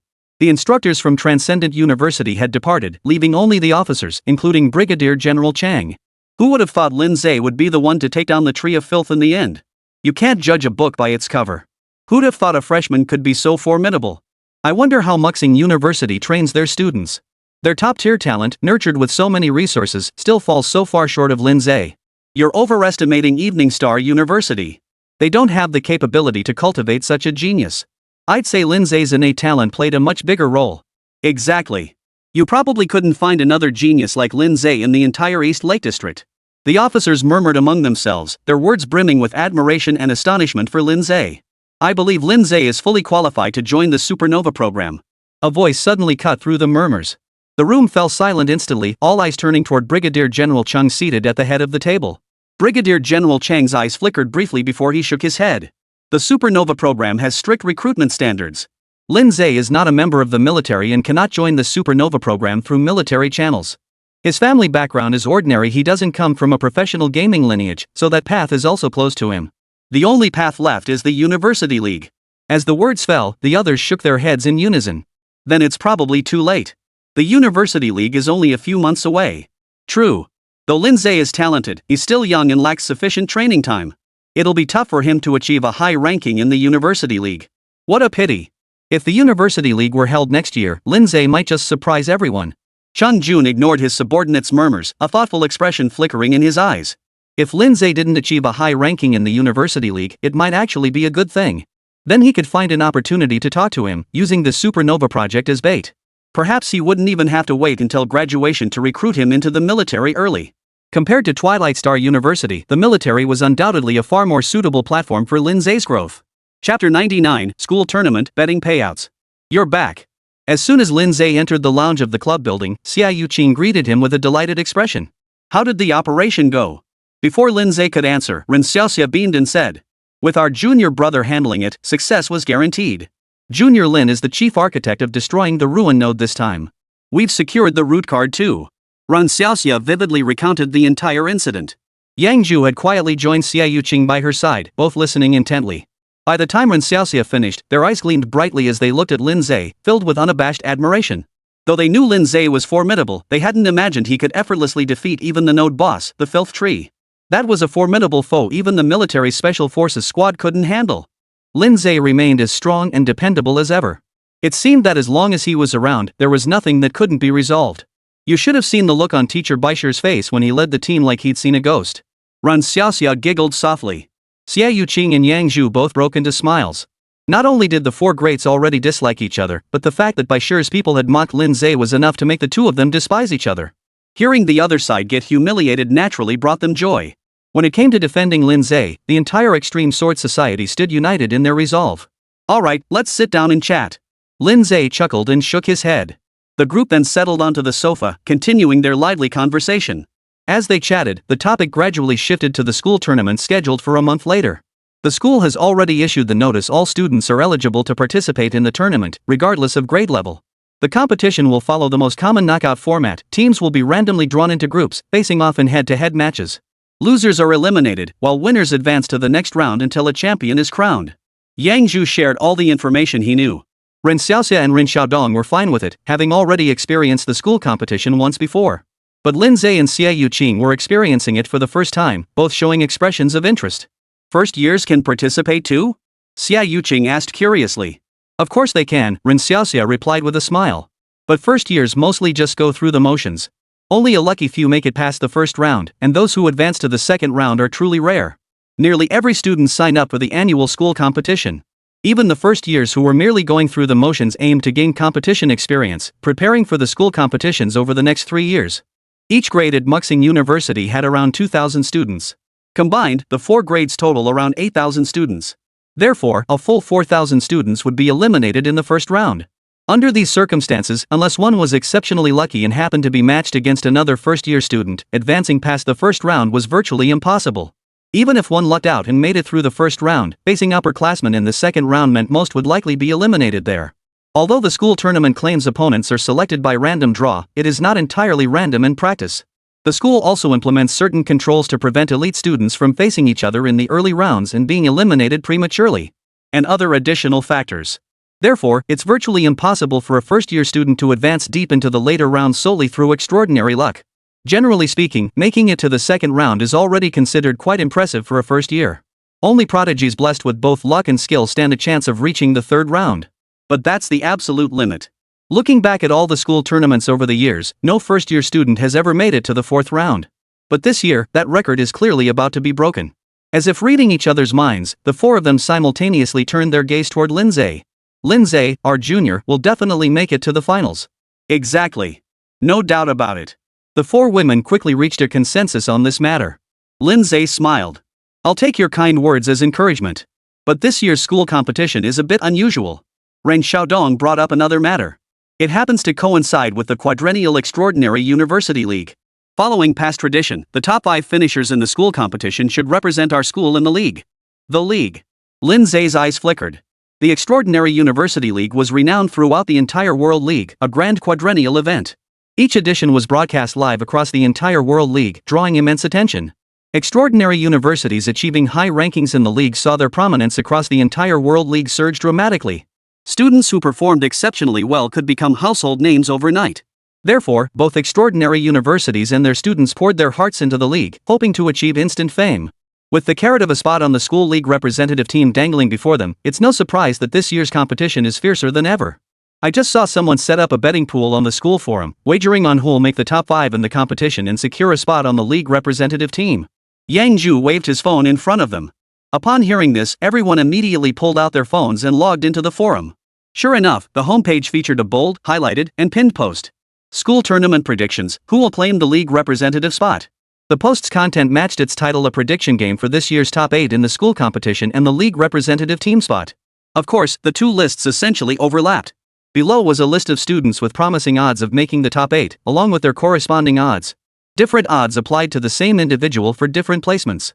For instance, Weijia, widely regarded as the top student in Year 4, has a meager 1 minute and 1.01 seconds odds to win the championship. Others include Zhua Yuan, Tan Jun, Su Hong. Over 20 names in total, all household names among fourth-year students. Each one stands as a genius elite at the pinnacle of Muxing University's academic pyramid. Beyond these 20-plus fourth years, 6 or 7 third years also appeared on the payout list. For instance, the acknowledged top-ranked third-year student Song Yu, the second-ranked Yu Xiaoxian, Yi Xian, Lu He. Without exception, these individuals were also elite students ranked at the top of their class. However, their chances of making it into the top 8 were extremely slim. It seemed more like they were included to flesh out the payout list, adding a bit of surprise and excitement. Consequently, their odds were shockingly high. The lowest were 3:1 and 4:1, while the highest reached as much as 6.2:1. Below them, a solitary name stood alone. Lin Ze. Amongst the sea of third and fourth-year students, this name stood out like a crane among chickens. His payout ratio reached a staggering 1 minute and 8.8 seconds. It far surpassed all third-year students, let alone fourth years. Chapter 100, a chance to earn massive contribution points. Lin Ze raised an eyebrow. He never expected to find himself on the betting board, let alone as the top favorite. Scrolling further down, the discussion thread's heat was astonishingly high.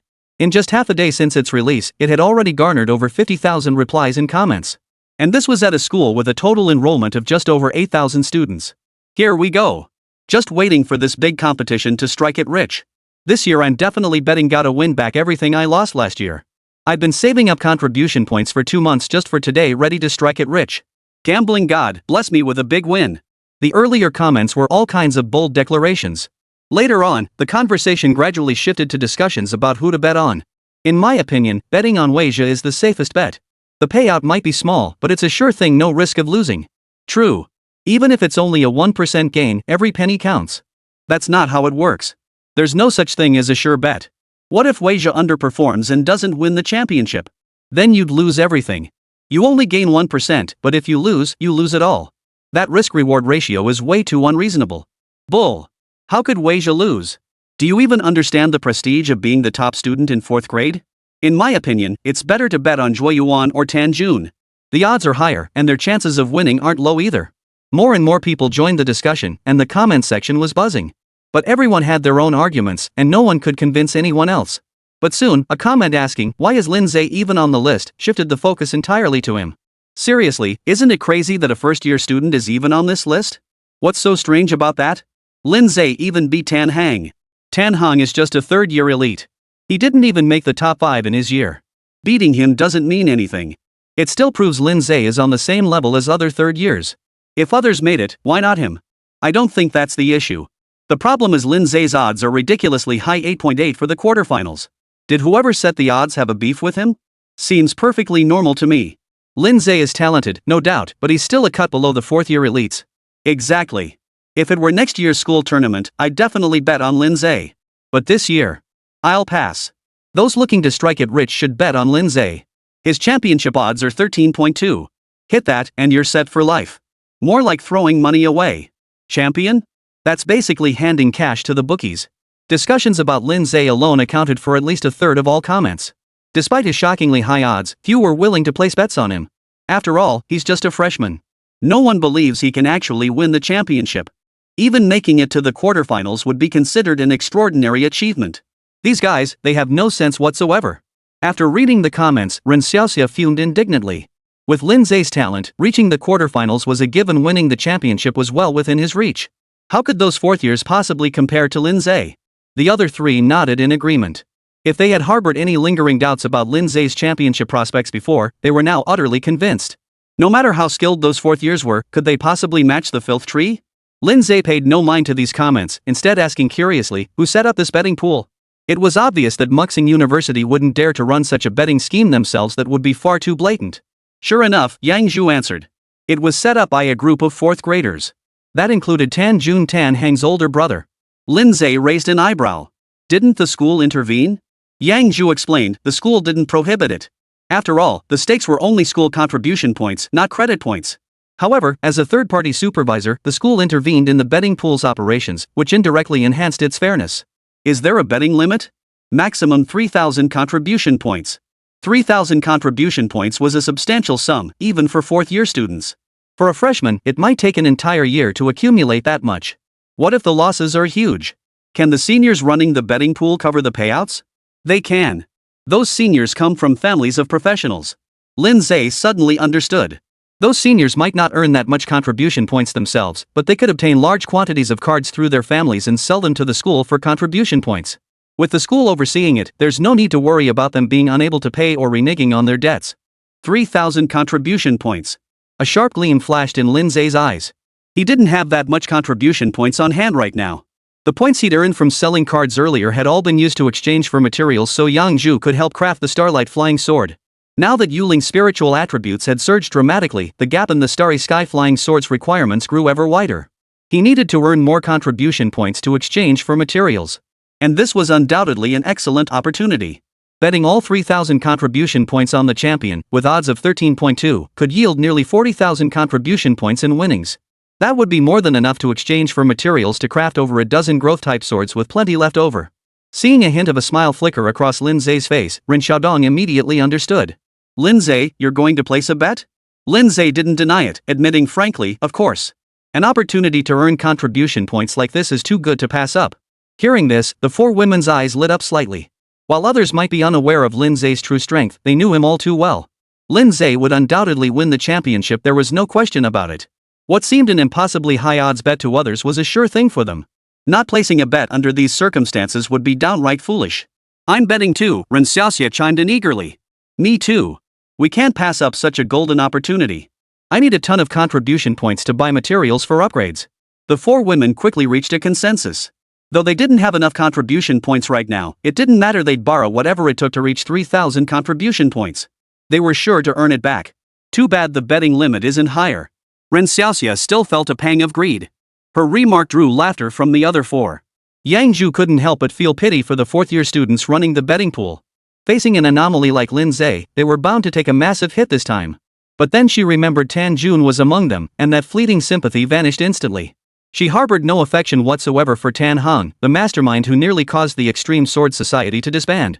By extension, she felt no warmth toward Tan Jun, Tan Hang's older brother, either. Chapter 101, Killing Two Birds with One Stone, The Triumphant Tan Jun. Donghu City. Blue Rose Restaurant, Private Room 201. Over a dozen fourth-year students sat around a table, chatting and laughing. Suddenly, Su Hong let out a low gasp. He Jing looked over in confusion and asked, "What's wrong?" "Check the forum." Su Hong gestured toward his phone. Seeing his shocked expression, everyone pulled out their phones and curiously logged onto the forum. The first thing they saw was the pinned betting thread. Oh, they're running the betting pool again this year. What's so surprising about that? It happens every year. Su Hong, you're overreacting. Su Hong didn't get angry. He explained, the betting pool itself isn't strange. Look at the betting list.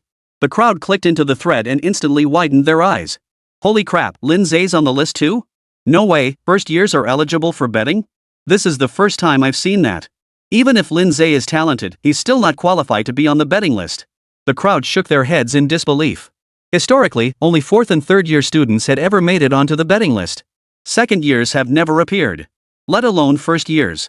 Though Lin Ze was exceptionally strong, even defeating Tan Hang, it still wasn't enough to warrant his inclusion on the betting list. In truth, even the third years on the list were merely filling spots. Over countless school tournaments, the number of third years who've made it to the quarterfinals can be counted on one hand. More often than not, third years were merely supporting cast members. Let alone Lin Ze, a first-year student. Do the bookmakers really favor Lin Ze that much? Rather than being optimistic, it feels more like an insult. Now that you mention it, adding Lin Ze to the betting list is practically inviting people to come watch and belittle him. Zhua Yuan suddenly spoke up, "Have you forgotten who's behind the betting pool?" The group fell silent until Li Jing spoke up to clarify. Tan Jun is one of the people who set up the betting pool. The group immediately understood. Not long ago, Peak Society announced its dissolution. Tan Jun's countless efforts poured into Peak Society had gone completely down the drain. And the mastermind behind it all was Lin Ze. To say Tan Jun didn't hate Lin Ze? They'd never believe it. If it were Tan Jun, doing something like this wouldn't be surprising at all. Humiliating Lin Ze while boosting his own popularity, Tan Jun's move was a 2-for-1 deal. The guy's pretty cunning. He Jing remarked with a sigh. Su Hong sneered dismissively, Tan Jun loves pulling strings behind the scenes. If Lin Ze wins the championship, I'd love to see how he makes amends. He Jing chuckled wryly, while I'd love to see Tan Jun suffer a setback. As for Lin Ze actually winning the championship. He shook his head, leaving the sentence unfinished, yet everyone understood his meaning. Forget winning the championship, whether Lin Ze could even make it into the top 8 was questionable. After all, his opponents were all fourth-year elites. Perhaps with another year, Lin Ze could ascend to the pinnacle of Muxing University and become its top student. But the Lin Ze of today was still a long way off from that level. Are you underestimating yourself or Tan Jun? Exactly. If we let a freshman win the championship, what kind of reputation would we have left? I don't see myself losing to a freshman.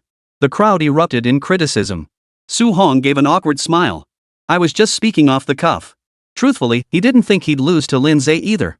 Speaking of which, Zhua Yuan, how's your preparation coming along? The top 5 finishers in this competition get to represent the school in the league tournament. Su Hong quickly changed the subject, turning to Zhua Yuan. Of course. Zhua Yuan will definitely be fine. Forget the top 5, Zhua Yuan is aiming for the championship. Exactly. You're underestimating Zhua Yuan way too much. Zhua Yuan chuckled wryly, shaking his head. With Wei Zhe in the mix, I've got no shot at the championship. The moment Wei Zhe's name was mentioned, the private room fell silent for a second. No one dared to contradict him. Only the fourth-year students knew just how formidable Wei Zhe was. Even Zhua Yuan, the strongest among them, had a chance of defeating Wei Zhe that wasn't exactly zero, but it was pitifully low. At the same time, in another private room at Blue Rose Restaurant, a group of fourth-year students gathered, chatting and laughing. Brother Jun is truly formidable. With just a little scheme, he's got Lin Ze roasting over an open flame. A young man said to Tan Jun with a face full of flattery and ingratiation. The entire thread is now filled with mockery and disparagement of Lin Ze. That kid must be furious right now. Tan Jun chuckled smugly. He felt quite pleased with himself for coming up with such a clever scheme on the spot.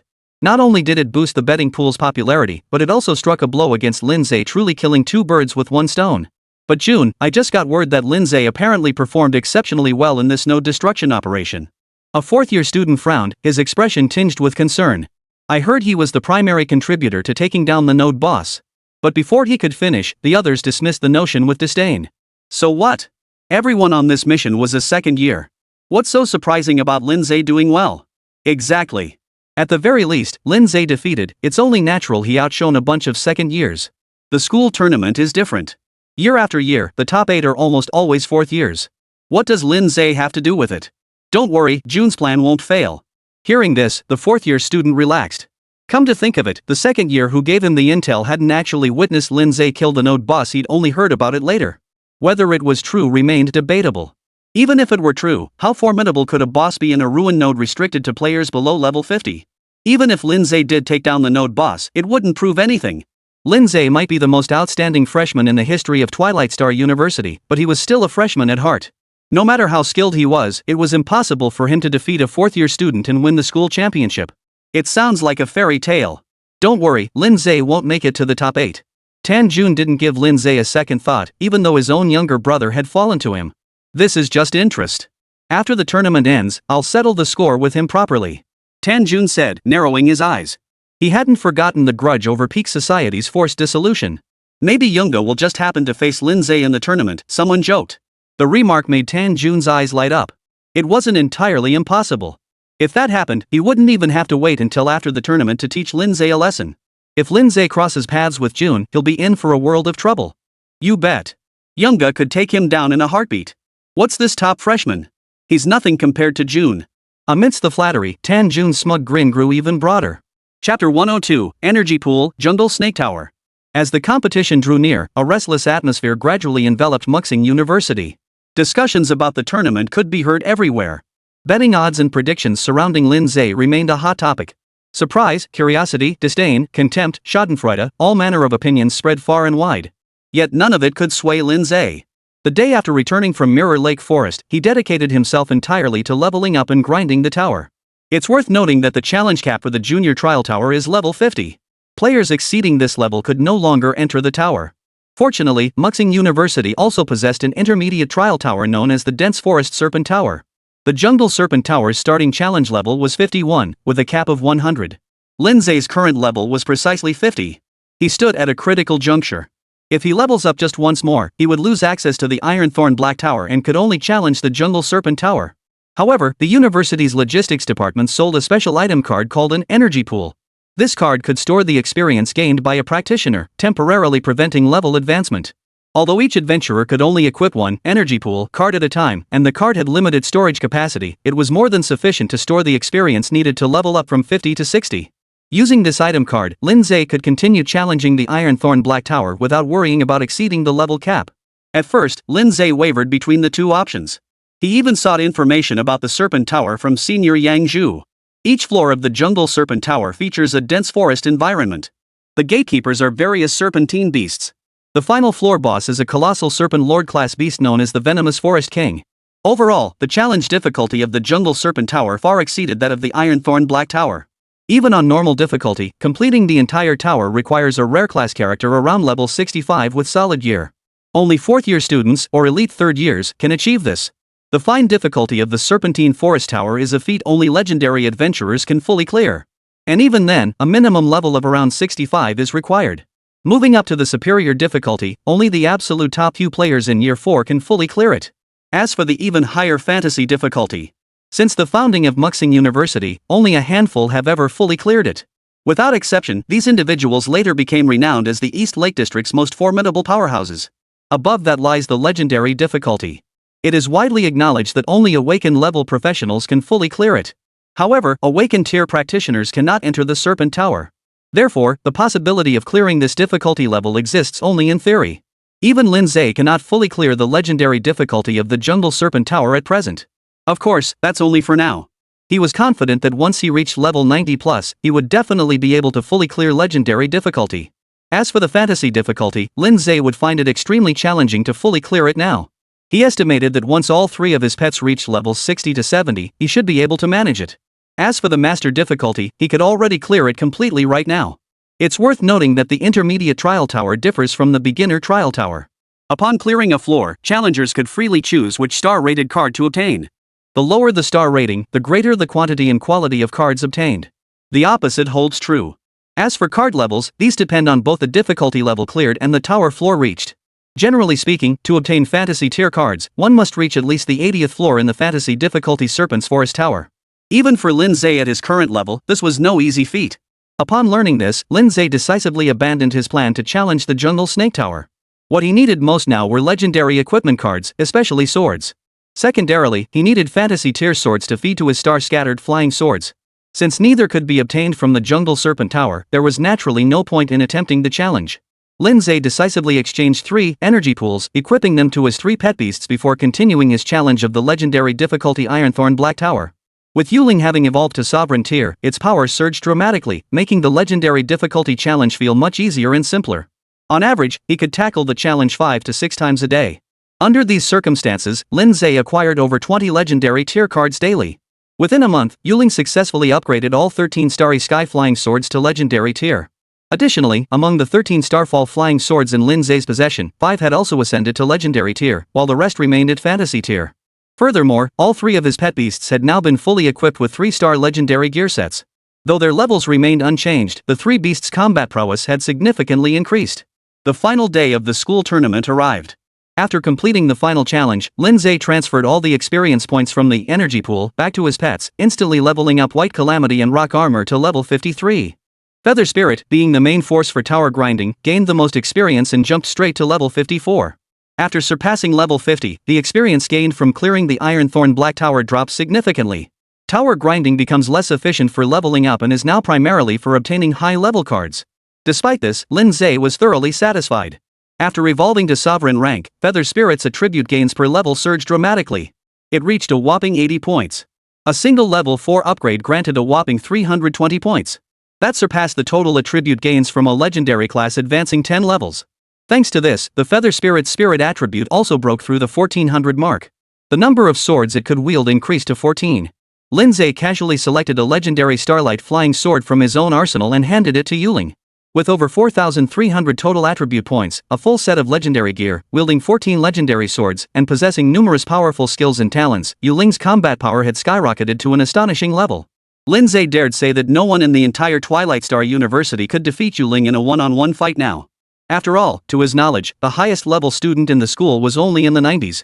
There were no awakened tier practitioners yet. As for Bai Zai and Yen Kai, though slightly weaker, they held their own against the school's 8th tier legendary class students. In one-on-one scenarios, their odds of victory were actually higher. After all, other students simply don't possess the legendary grade gear that White Disaster and Rock Armor wield. Having even 1 or 2 such pieces was considered fortunate. Unless facing those top-tier 9th tier legendary 4th year students, White Disaster and Rock Armor weren't afraid to fight. Overall, Lin Ze's current strength was approaching that of an awakened tier powerhouse.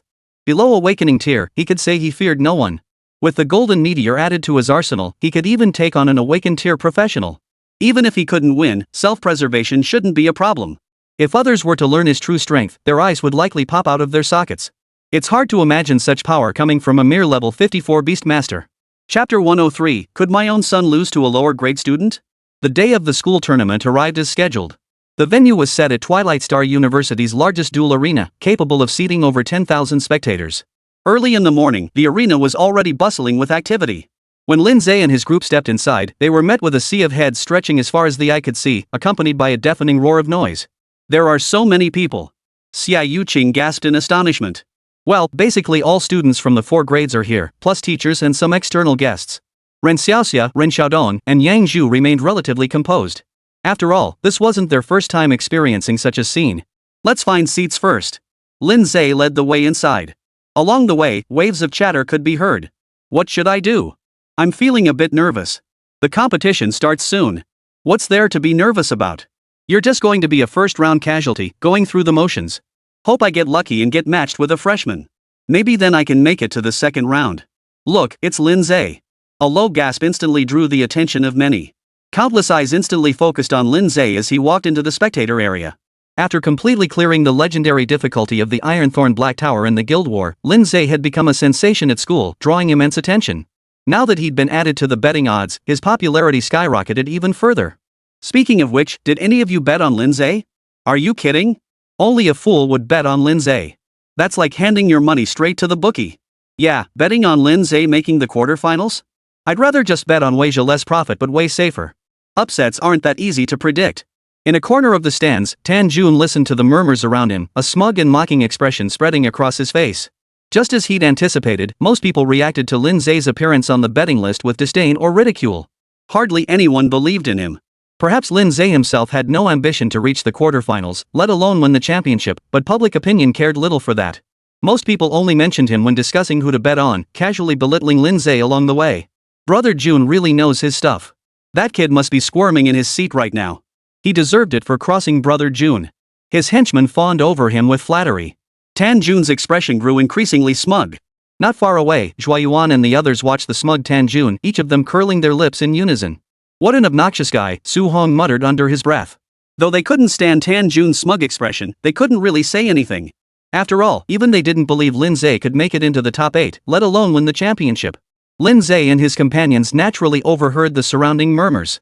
Lin Ze brushed it off, but Rin Xia muttered under her breath. Those snobs with their dog-like eyes looking down on people. Just wait and see how our junior blows your minds next. Ren Xiaodong, Xia Yuqing, and Yang Zhu all shared similar expressions, united in their disdain. Including Lin Ze himself, every member of the Extreme Sword Society had bet the maximum contribution points 3,000 on him. If Lin Ze won the championship, they'd rake in a fortune. It would also make those who looked down on him eat their words. Finding a row of empty seats in the stands, Lin Ze patiently waited for the match to begin. The battle arena was once again set within the trial space. The entire trial space was divided into smaller sections, roughly 1,000 in number. This meant up to 1,000 matches could occur simultaneously. Calculating each match at 10 to 20 minutes, the first round of roughly 4,000 matches could be completed in about an hour. Moreover, since the battles took place within the trial space, injuries wouldn't carry over into the real world, allowing students to keep competing. Except for the second round, which would be split into 2 sessions, subsequent rounds could generally be completed in a single session. The pace of the matches only accelerated.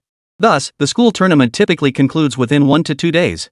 As 9 o'clock approached, teachers and external guests arrived in succession, taking their seats in the central viewing area with the best vantage point. Simultaneously, an announcement echoed through the dueling hall speakers. The first round is about to begin.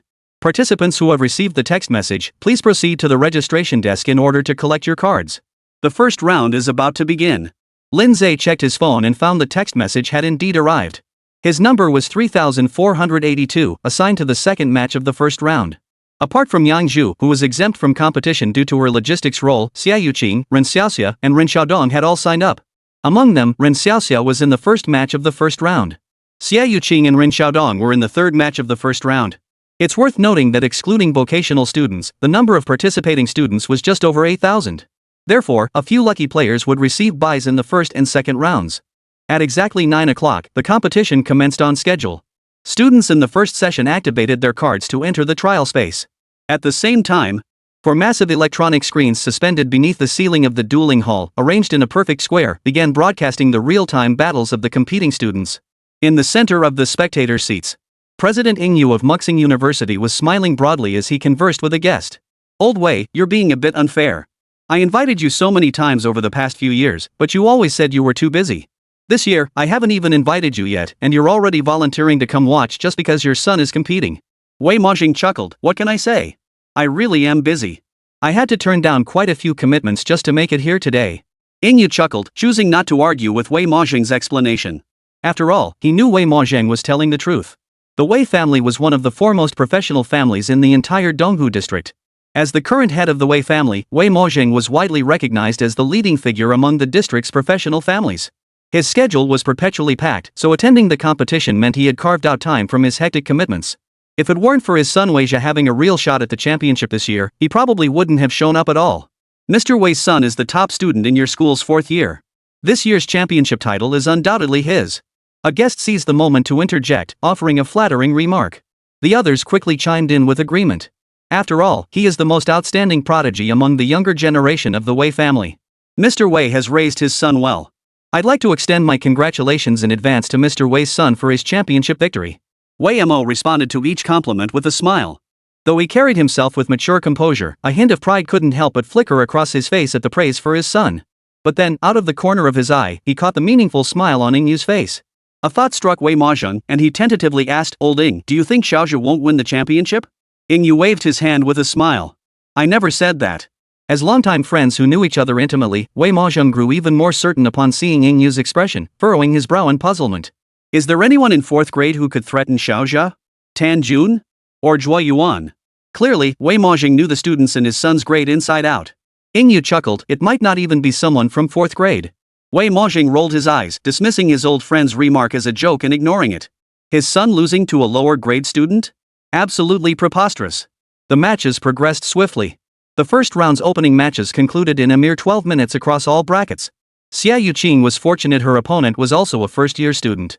The girl clinched victory by the narrowest of margins. Next, it was Lin Ze's turn to compete against a second-year student.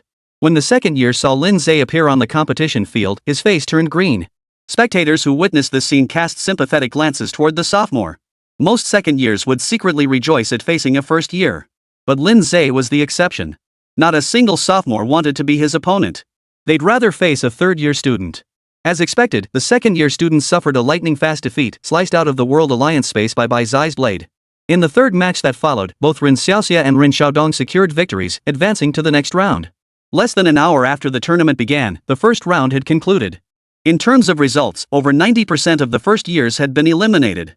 Only a handful of lucky ones advanced to the second round. Additionally, many second and third-year students also suffered elimination. The number of participating students plummeted to 4,096.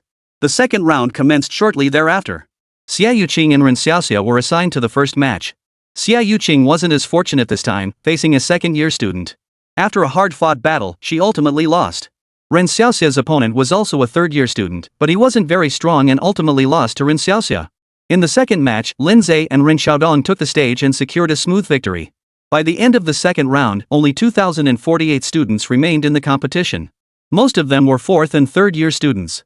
Second-year students made up less than half of that number. As for first years, Lin Ze stood alone. When the screen displayed the remaining participants by grade level, Lin Ze's name stood out like a sore thumb. As expected, Lin Ze is the sole remaining first year. Not surprising. With Lin Ze's strength, advancing to the third or fourth round shouldn't be difficult. Wow, truly the strongest freshman. Exclamations of awe echoed throughout the venue. Tan Jun snorted coldly, a look of contempt flitting across his face. So what if Lin Ze really made it to the fourth round? He'd still be out of the running for the top 8. Center seats in the audience. Wei Mo stared at the screen, a flicker of surprise crossing his eyes. This freshman has some luck on his side. Someone beside him chuckled, Mr. Wei, it's not luck. I was watching earlier, his opponents were all sophomores. This time, Wei Mojing was genuinely astonished. He turned to Yingyu and remarked, your school has such promising talent? To defeat second-year students twice in a row demonstrated extraordinary strength. Such a freshman undoubtedly deserved the title of prodigy. Yet Yingyu merely smiled without reply. The third round commenced swiftly. This time, only one match was held, with all participating students entering the arena simultaneously. The Ren sisters weren't very fortunate. They faced elite third-year students and suffered unfortunate defeats. Lin Ze also faced a third-year student. However, his opponent proved to be quite straightforward, conceding without hesitation. Watching this unfold, Wei Mo's face betrayed a look of astonishment. What's going on? Wei Mojing shot an inquiring glance at Yingyu. Why did Lin Ze's opponent forfeit outright? The other guests shared the same confusion. A third-year student against a first-year student with such a clear advantage, why would they forfeit without even fighting? Was there some hidden reason? Yingyu smiled and explained, it's because he knew he wasn't a match for Lin Ze. This only deepened everyone's confusion. How could that be? Could Lin Ze really be stronger than a third-year student? Principal Ling, please stop teasing us. Yingyu turned to Wei Mojing and asked with a smile, Old Wei, do you know Tan Han? The Tan family? Wei Mojing's expression shifted. Could it be the Tan family? What's his relationship with Tan Jun? Seeing his old friend grasp his meaning instantly, Yingyu's smile deepened. Tan Hang is Tan Jun's younger brother, also enrolled at our school. Among third-year students, Tan Hang's strength easily ranks him in the top 10. But just over a month ago, in the club tournament, he lost to Lin Ze. The crowd gasped in shock. Even Wei Mojing couldn't help but show a look of astonishment. A first-year student had actually defeated one of the elite third-year students. Had this not come from the mouth of Principal Yingyu himself, Wei Mojing would never have believed it. Coming to his senses, Wei Mojing's gaze toward Lin Ze instantly held a hint of awe. This young man is extraordinary. He might just be the most outstanding freshman in the history of Muxing University.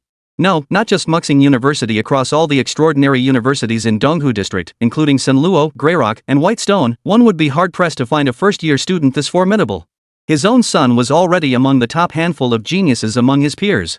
Yet he still fell short compared to Lin Ze. If they were in the same year, my son would likely have no chance of winning. Even if Lin Ze were a third-year student, his strength might surpass my son's. Fortunately, Lin Ze was only a freshman. No matter how strong his talent, it couldn't bridge a 3-year gap. At this thought, Wei Maojing couldn't help but feel a flicker of relief deep within. Just as the guests were expressing their astonishment, the fourth round of the competition commenced. Go, Junior! Ren Xiaoxia gave Lin Ze a thumbs-up gesture. Xie Yuqing, Ren Xiaodong, and Yang Zhu also chimed in with their cheers. Though they knew Lin Ze would surely win, the four girls felt the ritual of encouragement was still essential. This time, the moment Lin Ze entered the trial space, gasps erupted from the spectator stands. Holy crap, it's Tang Yu! He's facing off against Lin Ze. The top third-year student versus the strongest freshman? This match is going to be something to watch. Damn awesome. I thought we'd have to wait until later rounds for the good stuff, but here it is in the fourth round already. I can't wait. The school administration understood the audience's mindset perfectly, immediately broadcasting the Lin Ze vs Tang Yu match. The upper right corner of the screen thoughtfully displayed both combatants' grades, names, and other details. This was mainly for the convenience of the guests. Third-year top student. Wei Mo's eyes lit up slightly as his interest was piqued. Lin Ze's strength clearly surpassed most third-year students. Yet his opponent was the strongest third year. With these two facing off, the outcome was far from certain. Chapter 104, could it be the Extreme Sword Club's bet? It's actually you. When Tang Yu saw Lin Ze appear before him, a hint of surprise flashed in his eyes, but it quickly gave way to a smile. Well, this is perfect. I've been wanting to spar with you for a while now. The incident where Tan Hong had been defeated by Lin Ze had caused quite a stir among the third-year students. Ever since, everyone acknowledged that Lin Ze possessed strength comparable to third-year students. Many even compared him to Tang Yu, speculating which of the two was stronger. Honestly, hearing such talk grated on Tang Yu's nerves. Even if Lin Ze wasn't an ordinary first-year student and possessed some skill, how could he possibly compare to me, the top student of the third year? Comparing the two of them was simply laughable. If not for the dignity of his senior status, Tang Yu would have challenged Lin Ze to a duel long ago to prove his own strength. Fortunately, the opportunity was now right before him. Defeat Lin Ze here, and no one would ever compare him to Lin Ze again. Come on then. Let's give it our all and have a proper fight. Tang Yu flipped his wrist, drawing his weapon. Lin Ze remained unmoved. A flash of light appeared beside him, and Bai Zai materialized out of thin air. Tang Yu had long known Lin Ze possessed 3 pet beasts. Seeing this, he immediately frowned. What's the meaning of this? Why not summon the other 2? Lin Ze replied calmly, 1 is sufficient. Tang Yu's expression darkened instantly. Arrogant bastard. To think he could defeat him with just 1 beast, he clearly didn't take him seriously at all. How utterly arrogant. At the same time, the spectators erupted in an uproar at Lin Ze's words. Lin Ze is way too confident. He's the top student in third year. What makes him think 1 pet beast is enough to win? Yeah, when Lin Ze fought Tan Hong, he summoned all 3 of his pets. Now he's facing Tang Yu, who's even stronger than Tan Hong, and he's holding back. What is he thinking? Many were utterly perplexed. The guests were equally astonished. Wei Mo Zhang shot Ing Yu a peculiar look, his gaze clearly conveying, "What's gotten into your student?" Ing Yu remained silent, his smile unchanged. Within the trial space, Tang Yu had regained his composure and shot Lin Ze a cold glance. "Hope you don't regret this." The moment the words left his mouth, Tang Yu flashed forward. He had made up his mind he would teach Lin Ze a lesson later, showing him what it meant to respect his seniors. But the very instant this thought crossed his mind, Bai Zai vanished abruptly from his spot. Reappearing with ghostly speed, he materialized beside Tang Yu. Tang Yu was utterly stunned. So fast. What kind of speed was that? Before he could process it, a blinding crimson blade flashed across his vision. Tang Yu was a 7th-tier legendary practitioner. While his level far surpassed Bai Zai's, his tier lagged behind Bai Zai by an entire major tier. Even in raw attributes alone, Tang Yu fell far short of Bai Zai. Not to mention talent and skills. Thus, the outcome of this match had been predetermined from the very start. When the crimson blade light faded, Tang Yu had vanished from his original position, teleported out of the trial space. Whoosh! A wave of astonished murmurs erupted from the spectator stands. It's over already? No way, 1-hit KO? Tang Yu lost way too fast. Unbelievable, Lin Ze is that much stronger than Tang Yu? Everyone wore expressions of utter disbelief. They had considered the possibility of Lin Ze ultimately winning, but they had expected at least a fierce battle. Who could have imagined Lin Ze would summon only 1 beast companion and defeat Tang Yu in a single exchange? He probably didn't even use 10% of his strength. Compared to his fight against Tan Hong, his strength was simply too overwhelming. The guests seated in the central area were all startled. Even Wei Mo couldn't hide the astonishment on his face. This beast possesses the strength of at least an 8th-tier legendary class practitioner. Wei Mo quickly snapped out of it and asked Ing Yu, "How many beasts does Lin Ze have?" Ing Yu smiled. 3. A look of astonishment deepened in Wei Maozheng's eyes. If all 3 of Lin Ze's pets possessed comparable strength, his overall power would already be approaching that of a 9th-tier legendary professional. In the 4th year, only a handful at the very top had levels exceeding 90. This meant Lin Ze already possessed strength comparable to the elite of the 4th year. It was hard to believe he was merely a first-year student. Old Ing, your school has truly produced a monster this year. Wei Mozheng remarked with genuine astonishment. Even with his extensive experience, he had never encountered anyone like Lin Ze. Calling his talent a monster wouldn't be an exaggeration. It's a shame Lin Ze won't be eligible for the University League. Otherwise, Muxing University might have made a name for itself. Wei Mozheng shook his head regretfully. With Lin Ze's talent, another year or two of growth would easily see him lead Evening Star University to break out of the regional league. He'd likely secure a strong finish in the state tournament too. Unfortunately, the league was starting this year, and the next one wouldn't be held for another 4 years. By then, Lin Ze would have already graduated. After hearing Wei Mozheng's words, Ing Yu still wore that meaningful smile. Wei Mozheng noticed this and felt a twinge of doubt. Was he wrong? Could Lin Ze's true strength be even greater than he claimed? The thought barely formed before Wei Mozheng dismissed it himself. He believed he had already estimated Lin Ze's strength as high as possible. Surely Lin Ze couldn't be stronger than every 4th-year student and possess championship-level skills? That would be absurd. Meanwhile, in the crowd, Tang Yu stood frozen in place, still reeling from the shock of his defeat. Even if you split his skull open, he couldn't have imagined being defeated in a single exchange. Lin Ze, is he a monster? Tang Yu felt bitter inside. Just moments ago, he had thought Lin Ze was overly arrogant, looking down on him. But now it seemed clear that his demeanor had been nothing but brimming confidence. Just as he predicted, after this battle, no one would ever compare him to Lin Ze again. But the reason behind it all left him far from happy. Lin Ze is just too damn abnormal. Su Hong exclaimed in astonishment. Zhua Yuan and He Jing shared similar expressions. Their highest estimate for Lin Ze had been that he was merely at the top tier of 3rd-year students. But now it seemed Lin Ze could easily rank within the top 50 even among 4th-year students. He even possessed the caliber to challenge for a top 8 spot. If I'd known, I would have bet on Lin Ze making the top 8. Could have been a huge upset.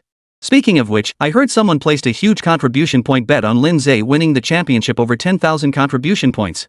Holy crap, is that real? Who's got that much faith in Lin Ze? Zhua Yuan and the others exchanged glances before turning their heads toward the Extreme Sword Club. Could it be the Extreme Sword Society placing the bet? Chapter 105, this much is enough. Tan Jun's expression darkened. Lin Ze's strength surpassed his expectations. But he quickly regained his composure. Even so, Lin Ze couldn't possibly break into the top 8. Within 20 minutes, the 4th round concluded. After a 10-minute break, the 5th round commenced immediately. Only 512 students remained in this round.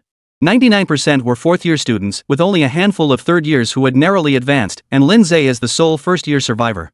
By this stage of the competition, Lin Ze had garnered attention rivaling that of top seeds like Wei Jia, Tan Jun, and Zhua Yuan.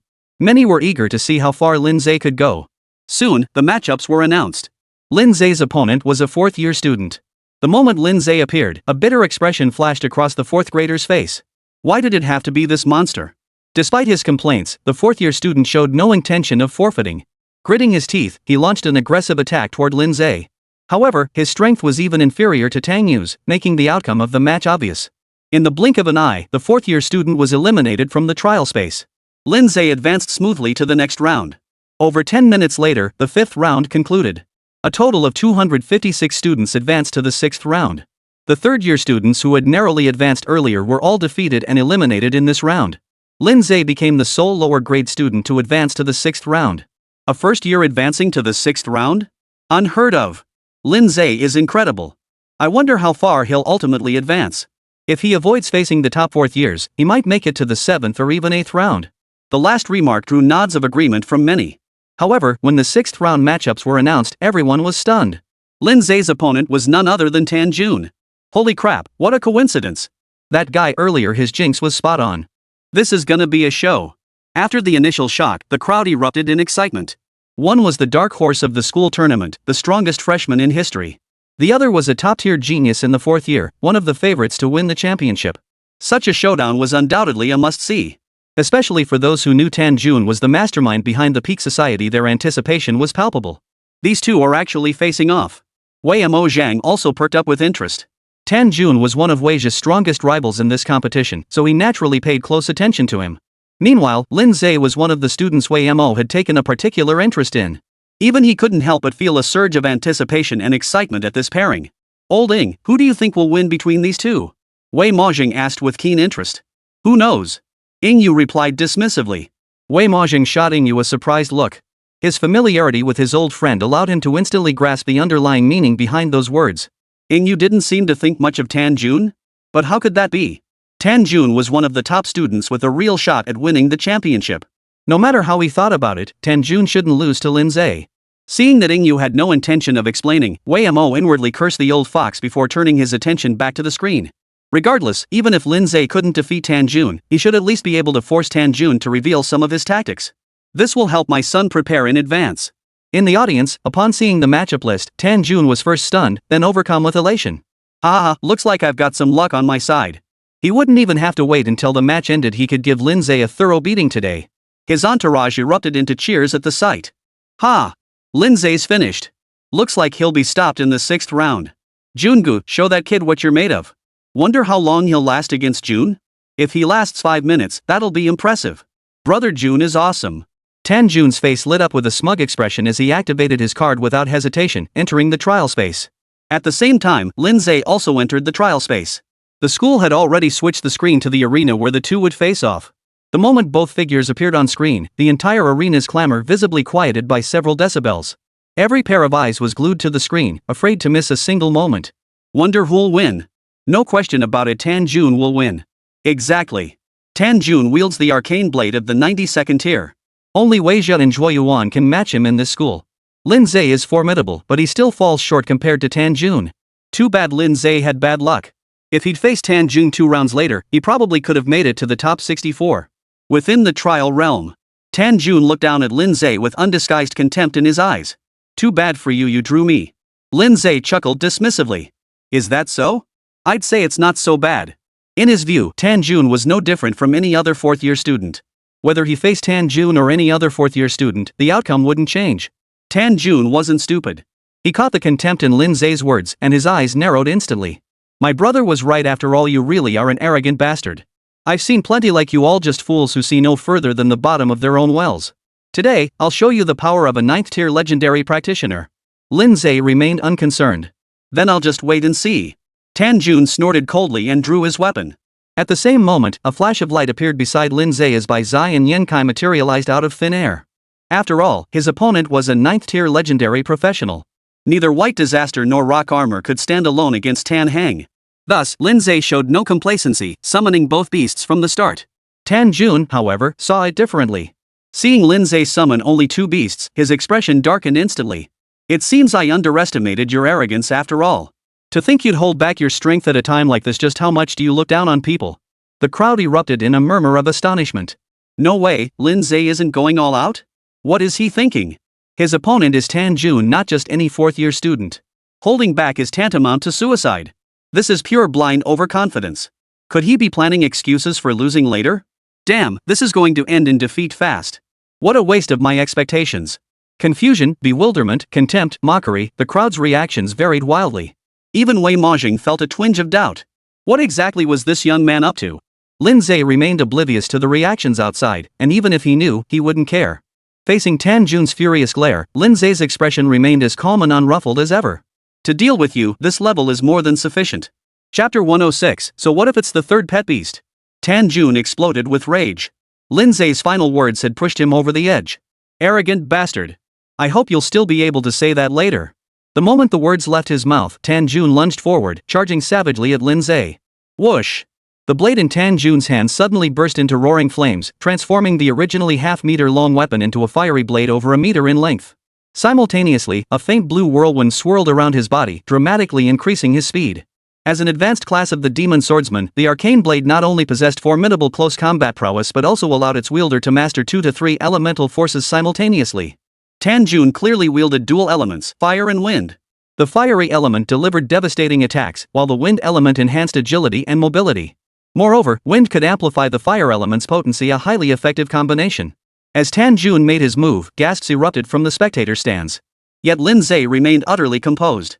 Without needing his command, White Calamity and Rock Armor had already moved. The little skeleton instantly entered a state of blood rage, applying a crimson mark to Tan Jun without hesitation. It then transformed into a crimson streak of light, darting forward to swing its blade down. Frenzy Blood 9 Strike. Seeing Bai Zai dare to confront him head-on, a trace of disdain flashed across Tan Jun's face as he swung his blade in response. Clang! Clang! Clang! The crisp clang of steel against steel rang out repeatedly. In the first 3 clashes of blades, Tan Jun held a clear advantage.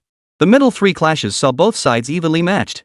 By the final 3 clashes, Tan Jun's expression had completely changed. Especially the final strike, the immense force transmitted through the blade sent a sharp pain through his palm, forcing him to stumble back half a step. How is this possible? Tan Jun's face was etched with shock and disbelief. He had actually lost in a direct confrontation to a pet beast? Lin Ze felt no surprise at all. The final strike of the bloodthirsty 9-strike combo packed a punch roughly 5 times more powerful than a blood slash alone. At Bai Zai's current level of power, no one below the awakening tier could withstand that strike without retreating. Before Tan Jun could recover from his shock, Rock Armor's attack followed swiftly. Overlord Fist. Rock Armor unleashed his strongest single target skill. Simultaneously, it was amplified by the Overlord's peerless skill, granting a plus 200% boost to all attributes.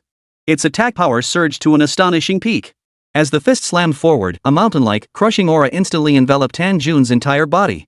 His expression changed drastically as he immediately activated his defensive gear. A crimson barrier materialized before him. Yet the crimson barrier only held back Rock Armor's fist for an instant before shattering with a thunderous crash. The fist, its momentum unabated, struck Tan Jun, sending him flying backward. Having landed the first blow, Yen Kai didn't pause, unleashing another punch. 8 extremes collapse. 8 visible, fierce fist winds swept out in a fan-shaped pattern. At the same moment, White Calamity's second attack followed. Mountain-shattering earth-splitting slash. Boom! The spectators watching the battle were utterly dumbfounded, their eyes wide with disbelief. What's happening? Why is Tan Jun suddenly at a disadvantage? Lin Ze's 2 beasts are just too powerful.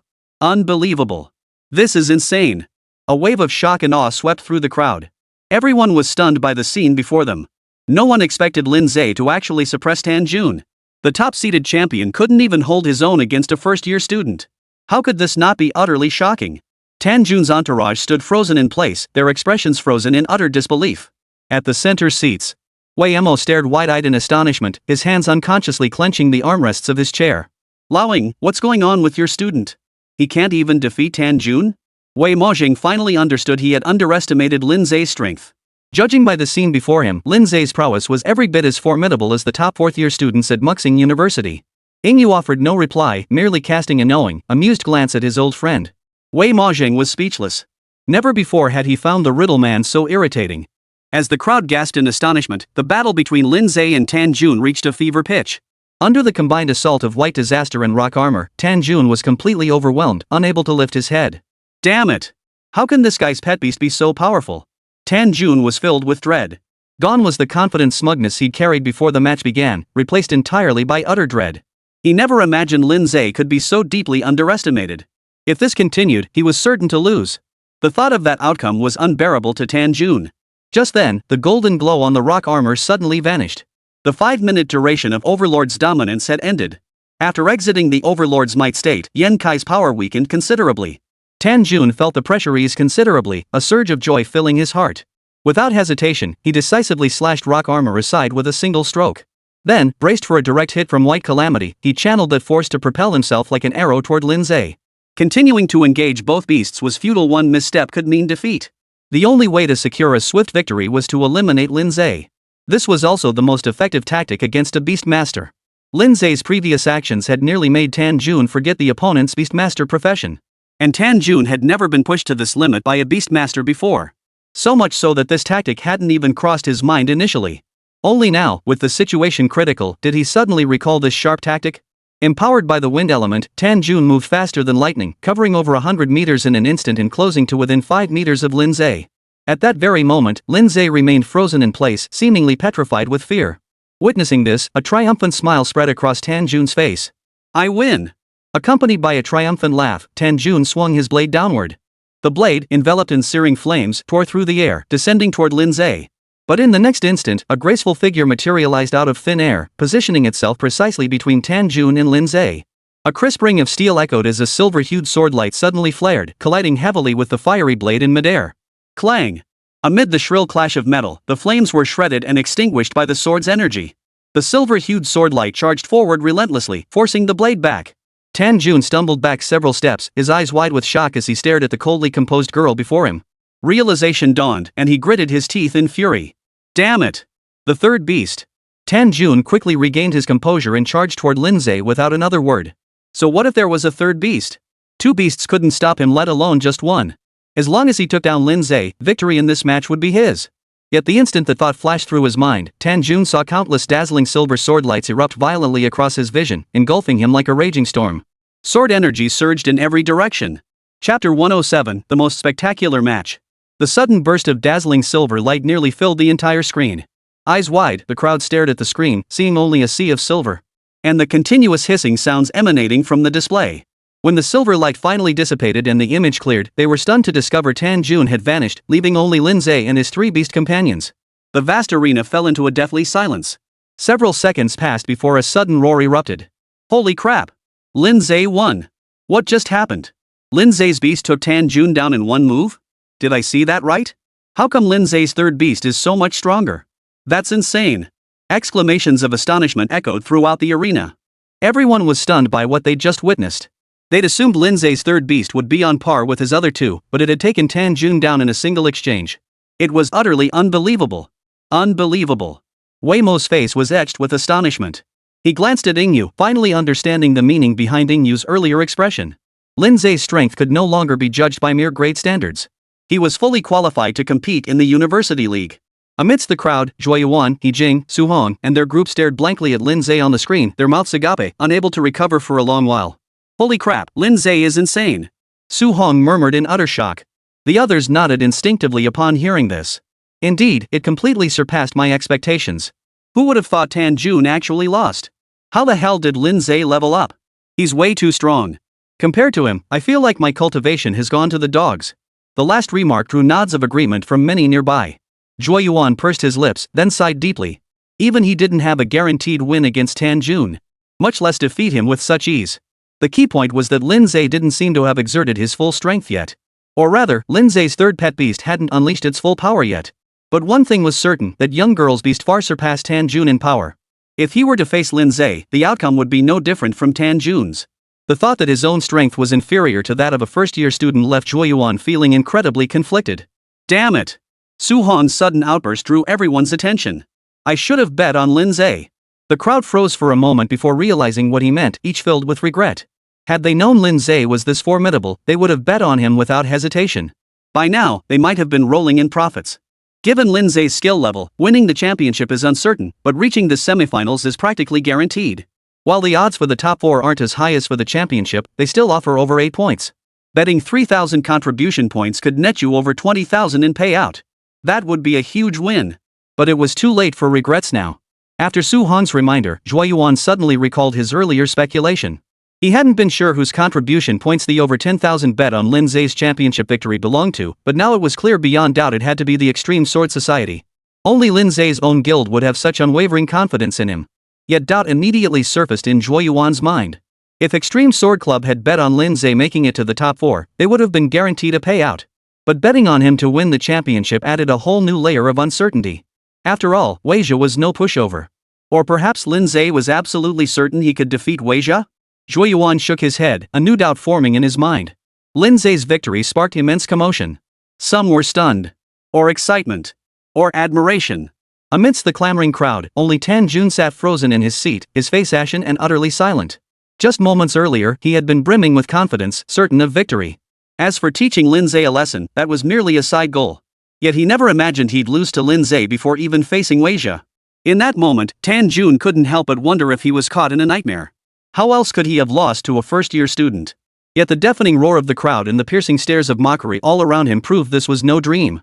He had truly lost to Lin Ze. All the taunts he had hurled at Lin Ze earlier now came back like boomerangs, slapping him hard across the face. What Tan Jun found even harder to accept was that his grand ambition to rebuild the club riding the wave of glory after winning the championship had now evaporated into thin air with this defeat. Peak society had been destroyed by Lin Ze before, and now his hopes for rebuilding the club had similarly come to naught because of Lin Ze. The thought alone made Tan Jun feel as if darkness was closing in, and he wanted to vomit blood. No one cared about Tan Jun's feelings. After the 6th round concluded, everyone quickly refocused their attention on the 7th round. Only 128 students remained in the 7th round. The top 64 would be determined after this round.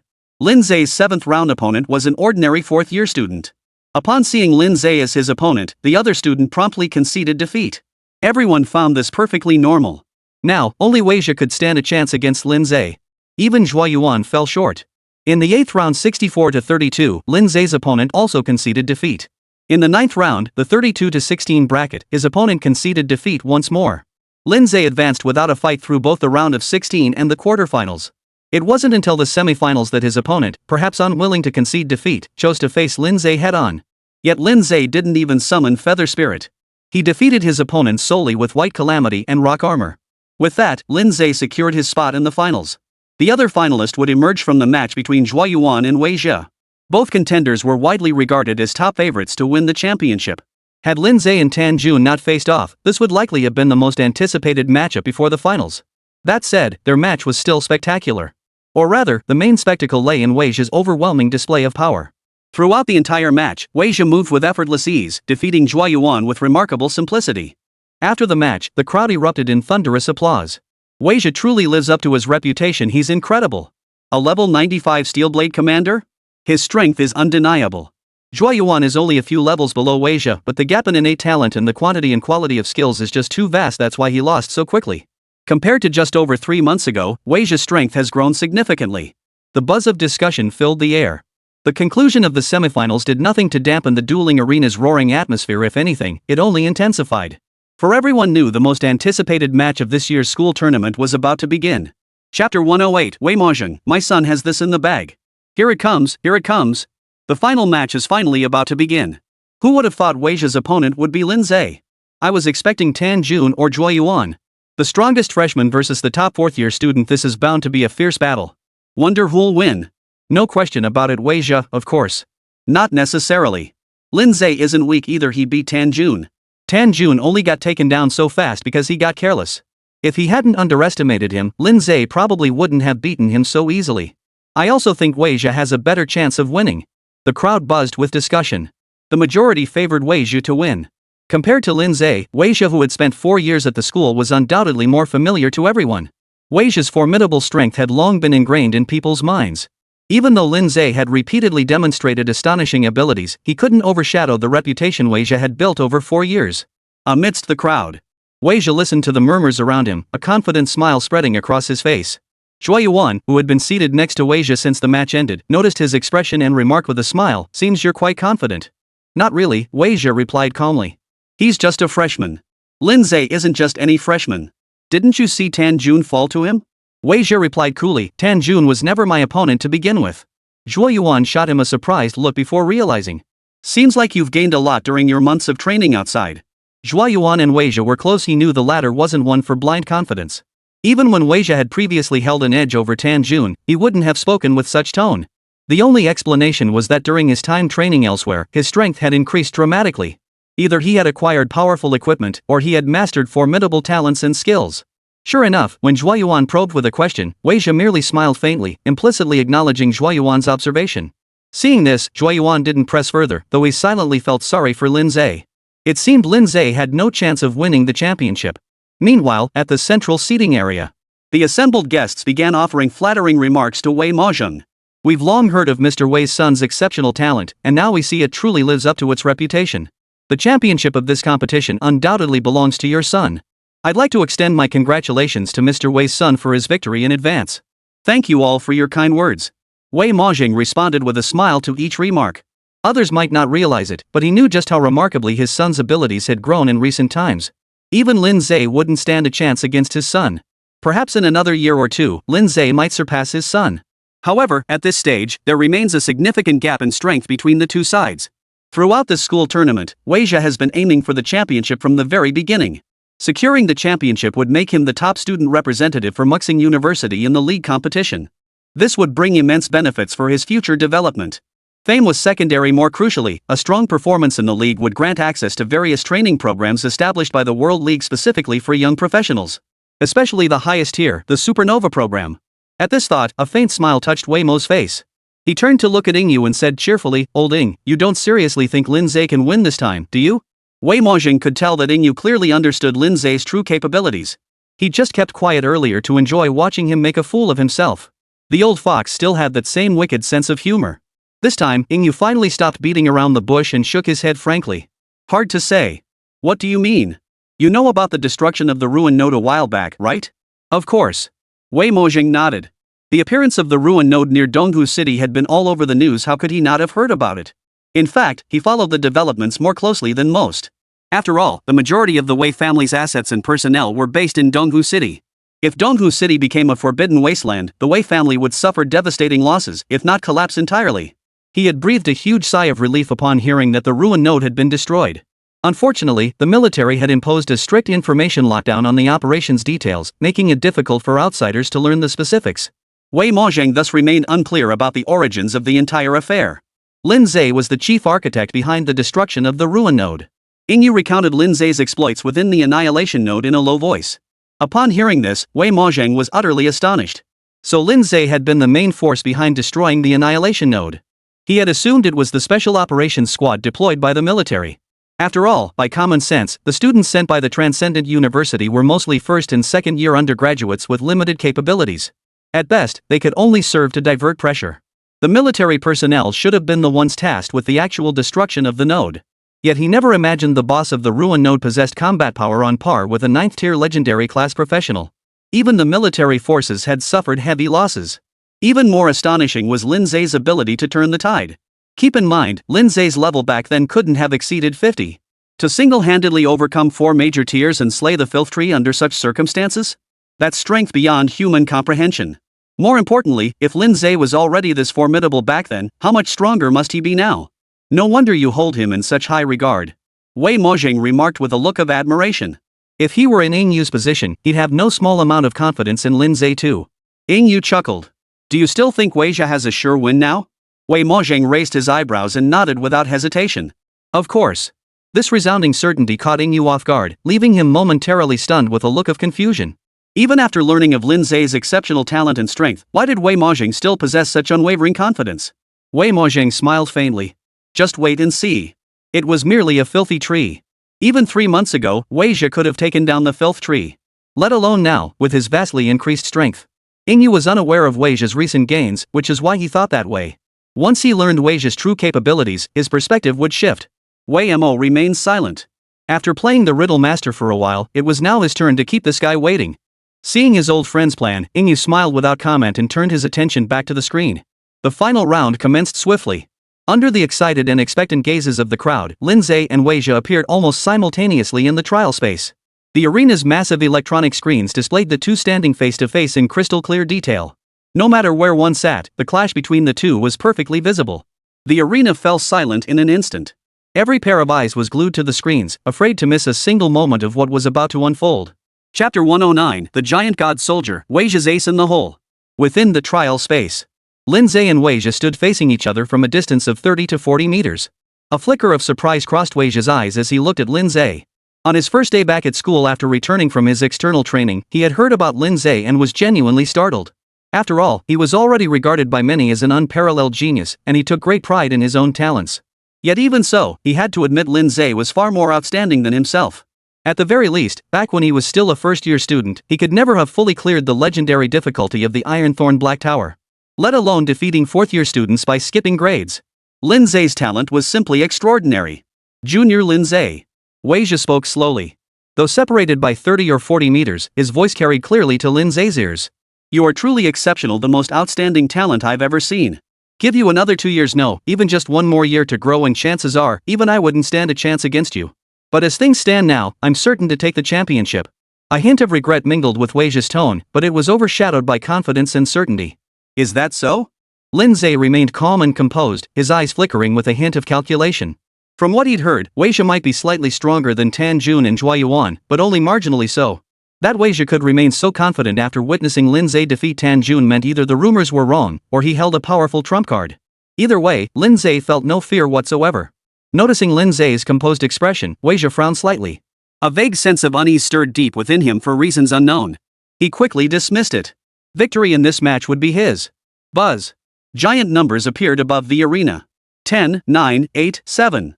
The moment the countdown hit 0, both combatants moved simultaneously. In a flash of light, Feather Spirit, White Calamity, and Rock Armor materialized beside Lin Ze. Yu Ling stood motionless, merely raising her slender hand. Over a dozen flying swords materialized from thin air, hovering and circling around her. Bai Zai and Yan Kai charged forward with reckless abandon. Midway, a figure erupted from the blood-red light. One was enveloped in a fierce, heavy golden light. Both unleashed their ultimate attacks without hesitation.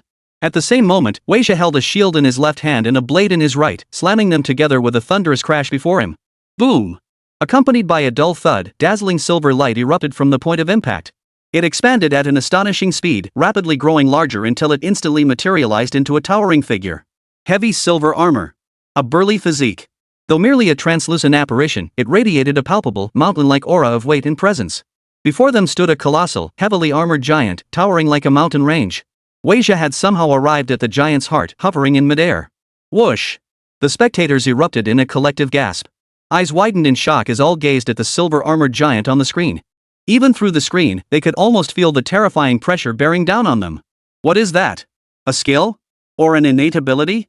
Looks seriously powerful. The crowd buzzed with murmurs. A knowledgeable fourth-year student promptly explained. That's a colossus. It's known as the most powerful ultimate move below the Steel Blade Commander's awakening. It allows one to summon a giant god soldier to attach to their body, granting immense power. The higher one's attributes, the stronger the enhancement. With Weijia's current strength, no one below the awakening realm could defeat him. The crowd erupted in astonishment once more upon hearing the fourth-year student's explanation. Invincible below awakening? That's incredible. Does that mean Lin Ze is doomed to lose? We've never heard Weijia possess this skill before. Could it be something he gained during his recent training journey? Wow, who knew Weijia had such a hidden ace up his sleeve? Looks like he's a shoe-in for the championship this time. As intelligence about the Colossus spread rapidly, the scales of public opinion gradually tipped in Weijia's favor. Most began to doubt Lin Ze's chances, including Zhua Yuan and the others. I knew it. Weijia definitely had something up his sleeve. Zhua Yuan's expression was complex. It was obvious that the giant soldier was Weijia's trump card prepared for the school competition. With such a trump card in play, neither he nor Tan Jun stood a chance against Weijia. Likely, Lin Ze was no exception now. So that's where your confidence in Weijia comes from. Yingyu looked at Wei Mojang with sudden understanding. Weijia was already exceptionally powerful, and with a potent skill like Giant God Soldier that could temporarily boost his strength dramatically, he undoubtedly possessed the capability to sweep aside any practitioner below the awakened tier. Even Lin Ze might not be his match. Just as Wei Mojang had anticipated, upon learning this, Yingyu's confidence in Lin Ze immediately began to waver. With the Colossus's blessing, Weijia could easily have slain the filth tree back then. Even Lin Ze might not be his match. Noticing the shift in Yingyu's expression, Wei Mojang's lips curved into a faint smile. The championship of this tournament would undoubtedly belong to his son. In a corner of the spectator stands, Tan Jun's gaze was fixed intently on the screen, his expression as dark as storm clouds. He hadn't anticipated Weijia still holding such a trump card. Even if he hadn't lost to Lin Ze, he would inevitably fall to Weijia in the final match. From the very beginning, the championship of this school tournament had been destined to elude him. But the thought that Lin Ze, who had defeated him, would soon fall to Weijia brought a surge of satisfaction to Tan Jun's heart. So what if he beat me? In the end, he still wouldn't get the championship. Tan Jun knew full well how powerful the Giant God Soldier skill was. Lin Ze had absolutely no chance of defeating Weijia. Rather than see Lin Ze claim the championship, he preferred Weijia to emerge victorious in the end. Is our junior okay? Ran Xiaoxia looked worried. Xia Yuqin, Yang Zhu, and Ren Xiaodong all frowned deeply. Originally, they had considered Lin Ze's championship victory a foregone conclusion. And indeed, that's how it unfolded. Right up until the finals, Lin Ze had been on an unstoppable roll. But they never expected Weijia to unleash the Giant God Soldier as his ultimate trump card. This development shook their confidence. Lin Ze remained unaware of the outside reactions, and even if he knew, he wouldn't have cared. Giant God Soldier, huh? Interesting. Lin Ze's expression turned serious, a sharp gleam flashing in his eyes. At this stage of the match, he finally took things seriously. Within the silver-armored giant, Weijia made a punching motion. In an instant, the silver-armored giant's fist slammed out. Its overwhelming force tore through the air with a thunderous roar, the fist crashing down like a mountain. Boom! The rock armor and white calamity, bearing the brunt of the blow, were sent flying, crashing violently over 100 meters away. Lin Ze observed this without surprise. Yan Qianbai's Zai's true combat strength was roughly equivalent to that of a 9th-tier legendary practitioner. And they were mid to low tier at that. Weijia's power, however, had already reached the peak of a 9th-tier legendary practitioner. Even if rock armor and white disaster joined forces, they couldn't defeat Weijia. Yu Ling. Lin Ze spoke calmly. The pet beast girl, her expression cool and composed, gave a slight nod before drawing her fingers forward in a swift gesture. In an instant, a piercing whistle split the air as over a dozen silver-hued swordlights streaked forth like shooting stars, slicing through the void toward the silver-armored giant. For the first time since the match began, Yu Ling unleashed her full power. Chapter 110, Swords Limit Severing the Void. The silver-hued sword lights shot skyward, as if they were staining the void itself with a layer of silver. The silver-armored giant swung his fist, smashing viciously toward the incoming sword beams. Just as the two were about to collide, the sword light suddenly twisted, spiraling along the surface of the fist. Sword energy erupted, shredding the fist with a series of sharp, tearing sounds. In mere breaths, the upper half of the silver-armored giant's massive right arm was forcibly shredded and vanished. Over a dozen silver sword lights continued their relentless assault, tearing through the air to strike the giant's chest, erupting in a deafening clash of steel. Wei Zhe's gaze sharpened, his initial underestimation vanishing. This peculiar pet beast, with its maidenly appearance, was clearly far more powerful than the other two. As the silver light surged, the giant's arm rapidly regenerated to its original state, swinging its fist to meet the attack once more. This time, the silver radiance enveloping its body was markedly more dazzling and brilliant, its defenses substantially enhanced. Even the star-scattering flying swords couldn't swiftly pierce through the defense. A flicker of light danced in Yuling's eyes. With a single step, her flowing skirt drifted like mist as she instantly appeared beside the giant god soldier. She drew her fingers in a swift arc. Shhhhh. 14 sword lights split into two streams, one unleashed the flowing light slash, the other the sword chi rampage. In an instant, the giant god weapon was engulfed by a torrential downpour of countless sword lights and sword chi. Even with its formidable self-healing ability that allowed rapid recovery after each injury, the giant god soldier was still brutally pinned in place under Yuling's overwhelmingly dense assault. Witnessing this scene, the spectators were all stunned into silence. Unbelievable. Lin Ze is just too fierce. He's actually holding Wei Zhe down. Who was it just now saying Lin Ze was useless? This is just too strong. Everyone was stunned by the unfolding spectacle. No one expected Wei Zhe, wielding the colossal divine weapon, to be at a disadvantage in a direct confrontation. What on earth is the origin of this beast? Zhuo Yuan murmured in utter shock. Yet no one answered his question. Su Hong and He Jing, along with the others, stared wide-eyed, utterly stunned. Tan Jun's eyes were glazed over, his expression dazed. How is that possible? That bastard Lin Ze actually held back that much power? Tan Jun felt as if struck by lightning, his mind reeling from the immense shock. He had assumed that even if Lin Ze hadn't fought at full strength during their previous battle, he must have expended the majority of his power. But now it seemed Lin Ze hadn't even unleashed half his true power. Otherwise, he would have been crushed even more thoroughly. Tan Jun found it hard to accept. After all, this undeniably meant Lin Ze was far superior to him. At the central seats, Wei Mo stared wide-eyed, his face frozen in utter shock. After a long moment of stunned silence, he abruptly turned to look at Yingyu, his eyes filled with doubt and questioning. Yingyu shook his head. I don't know either. In truth, Yingyu was equally astonished. He had seen footage of Lin Ze and Tan Heng fighting during the guild battle. Back then, that pet beast girl had been formidable, but nowhere near this level. No, not just now. She was likely far stronger than even when she entered the Ruin Node. Clearly, in the mere month since the Ruin Node, Lin Ze's power had surged dramatically. Realizing this, Yingyu couldn't help but silently marvel. Lin Ze remained true to himself, always capable of stunning surprises. As if reading something in Yingyu's expression, Wei Mahjong's brow furrowed slightly. His gaze returned to the screen, his expression growing more solemn. Lin Ze's strength was unexpectedly formidable. Though not entirely obvious, his own son was clearly being suppressed. At this point, there was only one way to secure victory. The trial realm. Wei Zhe clenched his jaw, his expression heavy with gravity. Gone was the confident, assured demeanor he'd displayed before the match began. Instead, his heart was filled with shock and astonishment. He never would have imagined that Lin Ze was even more deeply concealed than he was. He had believed his Colossus weapon was the trump card that would seal his victory. Who could have imagined Lin Ze had been holding back as well? That girl's pet beast was absurdly powerful. Granted, the Colossus was powerful, but it was merely a skill with a time limit. But a pet beast was different. As long as it wasn't gravely wounded or killed in battle, it could keep fighting indefinitely. If this battle dragged on, defeat would inevitably be his. No, this can't go on. Wei Zhe's expression flickered for a moment before he finally gritted his teeth and made his decision. In an instant, the giant god soldier erupted in dazzling golden light. An invisible shockwave radiated outward from him, instantly repelling all the scattered flying swords. Seizing this opening, the giant god soldier broke through the sword net and charged fiercely toward Lin Ze. It had adopted the strategy of capturing the king to subdue the bandits. Against a beastmaster, this was undoubtedly the most effective strategy. But truth be told, if possible, Wei Zhe had no intention of resorting to this tactic. After all, a fourth-year student fighting a first-year already carried the suspicion of bullying the weak. To resort to such underhanded tactics would make victory feel dishonorable, even if achieved. But if he didn't, he might very well lose to Lin Ze. That would be even more humiliating. After weighing the pros and cons, Wei Zhe ultimately decided to eliminate Lin Ze first. Looking down from above, Wei Zhe could clearly see Lin Ze's expression. What puzzled him was that even in this situation, Lin Ze remained calm and composed. As if Weijia's advancing presence meant nothing to him. This stirred an inexplicable unease deep within Weijia. But he quickly suppressed it, commanding the colossal weapon to swing its fist down like a meteor from the heavens, unleashing a furious gale. This match is mine. A fierce gleam flared in Weijia's eyes. At the same moment, a collective sigh of regret rippled through the spectators.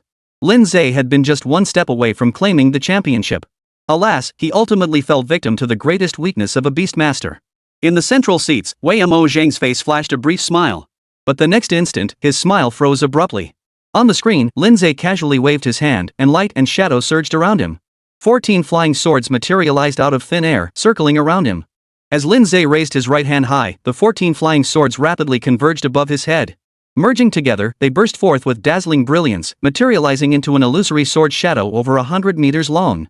An invisible sword pressure swept out like a hurricane, causing the charging giant divine soldier to involuntarily falter.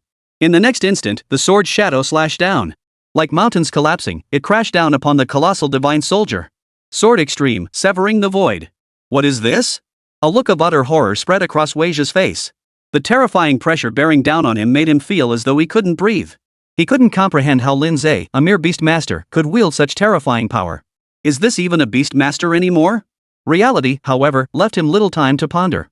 Facing the colossal sword shadow hurtling toward him, the giant god soldier could only raise both arms to crossblock in front of his body. In the next instant, the colossal sword shadow tore through the void like the creation of the heavens, crashing down upon him with devastating force. Boom! The blade instantly ripped through its arm, then sliced clean through the center of its head like cutting through bamboo. Without the slightest resistance, the colossus's massive body split cleanly in two like tofu. The two halves crashed to the ground like toppling mountains and collapsing pillars, each landing with a thunderous thud before disintegrating into particles of light and vanishing. Weijia crashed to the ground, staring blankly at Lin Ze with utter disbelief in his eyes. Add me on WeChat, MNY66618. More book recommendations in my moments, Tomato, Tushio, Shuchi, Jihu, Story Club, and various platforms.